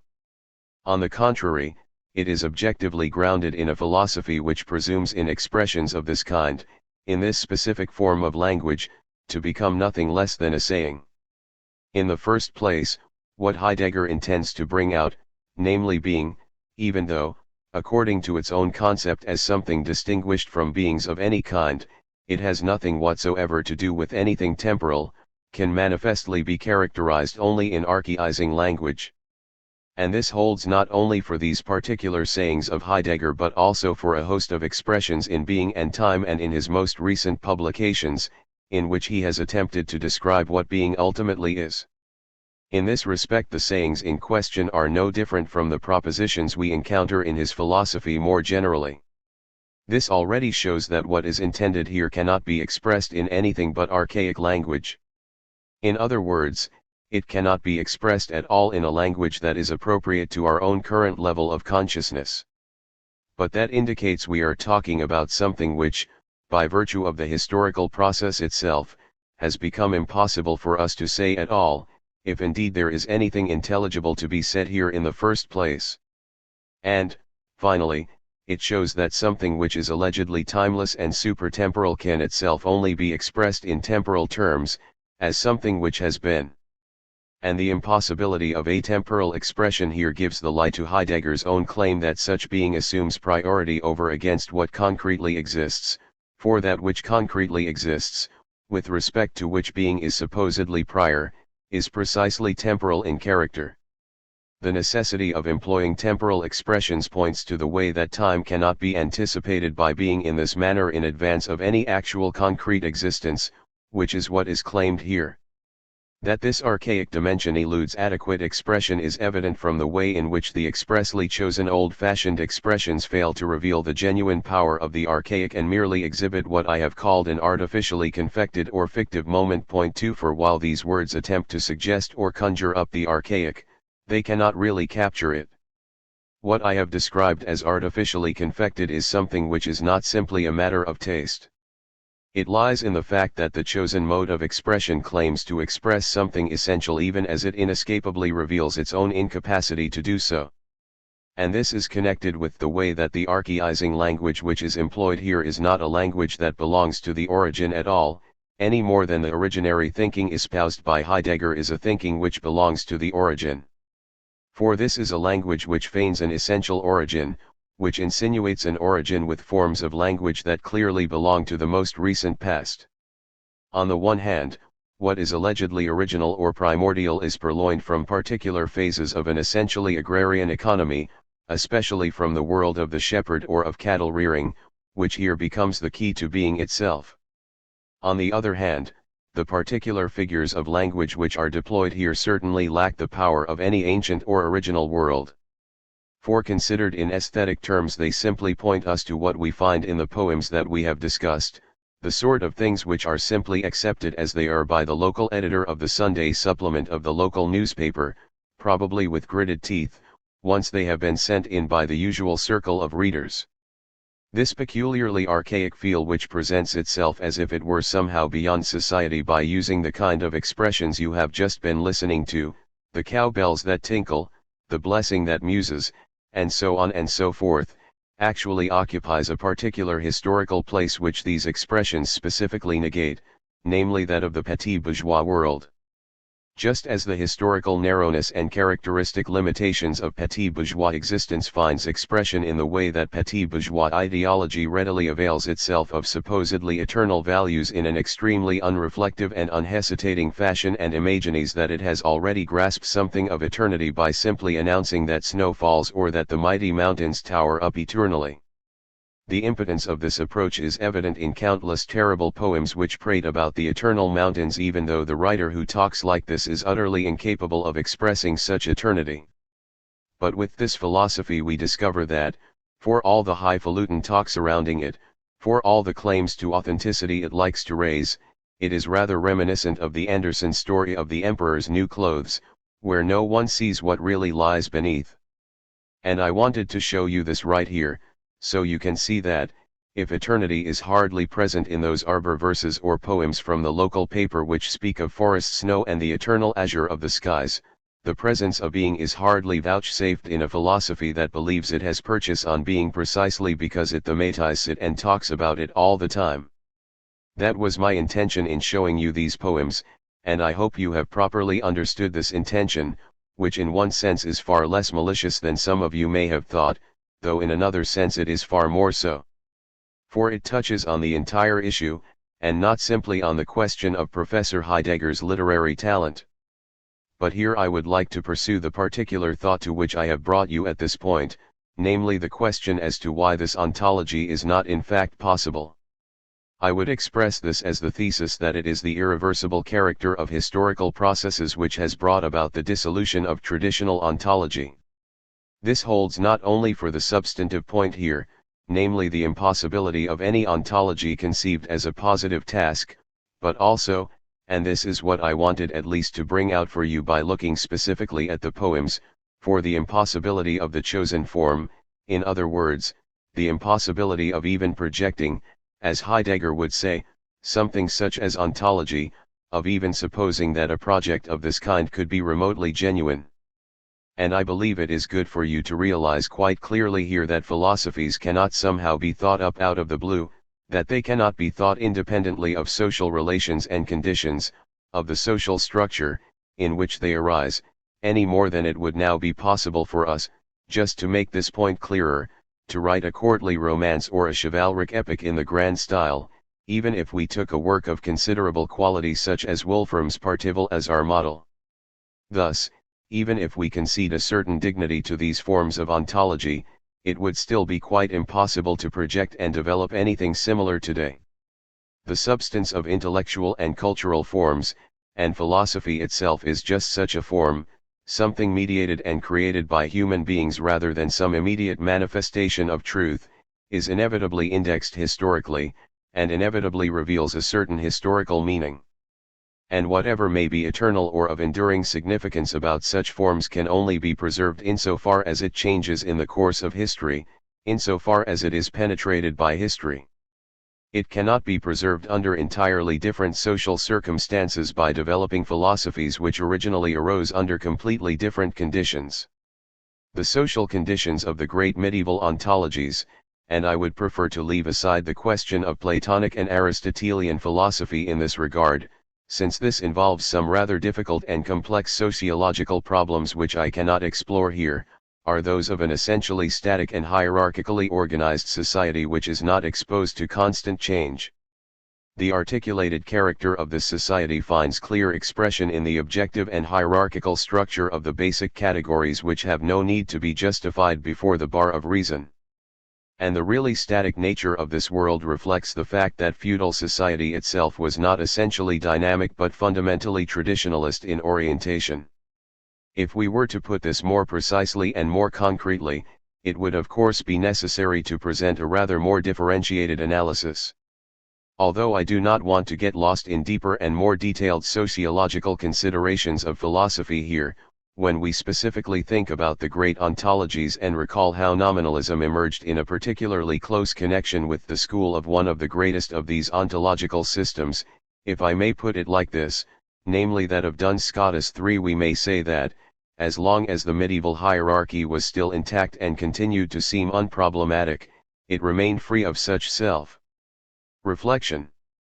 For the ontologies generally belong to a point of time when the static character of a society is already beginning to dissolve, when thought is starting to assume a more bourgeois aspect and an urbanized market society is increasingly emerging. and it is widely accepted today that something like a proto-Renaissance was already making itself felt in the 13th century during the High Gothic period before unfolding as the Renaissance in the full sense. Point 4. And if this interpretation is valid, we can see that these great ontological philosophies invariably arose at a moment when static and hierarchical societies were effectively threatened and already beginning to dissolve, even though they still enjoyed a substantial presence in the general consciousness. These societies thus found themselves reflected in philosophies which attempted to hold onto them at the very moment of their demise. Now I am offering you this interpretation less as a definitive account of the issue than as a way of encouraging you to think about these things for yourselves. But what speaks in favor of such an interpretation is the way that it would also shed light on the emergence of the two great ontologies that have come down to us from antiquity in the philosophies of Plato and Aristotle.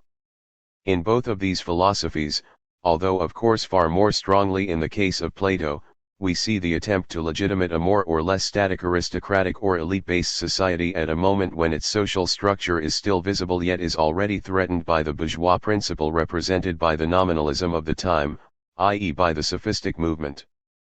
But since these particular social relations no longer obtain today, and since the possibility of experiencing the world as a closed, unchangeable, and objectively structured one which is independent of subjective labor and subjective value no longer exists, and since the static character which actually reveals itself in our society today 5 is essentially different from the static character of the Thomist conception of things, the very attempt to philosophize in an ontological fashion today is a fundamentally anachronistic one.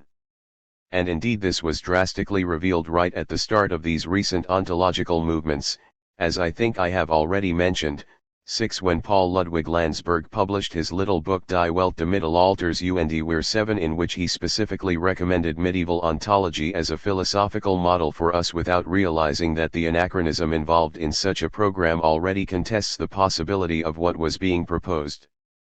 And, indeed, in all of this philosophy we are dealing with a movement that is also intimately connected with the archaizing tendencies of the art of our time. We could almost say we are talking about a kind of philosophical neoclassicism here. In other words, we find the attempt to construct an objectively binding order of being since the subject feels such an order to be valuable 8 even though the order in question is intrinsically marked by arbitrariness. Perhaps it is not immodest if I now point out that the things I analyzed in the context of the philosophy of music are intimately related to the philosophical critique I am developing here.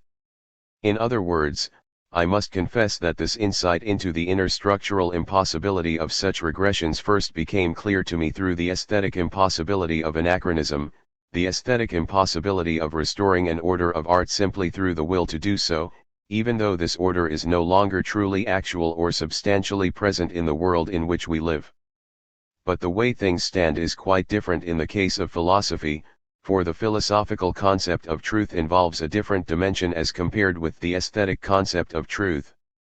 Here we are talking not just about the degree to which philosophy lives up to a certain level of consciousness but, rather, in a much more tangible sense, about the truth of philosophy in terms of its own coherent judgments. Whereas art is distinguished from philosophy in being an articulated expression of truth that dispenses in principle with judgments, that makes no use in principle of the form of the judgment. Now you might be tempted to object that I am rather arbitrarily transferring a certain impossibility that I have experienced in the field of art and simply applying it to the field of thought where it does not belong. But I would not really accept this objection. For I believe, on the contrary, that this impossibility can actually be shown with greater rigor in the field of philosophy than in that of art. In other words, in philosophy we do not have to rest content with abstract assurances about whether a certain philosophy is adequate to the current historical situation. For the fact that in philosophy things have led to something like the disappearance of ontologies, and to the continual rejection of every new attempt to revive ontological philosophy, the rationalist philosophy of the late 17th and early 18th century was the last such attempt, already shows that thought itself was no longer able to endorse the relevance of such ontologies. If what has actually survived of the ontological philosophies is the thought that we must not be hindered from pursuing that which ultimately matters, that we should penetrate beyond the facade, that we should not yield to the merely apparent and superficial, that we should attempt to grasp the principles which govern the organization of the whole. If this claim still survives, then it can genuinely do so only in the form of critique, which has taught us that the attempt to grasp being immediately is impossible. And in this sense I would say that the entire critique of ontology, which was pursued in an extremely trenchant way by Kant and Hegel in particular, is not something that can simply be banished from the world by reference to the alleged subjectivism or idealism of these two thinkers. The significance of philosophical thoughts cannot merely be measured in terms of the system within which these thoughts stand, for these systems themselves arise essentially from a range of arguments and considerations with a certain logical compulsion.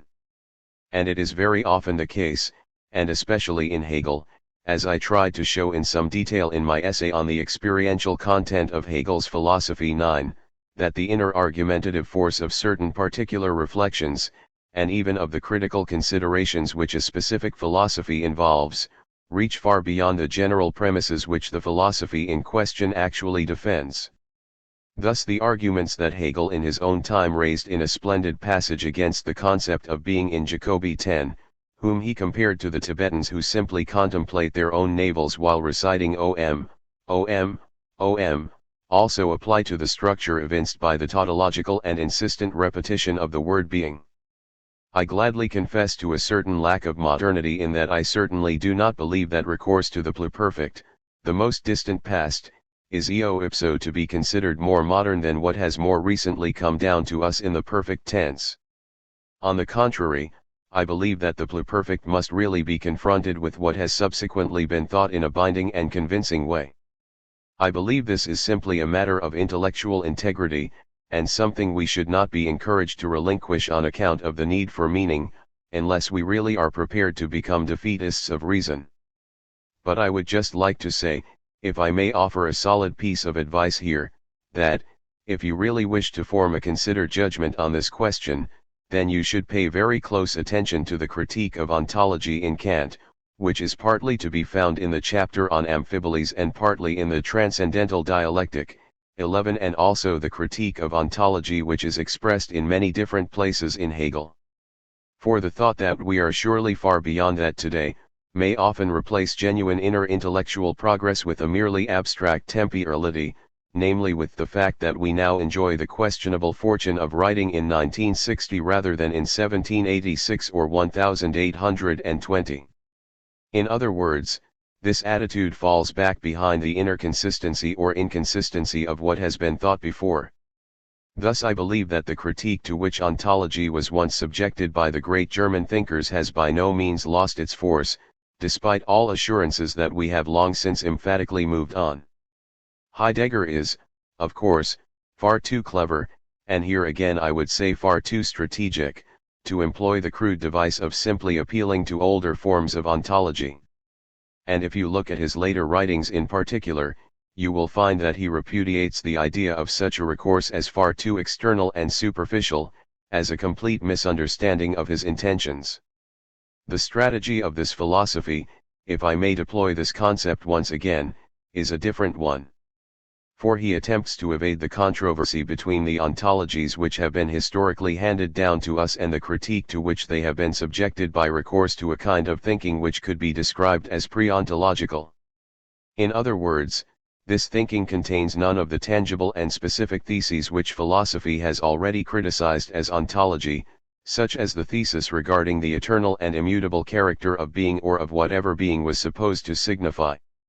His approach is so archaic, as I would put it, that he attempts, and here I am speaking of him as a philosopher rather than as the author of poetic sayings, to reach back beyond the archaism of the Middle Ages, for example, and tries to avoid the charge of anachronism by claiming that the origins which he is talking about have nothing whatever to do with what is historically more ancient, that he is talking about origins in an essential rather than a temporal sense.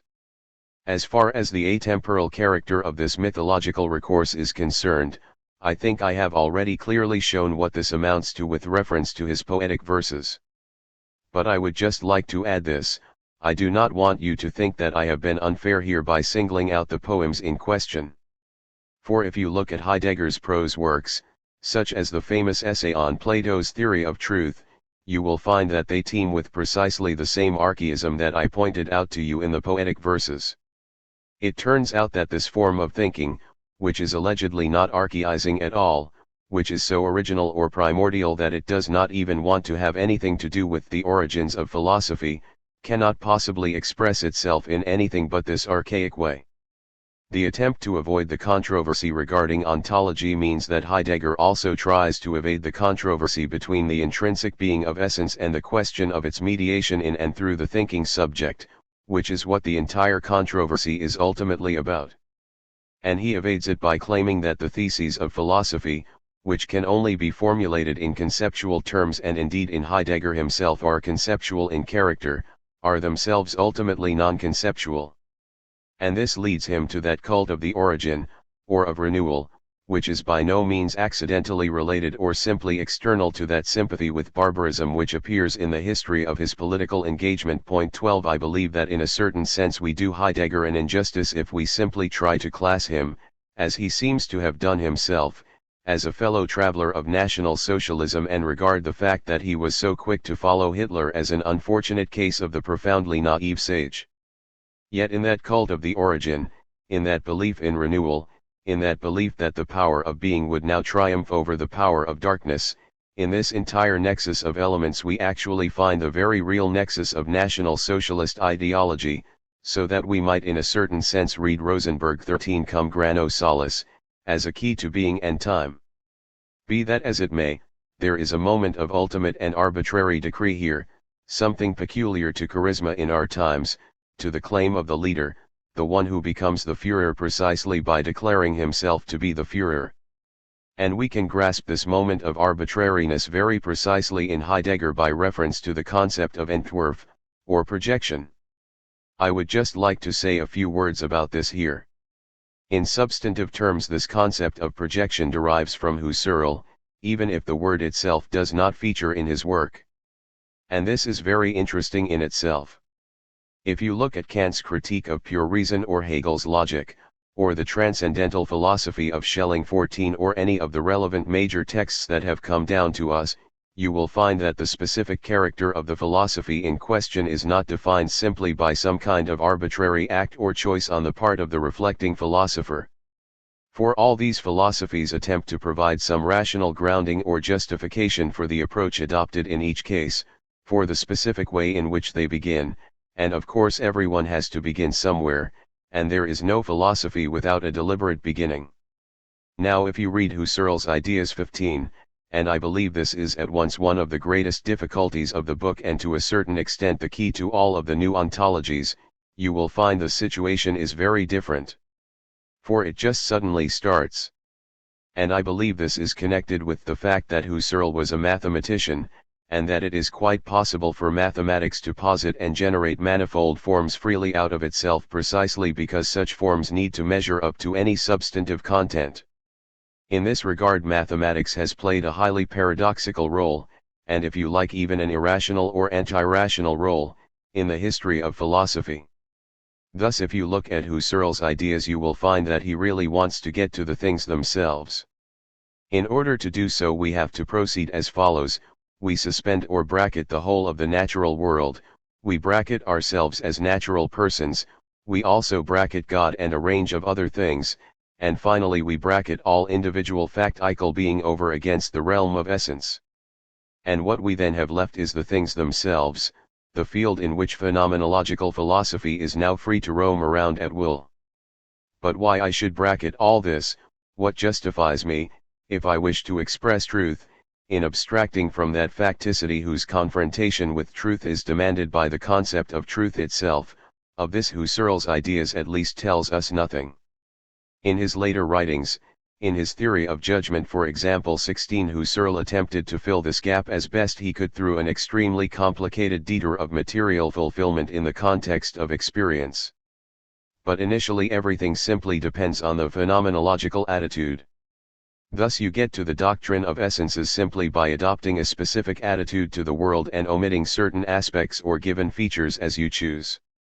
And, once you have performed this arbitrary act, what remains is the truth, even though this attitude itself, and this is the decisive thing, has not specifically been justified and has not been rendered intelligible as such on the basis of this philosophy.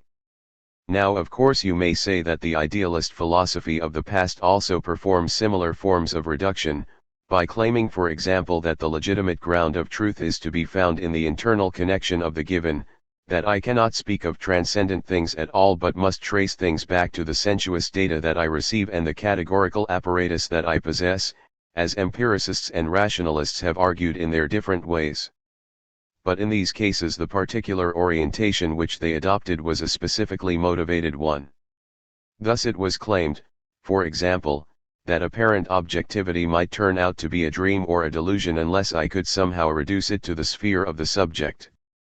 You have only to think of the first meditation of Descartes, where he says that the entire external world is not something that is absolutely indubitable, that it could all be a dream 17 and that the only thing which is absolutely indubitable is then at least that I am dreaming.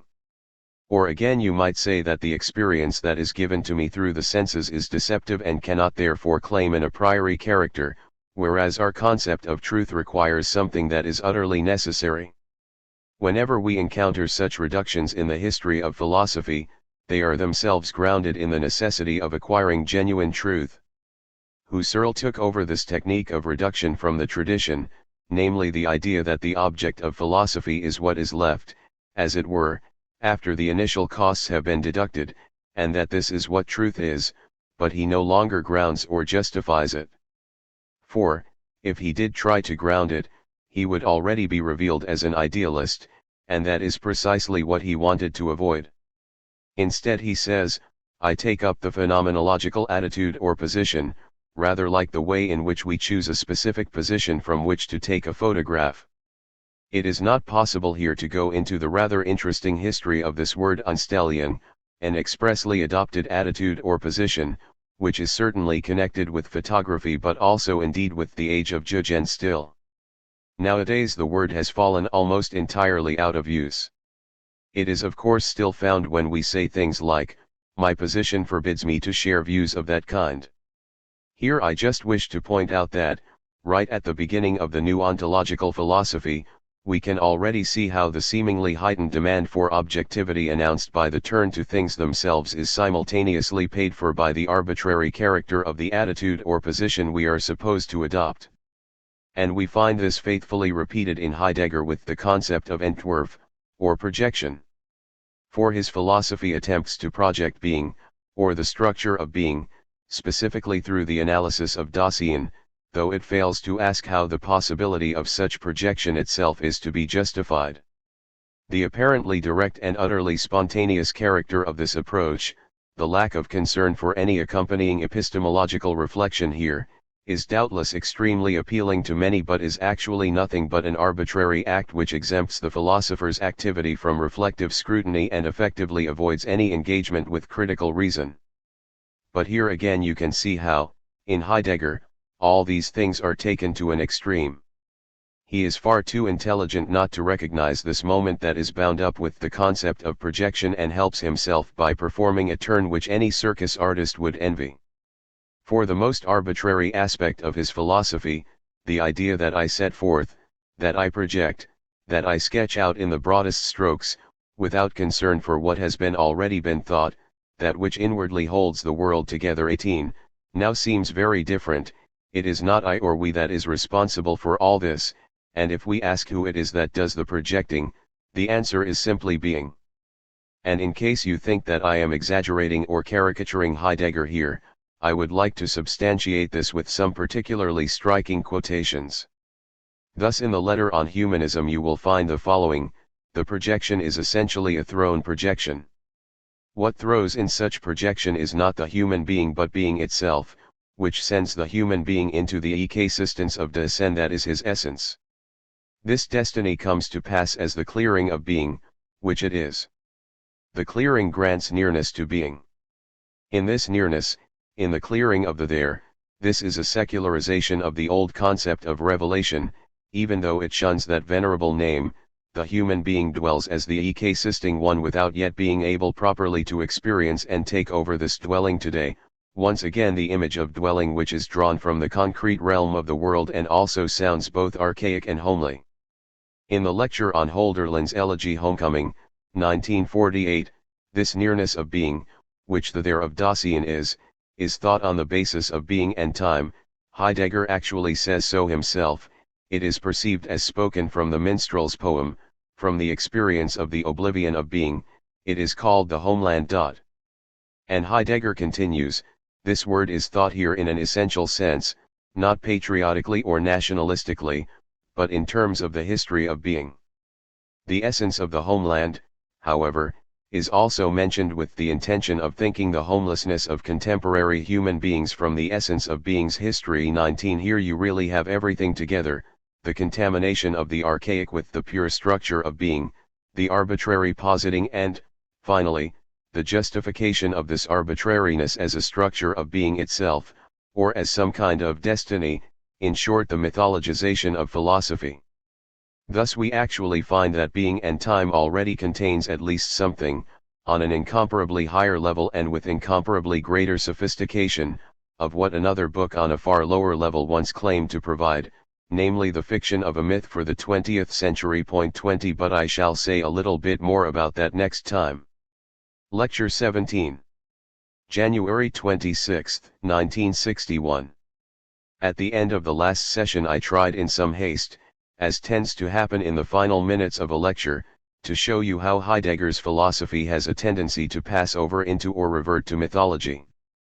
Now mythology is a very easy word to invoke here, and it is of course a typical expression of the Philistine consciousness to denounce comprehensive philosophical reflections which stray too far from the standard or familiar interpretation of reality as nothing but conceptual poetry, if I may use that fine phrase here. It is not much of a step from talk of conceptual poetry to that of mythology, and there are many who have spoken of the thought of Nietzsche, Hegel, Schelling, and God knows who else, as nothing but mythology.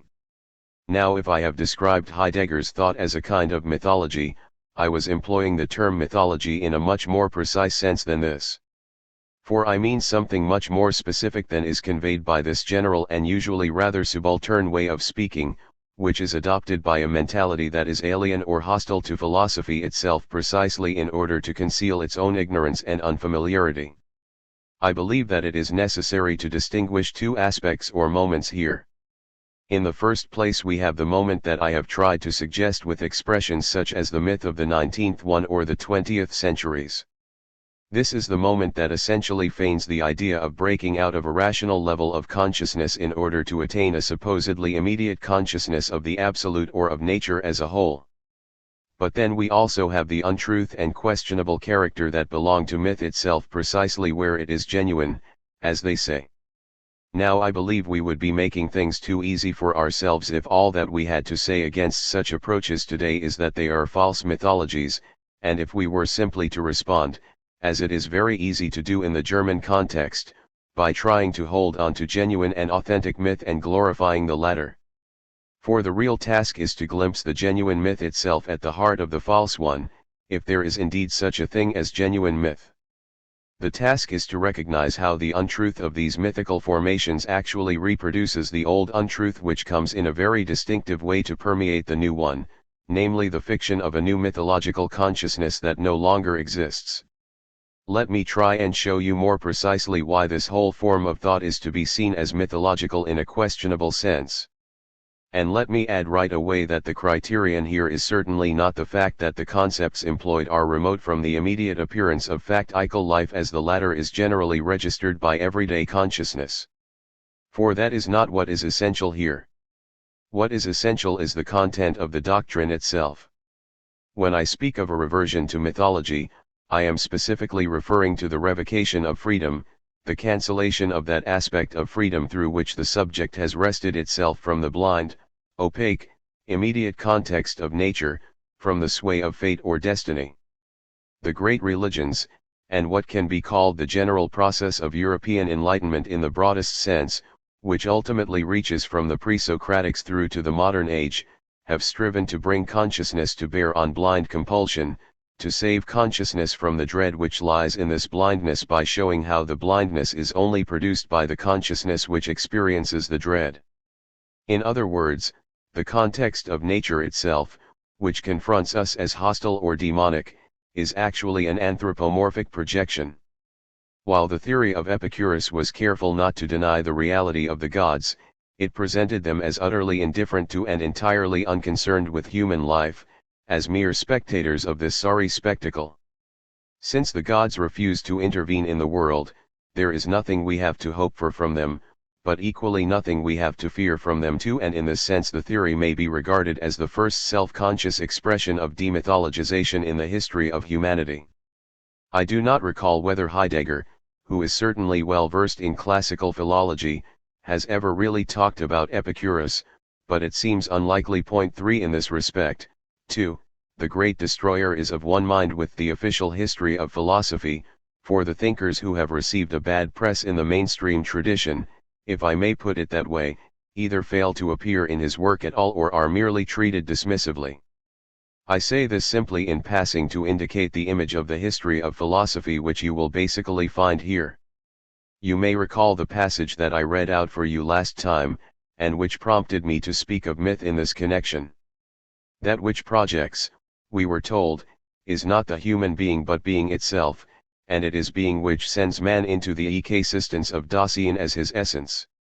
Of course Heidegger intends us to hear the concordance of Schicht, sense, with Schicksal, fate or destiny, for he constantly operates in a mechanical sort of way with pseudo-etymological connections of this kind. The point here is fundamentally to ascribe the same quality to being that is usually ascribed to fate. And we can say that the concept of being which Heidegger develops here, precisely on account of its abstractness, its indeterminacy, its vague self-identity, bears all the features of that concept of fate from which humanity has struggled with such tremendous effort to raise itself. The greatest monument to this process of human emancipation from the blind compulsion of fate is surely Attic tragedy. Here I would just like to draw your attention to certain aspects of this kind in Heidegger's concept of being. In the first place, this concept of being involves the concept of hubris, the idea that man fails to know his limits. In this connection, this implies that man as a preeminent and sovereign being already rises up above this immediate context of nature as in himself a kind of spontaneous natural power. But he thereby actually falls victim to this natural context itself, thus becoming caught up in the guilt context of the living, as Benjamin once aptly and insightfully defined the concept of fate. Point 4, and I would specifically like to point out here that you find this very concept of hubris in the doctrine that what ultimately throws or casts in the process of projection is not man but being itself. For you should just reflect for a moment, ladies and gentlemen, about what this really means. For it signifies that thoughts and conceptual constructions like that of philosophical projection, for we are certainly talking of a philosophical projection here, namely that of being itself, are immediately treated as if they were direct manifestations of being. In other words, it is as if the activity of human beings, involved as it is in such projection, were immediately transformed, without any further reflection or justification, into the objective voice of being itself. The mediating processes of subjectivity which can never be eliminated from the activity of thought are here simply deleted. This is the ultimate consequence of the basic contention of the entire phenomenological school that things present themselves to consciousness purely and simply as what they are, thus forgetting the subject to whom they present themselves, and forgetting the fact that they must presuppose a consciousness in order to present themselves at all. You may recall that early on in these lectures 5 I showed how this very concept of being, which is so suspicious of the subject and so ready to relinquish all subjective determinations, actually reveals itself to be an unwittingly self-imposed form of idealism or subjectivism that is blind to its own character. And you can take the passage that I have just discussed as a direct confirmation of this claim. For that which can be conceived only as spontaneity, subjectivity, and thought is here relegated at a stroke to the side of being itself simply by appeal to language and the talk of throne projection. The subject which is at work here is silenced but is immeasurably intensified in the process, presenting its own work as if it had now escaped the limits of subjectivity, as if it were now immediately the object itself. Thus it is the very anti-subjectivism of this theory, the very claim that it is not some subjective expression of thinking, which inwardly reveals, as I would say, the heinous arrogance of the subject which imagines its own thinking to be entirely free of subjective limitations and acts as if the Absolute itself were speaking through it. But then I would say that the concept of fate or destiny here ascribed to being is that of a blindly entangled wool, for what is ascribed to being in this context bears all the marks of irrationality. In other words, being is characterized as something utterly obscure that may somehow be intimated and venerated, but about which nothing substantive can ever be said. In the first place, you should clearly observe how this very passage moves directly to the concept of schicksal or fate, and how this concept of fate, even if it is indeed indexed historically, is furnished with that blind and ineluctable character which belongs to the ancient or traditional notion of fate. Heidegger writes, "This destiny comes to pass as the clearing of being, which it is." That this comes to pass as the clearing of being already implies the subordinate clause which follows, which is thus entirely superfluous and tautological, simply a kind of nu delta iota delta upsilon omicron nu 6 which mimics a mythological way of speaking. The clearing grants nearness to being. But note the aspect of blindness here. In this nearness, in the clearing of the there, the human being dwells as the existing one without yet being able properly to experience and take over this dwelling today. Yet if the possibility of experiencing this is in principle cut off from us, if this is something which is utterly blind, we have to ask how thinking can possibly be justified in talking about it in the first place. In view of the blindness which is ascribed to being, and which requires nothing but what Heidegger elsewhere describes as Horigkeit, or obedient heerkenning, a hearkening to being which sounds like blind submission, it is not hard to understand why the concept of anxiety becomes such a decisive existential in Heidegger. But we must be quite clear that this existential is not actually a fundamental dimension of being itself which is revealed in Dasein, as Heidegger maintains. On the contrary, this anxiety is itself mediated in the sense that it prevails and dominates in an absolute way only when thinking is unable to recognize any authority other than that of blind fate, although in terms of the philosophy of history it must certainly be admitted that the current state of the world and the undeniably increasing impotence of the individual subject actually furnish abundant grounds for such anxiety. And it would actually be commendable if this philosophy were at least courageous enough to express its own anxiety instead of constantly striking a heroic posture, except that the general Heideggerian trick characteristically ensures that this expression of anxiety itself is counted as the truly heroic achievement, specifically in relation to death as the ultimately unconditioned. Yet it was just such anxiety which philosophy and the great religions formerly undertook to dispel. And I am quite unable to understand, though I am hardly qualified to speak for theologians or to talk about theological matters, how modern theology itself, in what can only be seen as a symptom of its current insecurity, has completely failed to recognize this frankly pagan moment of Heideggerian philosophy, which is so fundamentally at odds with its own essential concerns. What we constantly find instead, on the Protestant and Catholic side alike, is a touching and deeply disturbing eagerness to assimilate and respond to this philosophy, without suspecting that such attempts to demonstrate its own contemporary philosophical credentials actually encourage the dissolution of everything that religion once effectively stood for. 7. When I speak of mythology and describe it as a reversion to a religion of nature, to a cult of nature, the notion of homeland also naturally crops up in this connection, and indeed duly makes an appearance in the passage which I have just been reading and interpreting for you. For it is an essential characteristic of the religions of nature that the natural divinities are bound up with particular places, and that the sacredness of place, and indeed the narrowly defined place to which the individual is bound by birth and family, appears as a numinous power that is to be venerated.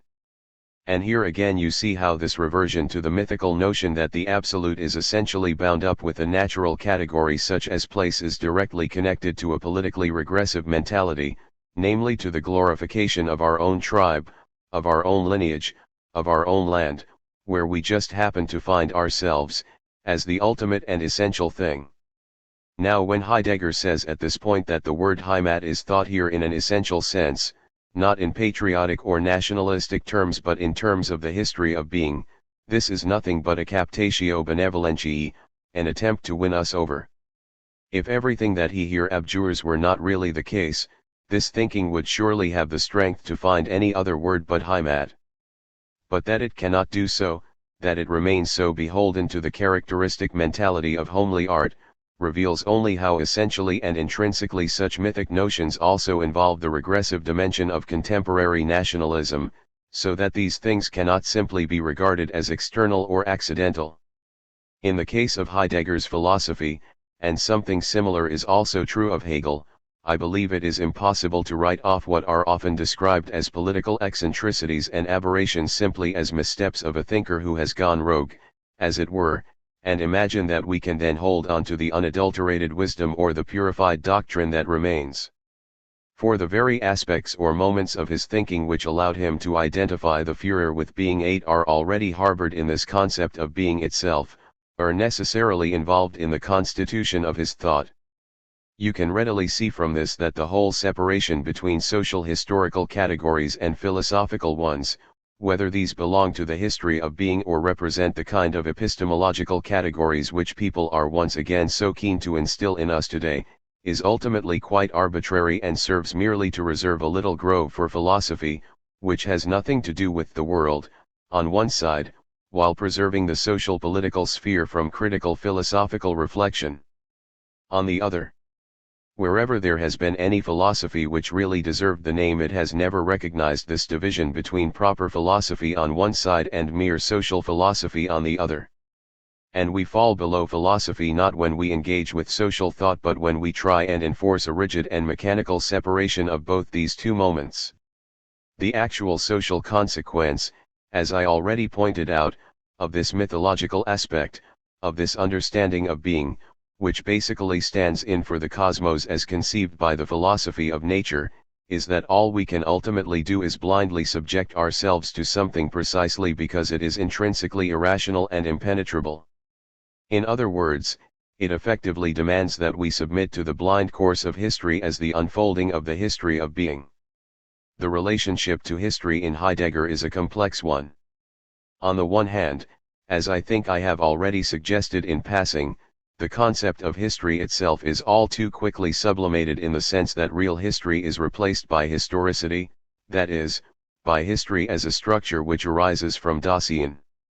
This is an existential which allegedly belongs to Dasein itself and, on account of its essentially ontological character, is not meant to have anything to do with real history in the ontic sense. On the other hand, the way this philosophy constantly changes back and forth between the ontic and the ontological, we could speak of changing outfits here, though I would prefer to describe this as a sort of shimmering alternation, is precisely what lends it the semblance of life. Thus, wherever history proves to be the strongest power in reality, it is easy to interpret this as the power of being and thereby encourage subordination to the course of history. And if you take a look today at the writings which Herr Professor Heidegger published during the early years of National Socialism 9, you will actually find this very argument that the power of being itself is manifest in the historical events of the time and that we are to submit to this power of being in the form of these historical events. We see here how history is ontologized or emptied of substance on the one hand, yet also deified as if it were the blind course of nature on the other. There is no longer any question of asking about the rational justification or rational meaning of history, for all we have to do is catch the voice of being at work there and do what it requires of us. Now this very thought, as I am particularly gratified to point out here, has also been very clearly and candidly expressed by a critical and thoughtful former student of Heidegger's, my Heidelberg colleague Karl Loewe, in his essay on this Denker in Dürftiger Zeitpunkt, and I would specifically recommend this piece by Loewe in connection with the critical reflections I have been pursuing. His discussion is particularly instructive because it shows how the independent exercise of thought, even when it originally springs from this quarter, is effectively compelled to draw conclusions which are hardly remote from those I have unfolded here. He also reveals how the generally mythologizing tendency in Heidegger leads to a specific mythology of history. I have spoken of myth as such and indicated that there is always a certain unrestricted aspect about it. Myth is a world in which anything can also mean anything else, in which there is no absolutely univocal meaning. You have only to take a look at a book such as Zimmer's Maya 11 or at Ovid's Metamorphoses, which basically develops variations of the inherited myths in a playful Hellenistic way, to see how indeterminacy itself, how the fluid interplay of every conceivable form and shape, how the constant intermingling of everything, plays a central role in all these myths. And this corresponds precisely to the intermingling, wavering, and shimmering concept of being as that which is allegedly delta iota phi omicron rho omicron nu, or indistinguishable, with respect to beings and being, and with respect to the conceptual itself, as I should prefer to say.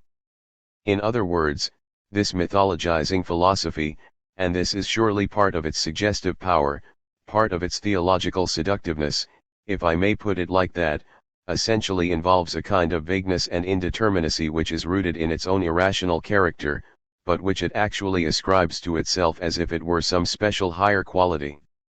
Yet this philosophy is essentially abstract. And here you stumble upon something really quite remarkable in the history of this whole cultural and intellectual movement, if that it is indeed what it is, that we have been talking about.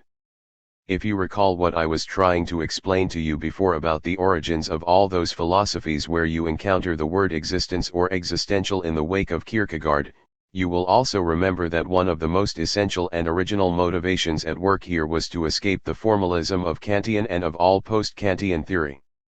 In other words, all of these philosophies can be interpreted in terms of a longing for concreteness. And, if you read Heidegger himself, you will constantly encounter in the language which is deployed here, like that of the short passage which I read out for you earlier, innumerable expressions which certainly aspire to concreteness. Now in Kant and Hegel you will look in vain for expressions such as the clearing of the there or the sending of being or the homeland, or any concepts of that kind. Yet at the same time, and this is very telling, it must always be added right away, as with the aforementioned passage, which is indeed quite exemplary for this whole philosophy, that it is indeed concrete, but that this concreteness is not concrete at all. In other words, the concrete here is not actually what you conceive it to be but is something wholly other, and ultimately something abstract. It schemes the cream off the concrete and gives us the feeling that we have something really tangible to hold onto and are not just being fobbed off. At the same time, however, it schemes the cream off philosophy and tells us that it is not of course talking about that lowly concreteness you had in mind, rather, it is talking about something much higher and more essential, something that is bound up with eternal and immutable being. It thereby perpetuates the gesture of killing two birds with one stone. I pointed out before that this whole movement of philosophy was originally anti-formalistic in character.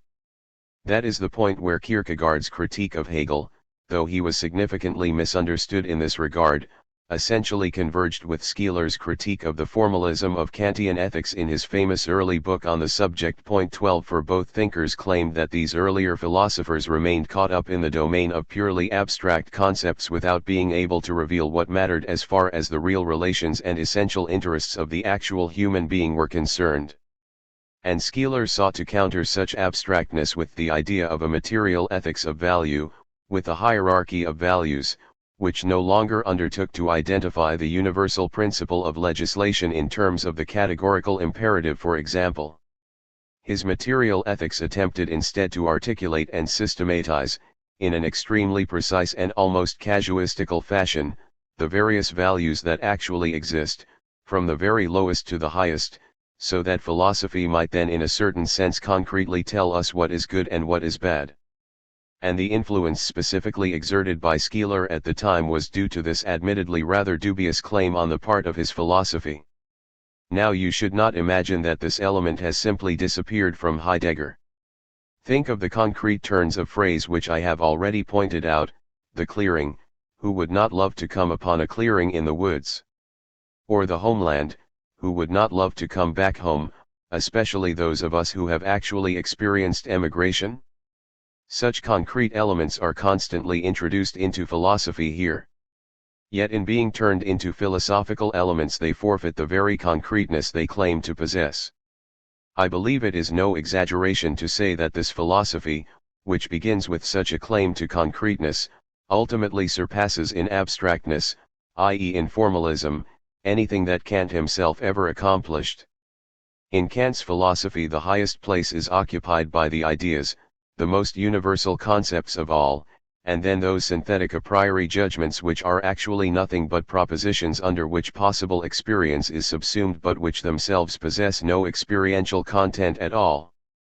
Now the concept of being you find in Heidegger is just as empty, indeed I would say even emptier, so that at the end of this whole movement of thought we find we are cheated of what we were authentically promised in the first place. This notion of the genuine or the authentic, of what is truly at stake, of that which previous philosophy failed to give but is now provided for us, this is here accomplished by concepts which are defined or determined no longer in relation to other concepts but simply through themselves, and which finally become little more than constantly invoked and endlessly repeated formulae. In support of this thesis I think it might be a good idea if I just read out a passage from the essay on humanism and undertook to interpret it for you. But since I want you to understand the method I am actually pursuing and would not wish you to be misled in this connection, I would point out that here too I am not concerned simply with criticizing the formalism or abstractness of the philosophy of being. The real task, as I see it, is precisely to explain the distinctive fact that a philosophy which began expressly as a doctrine of what is most concrete ends up as the most abstract kind of thinking. You can only move beyond these things once you have been inside them, that is, once you have comprehended them. It is not enough for you just to say, I really wanted something concrete, but it turns out that it is not concrete at all. You must understand precisely why this cannot be concrete, for only then is the power of critical thinking which is meant to take you beyond these things truly effective. Now the passage I shall read to you, which incidentally is rather famous, comes from the letter on humanism, a text which, apart from being and time, is probably the most fruitful source if we wish to capture the distinctive physiognomy of this thinking. Thus on page 76 of the 1954 edition of this essay we read the following: Yet being, what is being? It is it itself. The thinking that is to come must learn to experience that and to say it. Now we would think the claim that being is itself, and therefore pure identity, is not so terribly difficult, and may well feel that we are just struggling to lift a feather here. Being, that is not God and not a cosmic ground. Here I can only say that Heidegger is quite right, for being here is nothing but the utterly blind and indeterminate context of nature as such. Being is essentially farther than all beings, now we can certainly say that too, for it is precisely a concept rather than a being or entity, and is yet nearer to the human being than every being. There you have the claim to the immediate givenness that belongs to being itself. On the one hand it is supposedly pure, universal, free of anything factical, while on the other it is supposedly nearer, more immediately evident to us, than any particular being or entity can be. And now beings or entities are introduced, being is nearer than every being, be it a rock, a beast, a work of art, a machine, be it an angel or God. Being is the nearest. Yet the near remains farthest from the human being. Human beings at first cling always and only to beings. But when thinking represents beings as beings it no doubt relates itself to being. In truth, however, it always thinks only of beings as such, precisely not, and never, being as such. Here one would surely like to say that it is hardly possible to think being as such without thinking beings at the same time, precisely because being for Heidegger is expressly supposed to be distinct from any pure concept, because it is supposed to involve both conceptuality and beings, and because being as such cannot be thought at all without reference to some determinate filling or content. You cannot possibly think being without beings, any more than you can conceive of time without anything that is temporal or of space without anything that is spatial.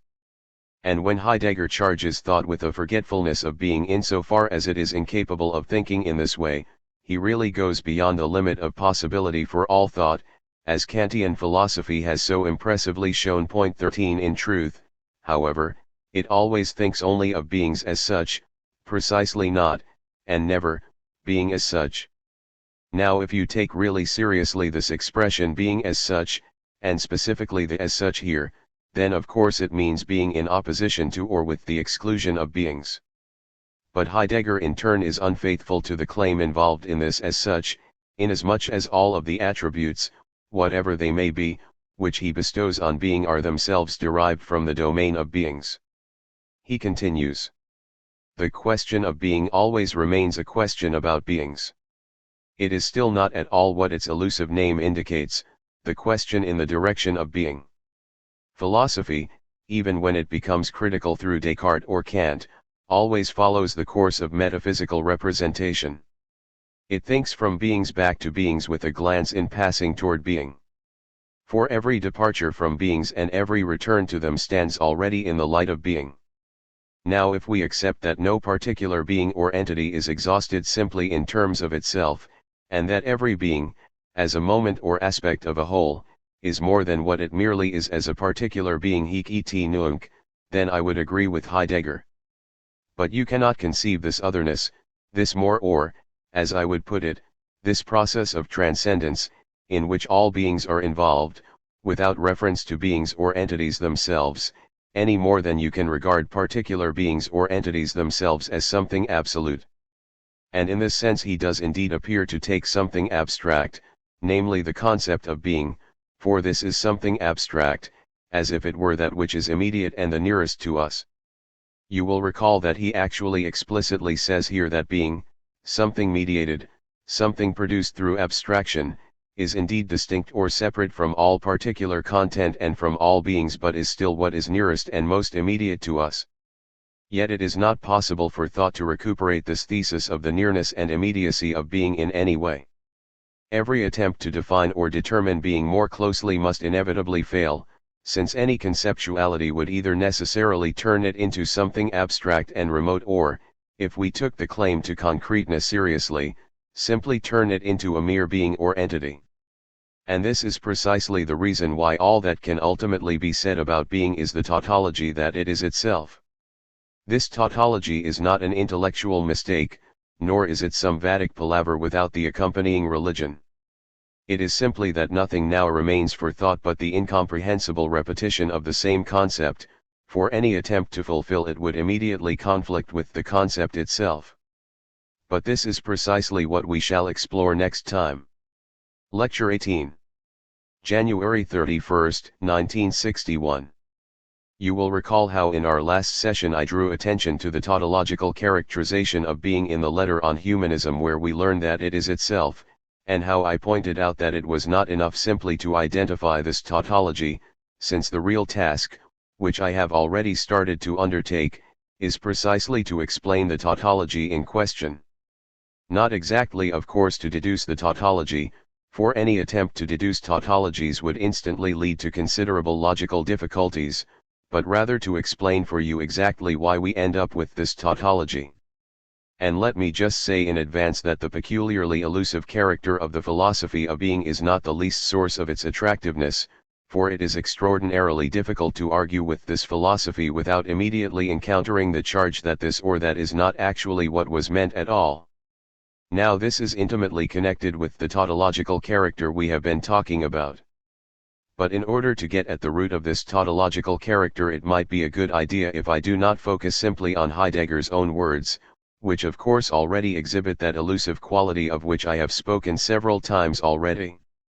Rather, I shall try and trace this tautological character back to two principal theses already advanced by his teacher Husserl. As I believe I have shown in detail in my book Metakritik der Erkenntnistheorie 1, Heidegger was far more deeply indebted to Husserl, and had far more in common with him, than he felt it wise to admit either in the immediately pre-fascist period or especially at the height of the fascist era. I am speaking here of the mature and extremely influential philosophy of Husserl's middle period, when he published the discussion of categorical intuition from the second volume of the Logical Investigations and in particular the first book of his Ideas for a Pure Phenomenology and Phenomenological Philosophy, the text which has remained the most decisively influential part of his work. For in Husserl's philosophy here you will come across two claims which are ultimately incompatible with each other, although this was not clearly realized at the time. One of these claims is evident from the very title of Husserl's principal work, namely ideas for a pure phenomenology. To put it rather crudely, the concept of purity is to be understood here in a Kantian sense. Now I do not wish to go into the nuanced point that this doesn't entirely cohere with the Kantian approach, because Husserl upholds the idea of a material a priori in addition to the formal a priori which is acknowledged by Kant too, although this too is echoed in what I described as the wavering character of Heidegger's concept of being. Thus the purity of which Husserl speaks is supposed to be the same as that ascribed by Kant to the pure concepts of the understanding or to the pure a priori synthetic judgments. Now from what are all these supposed to be free exactly? They are supposed to be free from anything empirical or transitory that might destroy the pure a priori character of these determinations by sharing it in any way with beings that merely exist. But the path which Husserl takes to attain this purity is completely different, methodologically speaking, from the Kantian one. And I would argue that this specific modification remained binding for Heidegger as well. In terms of the history of philosophy, I should point out that Husserl was a student of Franz Brentano, and Brentano's philosophy represented a very distinctive synthesis of features of the scholastic tradition. He was originally a Catholic priest, although he later abandoned the calling, with elements of empiricism, and especially with psychological and other empirical findings. And, if you wish, you could even trace the whole apparatic structure of Heidegger's philosophy of being back to this remarkable constellation of scholastic ontology and empiricism. It would be an extremely rewarding task for anyone attempting to write a rational history of philosophy to explore these connections in detail. Husserl certainly conceived the concept of purity in the scholastic sense insofar as he understood this purity in terms of the priority of the concept over the real phenomena which it comprehends. In this respect he reinvented the approach of medieval realism and indeed, as is often the case with reactive movements, and that of Brentano and Husserl was certainly a reaction against the nominalism which it nonetheless also acknowledges, he emphatically affirms the priority of the universalia over the res. In this respect we can see how the mediating position of Aristotle, and to a certain extent that of Aquinas as well, both of whom claimed that the essences of things are present within the actual beings or things themselves, was effectively marginalized here. Point 3. Now you must clearly recognize that Husserl's method consisted in intuiting the concept on the basis of the given being or entity, on the basis of the particular instance which we behold, and which is perceptibly given to us in the usual epistemological sense, for in this respect Heidegger never really ceased to consider himself a follower of Husserl. The specific point here is that one was not supposed to derive the relevant concept by a process of comparative abstraction, that is, by taking a range of objects, abstracting from all the respects in which they differ, retaining everything they have in common, and identifying the latter as the general or universal concept. On the contrary, all we allegedly have to do is to attend to any particular being or entity in its givenness in order to apprehend its essence in each case. But in Husserl this apparent immediacy, which is already implied in the concept of categorical intuition or the intuition of essences, has a moment or aspect which does not deny, and to Husserl's credit does not wish to deny, the activity or subjectivity which is involved in conceptuality. According to Husserl, all you have to do, if you wish to intuit the essence of a particular object or comprehend its essential character, is something quite simple which amounts to a kind of abstraction, namely to bracket or ignore its facticity. Thus if some object or other is given before your very eyes, you simply need to cancel the thesis of its actuality, its individuated reality in space and time, and attend to the object precisely as it is given to you as the object of your thought, as the specific object of an intentional act, without undertaking to affirm anything at all regarding its spatio-temporal existence. What remains after this simple process of subtraction, in other words, what remains of this blackboard if you completely ignore its particular spatio-temporal character at this point in time in this particular lecture room, that is supposed to be simply identical with the essence of this blackboard. And this essence is supposed to be pure, to be binding and independent of all actual experience. Yet at the same time this essence, which is the whole point of this philosophy, which has derived the essence from just such a particular being or entity, is supposed to retain this very quality of givenness and perceptibility. And this brings me to the second desideratum of this philosophy, which we could describe as an empirical one or, if you prefer, as an empirical desideratum at the second level. For these pure essences, these a priori features, which are supposedly independent of space and time and resemble Platonic ideas in being uniform, immutable and without beginning or end, these essences are also taken to be immediately accessible, to be immediate objects of primordial experience or, as Husserl himself usually puts it, although he also employs the expression primordial experience, for to be given in originary intuition. This is the constellation of elements which characterizes this entire school.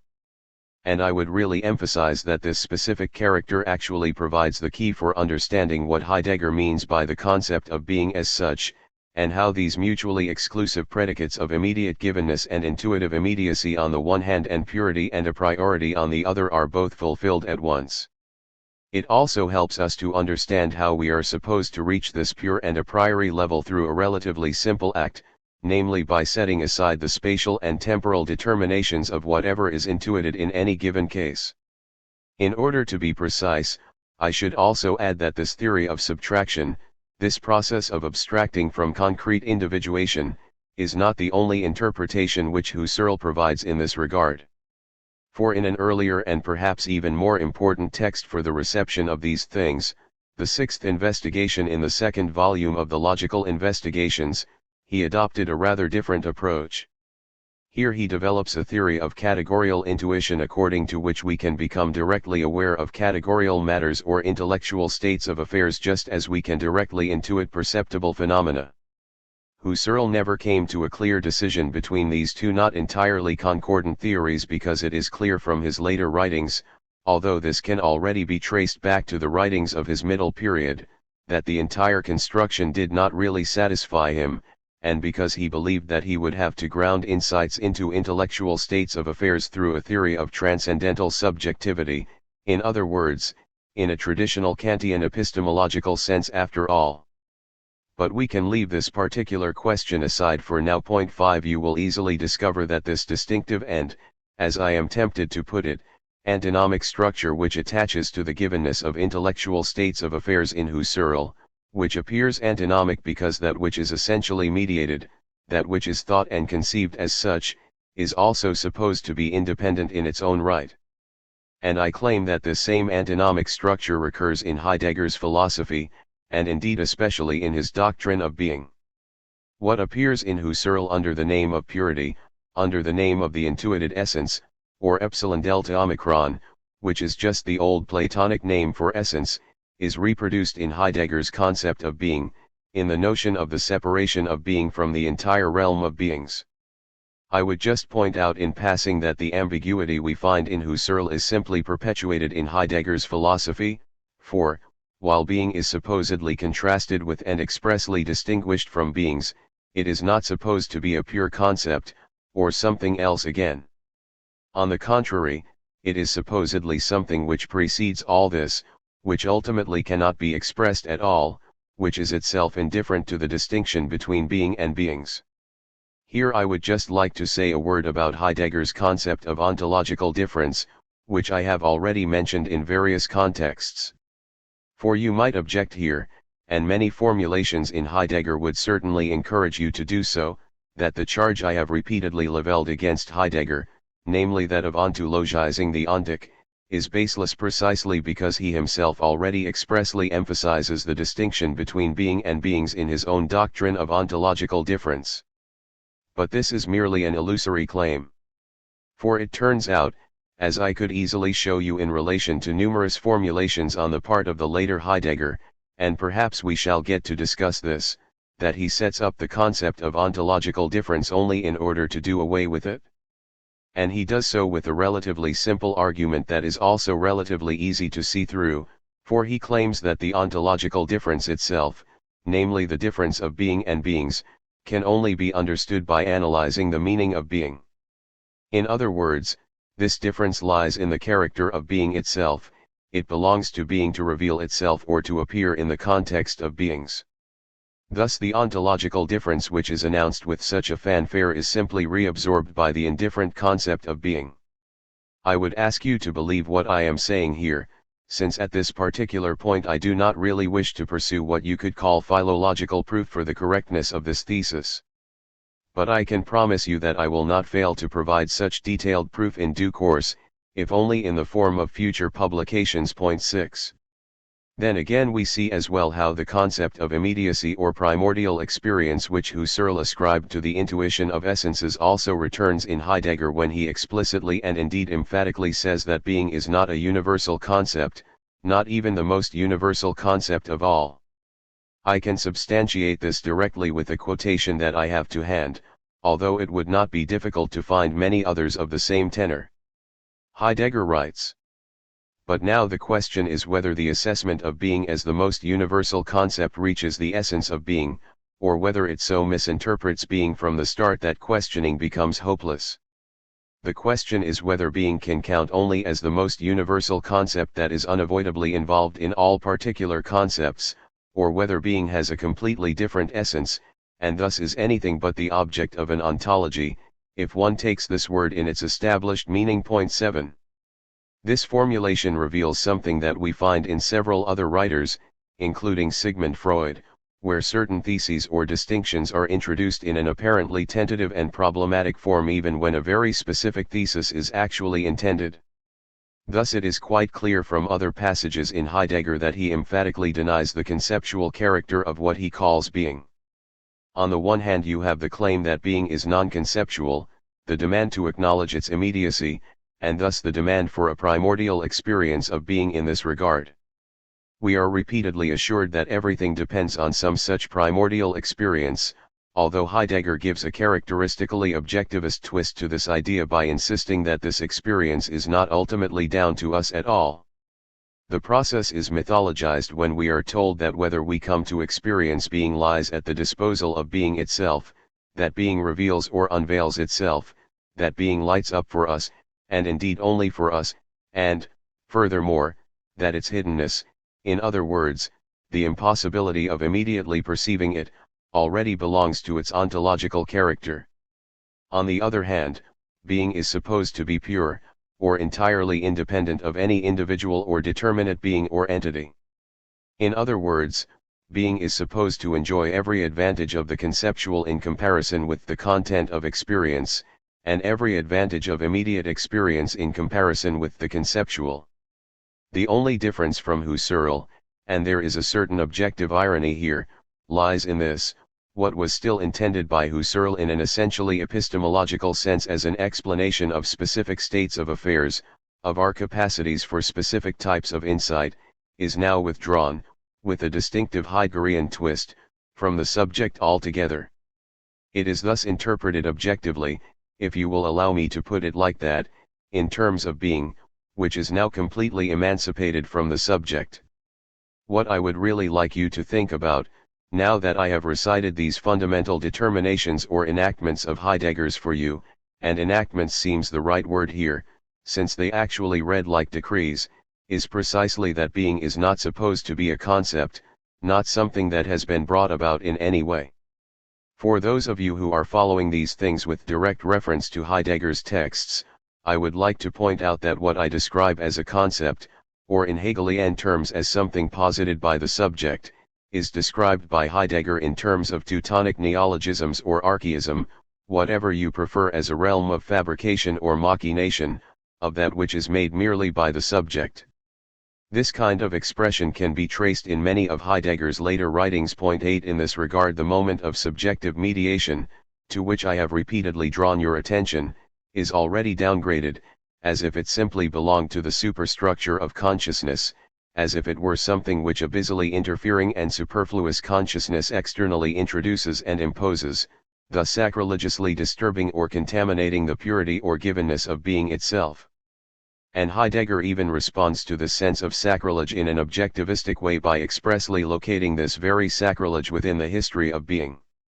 In other words, he defends the claim that being itself hardly permits any other historical relationship to it than this sacrilegious approach and the forgetfulness of being which accompanies it.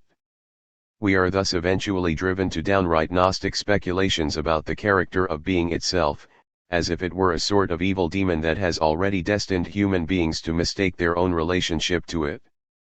I think I have now shown you how these determinations of purity and immediacy really constitute the fundamental constellation of Heidegger's thought.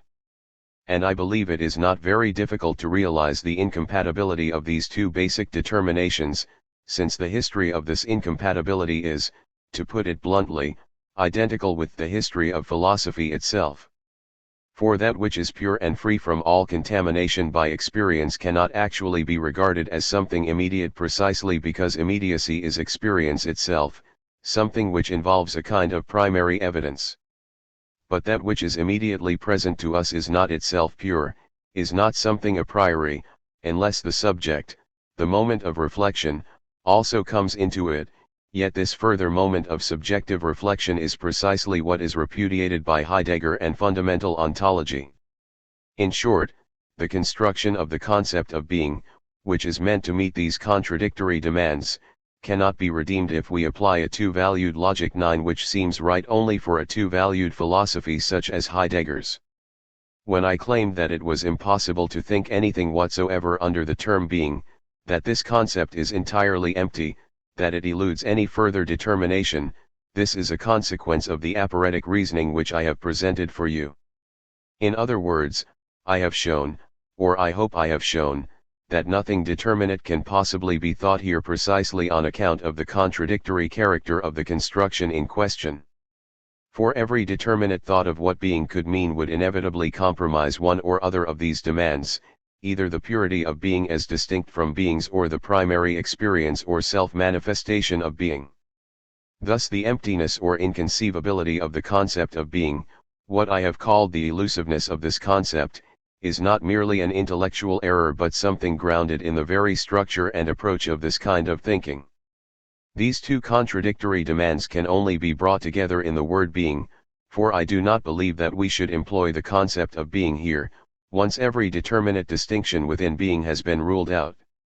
And it is only by means of such determinate distinctions that we can really secure any meaning for this concept at all. Heidegger's own procedure, and once again this belongs in the realm I have rather disrespectfully described as strategic, is precisely to elevate the inconceivability or incompatibility of the moments that essentially constitute his concept of being into a distinctive advantage and particular merit on the part of this concept. Now this is connected with a rather ancient theme in the history of philosophy, which we also find in Hegel and indeed in almost all philosophies in one form or another. I am talking about the idea of a kind of original fall occasioned by the emergence of thought itself. This is the idea that we can no longer immediately share in some full and undivided unity on the part of being or beings, a unity which has effectively been ruptured by thought. Thus the emergence of reflection intellectually mirrors the original fall in the most literal sense, the process through which we have learned to distinguish good and evil, the punishment for eating of the tree of knowledge, as we read in the Old Testament. Point 10. And this philosophy interprets the punishment for eating of the tree of knowledge as something that essentially afflicts the process of knowing itself. In other words, the knowledge that we have subsequently acquired is inevitably forgetful of being precisely because it is a dividing, separating, and distinguishing form of cognition associated with the reflective understanding. In other words, this is supposed to be an emphatically false kind of knowing. Now although this particular construction cannot be found in Heidegger in so many words, I nonetheless believe that it captures the atmosphere of his entire oeuvre. This is directly connected with the characteristically aporetic construction of the concept of being in the sense that this very lack of determinate distinction, the lack involved in our inability to think being at all, is expressly claimed by Heidegger as the privilege of such being, as the privilege which belongs to this thinking of being over and beyond all our usual and merely reflective knowledge.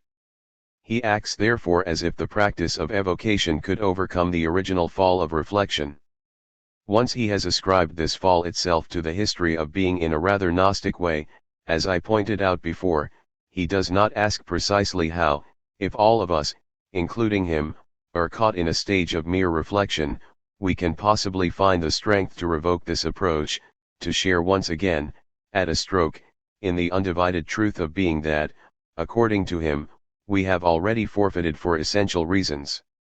Instead he presents all this as a message which he allows his exegete Beaufret 11 to proclaim to all the world. This turn to being, in direct contrast to all merely reflective thought, involves a turning, not a turning simply in philosophy or the realm of knowledge but one in being itself. This looks like the crudest act of hubris which philosophy has allowed itself since time immemorial and far surpasses anything that once offended theology, which seems so well disposed to Heidegger, in the later writings of Nietzsche, such as Ecce Homo. You may now be in a rather better position to understand the peculiar cachet of Heidegger's philosophy than you could before I offered the analysis that I have developed for you today. If the words of this philosophy sound so tangible, whether in a kind of artisanal or agrarian way, as I pointed out, such language reflects an immediate claim to tangible sensuous presence, such words draw on the conception of primordial experience, on the idea of the immediacy and incomprehensibility of being. At the same time, the distinctive ontological resonance of all these words, precisely what I called their metaphysical aura, draws on the idea of purity. On the one hand, such words relate to the immediacy of the empirical world, and without this relation they could not possess the immediacy they do. On the other hand, given their pure and a priori character, they are supposedly relieved of any confrontation with the material domain. Indeed, the very idea of such a confrontation would be regarded as the crudest misunderstanding, and anyone who attempted such a sacrilegious thing could expect to be charged with forgetfulness of being, if not accused of something even worse, of being an inauthentic human being consumed by chatter or idle talk. Now this notion of idle talk has something of stop thief about it. It seems rather characteristic of this philosophy, which is not so far from the traditional idea of idle talk in the sense that it also uses concepts which are not really intellectually redeemed, that it looks down on the very thinking which insists that our talk should be redeemed in terms of determinate thought, and associates it with chatter, vulgarity, everydayness, and the they. I do not actually wish to be unjust to Heidegger in this regard, for I believe this is the most serious point we have come to in our reflections so far. I do not even wish to deny that there is the kind of experience that he talks so much about in terms of the word being, although every attempt to pin down this experience or express it in so many words runs the risk of succumbing to the kitsch which I surely brought out for you, even if I did not exactly demonstrate it, in reciting Heidegger's poems. Now I believe there are very few people, you must forgive the somewhat questionable example here, who, in the right state of mind at least, would fail to feel, on hearing the rustling of leaves, that the leaves are speaking to us, that there is something like a language of nature, that we are the only ones who cannot understand it, although it is a very distinctive language. The experience of music involves something of what I am intimating here, something quite particular and distinctive is communicated to us, but it somehow eludes our concepts. It is entirely legitimate that thinking should also address such phenomena, that we should try and think about what is happening here, though far too little has actually been done in this direction. This would be a fitting task for a genuine aesthetics, and a central theme for aesthetics as such. Point 12. Yet here I believe Heidegger is guilty of arresting and refeeing a kind of experience which is graced and distinguished by its intrinsically fugitive character and can never become merely thing-like. He zealously protests, of course, that being is anything but a thing. It cannot possibly resemble a thing or manifest thing-like features, for there is not supposed to be anything remotely determinate about it. Yet he turns the truth we sense in the rustling of leaves or the flow of music, which lies precisely in its fugitive and perishable character, into something merely positive in the concept of being itself, into something that we can have and hold, into something which is, after all, essentially an object of thought. And it is in this move to positivity, where the content is thereby instantly converted to untruth, that the pyrotau omicron nu psi epsilon delta omicron of this philosophy consists. For the truth of such experience is inseparable from its fugitive character. As soon as it is seized and arrested, as soon as it is transformed into a general structure, which is what Heidegger invariably does, it already becomes delusory, already becomes reified. And it is precisely here that we find a spurious aesthetizing of thought, where forms of experience that are possible only in art, and then only by virtue of that semblance which belongs to art, are treated as if the semblance were immediately available to us in the realm of knowledge. And this parody of art in a false claim to knowledge is also the origin of false art. Lecture 19. February 2, 1961. Ladies and gentlemen, since the semester is really getting on and I have the laudable intention of not falling too far behind the stated program of these lectures and stopping when we are only halfway through, I have decided to do something that I have avoided up to this point. In other words, I shall now increasingly draw upon or simply read from texts which I have already prepared, even if they have not yet been published as such. I am not generally very keen on this approach, and you will have noticed that I like to speak as freely and spontaneously as possible. And there is a good reason for this. For I realize that, on account of the way I usually write, things can become so involved, tant mieux que mal, that they are not always particularly easy to follow. That is why I prefer to reproduce the processes, or in certain circumstances to produce the lines of argument, which originally lead to such formulations, rather than simply to confront you with the final sediment literary product. But since I am mindful of what you all require here, I shall improvise freely when I come to passages that also strike me as particularly difficult and, though I apologize for this, try and become the commentator of my own formulations. Point 1. Heidegger's philosophy, as you know, at least in the famous period of being and time, reveals an extraordinary antipathy to what he there describes as das Man, or the they, an expression designed to denounce the anthropology of the sphere of circulation.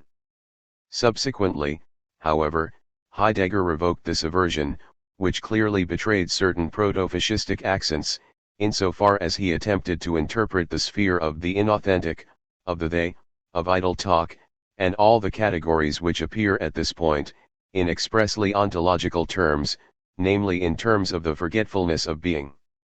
In other words, these categories are now ascribed to the mythic and enigmatic fate or sending which belongs to being itself. But this strikes me as another expression of Heidegger's strategy for avoiding any genuine determinacy rather than as something that would change anything in the basic structure of his thought. And when he finally starts talking about the homelessness of thinking, and about a kind of thinking that might indeed find its way home, this is only an extension of the same old structure. That is why I feel I should draw your attention to something which perhaps emerges from the context of the deduction which I presented last time, the deduction of the empty and tautological essence of the central Heideggerian category of being, an essence that can never indeed be fulfilled by thought. In other words, Heidegger's philosophy resembles a highly developed system of credit in which one concept constantly borrows from another. The wavering condition that ensues throws ironic light on the bearing of a philosophy which feels so rooted in native soil that it prefers the German thinking to a foreign word such as philosophy. The old joke tells us the debtor enjoys an advantage over the creditor since the latter actually depends on whether the former pays up or not. In the same way blessings flow to Heidegger from everything he owes. That being is neither fact nor concept exempts it from critique. Every kind of objection is branded as misunderstanding. The concept borrows its air of concretion from the factical, from the plenitude of all that is not the product of thought, in short, from the in itself. But the realm of beings borrows from the synthesizing mind that aura of being more than it actually is, that sense of hallowed transcendence, and indeed at one point Heidegger specifically describes being as the transcendens par excellence. Point 2. But this quid pro quo is itself hypostasized as a kind of higher third in contrast to the reflective understanding which divides conceptuality and actual things with a knife. And if I even speak of such a third, then Heidegger, or one of his trusty disciples, would instantly point to his own words to show that he has expressly warned against regarding being as a third, and would claim that the very idea of a third with respect to being and beings is already a reified form of thinking. For then being would be turned into a principle, and such a principle is precisely what it is not, although we never actually learn what it is supposed to be, if it is neither a concept, nor a being, nor some kind of differently constituted third with respect to both. The only possible determination that remains for it is precisely its indeterminacy. The first thing we have to do is to discover exactly how we get to this claim that being transcends subjectivity, and I have just drawn your attention to Heidegger's characterization of being as the transcendence par excellence. Point 3. He is weary of the subjective prison house of knowledge into which we have been driven through merely epistemological reflection, and which only obstructs our access to things. This was already implied by Husserl's watchword to the things themselves, something which of course becomes even more obvious and emphatic in Heidegger's concept of being. There is no intention that the latter should be regarded as anything like an objective thing, for a thing suggests something fixed and solid, something specific and clearly defined. Being has the distinctive merit of not being thing-like at all, of not possessing any such substantive or objective determinacy. It is this weariness with the subjective limitations of knowledge, with its mediated character, which leads Heidegger to assure us that what transcends subjectivity is something immediate for subjectivity, something that is not contaminated by conceptuality, by anything that is arbitrarily produced or fabricated by subjectivity, as I pointed out last time. Point 4. Along with romantic trends such as the youth movement, 5. Fundamental ontology actually feels itself to be anti-romantic. In protest against the limiting and disturbing moment of subjectivity, it believes it can overcome all this, to use a fatal word expressly deployed by Heidegger himself in his Introduction to Metaphysics, see page 155 of that work. Point 6. This hideous talk of overcoming imagines that the whole cultural and intellectual world consists solely of enemies who somehow have to be confronted directly or indirectly before finally being overcome, that every dark and negative aspect of consciousness, like the so-called phenomenon of nihilism, must be overcome, that the experienced negativity of a thing is already proof that it has no right to exist and must therefore be thought away. It is quite true that this climate of thought is only occasionally betrayed or named as such by Heidegger through this kind of lapsus linguae, but it effectively pervades his entire philosophy. But since subjectivity cannot just think its mediations out of the world, it wishes back levels of consciousness which precede all reflection on subjectivity and mediation. This miscarries. Where Heidegger's thought turns its back on subjectivity, as it were, hoping to cling directly to things as they show themselves to be, attempting to do material justice to things themselves in a way that seems at once archaic and soberly objective, he removes and withdraws every determination from what is thought, just as Kant once proceeded with the transcendent dimension of his philosophy, namely the thing in itself as the unknown cause of its own appearances. Such determinations would prove equally offensive either as a work of merely subjective reason or as a derivative effect of merely particular entities. That is what I meant in the previous lecture when I claimed that Heidegger effectively tries to unify contradictory demands. These demands suppress one another precisely through the relationship in which they are placed, leaving nothing behind. While there is no speculative exploration of what thought can accomplish here, it is equally impossible for anything actual to impinge on thought, for such a piece of the world could only compromise the priority of being. Thought no longer trusts itself to think anything but what is wholly empty and abstract, far more of an unknown X than the old transcendental subject which, qua unity of consciousness, at least still bore a trace of an actually existing consciousness. Heidegger turns this X, this absolutely inexpressible moment beyond all predicates, into an ens realissimum under the name of being. But Hegel's judgment upon pure being is verified, against the will of this philosophy of being, in the resulting conceptual aporia 7. It is indistinguishable from nothing, and Heidegger himself is the one who is deceived here. We should not actually reproach existential ontology, as he rightly insists himself aid with that nihilism in terms of which, to his horror, the leftist existentialists in Paris interpreted this ontology. It is to be reproached instead for proclaiming the nothingness of its highest word as something essentially positive. And the word being lends itself perfectly to this. That which belongs to mind or spirit is now translated into a given that is sui generis. In this connection I would like to quote from an extraordinarily important book by Karl-Heinz Haag. I would highly recommend his critique of recent ontology to all of you who have been following these lectures. For, in a completely independent spirit, he has developed ideas which emerge from the line of thought I have been pursuing here and has expressly drawn the most positive consequences from these reflections. Haag puts it as follows: Ontology ends up by arbitrarily proposing being as the utterly immediate, although in its very purity it is precisely the opposite of pure immediacy, is mediated through, and is meaningful only in terms of mediations. 9. The Kantian question of constitution, which would inevitably destroy the ontological thesis of the priority of being, is swept aside.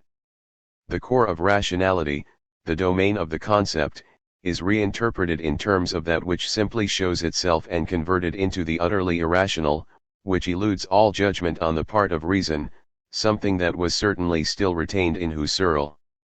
This is the crucial difference between Heidegger's philosophy and Husserl's doctrine of essence. That which is actually mediated is elevated to the matter itself, the thing kapitausiomicron kainu, to something that, as I said, is no longer a thing or matter at all. Mind becomes simply receptive and spared all rational critique. But it is also spiritualized and elevated as being, accessible only to the pure gaze of thought, far beyond the multivarious nu tau alpha, for which being serves as a prius only through a kind of pre-established harmony. While such ambiguity demands constant wariness in both directions, and being inevitably shrinks to a dimensionless point, this procedure certainly possesses its own fundamentum in re-10. Categorial intuition, the realization of the concept, tells us that a something must always correspond, over and beyond the sensuous matter, or lambdata, to the categorially constituted states of affairs which traditional epistemologies know only as products of synthesis. Just as a simple mathematical proposition has no validity without the numerical synthesis which establishes the equation, it is equally true, though Kant in fact neglects this, that no synthesis is possible unless the relationship of the relevant elements corresponds to the synthesis in question. Otherwise, to put this drastically and thus perhaps misleadingly, the two sides of the equation would simply be identical. Just as we cannot meaningfully speak of this mutual correspondence, of this reciprocal objective parity, if I may put this once again in a slightly misleading way, without any reference to conceptual synthesis, it also true that no rational synthesis is conceivable without that correspondence with the relevant state of affairs. This reciprocal dependency, which means that you cannot even express the aspect of synthesis or the aspect of correspondence independently of each other, is the very paradigm or classic case of what is meant by the concept of mediation. And perhaps this is the best context for bringing out for you the strict meaning of this concept. Indeed, when we reflect upon these things, the fact we are never really sure whether to regard thinking simply as an activity or as an effort to respond and measure up to something is already an indication of this. Whatever we spontaneously think about is inseparable from the way it reveals itself. Now Heidegger's emphasis upon this aspect, upon the way in which things actually appear or show themselves, his resistance to any reduction of this process of appearing to mere thought about things, would be a very welcome corrective to the standard philosophy of mind.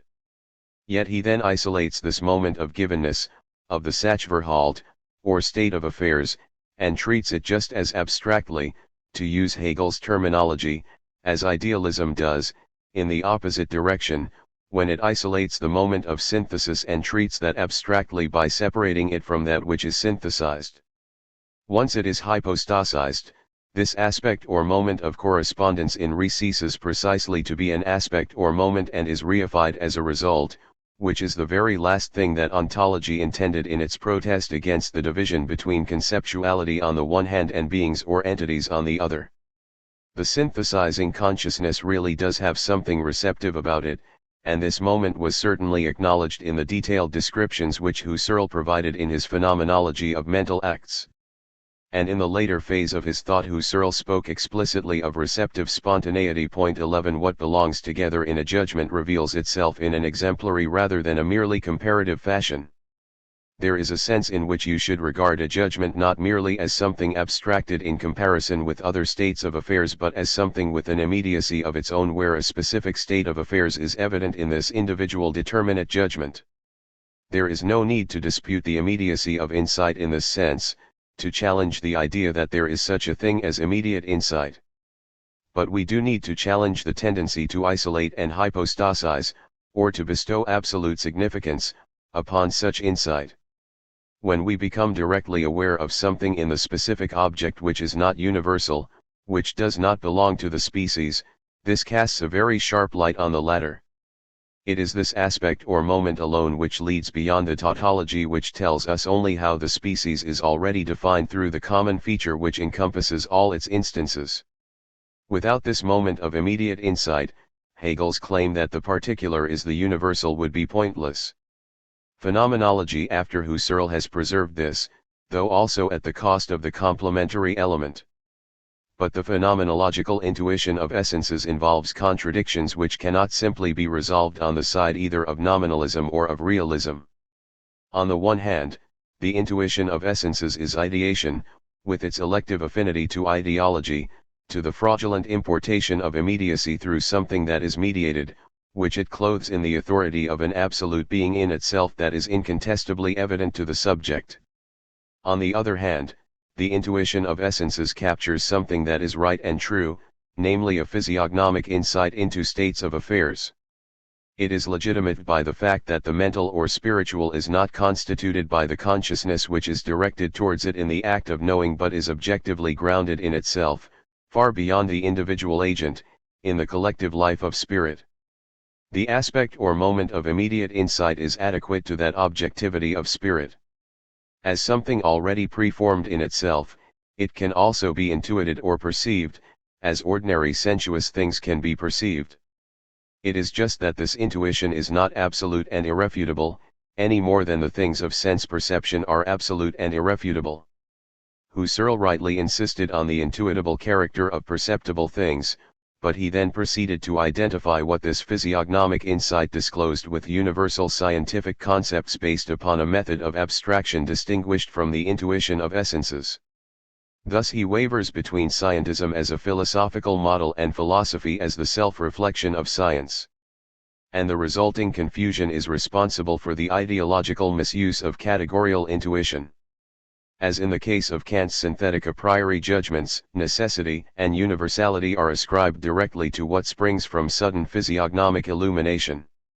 Yet what categorical intuition, fallible though it is, might help us to achieve would be comprehension of the matter itself rather than its reduction to a defensive classificatory system.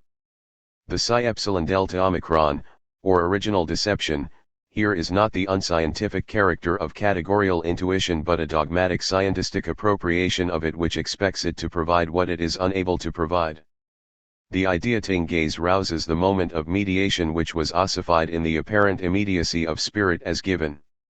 You could even say that the intuition of essences is very close to the allegorical consciousness which awakens in images and objects what they used to be, awakens the intentions which formerly gave them life but now lie petrified within them. As the experience of what has already come to pass with things that are supposed to be no more than what they are, such ideation, such intuition of essences, would almost be the very opposite of what it is taken for, not the obedient acceptance being but a critique of being as the merely apparent, not the consciousness of the identity of thing and concept but rather a consciousness of the breach between them. What the philosophy of being insists on, as if it were the organ of something which is actually spurious, finds its truth in negativity.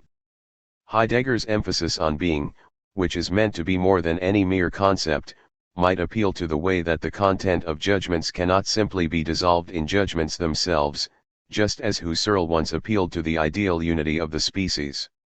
And the functional role of such exemplifying consciousness may well increase historically. The more completely socialized the world becomes, the more densely its objects are enveloped in universal determinations. 12 The more the individual phenomenon or state of affairs can distinctly manifest its universal character, and the more can be exposed through micrological immersion in the phenomenon. All this, indeed, is sharply opposed to the intentions of ontology, although it may well have prompted the doctrine of the intuition of essences in a way unknown to ontology itself. I am talking about the sheer sameness of the standardized and administered world 13, where we have only to scrutinize a particular aspect to discover what is effectively the principle of the whole, even if the philosophy of being has not really thought about this at all. Categorical intuition, the procedure central to the intuition of essences, is particularly instructive in contrast to those classificatory tendencies now so evident in the social and cultural sciences and which ultimately rob them of their own reason to exist. But if the procedure of categorical intuition is repeatedly charged by the particular sciences, by a long since automatized reason, of indulging in spurious or at least over-hasty generalizations, that is not simply the product of an intellectual outlook which has long misused its rationalized scientific ethos, the supposedly modest one of organizing the facts it has recorded in an external fashion, in such a way that it can no longer recognize itself in facts which it doesn't actually understand anymore. On the contrary, where empirical investigations are able, in a genuinely concrete way, to demonstrate in relation to the anticipations of thought, to the medium of exemplifying thought, that the categorical character quasi-immediately intuited in the particular does not possess universality attributed to it, then they already reveal the mistake of a method adopted by Husserl and Heidegger alike. The claim that being, prior to all abstraction, is not really a concept, or is at least a qualitatively unique one, fails to recognize that the moment of immediacy, which, as Hegel's phenomenology already teaches, is constantly reproduced at every level of consciousness and in every process of mediation, is an aspect or moment rather than the whole of cognition. 14 But no ontological project ever gets by without bestowing absolute significance on some particular aspect or moment that is singled out. If cognition is the interplay of conceptual synthesis and that which is to be synthesized, where neither process is independent of the other, one cannot appeal to the kind of immediate commemoration that Heidegger stipulates as the only ultimate justification worthy of a philosophy of being, unless the activity or spontaneity of thought that he despises were directly involved. If reflection would lack content without the moment of immediacy, the latter would lack any binding force, would remain entirely arbitrary, without reflection, without the thoughtful discriminating exploration of what self-showing being allegedly means for a purely passive thinking that does not think. And this is what gives rise to the artisanal tone of the pronunciamenti that being illuminates or unveils. If the thoughtful exploration, determination, and fulfillment of the primordial word, if the critical confrontation of this word with what is ultimately at stake, proves impossible, then all this talk of being is fruitless. It has not properly been thought because it cannot be thought at all in the indeterminacy which it demands. And when this unthinkability is turned into a fitting expression of thoughtful reverence, this reverence resembles the attitude of the fox who claimed to find the grapes too sour. As I said, it has not been thought because it cannot be thought at all in the indeterminacy which it demands. But the way in which the philosophy of being turns this inconceivability into unassailability, this exemption from rational examination into a form of transcendence beyond the reflective understanding, is a violent act that is as clever as it is desperate. Heidegger wants to break out of the immanent sphere of consciousness more decisively than the phenomenology of Husserl, which stopped only halfway there. Yet he breaks out only into a mirror, as it were, being blind to the moment of synthesis in the substrate. He ignores the way that mind, which confessed itself identical to being in this apostrophized philosophy of being, is already implied in what he presents as the pure itself which mind would allegedly have before it, namely as being. Heidegger's critique of the philosophical tradition objectively becomes the opposite of what it promises. In underestimating the moment of subjective mind or spirit, and thus also inevitably underestimating the task of exploring its counterpart, namely the material, the facticity, on which synthesis operates, in pretending to offer what is articulated in accordance with these moments as if it were somehow unitary or absolute, this philosophy fails the challenge of breaking the spell that human beings have made of their concepts. It ends up, to use Heidegger's own language, chasing something actually made or fabricated. Instead of diagnosing human relations in the process, it conflates them with the mundus intelligibilis. It repeats and preserves precisely what it rails against, the intellectual constructions which, according to its own jargon, were the targets of destruction, although they emerge rather well from this destructive impulse. Under the pretext of helping to reveal what they allegedly conceal, these constructions are once again unwittingly turned into the kind of reality in itself which they have anyway already become for reified consciousness. What acts as if it were destroying the fetishes serves only to destroy the conditions which would allow one to see them as festitious. The apparent breakout terminates in the very thing that it would flee. The being in which it issues is theta sigma epsilon iota rather than phi sigma epsilon iota. Heidegger's understanding with fascism and the ideology of the conservative revolution, the more elegant version of fascist ideology 15, was not a reckless act of thoughtlessness but lay in the content of his doctrine. 16 in seeding being, which is mediated by mind, to a kind of purely receptive vision. Philosophy converges with the irrationalist vision espoused by the life philosophy which fundamental ontology treats with such disdain. Recognition of irrationality would not itself already be the same as philosophical irrationalism. Irrationality is the mark which the ineliminable non-identity of subject and object leaves behind in the knowledge that postulates identity through the mere form of predicative judgment. Irrationality here also represents the hope that the merely subjective concept might not be irresistible, the pledge that not everything which exists can be exhausted by conceptuality. But, in turn, irrationality itself remains a function of ratio, specifiable in relation to the self-determination of the latter. What slips through the net is still filtered by it. The philosophies of irrationalism themselves cannot do without concepts and thereby involve a rational moment that gives the lie to their general thesis. Heidegger evades the aporia which it was one of the intentions of dialectical thought to resolve in that he feigns a standpoint beyond, you could also say prior to, the distinction of subject and object, one where the inadequacy of ratio to what needs to be thought is clearly revealed. Yet this leap miscarries with the means of reason. Thought is incapable of occupying any position in which the separation of subject and object that is involved in every thought, in thinking as such, could simply vanish. And that is why the truth moment in Heidegger's philosophy is corrupted into an irrationalist worldview. Philosophy today, as in Kant's time, would be a critique of reason conducted by reason itself rather than the banishment or dissolution of reason. By prohibiting thought, thinking sanctions what simply exists. 17 The genuinely critical need for thought, namely to rouse us from the phantasmagoria of culture, is here arrested, channeled, and redirected towards false consciousness. Imbued with the culture that surrounds it, thought is discouraged from asking what all this is really for or, to put it loosely, from raising the question about the meaning of all this. The question vanishes behind the this is how it is and must be of everything that claims, as culture, to evince real meaning.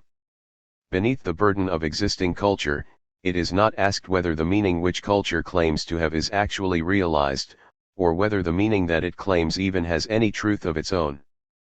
And fundamental ontology now steps forward as the advocate of this interest in meaning. And this is not the least reason why it directs its polemic specifically at epistemology or the theory of knowledge which deems such interest prejudicial. Nonetheless, fundamental ontology cannot simply annul the theory of knowledge. In the doctrine of Dasein, of subjectivity, as the royal road to ontology, we see how the old intentio obliqua 18 the reference back to the subject, though humbled by ontological pathos, is still secretly at work. The invocation of the phenomenological method at least on the part of the early Heidegger shows how deeply this thinking is rooted in the tradition of Western philosophy even as it undertakes to disempower that tradition. The primordial impression which such thinking makes springs from the increasing loss of intellectual culture amongst those who are so enthused by this philosophy. The fascination exuded by the question concerning the meaning of being or its traditional variant, why is there anything at all, rather than simply nothing, 19, a question originally formulated by Leibniz, I believe 20, is ceded phenomenologically to the analysis of the signification of the word being. What the word being or Dasein supposedly signifies is declared identical with the meaning of being or Dasein. Something which is itself already immanent in culture, such as the significations which semantic analysis reveals to be at work in particular languages, is presented as if it had escaped the finitude of all that is made or produced, of all that belongs to the domain of mere beings. Heidegger's interpretation of the priority of language is based upon this approach. The claim that the meaning of the word being is immediately the same as the meaning of being is a spurious equivocation according to the generally accepted rules of logic, and also according to the distinctions developed in the second volume of Husserl's Logical Investigations. Now equivocal expressions are not simply a matter of the imprecise use of language. 21 And the parity of words does indeed point to something truly identical. Both significations of meaning are entwined here. Concepts, the instruments of human thought, can possess no meaning if meaning itself is negated, if all memory of some objective meaning beyond the mechanisms of concept formation is merely expelled from these concepts. Positivism, for which concepts are simply arbitrary and exchangeable counters, has drawn the relevant conclusions from this, has extirpated truth in the name of truth, and the philosophy of being has pointed out the absurdity of this undertaking. Yet the unity of the equivocal is revealed only in an implicit process of difference, not in some ominous night of indifference. 22 This difference, involved in all talk of meaning, is what falls away in Heidegger. Here too he follows a characteristic tendency to hypostasis, by the very mode in which they are expressed. Findings from the domain of the conditioned are magically invested with the spurious appearance of the unconditioned. What makes this all possible is the scintillating character of the word being, the scintillating character of the word is. And Heidegger himself is perceptive and reflective enough even to speak on certain occasions of these equivocations, although he then attempts to eliminate them by recourse to more or less sophistical forms of argument. I cannot stop to analyze these here since I now wish to move on directly to the crucial considerations that need to be addressed. Lecture 20. February 7, 1961. Ladies and gentlemen, you will remember that in the previous session I began by telling you something about the problems which are bound up with the concept of the meaning of being in fundamental ontology. 1 In Heidegger's work, as I explained to you, being is, in phenomenological terms, essence in something like Husserl's sense, that is to say, it is unconnected with the facta individuated in time and space, with the new tau alpha. 2 If true being is presented as radically separate from beings, as radically separate as it is presented in the program of being and time, then being is actually identical with its merely semantic, grammatical meaning. When being is so completely separated from any real or factical content, one has only, therefore, to give it the meaning of the essential in order to reach the meaning of being itself. Thus, according to the schema in Heidegger's work, I hope you have all understood this, we find that being is a pure essence which does not relate to anything factical at all, but, if you will allow me to put it this way, is simply exhausted in its intellectual content. But then, in order to secure being itself, I no longer need to appeal to any facta which might be involved in being, all I need instead is the meaning of this expression, of what is meant by it, and then I know what being itself is. For being itself is a pure essence, in other words, it is nothing but a pure meaning, without reference to any actual beings. But, with this schema, the attempt to break out of idealism which, as I said, all ontological philosophy once undertook is already revoked. The theory of being regresses into a theory of thinking, that is, of pure meaning, and being is deprived of everything which would be more than mere thought. This maneuver obeys a need. In order to find some meaning for being, of whatever kind, although it has already been decided negatively by the question of the meaning of being as precisely that which is absent, what is summoned up is something constituted in advance as the domain of meaning, that is to say, the theory of signification.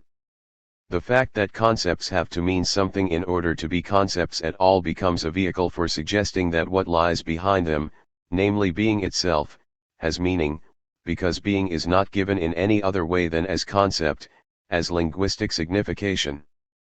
But Heidegger assures us that this concept for its part is not a concept at all but is supposed to be something immediate, something which appears or manifests itself, and this confers ontological dignity on the semantic meaning, that is, on the object of an analysis of signification, as if we were talking about meaning here in the same way as we do when we ask, pre-philosophically for example, whether life has a meaning or not.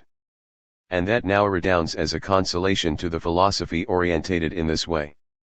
Consolation is actually the magnet of fundamental ontology, going far beyond the latter's theoretical content. But, in this, fundamental ontology, with its delicate sensorium for intellectual power relationships, adapts itself to the situation and protects itself from the kind of all too blank affirmativeness which hardly anyone would be able to believe in such dark times. On the contrary, its metaphysical instrumentarium resembles the political appeal to the necessity of blood, sweat, and tears, which, even 15 years after the war, and long after Churchill spoke these famous words, still serves a propagandistic purpose in enlisting the masochistic potential of the population at large. 3 The authentic realities are transposed into a tragic minor key, which encourages us to make sacrifices, even though we do not really know what they are made for. This is how it was, at least, at the stage of being and time. In the meantime, however, fundamental ontology itself has become much more cautious in this regard. That nothing into which the aphoretic concept of being readily changes at times also permits a gesture of brow-furrowing hopeless earnestness which no longer allows any suspicion of the official optimism to surface. Despite this, ontology wishes to restore, by means of spirit, the order which was shattered by spirit, along with the authority that order once enjoyed. 4 The expression project betrays the tendency of this philosophy to negate freedom by means of freedom. What is trans-subjective binding is handed over to an act of positing subjectivity. But the arrogance of the claim to posit order in this way, which I demonstrated by showing you how Heidegger attempts to turn his conception of project into that of being itself, is forced upon him by the very structure of his thinking, for the loss which resonates, in a rather kitschy way, in the word Seinsvergessenheit, has reasons behind it. That which is mourned here, namely the legacy of the early Rokai Alpha, has with good reason melted away from that consciousness which has wrested itself away from nature. It has not, for instance, slipped from its grasp because of some original sin of inauthenticity, nor has it withdrawn, on account of our exclusive concern with beings, into the seventh heaven of pure being. Myth dissolved because it was a deception, only a deception can revive it and commend it. The self-stylization of being as something beyond the critical concept is supposed to establish myth's legal title. The heteronomy of that title is required as a refuge for as long as anything at all of enlightenment still survives in the world. Suffering at the hands of what Heidegger's philosophy registers as the loss of being is not only untruth, otherwise he would find it difficult to seek support precisely in Hölderlin. The very concept of society requires the relations between human beings to be grounded in freedom, even though such freedom has not been realized to this day, which implies that this society, for all its rigidity and predominance, is a kind of deformation.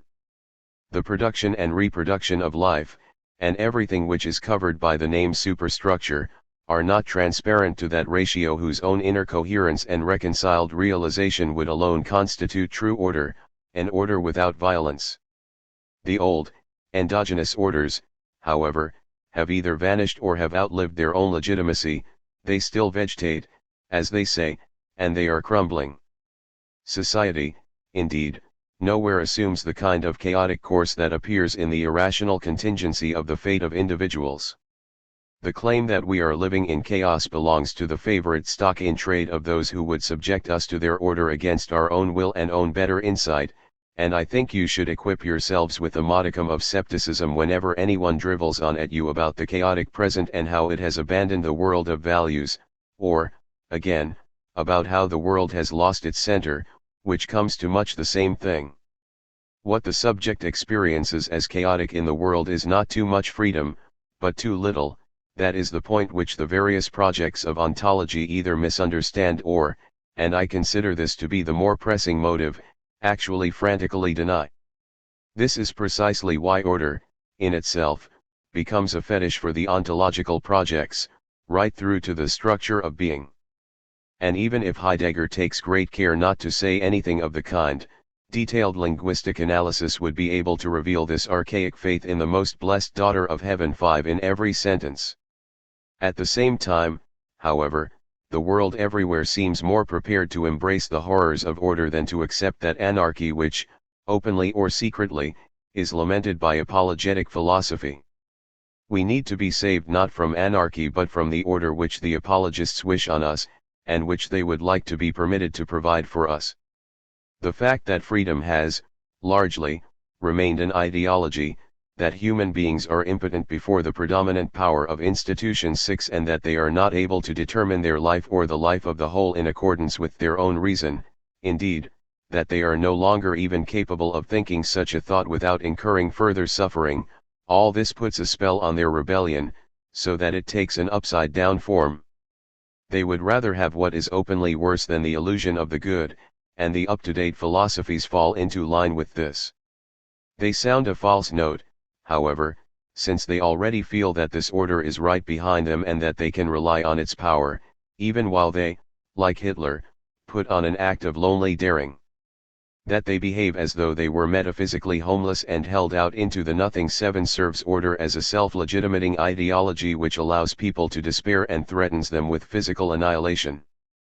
The resonance which these ideas find anticipates their implicit understanding with that repression which still has the potential to triumph even in the West and has long since proved victorious in the East, where the thought of realized freedom has been warped into the reality of unfreedom.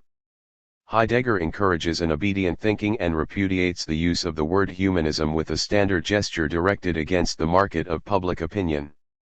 In this he makes shameful common cause with those who rail against the so-called isms. 8. It may well be asked whether he wishes to do away with all facile talk of humanism, which is certainly repulsive enough, only because he wants to put the thing itself, namely humanism, in fear of its life.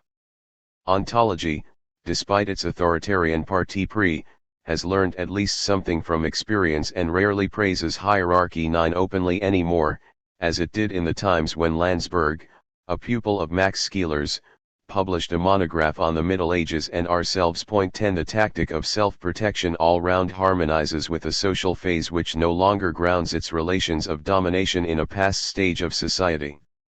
The seizure of power calculates on the ultimately structured nature of society, and depends upon it.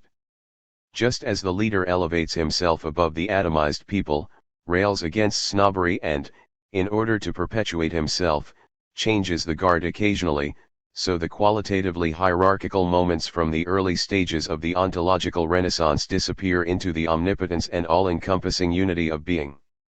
Even this, ladies and gentlemen, is not only ideology. The anti-relativism which dates back to Husserl's early attempt to ground so-called logical absolutism, the prolegomena to a pure logic 11 blends with an aversion to static or reified thinking, an aversion which was also expressed in German idealism and in Marx's work but was initially neglected in Scheler and in the earliest attempt to provide a new ontology. The contemporary significance of relativism has in any case diminished. The state of the world no longer leaves any room for that arbitrariness of individual action with which relativism has been concerned since the time of the Athenian sophists. What has come to light is the weakness of the relativistic approach itself, which can only be sustained in abstraction from the matter at hand, but which dissolves irresistibly whenever thought comes into contact with a specific discipline and its particular field.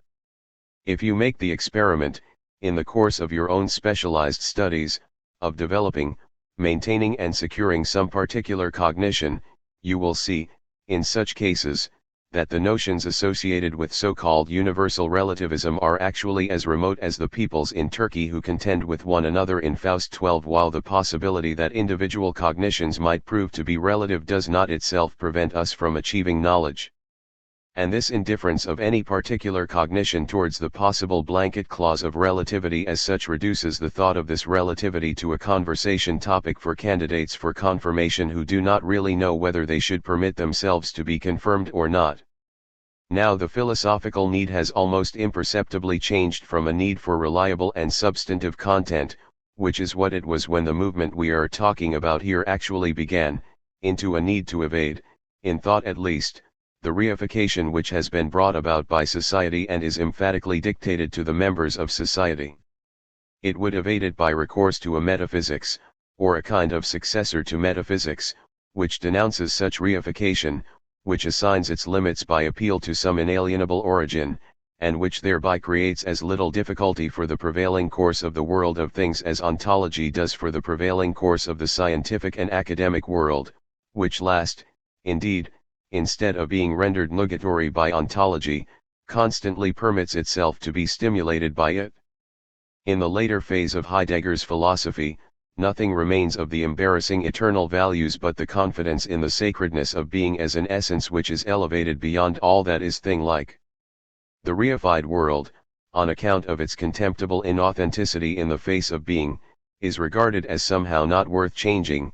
The depreciation of relativism is ramped up into a depreciation of the progressive rationality of Western thought, of subjective reason as such. The long-standing and still lurking animus against the dissecting intellect is here combined with the hatred, the justified hatred, for what is thing-like and alienated. For a very long time, at least since Rousseau and Herder, and certainly since the German student movement of the early 19th century, both attitudes have reinforced each other. Heidegger is hostile to things and anti-functional at the same time. Being must not, at any cost, be a thing, yet, as his metaphors indicate over and over again, it is supposed to be the ground, to be something firm. This is precisely how it is formulated in the text on the essence of ground, which particularly emphasizes this aspect of the concept of being. Point 13. In reality, subjectivization and reification do not simply diverge from each other but are also correlated. The more that which is known is functionalized, and the more it becomes a product of cognition, all the more completely is the dynamic aspect in what is known turned into an activity of the subject, and all the more completely does the object, the result of the labor congealed in it, become something dead. For the reduction of the object to mere material, a reduction which precedes any subjective synthesis, as a necessary condition of that synthesis, sucks all of the object's own dynamism out of it. Deprived of qualities, the object is closed down, robbed of anything of which movement as such might be predicated. Not for nothing does Kant call one class of categories dynamic. 14. Dynamism is shunted off in advance, therefore, into the transcendental subject. The stuff that remains, however, when bereft of dynamism, is not something utterly immediate but, rather, for all its illusion of solid givenness, something mediated by abstraction. It is something cooked up in advance, as it were. Life is polarized into the wholly abstract and the wholly concrete, I almost wanted to say, the concretistic, whereas, really, it would exist only in the tension between the two. Both poles, the pole of pure synthesis, of the pure concept, and the pole of pure quality-less givenness, are equally reified. And even what remains of the spontaneous subject, the unity of apperception, ceases to be a subject when it is detached from any living I to become the anti-psychologistic Kantian I think which accompanies all of my representations. Even this pure apperception, even this innermost center of subjectivity as pure essence, is, in its self-sufficient purely logical character, affected by the all-prevailing rigidity. But Heidegger's critique of reification, without further ado, blames the reflecting and comprehending intellect, which comes upon such determinations, for something that originates in a reality which reifies the intellect itself along with the experience that belongs to it, a reality in relation to which even the speculations of epistemology actually represent no more than a kind of reflex response. Indeed, in a certain sense, epistemology is the most delicate and most sublime reflex action through which we respond to reality, where we try and abandon thought to reality completely and attempt to reproduce what is actually determined as a reflex as though it existed purely and simply in its own right. Thus that which self-reflection might, perhaps, be able to change, only finds itself pushed back, untruthfully, into being or, more recently, into the history of being, and thereby mourned and consecrated as fate. The doctrine of being does indeed continue, and against the prevailing positivism this is entirely legitimate, something grounded in the whole history of philosophy otherwise defamed by the philosophy of being, and especially in Kant and Hegel, the thought that the dualisms of inside and outside, of essence and appearance, of concept and fact, are not absolute. But now the reconciliation of these dualisms is projected back into the irrecoverable origin, and thus dualism itself, against which all this was first conceived, is falsified into a second eternity. The funeral song over the forgetting of being sabotages reconciliation, the history of being, to which hope clings, destroys this hope through its very blindness. 15 Through those very features which I have tried to bring out for you as the mythical features of this philosophy. At the beginning of this lecture, in analyzing this talk about the meaning of being, I drew your attention to the fact that the schema, to speak amicably, the trick or the psi epsilon delta omicron, to speak less amicably, of this whole philosophical approach consists in a kind of hypostasis, in taking a kind of indistinct equivocation as a starting point. And indeed this goes very well with what I explained earlier when I showed you how this mythological thinking allows itself to invoke the sort of fusion or indistinctness against which the whole history of enlightenment, in the broadest sense, was directed, and how, in a certain sense, it allows itself to invoke something like the primordial shudder of mana. 16 Now it is time, I think, that we should consider how this quid pro quo extends right into the center of Heidegger's philosophy, that is, into the theory of the is and, thereby, into the innermost cell of what Heidegger calls being. And I would like now to turn to the considerations, to the decisive arguments, I would say, which are to demonstrate this. I told you 17 that beings and being refer back to a grammatical unity, that the one is a participle, the other an infinitive of the same lexical stem, and this, indeed, not only in an etymological but also in a semantic sense. In other words, they are syntactic or grammatical forms of exactly the same meaning-bearing word. Now the word is, the copula, belongs to a similar context, and I believe that the really central considerations which should be addressed, in a critical sense, to Heidegger's philosophy must engage with the concept of the copula. 18 The is allows an existential judgment which connects the grammatical subject with the predicate. You just have to think of ordinary grammatical sentences here. A is B. This is thereby expresses something ontic, this A equals B equals is, that is, a state of affairs which applies to that which is, which through this very is becomes a being that is. At the same time, however, this is, taken purely for itself, that is, as a copula, signifies the universal categorial state of affairs of the synthesis and does not, therefore, to this extent, represent something ontic.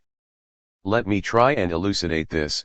Just put yourself, not in the position of someone who is examining what is accomplished in some particular proposition A is B, but in the position of a linguistician who has to define what is means, then you will probably reply that this is represents a synthesis between two given moments which we usually designate, grammatically, as subject and object, but that this synthesis as such is nevertheless something accomplished by thinking, is a joining together of such moments, and that this synthesis, in contrast to the sense of the is in the proposition itself, cannot really be considered as anything ontic. You will say, instead, that it is something ontological because this is, taken in isolation, cannot be relegated to the ontic, because this is has no meaning in abstracto as a being, as a particular being, although this is does also have a meaning. For, if it had no meaning, it would then, of course, be unable to keep serving as the bearer of meaning in every predicative judgment. Thus from the logical character of the copula, that is, from the general function which it serves, Heidegger draws an ontological purity which accords with that allergy towards anything factical that I have so often described for you. From the existential judgment, however, he draws that reminiscence of the ontic which then allows him to hypostasize the categorial performance of synthesis as a given. Thus he draws from this tangible that is that and nothing else, which is also contained in the is, the possibility of interpreting it ontically and not merely ontologically. Certainly the is, as I have already said, corresponds to a state of affairs, to the simple fact that in any predicative judgment this is has a meaning, just as do A and B, subject and predicate. But this meaning, and that is the decisive point here, is, as Krauss, I mean Oscar Krauss, puts it, not autosemantic, but sensemantic. 19 For it consists merely in the relationship between subject and object and is not something independent. Yet, insofar as Heidegger mistakes this meaning for something beyond this interdependence, in which alone it finds its meaning, the thing like thinking of the old pre-critical logic, against which Heidegger otherwise protests, wins out in his work. If Heidegger fixes the is as an absolute, ideal state of affairs, and the state of affairs that is supposed to correspond ontologically with this is for Heidegger is precisely what is celebrated as being, then what is intended by subject and predicate in a judgment would, once separated from the copula, also have the same rights. Then the synthesis of subject and predicate through the copula would be a merely external arrangement, would be exactly what the concept of being was thought up for in order to counteract. Then being would actually be just such a bringing together of subject and object through an isolated third term, while being, of course, is precisely what is supposed to outrank, to be prior to and superior to, however you wish to put it, any such arrangement, any such merely externally provided unifying factor. Subject, copula and predicate would then be independent and self-enclosed affairs, just as they are treated in ancient logic. But the copula is in its entirely general meaning, as the constant grammatical form for the synthesis involved in judgment, is by no means identical to the specific meaning which the is acquires concretely in any individual judgment. To this extent, the is to be compared to what are known as occasional expressions. Point 20. On the one hand, in general terms, the is has the meaning of a placeholder, of a mere function, but in the specific context in which it stands it is filled with particular content, namely as the mediation of this very thought that A is the same as B. And this divergence in the meaning of is suppressed by Heidegger. And that is the decisive point at which his concept of being allows him to exploit equivocation and, in a sense, to pocket a profit from this equivocation. The universality of occasional expressions, like the universality of is something that points us towards particularization. It is the universal form for the actualization of particular judgments.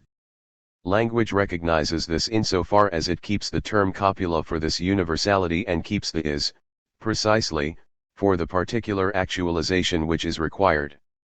Heidegger mixes the two up. And we will look into this in the next lecture. Lecture 21. February 9, 1961. Last time we began to unfold what is really, in my unauthoritative view, the central analysis of Heidegger's concept of being through a critique of the hypostasis of the copula. Point 1. You will perhaps recall how I said that there is a state of affairs, a categorial state of affairs, which also corresponds to the is in the simple predicative proposition, that in every judgment the is has its meaning, just as subject and predicate do. This is just as much a bearer of meaning as the A and B in the predicative judgment, otherwise we could simply leave the is out. Its meaning is just that the relation between the concept of the predicate and the concept of the subject is established precisely through this is. But, and this is what you must really hold on to here, this meaning is properly realized only in the relation between the subject and the predicate. It is not independent but is, as we say in the language of formal logic, sensemantic rather than autosemantic. Heidegger mistakes the meaning of the copula for something beyond that by virtue of which alone it comes to have meaning. That is why the reification against which he protests wins out in him, even though he strives against any reification of being. If he now turns this is into an absolutely ideal state of affairs, in other words, if he turns this is into the expression of the state of affairs which stands behind it, namely being, then what is meant by subject and predicate, once separated from the copula, would naturally have the same right. Synthesis by means of the copula would then be a merely external arrangement, which is precisely what the concept of being was really thought up to counteract. Subject, copula and predicate would then be complete and self-contained things, just as they were in the old-fashioned mechanical formal conception of logic. But, and here we come to the distinction which I think is essential, so I would ask you to follow these rather abstract matters really closely. I cannot avoid this abstractness, which has something false about it, because Heidegger's elucidations themselves, with which we are concerned here, are of exactly the same degree of abstractness, and one must always address and confront a thought that one is criticizing in the form in which it actually presents itself. But, as I was about to say, the copula is, in its general meaning as the constant grammatical form for synthesis in any judgment, in other words, for the interconnection of A and B, is by no means identical with the specific meaning which the is acquires in any given judgment, that is, in the judgment that this particular A is this particular B.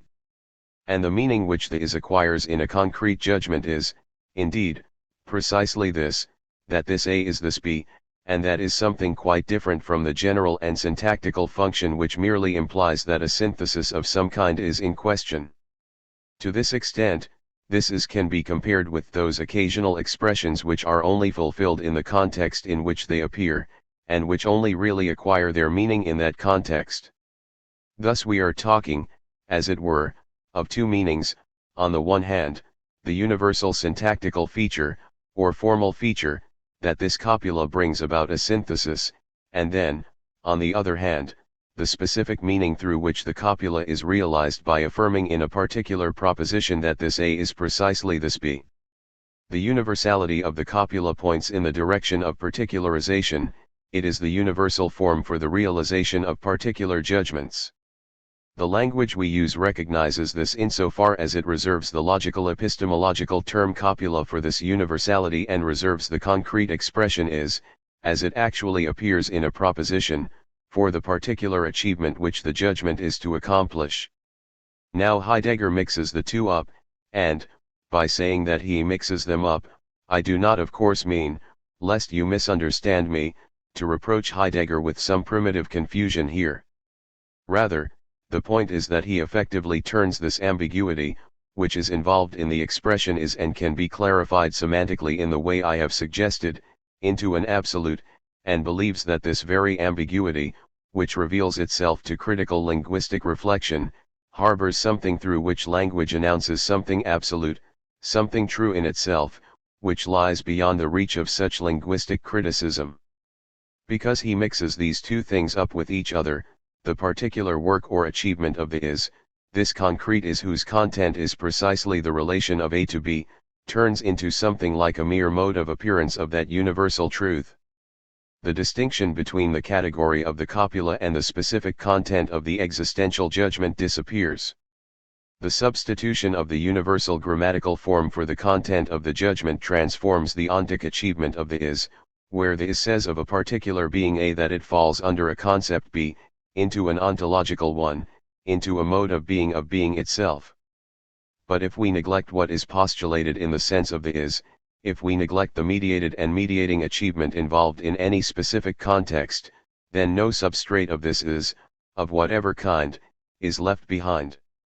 All that is left is the abstract form of mediation as such, and that, as Hegel says about pure becoming too, is no more capable of constituting a fundamental principle than any other, unless we wish to drive out the devil with Beelzebub, in other words, drive out Parmenides with Heraclitus.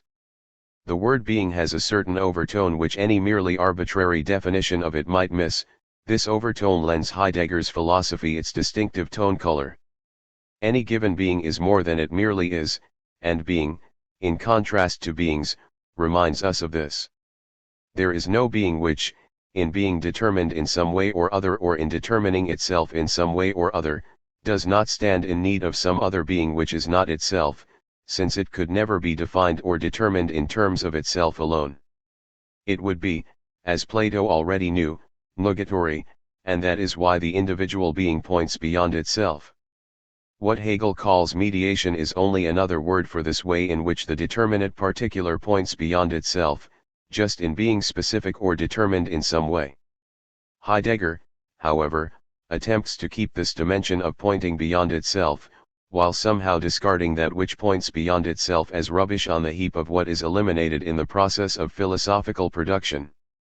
Entanglement turns, in Heidegger, into its absolute opposite, into a kind of graspable, static, thing-like essence, into the pyrotau eta omicron sigma alpha, precisely into a kind of primary being as being. Even mediation is mediated, namely through what is mediated. You can no more hypostatize the category of mediation and turn it into an absolute than you can do the same with the mediating moments, for of course mediation as such possesses meaning only as the mediation of the mediated components. Heidegger's concept of being, however, is really nothing other than the absolutization of mediation, without regard to what it mediates. As a reaction to what Benjamin described in the philosophic historical context as the loss of aura, you can read about this in his essay on the work of art in the age of its technical reproducibility, and also in the essay on some motifs in Baudelaire, which have appeared in the first volume of his selected writings 3. As a reaction to the historical loss of aura, Heidegger conserves aura, precisely as that aspect of things which points beyond themselves, that aspect of things which is more than merely themselves. It is made into a substrate, and thereby is itself made the same as the things. Heidegger ordains a repristination of the shudder once provoked by the interconnectedness of things long before the formation of the mythical, polytheistic religions of nature, under the German name of Sen, or being. Mana is dragged back up again, as if the dawning powerlessness of today were the same as that once felt by primitive pre-animistic man at the roar of thunder. Just this immemorial thing, however, is not absolute truth but absolute illusion, a torpid captivation in a nature whose inscrutability is merely parroted by what would be more than nature. I merely point out in passing that there is much in Heidegger's philosophy that suggests a rebirth of pantheism, albeit an unconscious rebirth which would therefore certainly be denied. Heidegger's transcendence is an absolutized immanence which is obdurately set against its own immanent character. The illusion involved here requires explanation, of how that which is derived and mediated as such, namely being, can wrest the insignia of the ens concretissimum to itself. This illusion is based on the fact that the poles of traditional epistemology and metaphysics, that is, the pure this here and pure thinking, are equally abstract. All determinacy has been removed from both poles, has been withdrawn, so that nothing more can be said of the poles as such, if judgment still wants to know what it is judging about. The two poles, the pure this here, the tau delta epsilon tau iota, on the one side and the pure I think, the abstract function of thinking on the other, have thus become mutually indistinguishable, and this permits the one to be treated, imperceptibly, in place of the other, according to what the thema probandum requires. That which exists absolutely, beyond any category, which is nothing but that which merely is, does not need, in its utter lack of qualities, to be identified with any specific being, and, just because it cannot be reduced to any being in particular, it can, with an illusion of propriety, be named being. Yet being, conversely, as an absolute concept, does not itself need to be legitimate as a concept. For if any specific range were assigned to this concept, and every concept is defined by its specific range, then being would be a limited concept and would thereby violate its own meaning as the highest concept of all, namely its completely unrestricted meaning. That is why being can be invested with the dignity of the immediate just as easily as the tau delta epsilon tau iota can be invested with that of the essential. The quid pro quo, the wavering or hovering between two mutually indifferent extremes, provides the leeway, the space in which Heidegger's entire philosophy is played out. Yet, against Heidegger's will, it is the domain of beings that wins out in being. For being receives its life from forbidden fruit, from the domain of beings, as if they were indeed the apples of Freya. For while being, for the sake of its auratic absoluteness, would never wish to be contaminated by anything from the domain of beings, it only acquires that immediacy which furnishes its legal title to absoluteness, because it also just means, beings as such.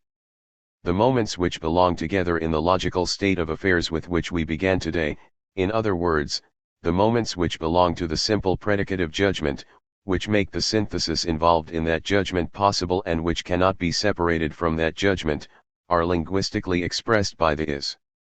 What the is says must always already be contained in the concept of the subject, and here, of course, I mean the grammatical subject rather than the subject in an epistemological sense, if the predicate is to be predicated of the subject.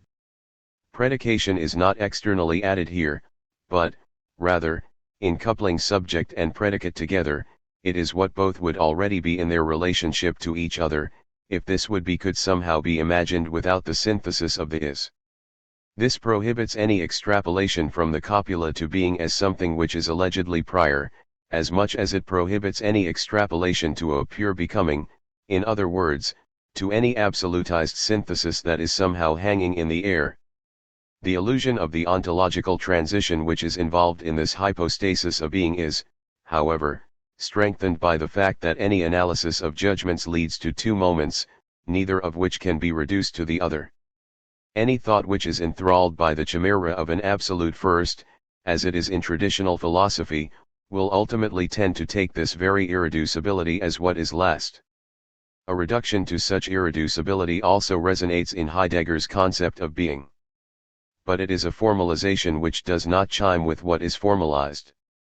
Taken on its own, it implies only the negative point that the moments of a judgment, whenever a judgment is made, do not imply that they disappear into each other on one side or the other, in other words, that they are not identical. Apart from this negative point, this relation between the moments of a judgment, irreducibility is a nothing, and there is nothing to be thought here. It cannot therefore be accorded any ontological priority over the moments involved in judgment. The fallacy, the paralogism here, lies in the conversion of this negative point, that neither of these moments can be derived from the other, into something positive and into a state of affairs sui generis, into a state of affairs independent of its own moments. Heidegger approaches the verge of dialectical insight into the non-identity involved in identity but, undaunted, still applies the traditional logic of non-contradiction to the pre-logical or metalogical realm of his philosophy. The contradiction in the concept of being is not confronted but suppressed. Whatever can be thought under the concept of being mocks the identity of the concept with what it would refer to. Yet Heidegger mistreats this as identity, as being which is purely and simply itself, bereft of its own otherness. The non-identity within absolute identity is hushed up like a family scandal. Since the is neither a merely subjective function nor anything like being, since it has no objectivity in the traditional sense, it becomes, for Heidegger, a third, namely being. But the logical step which leads to this conclusion changes the intention of the expression is or that of the expression being. The recognition that the is neither merely a thought nor merely a being does not permit us to resettle the is in some third region, transcendent with respect to both of those determinations. Every attempt to think the is at all, even in the palest universality, leads back to beings and to concepts. The constellation of these moments cannot be grasped in terms of some singular essence, because this constellation involves something which is not itself an essence. The unity promised by the word being lasts only as long as it is not truly thought, only as long as its meaning is not subjected to analysis, as Heidegger's own method would require. Any such analysis would reveal precisely what disappears where the ontologists hold forth so readily on the abyss of being. But if the analysis of being is tabooed as a result, if we are not permitted on account of this difficulty to think any further about what being means, then the substantive aporia which is involved here turns into the trick of prohibiting thinking from thinking about the very thing this thinking claims to be thinking about. The absolute is supposed to be thought in terms of being, but it is the absolute only because, according to Heidegger's argument, it cannot really be thought at all. Only because the magical luster of being dazzles recognition of the moments involved does it appear beyond such moments. Because reason is unable to think at its best, reason becomes something bad in its own eyes.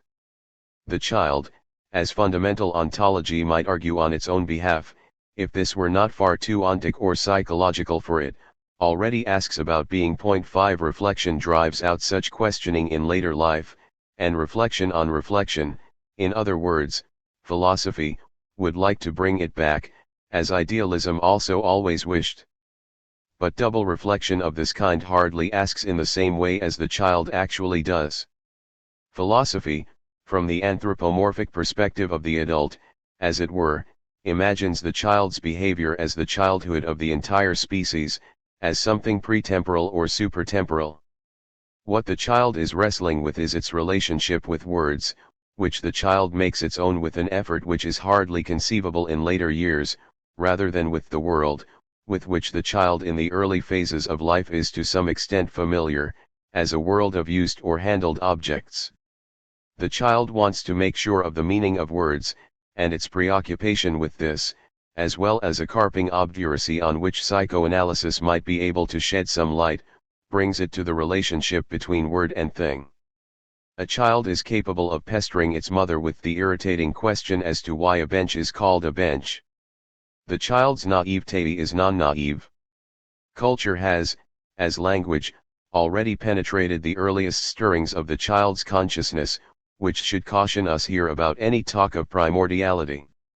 The meanings of words and their truth content, their position towards objectivity 6 have not yet become sharply distinguished from each other. Knowing what the word bench means and knowing what a bench actually is, including a judgment about its existence, are not strictly differentiated for this consciousness. After all, in countless cases, the question of the meaning of a word and the question of what the relevant object really is can be separated from each other only with a considerable effort. But, in the domain of being which is in question here, this distinction is actually central, for the pure meaning of a word, exactly as with the essences of phenomenology, does not yet imply anything about actual existence. But the word being already involves some claim to existence, so that to infer something about the truth content of an expression simply from the meaning of a word amounts to a mu epsilon tau beta alpha sigma iota epsilon lambda lambda omicron gamma nu omicron, to an illegitimate transition from one sphere to an entirely different one. In being orientated through the stock of words the child has learned, its immediacy is already mediated in itself, and the persistent search for the why, for what is primary, is preformed. Language is experienced by the child as phi sigma epsilon iota rather than as theta sigma epsilon iota, or, as they say in English, language is taken for granted. At the beginning there is fetishism, and the hunt for the beginning is always subject to fetishism. It is hardly possible, admittedly, to render that fetishism intelligible, for whatever has been thought at all is already linguistic. Unreflective nominalism is just as false as the realism which bestows on fallible language the attributes of the revealed word. It speaks for Heidegger that there is no in itself bereft of language, that language is part of truth rather than truth being part of language, as if it were something merely designated by language. But that language constitutively shares in truth does not mean that language and truth are identical. The force of language is demonstrated by the way that expression and the matter expressed come apart in the context of reflection. Dr. Schweppenhauser has expounded these things very thoroughly in his dissertation, and here I would refer you to this important text on the critique of Heidegger's philosophy of language. 7 Language becomes an authority over truth only when we realize that expression is not identical with what is meant. Heidegger refuses this reflection, and he comes to a halt after the first step of the dialectic of the philosophy of language.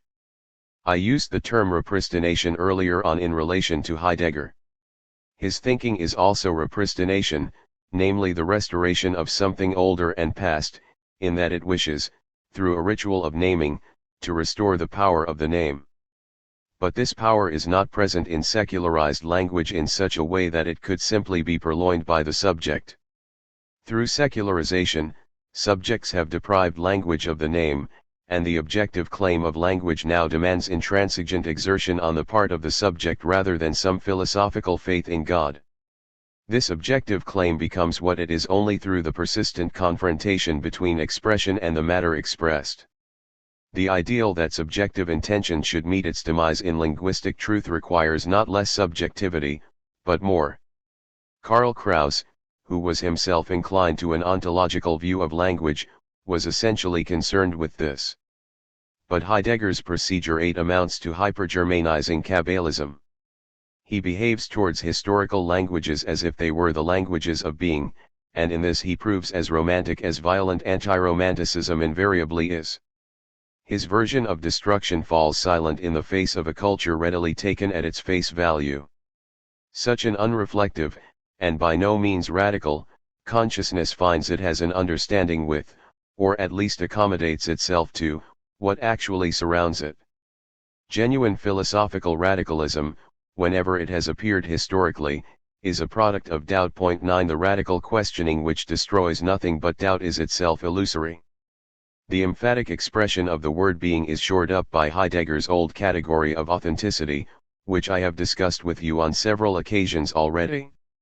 The term authenticity, it is true, hardly crops up in his later work, for subsequently, when he regarded himself exclusively as a philosopher of being, he clearly preferred to suppress the historico-philosophical connotations of this expression, with all those aspects of the analysis of Dasein in being and time which seem to privilege inwardness and reveal a certain hostility to civilization. Point 10. Nonetheless, the transcendence of being with regard to beings and the domain of conceptuality would gladly redeem the canon of authenticity as something beyond illusion, something which would be neither contingent nor simply instituted by the subject.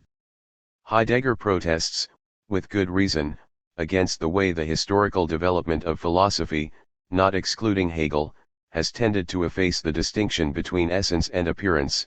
In this respect Heidegger captures an inherent impulse of philosophy as theta alpha upsilon mu zeta epsilon iota nu 1 as wonder or astonishment, as dissatisfaction with the mere facade of things. Unreflective enlightenment negated the metaphysical thesis that essence was the true world behind appearances, with the equally abstract counter-thesis that essence, as the epitome of metaphysics, was merely illusion, or, in Nietzsche's words, was simply a Hinterwelt, a world behind the world. 12. As though appearance itself were thus the essence. Thanks to the bifurcation of the world, the actual law of this bifurcation is concealed. Indeed, if it were not concealed, human beings would hardly tolerate the world as it is. Positivism, which concurs with this by deleting whatever is not a datum, whatever is hidden, as myth and subjective projection, reinforces what is illusory through this denial of essence just as much as any of those theories which once offered consolation for suffering in the mundus sensibilis by affirming an essential world beyond. Something of this mechanism has acquired new life in Heidegger.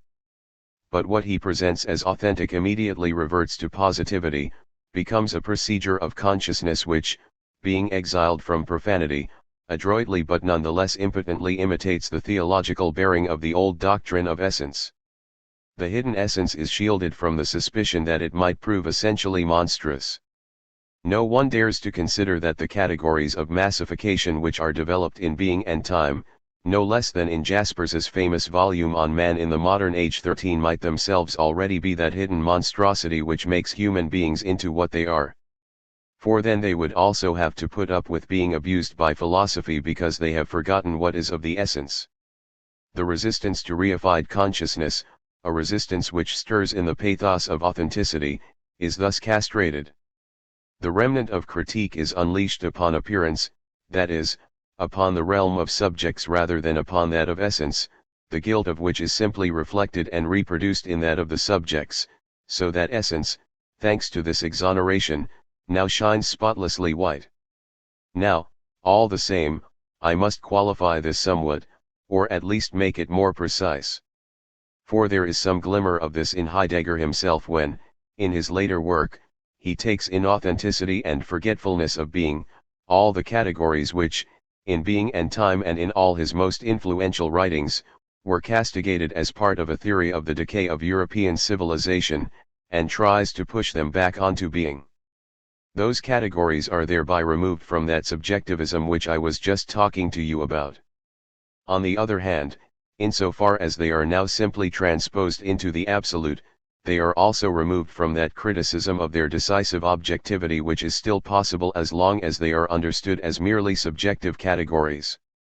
Quite apart from the fact that ascribing something like the forgetfulness of being to being itself is a sort of demonology, which is really very reminiscent of doctrines like that of Ludwig Clausius. 14. Heidegger insists that, objectively speaking, at a particular point in time which he is even prepared to date as the year when Nietzsche succumbed to madness, these categories lost their aura. Here there actually is a connection between the cloudiest and most obscure speculations of Clausius, the ultra-romantic, and the philosophy of Heidegger. Such a connection would certainly prove very embarrassing to the Heideggerian school, but it is very illuminating precisely because it is undeniable. For this forgetfulness of being, as the destiny of being, can only really be imagined as an intrinsic demonization of being itself as something which eludes human beings altogether. And, with that, the regression into pure natural religion, into a religion of demons, appears complete. But I want to come back to the way we described Heidegger's philosophy before and to its specific relation to theta alpha upsilon mu zeta epsilon iota nu. If the welcome thing about fundamental ontology is the tenacity with which it clings to this theta alpha upsilon mu zeta epsilon iota nu and claims to experience astonishment over everything and anything, including, admittedly, things which can hardly astonish anyone, it nonetheless prevents itself from answering the question of what truly and genuinely is precisely by the way it frames the question. It is not for nothing that it arms itself here with the distasteful term Seinsfrage, or the question of being, a term which Heidegger's epigones were not the first or the only ones to use. This expression, Seinsfrage, which finds an echo in the alleys, or rather the motorways, of Germany, is as mendacious as it is because it appeals to the most direct personal interest of every individual, the naked interest of Hamlet's soliloquy before the question of whether the individual is completely annihilated by death or may entertain the hope of a Christian non-confundar. 15 Yet it replaces what Hamlet means by to be or not to be with a pure essence which swallows up existence. Existential ontology deals with existence in the same way as it deals with anxiety. By treating matters thematically in a phenomenological manner, by summoning up a range of distinctions and descriptions, it appeases this direct interest while simultaneously deflecting us from it. The question of being, to quote Heidegger word for word, thus aims not only at an a priori condition of the possibility of the sciences, which investigate beings as this or that kind of being and which thus always already move within an understanding of being, but also at the condition of the possibility of the ontologies which precede the ontic sciences and found them. All ontology, no matter how rich and tightly knit a system of categories it has at its disposal, remains fundamentally blind and perverts its innermost intent if it has not previously clarified the meaning of being sufficiently and grasped this clarification as its fundamental task. 16. What this overstrained and elaborate phenomenological approach manages in such sentences to extract as the question of being, the latter forfeits whatever the word Seinsfrage might actually be imagined to mean, while that imagined meaning is even dismissed as a bustling lack of vision. The impossibility of answering the question is thus impressed on us as the higher truth, as the authentic answer to the evaded question. In order to be authentic enough, the so-called question of being shrinks to the dimensionless point which alone is now permitted to count as the genuine meaning of being. The question of being ends up as one with the prohibition on going any further, ultimately on going beyond that tautology which is manifest in Heidegger's claim that self-unconcealing being never means anything other than being. Being is just, itself. Lecture 22. February 16, 1961. Today I should like to conclude my treatment of the relationship one between the concepts of being and existence, as well as the analysis of the concept of being which we discussed last time, in accordance with my existing text. 2 Then I would like to use what remains of this lecture and the next, which will unfortunately be the last one, in order to offer you a few thoughts about the concept of negative dialectic and about the sort of things which a concept of dialectic might be able to address. The dialectic of being and beings means that being, thanks to its conceptual aspect, cannot be thought without beings, and that beings cannot be thought without mediation through the concept, and all this appears in Heidegger's work under the name of being. But this dialectic becomes essentially undialectical in Heidegger. The moments here, which cannot exist unless each is mediated through the other, constitute an immediate unity for him, and he sees this unity as being in a positive sense. But the sums don't add up. The debt incurred by the categories has to be called in. The beings which have been turfed out with a pitchfork come back all the same, for being, once purified of beings, remains a primordial phenomenon only insofar as it inwardly preserves those very beings which it initially excluded. The way in which Heidegger manages this is his strategic masterstroke and the matrix of his philosophy itself. With the term ontological difference, this philosophy lays hold on the irreducible aspect of being. Yet, at the magic touch of this term, this difference turns into an ontological fact, a hidden and hypostasized expression of the fact that being can no more be thought without beings than beings, according to Heidegger's fundamental insight, can be thought without being. This is how it executes its sleight of hand. For ontology thereby incorporates its own predicament, that it cannot dispense with what stands opposed to it, that it cannot dispense with the ontic. It absorbs the ineliminable scandal of ontology itself, namely the entanglement of the ontological principle with its own counterpart.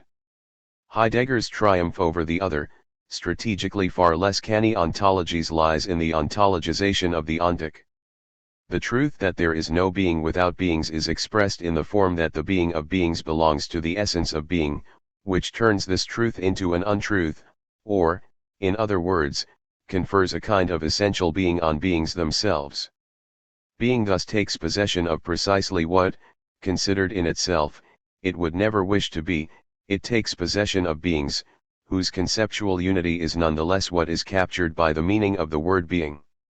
The whole edifice of ontological difference is only erected so that doubts about being may be all the more elegantly dispelled, thanks to the thesis that beings are a mode of being itself. Point 3 Insofar as every particular being is brought to its concept, the concept of the ontic, everything which makes it a particular being, when confronted with the concept, disappears. The formal, universal, and conceptual structure of this talk of the ontic and all its equivalents usurps the place of the content of this concept, a content which is heterogeneous to the conceptual. This is the reward for the fact that the concept of a being, hardly less exceptional in this regard than the concept of being so celebrated by Heidegger, is a concept which includes the non-conceptual as such, which includes that which is not exhausted in the concept, without this concept itself ever expressing its difference from what it includes. Because beings is the general concept for everything that is, beings themselves become a concept for Heidegger, the concept of an ontological structure which seamlessly becomes the ontological structure of being. Now I would not want you to think, ladies and gentlemen, that this is all a case of interpretative ingenuity on the critic's part. For this ontologization of beings is succinctly formulated in Being and Time itself, where we read, I quote from page 42, the essence of Dasein lies in its existence. It is necessary for you to understand this correctly, from the fact that something which is there, which exists as such, is defined by the concepts of Dasein and existence. It is meant to follow that whatever about Dasein is precisely not essential, not ontological, is ontological. The ontological difference is eliminated precisely by conceptualizing the non-conceptual as non-conceptuality. This ontologization of the ontic, however, proves useful not only for the ontic but also for the centerpiece of Heidegger's theory, the hypostasized word being. For ontology can only avoid the burden of the ontic if the ontic is the same as ontology itself. It is this subreption, this act of smuggling, which grounds the priority of ontology over the ontological difference. I quote from the later text on humanism. However, here the opposition between existentia and essentia is not what is at issue, because neither of these metaphysical determinations of being, let alone their relationship, is yet in question. For what is allegedly prior to the ontological difference, that is, prior to the opposition between existentia and essentia, nonetheless falls in truth, in Heidegger's work, on the side of essence. Since the distinction which is expressed by the concept of a being is denied, the concept is elevated through the non-conceptual which is meant to be below it. This can, perhaps, be grasped even more clearly from another passage of the letter on humanism. The passage turns the question of existence away from this world and transforms it directly into a question of essence. I quote again the sentence, the human being ekasis is not an answer to the question of whether the human being actually is or not, rather, it responds to the question concerning the essence of the human being. 5 The talk of the not yet, just where the antithesis between existence and essence is dismissed. 6 is, not accidentally, a temporal metaphor for something atemporal. For this really is archaic thinking, more like that of the Ionian Hylozoists than that of the Eleatics, where essence and existence are obscurely mingled in the sparse philosophemes which have come down to us from the Eleatics, who first had to separate thought and being in order then to identify them, through to Aristotle. The task and effort of ancient metaphysics lay in enforcing the separation between being and beings. Demythologization is separation, myth is the deceptive unity which belongs to what has not yet been separated. But since the primordial principles which were invoked to explain the world before us proved insufficient, these principles came to be differentiated and subjected to analysis, so that the magical extraterritoriality of being, wavering as it did between the realm of essence and the realm of fact, now found itself caught in the meshes of the concept. In order to uphold the privilege of being, therefore, Heidegger is obliged to turn the tables here and to condemn the critical labor of the concept as a process of degeneration. He annuls this critical labor, as if philosophy could assume a historical standpoint beyond history, although philosophy is also enjoined to obey history, which is then, like existence, itself ontologized. Heidegger is anti-intellectual for systematic reasons and anti-philosophical for philosophical reasons, just as the contemporary renaissances of religion are inspired not by the truth of their doctrines but by the philosophy that it would be good to have religion. But since the history of thinking, as far as we can trace it back, is a dialectic of enlightenment, Heidegger does not linger, as he might have been tempted to do in his youth, at any one of its stages but, rather, resolutely enough, plunges back with the Welchian time machine 7 into the abyss of archaism, where everything can be anything and everything can mean anything. Like the National Socialists, he reaches for myth; like theirs, his myth remains that of the 20th century, the illusion which history has unmasked it to be, striking only for the utter irreconcilability of myth with the rationalized form of reality in which consciousness is equally entangled. Consciousness presumes to claim the status of mythology, as if this were possible without being the same as myth, without being mythical consciousness itself. Thus Heidegger's concept of being also duly brings in the mythical concept of fate. I quote, "The advent of beings lies in the destiny of being. 8 The much extolled inseparability of essence and existence in being is thereby named for what it is, the blind context of nature, the fateful interconnection of things, the absolute negation of that transcendence which quivers in the talk of being. The illusory aspect in the concept of being is precisely this transcendence, but it springs from the way that Heidegger's characteristic descriptions, which are abstracted from Dasein, and thus from the distress of real human history to this day, have forfeited their memory of this. They become moments of being itself, and thus of something which assumes precedence over existence. Their astral power and glory is cold before the disgrace and fallibility of historical reality, even as this historical reality itself is sanctioned as inalterable. What is mythical here is the celebration of what is meaningless precisely as meaning, the ritual repetition of natural relations in a symbolic particular, as if this elevated them beyond the realm of nature. The emphasis on being is taken to be characteristic of the later Heidegger, and the mythologization which this has spawned is frowned upon by the more moderately inclined who nonetheless admire being and time as a great work of philosophy. Now we should defend Heidegger here, for his claim that being and time was already concerned principally with being rather than with existence is not some retrospective projection on his part but can be verified in the earlier work.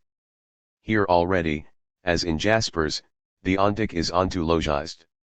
This is what the theory of existence is primarily concerned with. Point 9 Following Kierkegaard's example, existence is honored, while at the same time, against Kierkegaard, it is neutralized. Existence, as a mode of being which belongs to being, is no longer antithetically opposed to the concept. It receives the dignity of a Platonic idea, but also the bulletproof quality of that which cannot be thought otherwise, since there is no thinking which does not concern existence as it is. Jaspers innocently recounts this neutralization of existence against Kierkegaard. I sensed in his negative resolutions, the opposite of everything which I loved and wished for, and which I was and was not ready to do. 10 Even Jaspers's existentialism, which did not allow itself to be infected, in constructing its own concept of being, by the Pater Subtilis 11 understood itself from the start as a question concerning being, as you can read for yourself right at the beginning of Jaspers's Philosophy, on page 4. Both dignitaries were able, without being dishonest, to cross themselves before what, in Paris, under the sign of existence, led all too quickly, for their taste, from the lecture hall to the café. Point 12. Despite this, the ontologization of the ontic finds its model in Kierkegaard's theory of existence. Point 13. While Kierkegaard plays off existence against essence in nominalistic fashion, as a theological weapon against metaphysics, we find that existence, namely the individual, is immediately endowed with meaning in accordance with the dogma that the human person is made in the image of God. Kierkegaard polemicizes against ontology, but an actual existing being, the singular individual, absorbs the attributes of ontology into itself.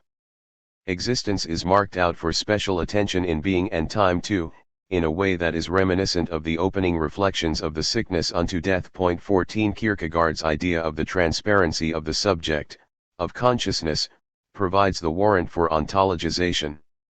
Thus Heidegger says, we shall call the very being to which Dasein can relate in one way or another, and somehow always does relate, existence. 15. Or, as Heidegger then literally puts it, on the basis of its determination as existence Dasein is in itself ontological. 16. The concept of subjectivity shimmers no less than that of being and, for that reason, can arbitrarily be made to accord with the latter.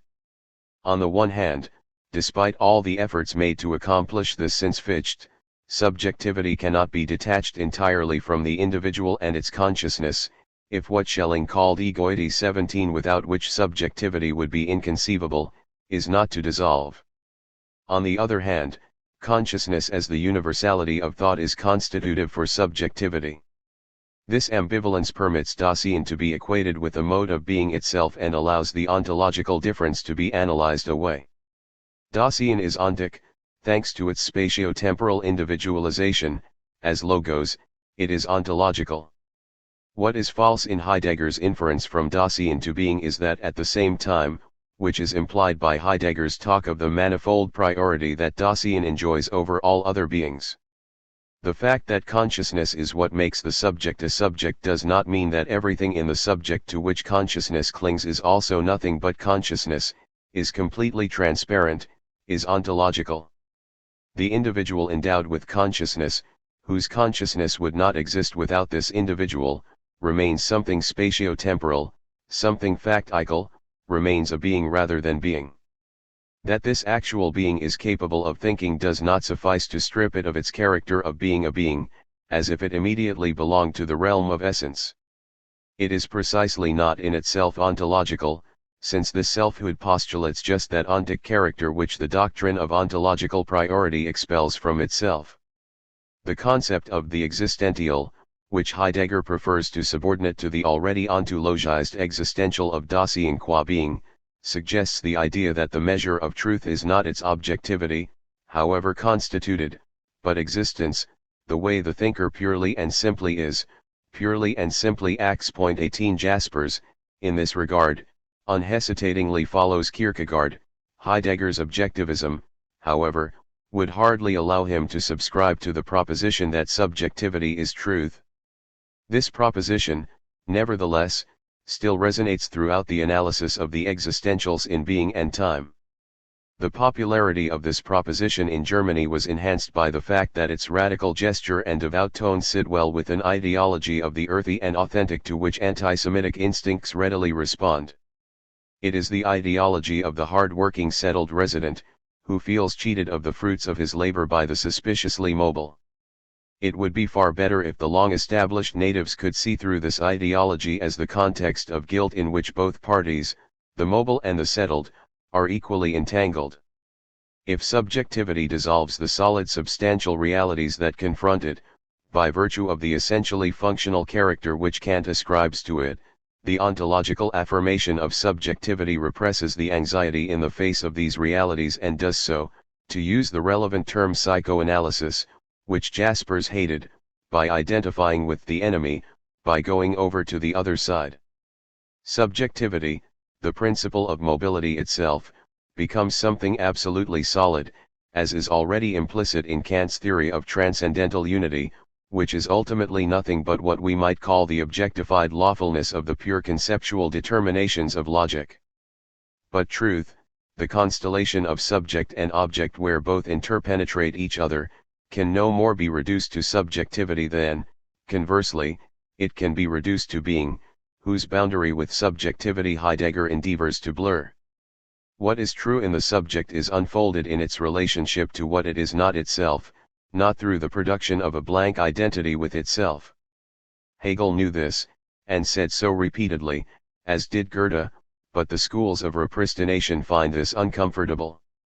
If truth were really subjectivity, if thought were nothing but a repetition of the subject, thought would be nugatory. The existential elevation of the subject eliminates, for the sake of the subject, everything which might concern the subject. It thus delivers itself over to that relativism which it imagines far beneath it and debases the subject into the opaque contingency of its just being as it is. I would substantiate this with a quotation from Jaspers, from his book Philosophy. The philosopher, however, risks talk where there is no separation between genuine speech with a philosophical source and empty intellectuality. Whilst a human being, as a researcher, always possesses relevant universal criteria for his results, and is satisfied with their unassailable validity, as a philosopher all he can appeal to, in order to distinguish empty talk from the speech which awakens existence, is the always subjective criterion of his own being. Thus the ethos of theoretical conduct is at root quite different in the sciences and in philosophy. 19. Existence, which thereby declares itself to be the criterion of thinking, is already the lie of a self-appointed elite. Lacking anything beyond itself, anything to which it might open itself, it confers validity on its own decrees in an authoritarian way, just as, in political practice, the dictator confers validity on his own worldview. Through this reduction of thought to the thinker, the flow of thinking, through which alone it can become thinking at all, and in which alone subjectivity can live, is arrested. Subjectivity, precisely as the heavily trodden ground of truth, is objectified. All this can already be overheard in the word personality. Thinking thereby becomes whatever the thinker already is, a tautology, a form of regressive consciousness. The utopian potential of thinking, however, would be for thought, mediated through that universal reason which is embodied in individual subjects, to break through the limitations of thinking individuals.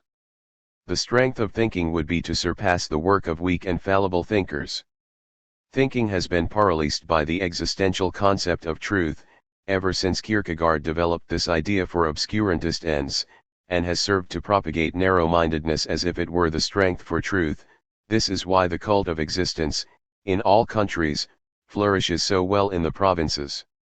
Ontology has long since toned down the opposition to idealism present in the concept of existence. 20 The realm of actual beings, once invoked to counter the consecration of a humanly constructed ideal realm, has now been invested with the far more ambitious consecration of being itself. The ether of being serves to ennoble beings in advance, over against the conditions of material existence, although that is what the Kierkegaard of the moment 21 had in mind when he confronted the idea with existence.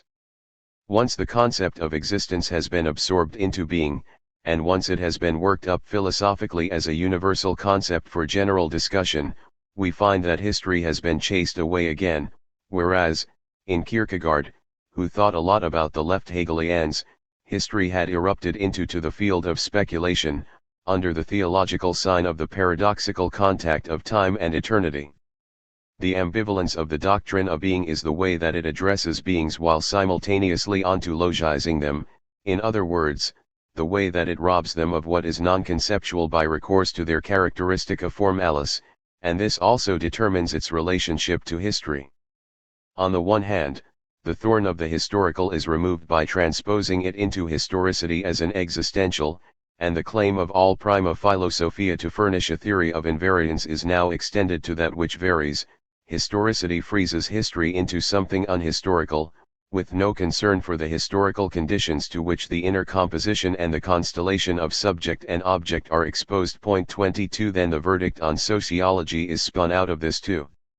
Sociology is distorted, as psychology was by Husserl, as a merely relative reflection external to the real issue, and is claimed to damage the solid work of thinking, as though real history were not accumulated in the core of everything which can be known, as though it were not the case that all cognition which resists reification in earnest brings the petrified things into flux and thereby becomes aware of the history inside them.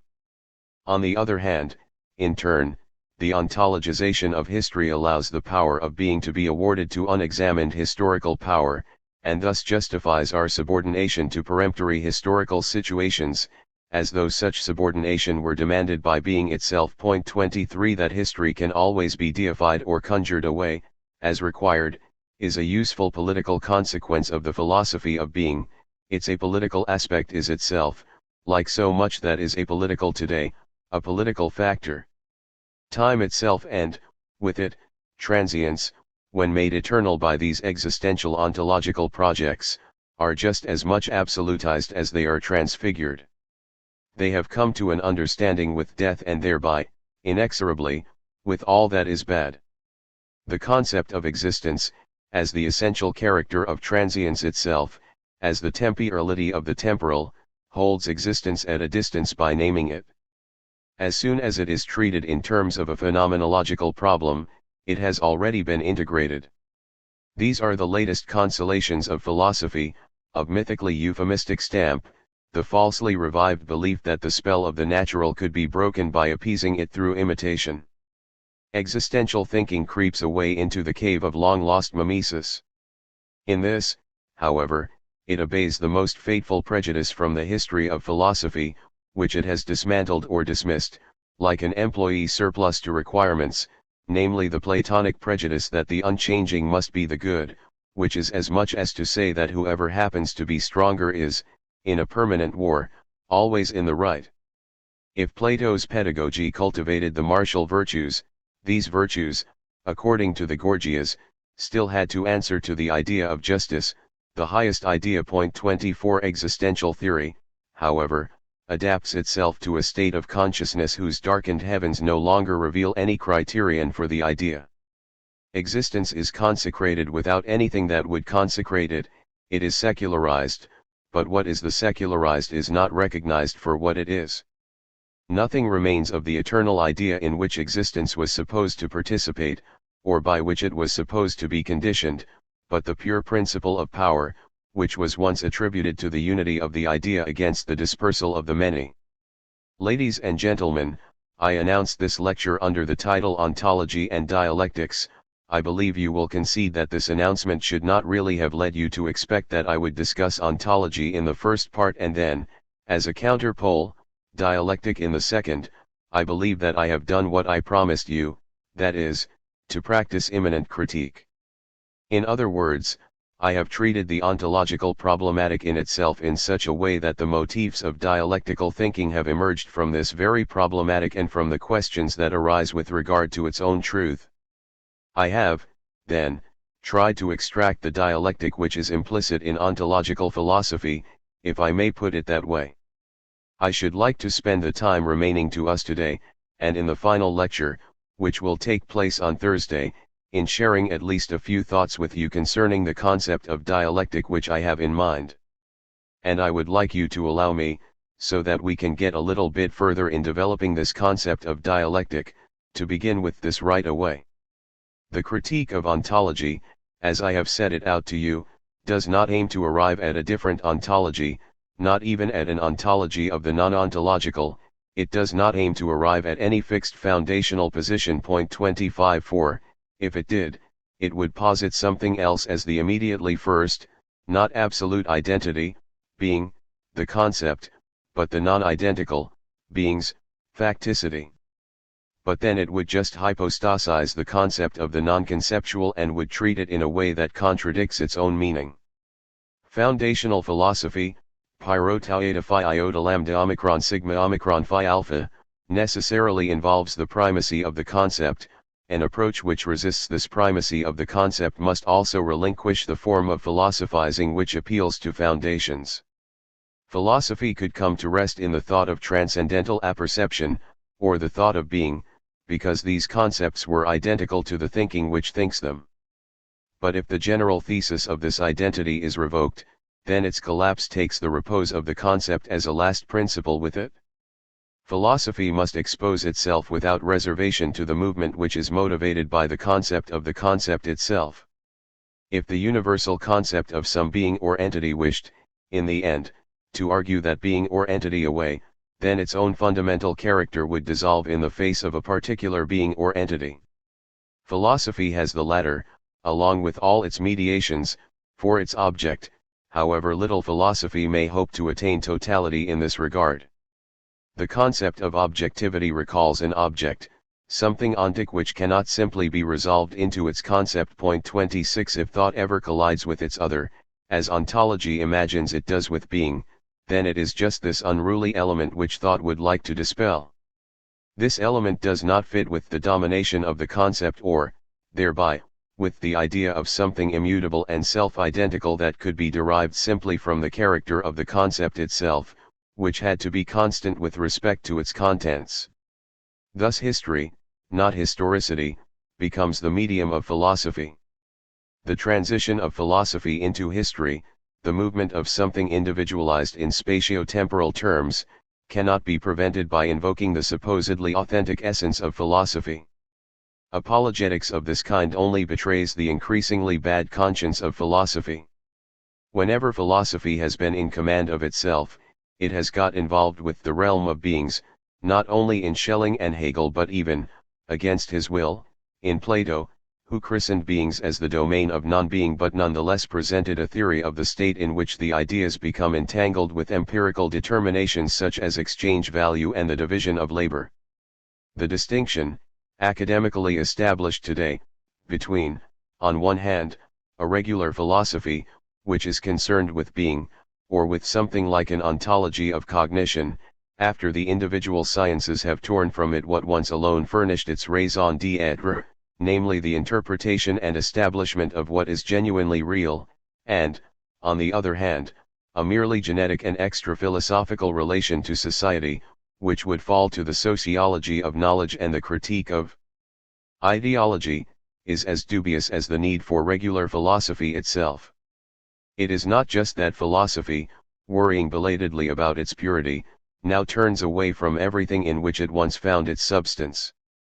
But philosophical analysis too, in the interior of its allegedly pure concepts, without mu epsilon tau beta alpha sigma iota to the origin and function of these concepts, collides with that ontic element before which the claim to purity shudders and which it cedes, through the division of labor, to the individual sciences.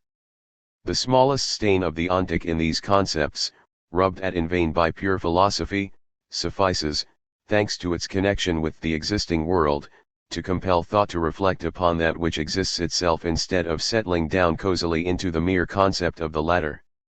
What even Hegel's dialectic still maligns as lazy existence 27 would be the starting point of a truer dialectic. It could find its theme, first of all, in those individualized qualities which traditional philosophy excludes as contingent dross. Once the superstitious belief in a last or ultimate thing, whatever it is called, and which comes down every time to the identity thesis, and thus to the superiority of the subject, once this belief is broken, the contrary approach will no longer be able to parade its concepts as the ultimate truth. The contents of philosophical thought are neither remnants left over once divested of space and time, nor general discoveries about the spatio-temporal as such, but constellations of the particulars determined in time and space. The concept of beings or entities as such is only the shadow of the false conception of being, and is not superior to the latter. Dialectic could unfold by following closely the alteration of every category, including those of subject and object. 28 The abstract polarity between subject and object is to be given content by confronting them with the play of forces latent in the concept, the interplay of concepts and things, by means of critique. That subject and object are not last or ultimate things, that they are not rigidly antithetical entities, did not escape fundamental ontology. Hegel had essentially criticized the dichotomous thinking which he saw at work in the so-called philosophy of reflection, but fundamental ontology dams up this critique, in an anti-critical way, by appealing to another first, which has allegedly been forgotten or deformed by dichotomous thinking, instead of driving this dichotomy even further and differentiating it, so that the mediating moments in both poles, and the relationship between mediation and what is mediated, could then emerge. Once fundamental ontology has recognized the untruth in subject-object metaphysics, it allows itself to be led astray by the same directive tendency in thinking which brought about the rigid antithesis between subject and object in the first place. For this reason it merely blurs the divergence between what the philosophy of reflection deemed to be last or ultimate entities. The abstract opposition between subject and object as an irreducible one is then itself located in the realm of ontological illusion.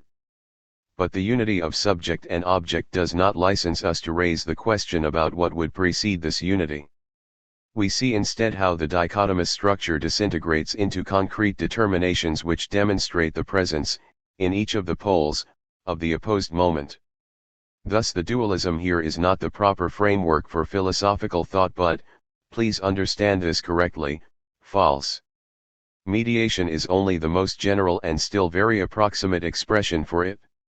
The very meaning of the subject conceived of as intrinsically mediated drives it to consider those moments which ontology deems to be merely derivative, namely the history of the species which determines its essence. When the claim to the priority of the subject falls away, so too does the disparagement of what is allegedly secondary, which was the strategic goal of traditional philosophy. At the same time, the thought that the subject is constitutively mediated by the objective resists the vulgar idea that everything is seen simply through the spectacles of the beholder, colored simply by his or her group or kind, while the subjective mediation of the objective implies a critique of metaphysics as a view of a pure reality in itself. Lecture 23. February 23, 1961. Ladies and gentlemen, I welcome you to what, with reference to the democratic legislature, is usually called a rump parliament, and I will try to bring to a conclusion those hints towards the concept of a negative dialectic which it is possible for me to provide in the last two lectures. I told you, in the first place, that the thought of the mediated character of the subject prevents us, as always, from falling into the vulgar subjectivism which would have us believe that everything depends, as people like to say, on the standpoint of the beholder, but that, at the same time, the subjective mediatedness of the objective implies a critique of the type of metaphysics which acts as though metaphysics were a view upon a pure in itself. Using a dramaturgical analogy, I have called this type of metaphysics peephole metaphysics. One looks out of the window and sees outside the stars in the black sky, a rather primitive and impossible conception, the critique of which, however, I must leave aside for today. Point 1. In any case, the situation presented here, with both of those moments which I have described for you, gives rise at least to the appearance of paradox. Point 2. Subjectivity is not to be explained simply from itself, but from factical society, which as an interconnected context, as a totality, is itself admittedly much more than a tangible factical given. But the objectivity of knowledge, in turn, is not to be explained simply from this dependence and is, above all, not relativized by this dependence. This paradox originates in the Cartesian norm, long established as supposedly self-evident, that explanation must ground what is later, or at least what is logically posterior, in that which is earlier and prior. The dialectical state of affairs which the subject-object relation has revealed itself to be in accordance with our earlier reflections does not answer to this norm, simply because, by virtue of the reciprocal relationship between subject and object, the distinction between a sigma tau epsilon rho omicron nu and a pi rho tau epsilon rho omicron nu in the usual sense does not apply here. In terms of that distinction, the relationship, as I have explained it, would involve a simple logical contradiction. Dialectical thought, by contrast, as a philosophical approach, now, and not as an objective state of affairs, is the attempt, by means of cunning, the oldest medium of enlightenment, to unravel the knot of the paradox here, the inner bond between the mythical context of nature and the freedom which is wrested from that context.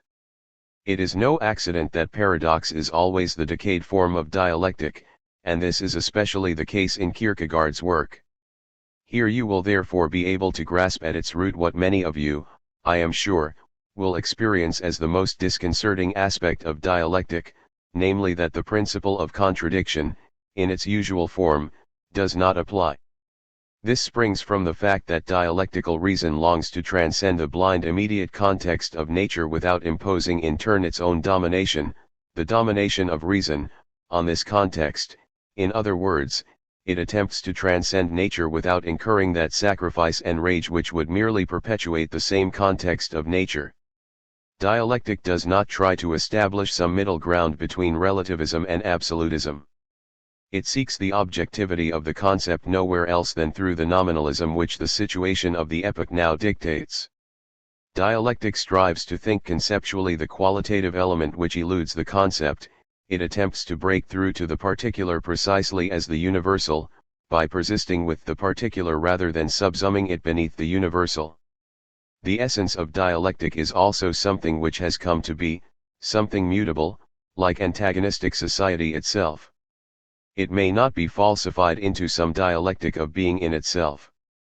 The extrapolation from a suffering which could be brought to an end, from an avoidable suffering which is not rooted in being itself, to a fundamental principle, would, as an abstract negation of the positive thesis of the meaning of existence, be equivalent to such a thesis. Such an extrapolation would be similar to a mythology of natural demons, would be secretly affirmative, since, as in Schopenhauer, that suffering which could be brought to an end would be confirmed as incurable, or, as in Hegel, the epitome of transience would be celebrated in its totality as its own opposite, as a kind of reconciliation. Admittedly, antagonism is no more limited to society than suffering is. If it is true that dialectic should not to be extended to nature, in the manner of a prima philosophia, it would nonetheless be equally wrong to set up two kinds of truth against each other, a dialectical one, concerned with what goes on inside society, and another kind, outside of that. The absolute division between social and extra-social being is too innocent. It fails to reveal that blind nature continues to thrive in heteronymous history. Nothing leads beyond the dialectical context of immanence but this context itself. Dialectic thinks critically about that context and registers its own movement, otherwise Kant's rightful claim against Hegel would never expire. I describe this dialectic as negative.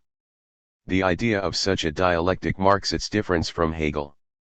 Even if Hegel saw determinate negation as the movens of the speculative concept, the tau lambda omicron here, the totality of all reciprocally mediated individual determinations, remained a positive one as the absolute. Identity and positivity were the same, the inclusion of everything non-identical and objective in a subjectivity expanded and elevated to the level of spirit was presented as achieved reconciliation. In contrast to this, negative dialectic thinks the power of the whole which is at work in every individual determination not merely as a negation of that individual determination but also as itself the negative, in other words, as the untrue, as that which thwarts reconciliation. The surplus, in the material parts of Hegel's later philosophy, of what is external to the subject, of heteronymous institutional power, a surplus which qualified him for the role of state ideologist in the period before the revolution of 1848, is not some mere accident or distortion of the philosophy of the absolute subject.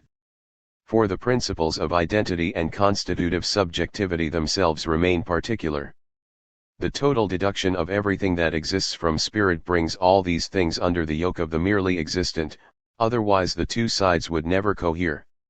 It is precisely the radical principle of identity which eternalizes the antagonism, by dint of reason's suppression, in its domination of nature, of what is antagonistic. Whatever cannot tolerate anything that is not identical with itself makes itself the adversary of that very reconciliation for which it mistakes itself. The coercive act of leveling reproduces the contradiction it would eradicate. This is why the attempt to develop a negative dialectic is not a nuance of neo-Hegelianism or the historically superseded left-Hegelian approach, which is an accusation sometimes raised in this connection. Point 3. The fear of being derivative, of musty academicism, which clings to every reprise of motifs that have already been codified in the history of philosophy, has long tempted precisely the most academic tendencies into advertising themselves as something which has never been seen before, as Something absolutely new. This is just what reinforces the fatal continuity of that which has always been before, of what is allegedly first. However questionable the procedure which declaims all the more loudly about primordial experiences, the more promptly its categories are socially fabricated for it, thoughts are nevertheless not to be subsumed under their genealogy. This habit, too, is a part of the philosophy of origins. If we defend ourselves against forgetting, we are talking about historical forgetting, not, like Heidegger, about prehistorical forgetting, that is, against the sacrifice, enjoined almost everywhere, of that freedom of consciousness which had earlier been achieved. We are not advocating any intellectual historical restoration.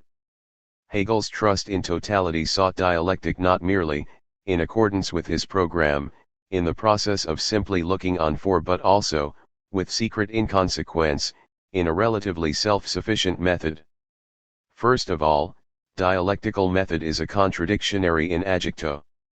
The reward for this is that, in the end, dialectical method cannot even posit its own concept. Along with the Cartesian, Kantian separation of form and content, Hegel wanted to do away with the conception of a portable method independent of the matter itself, a conception which corresponded to a separable form, and yet he also inevitably proceeded in a methodical fashion.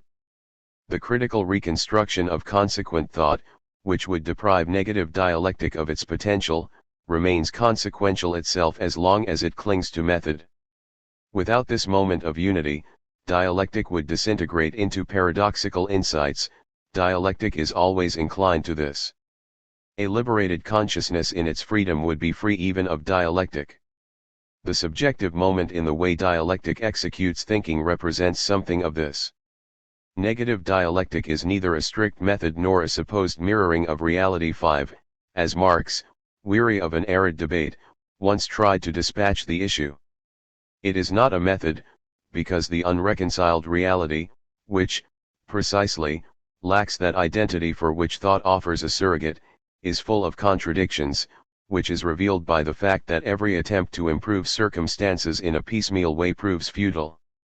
It is not a mirroring, because thought is not a reproduction of the thing, as it was taken to be by the Epicurean metaphysics, which claimed that matter was capable of sending out little pictures of itself. 6, but is concerned with the thing itself, without recourse to images at all. The enlightening intention of thought, the process of demythologization, eliminates precisely the image character of consciousness. All that cleaves to images remains caught up in myth, remains idolatry, and the totality of images becomes a barrier before reality. Dialectic, however, means thinking in contradictions for the sake of the contradiction encountered in experience.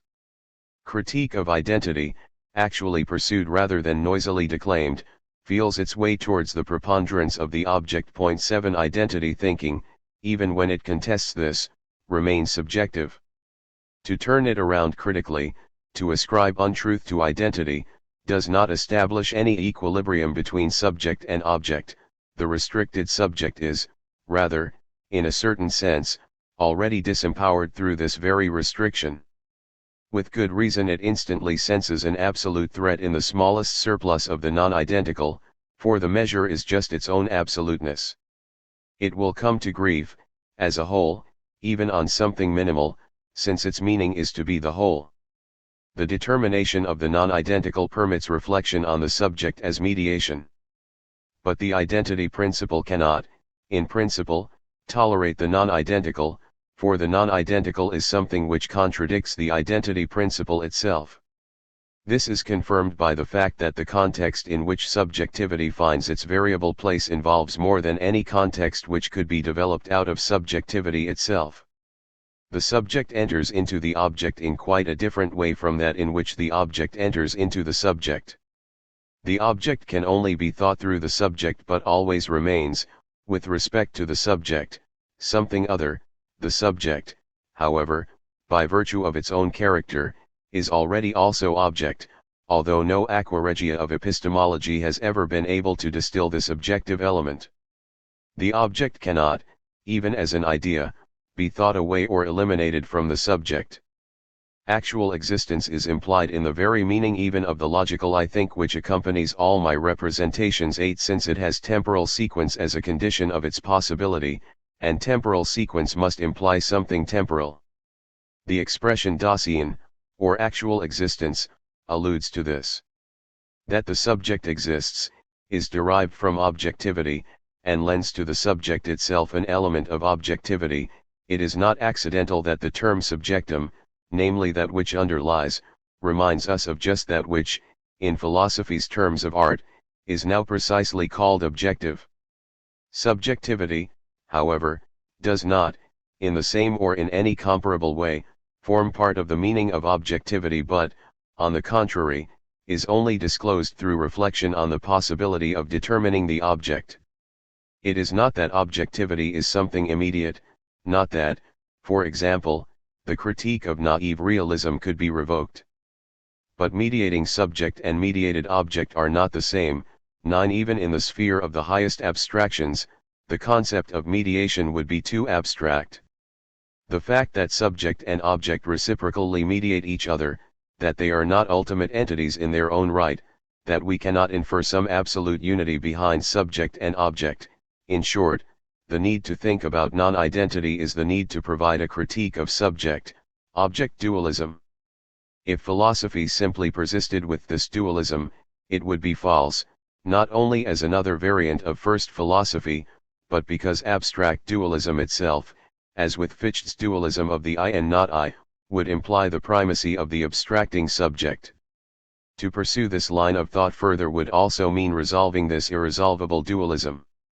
The preeminence of the object does not signify its priority, rather, it signifies the progressive qualitative differentiation of mediation in itself. Kant still allowed the moment of the preeminence of objectivity not to be completely silenced.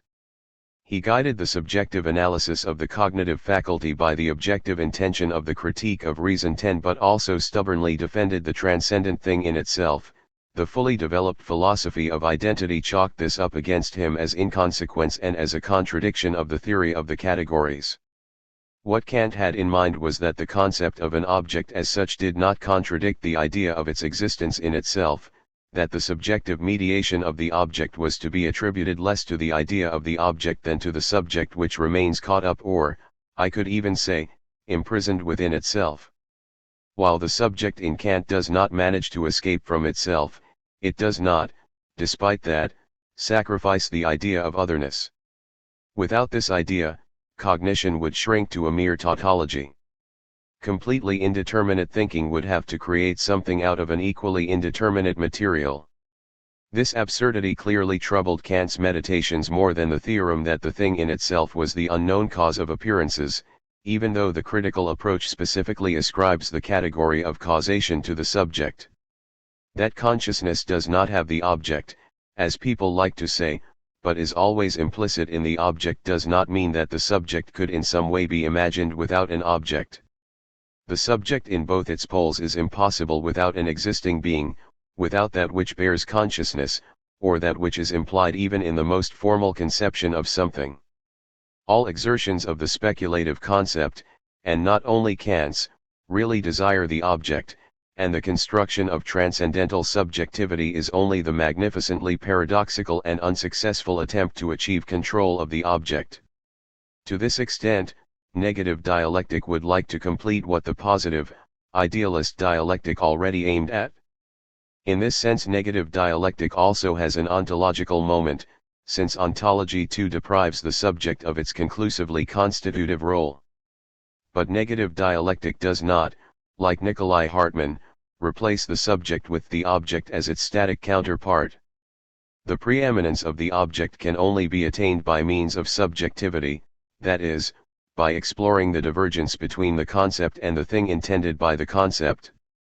One may get a little closer to the issue here, one which can be expressed in current logic only with difficulty, and which, in its abstract form, may strike you as inconsistent, by saying that, while it would be quite possible to write a prehistory of the subject, such as Horkheimer and I attempted to outline in the Dialectic of Enlightenment, there is no prehistory of the object, since that would already be dealing with objects from the start.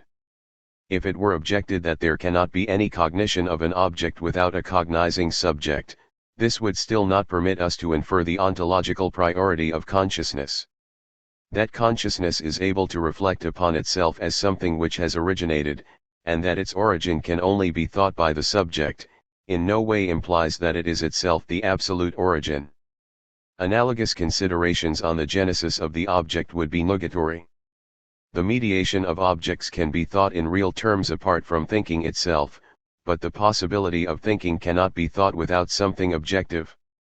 That is the qualitative difference between the proposition that everything objective is mediated through the concept and the proposition that there is no subject without an object.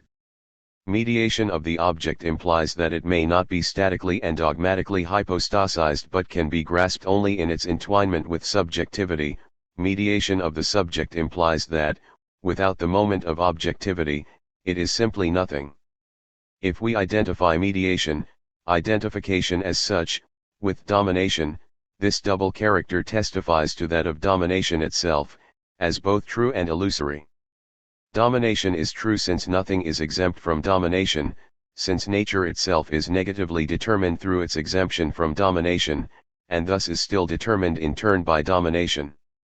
What is illusory, however, is identification and, thereby, domination, since from the beginning domination also has something arbitrary and unnecessary about it which gets passed on to all the necessities which flow from domination.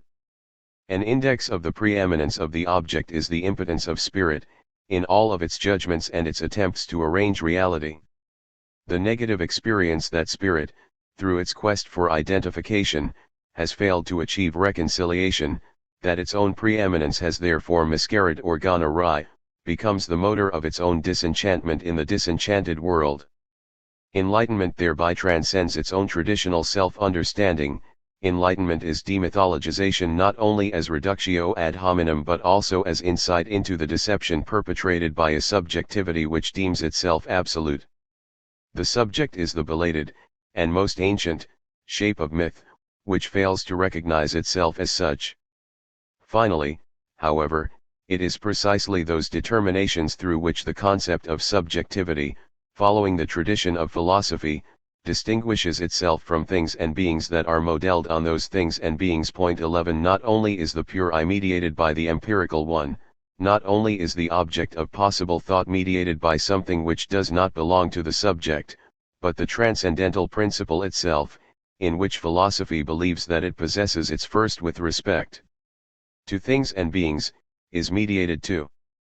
The transcendental principle, the universal and necessary activity of spirit, has social labor concealed within it. 12 The aporetic concept of the transcendental subject, of a mu, a non-being, which is nevertheless supposed to do things, of a universal which is nevertheless supposed to experience something particular, would be chimerical if it were not constructed on the model of something essentially other than the purely immanent context of consciousness.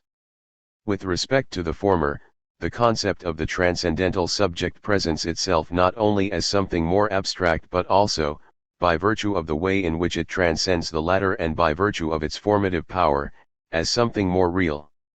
Beyond the magic circle of the philosophy of identity, the transcendental subject would be revealed as society, unconscious of itself.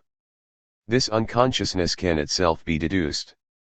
Once intellectual labor separated itself from bodily labor, and this separation fused with the dominating power of spirit, with the justification of the primacy of the socially privileged, spirit, already sundered, has to justify that claim to mastery which spirit makes for itself as the alleged origin or first principle, and has to forget where the claim comes from if it is not to collapse. In its innermost being, spirit has an intimation that the mastery which it asserts and establishes is not the mastery of spirit at all but possesses its ultima ratio in the physical power of which it disposes. It may not, on pain of its own demise, express this thought. Negative dialectic reminds it of this. The abstraction, which, even according to the testimony of extreme idealists such as Fichte, first turns the subject into a constitutive power as such, is itself one with this separation from bodily labor, as becomes evident once it is compared with the latter.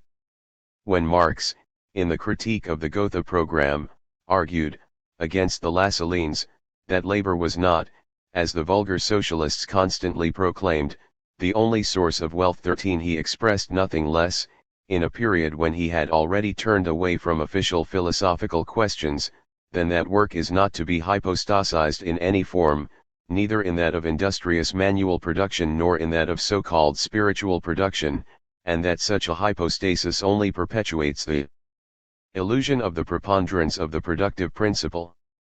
This spiritual principle finds its truth only in relationship to that non-identical for which Marx, who held epistemology in contempt, chose the name nature. That which, since the critique of pure reason, has constituted the essence of the transcendental subject, the functionality, the pure activity which is realized in the specific acts of individual subjects and simultaneously transcends these subjects, is not only analogous to the objective theory of value but, when seen from the outside, coincides with this theory of value, here projected onto the pure subject as an ontological ground. If Kant also limited the functionality of the subject by stipulating that the latter would be nugatory and empty without some material provided for it, he thereby unerringly confirmed the character of social labor, namely that it is work on something, a point which the greater consistency of the succeeding idealists unhesitatingly eliminated. The universality of the transcendental subject is that of the functional context of society as a whole, which connects individual spontaneities and qualities but simultaneously curtails them through the homogenizing principle of exchange, thereby virtually disqualifying these spontaneities and qualities as impotent in themselves and entirely dependent upon the whole. The universal domination of exchange value over human beings, which, a priori, prevents subjects from being subjects, degrades subjectivity itself to a mere object and convicts the universal principle which claims to establish the predominant status of the subject of its untruth. Yet here, at the most extreme point of ideology, the transcendental subject comes right up against truth. 14 For transcendental universality is no mere fiction of the subjects, no mere hypostasis of imaginary autonomy, but has, in turn, its own fundamentum in re. It is as real as the domination which is accomplished through the principle of equivalence. The procedure of abstraction which is absolutized in philosophy is really played out in exchange society. The definition of the transcendental in terms of necessity, which consorts so readily with functionality and universality, betrays the principle of the self-preservation of the species, what Spinoza calls si conservare. 15 This principle provides the justification for the constitutive abstraction without which it cannot work, that abstraction is the element in which self-preserving reason moves. To parody Heidegger, it would hardly strain ingenuity to suggest that the necessity, die Notwendigkeit, involved in the philosophical concept of the universal could be interpreted as the imperative to avert need or distress, die Not, to supply the lack of goods by means of organized labor. This would, of course, turn Heidegger's mythology of language on its head, since in that mythology, which deifies objective spirit, any reflection on the material process which penetrates objective spirit is defamed in advance as merely ontic. How far that necessity was ideological, from the beginning, is a matter for debate. The unity of consciousness, in the end, bears the particularly visible trace of individual human experience and, thereby, the trace of things and beings. The unity of consciousness remains, as Husserl puts it, a piece of the world 16 without any priority over external reality. Insofar as the unity of consciousness is constructed upon the model of objectivity, however, in other words, insofar as it takes its measure from the possibility of constituting objects, it is the conceptual echo of the total and seamless nexus of those acts of production in society through which the objectivity of what is produced, in truth, its object-like character or Gegenständlichkeit, is formed in the first place. Ladies and gentlemen, I am coming to the end of our lectures. In the eyes of traditional philosophy, whether idealist or ontological, I realize that something of the mu epsilon tau beta alpha sigma iota epsilon lambda lambda omicron gamma nu omicron 17 inevitably clings to the kind of speculations I have presented to you. Thus it might be objected, with apparent rigor, that they presuppose the very process of mediation which they then attempt to derive as something mediated, namely the subject, the activity of thought, it might be objected that all the determinations involved here, insofar as they are determinations at all, are precisely determinations of thought. But negative dialectic contradicts any positive and unconditionally total dialectic precisely because it doesn't lend itself to the postulate of some ultimate and immediate principle. It has no desire to foist upon the object the royal throne now vacated by the subject, a throne on which the object would be nothing but an idol. On the contrary, what it wishes to do is to displace hierarchy. It is quite true that the illusion of the preponderance of the transcendental subject cannot be broken immanently, by analyzing subjectivity purely in its own terms. For this illusion also contains the truth, even if this cannot surgically be detached from the mediations of thinking, that society precedes the individual consciousness and everything which that consciousness experiences. The insight that thinking is mediated by objectivity negates neither thinking nor the norms which make thinking thinking.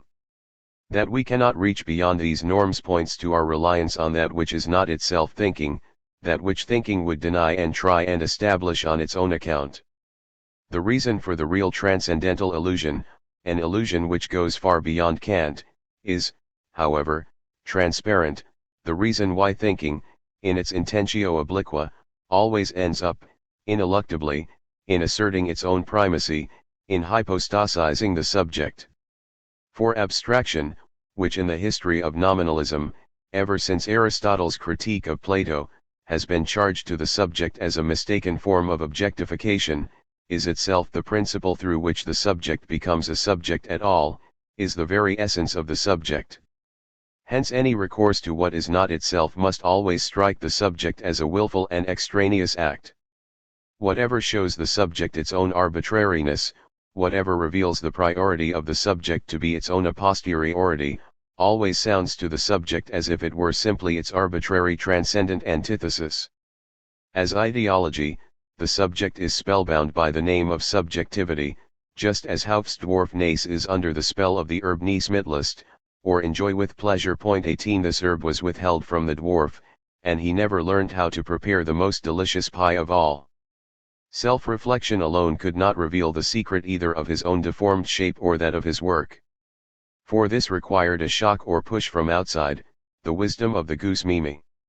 Such a shock, or anstoß, is anathema to philosophy, especially to the highest kind of philosophy, that of Hegel. Immanent critique finds its limit in the fact that, in the end, the law of the context of immanence is one with the delusion that is to be broken through.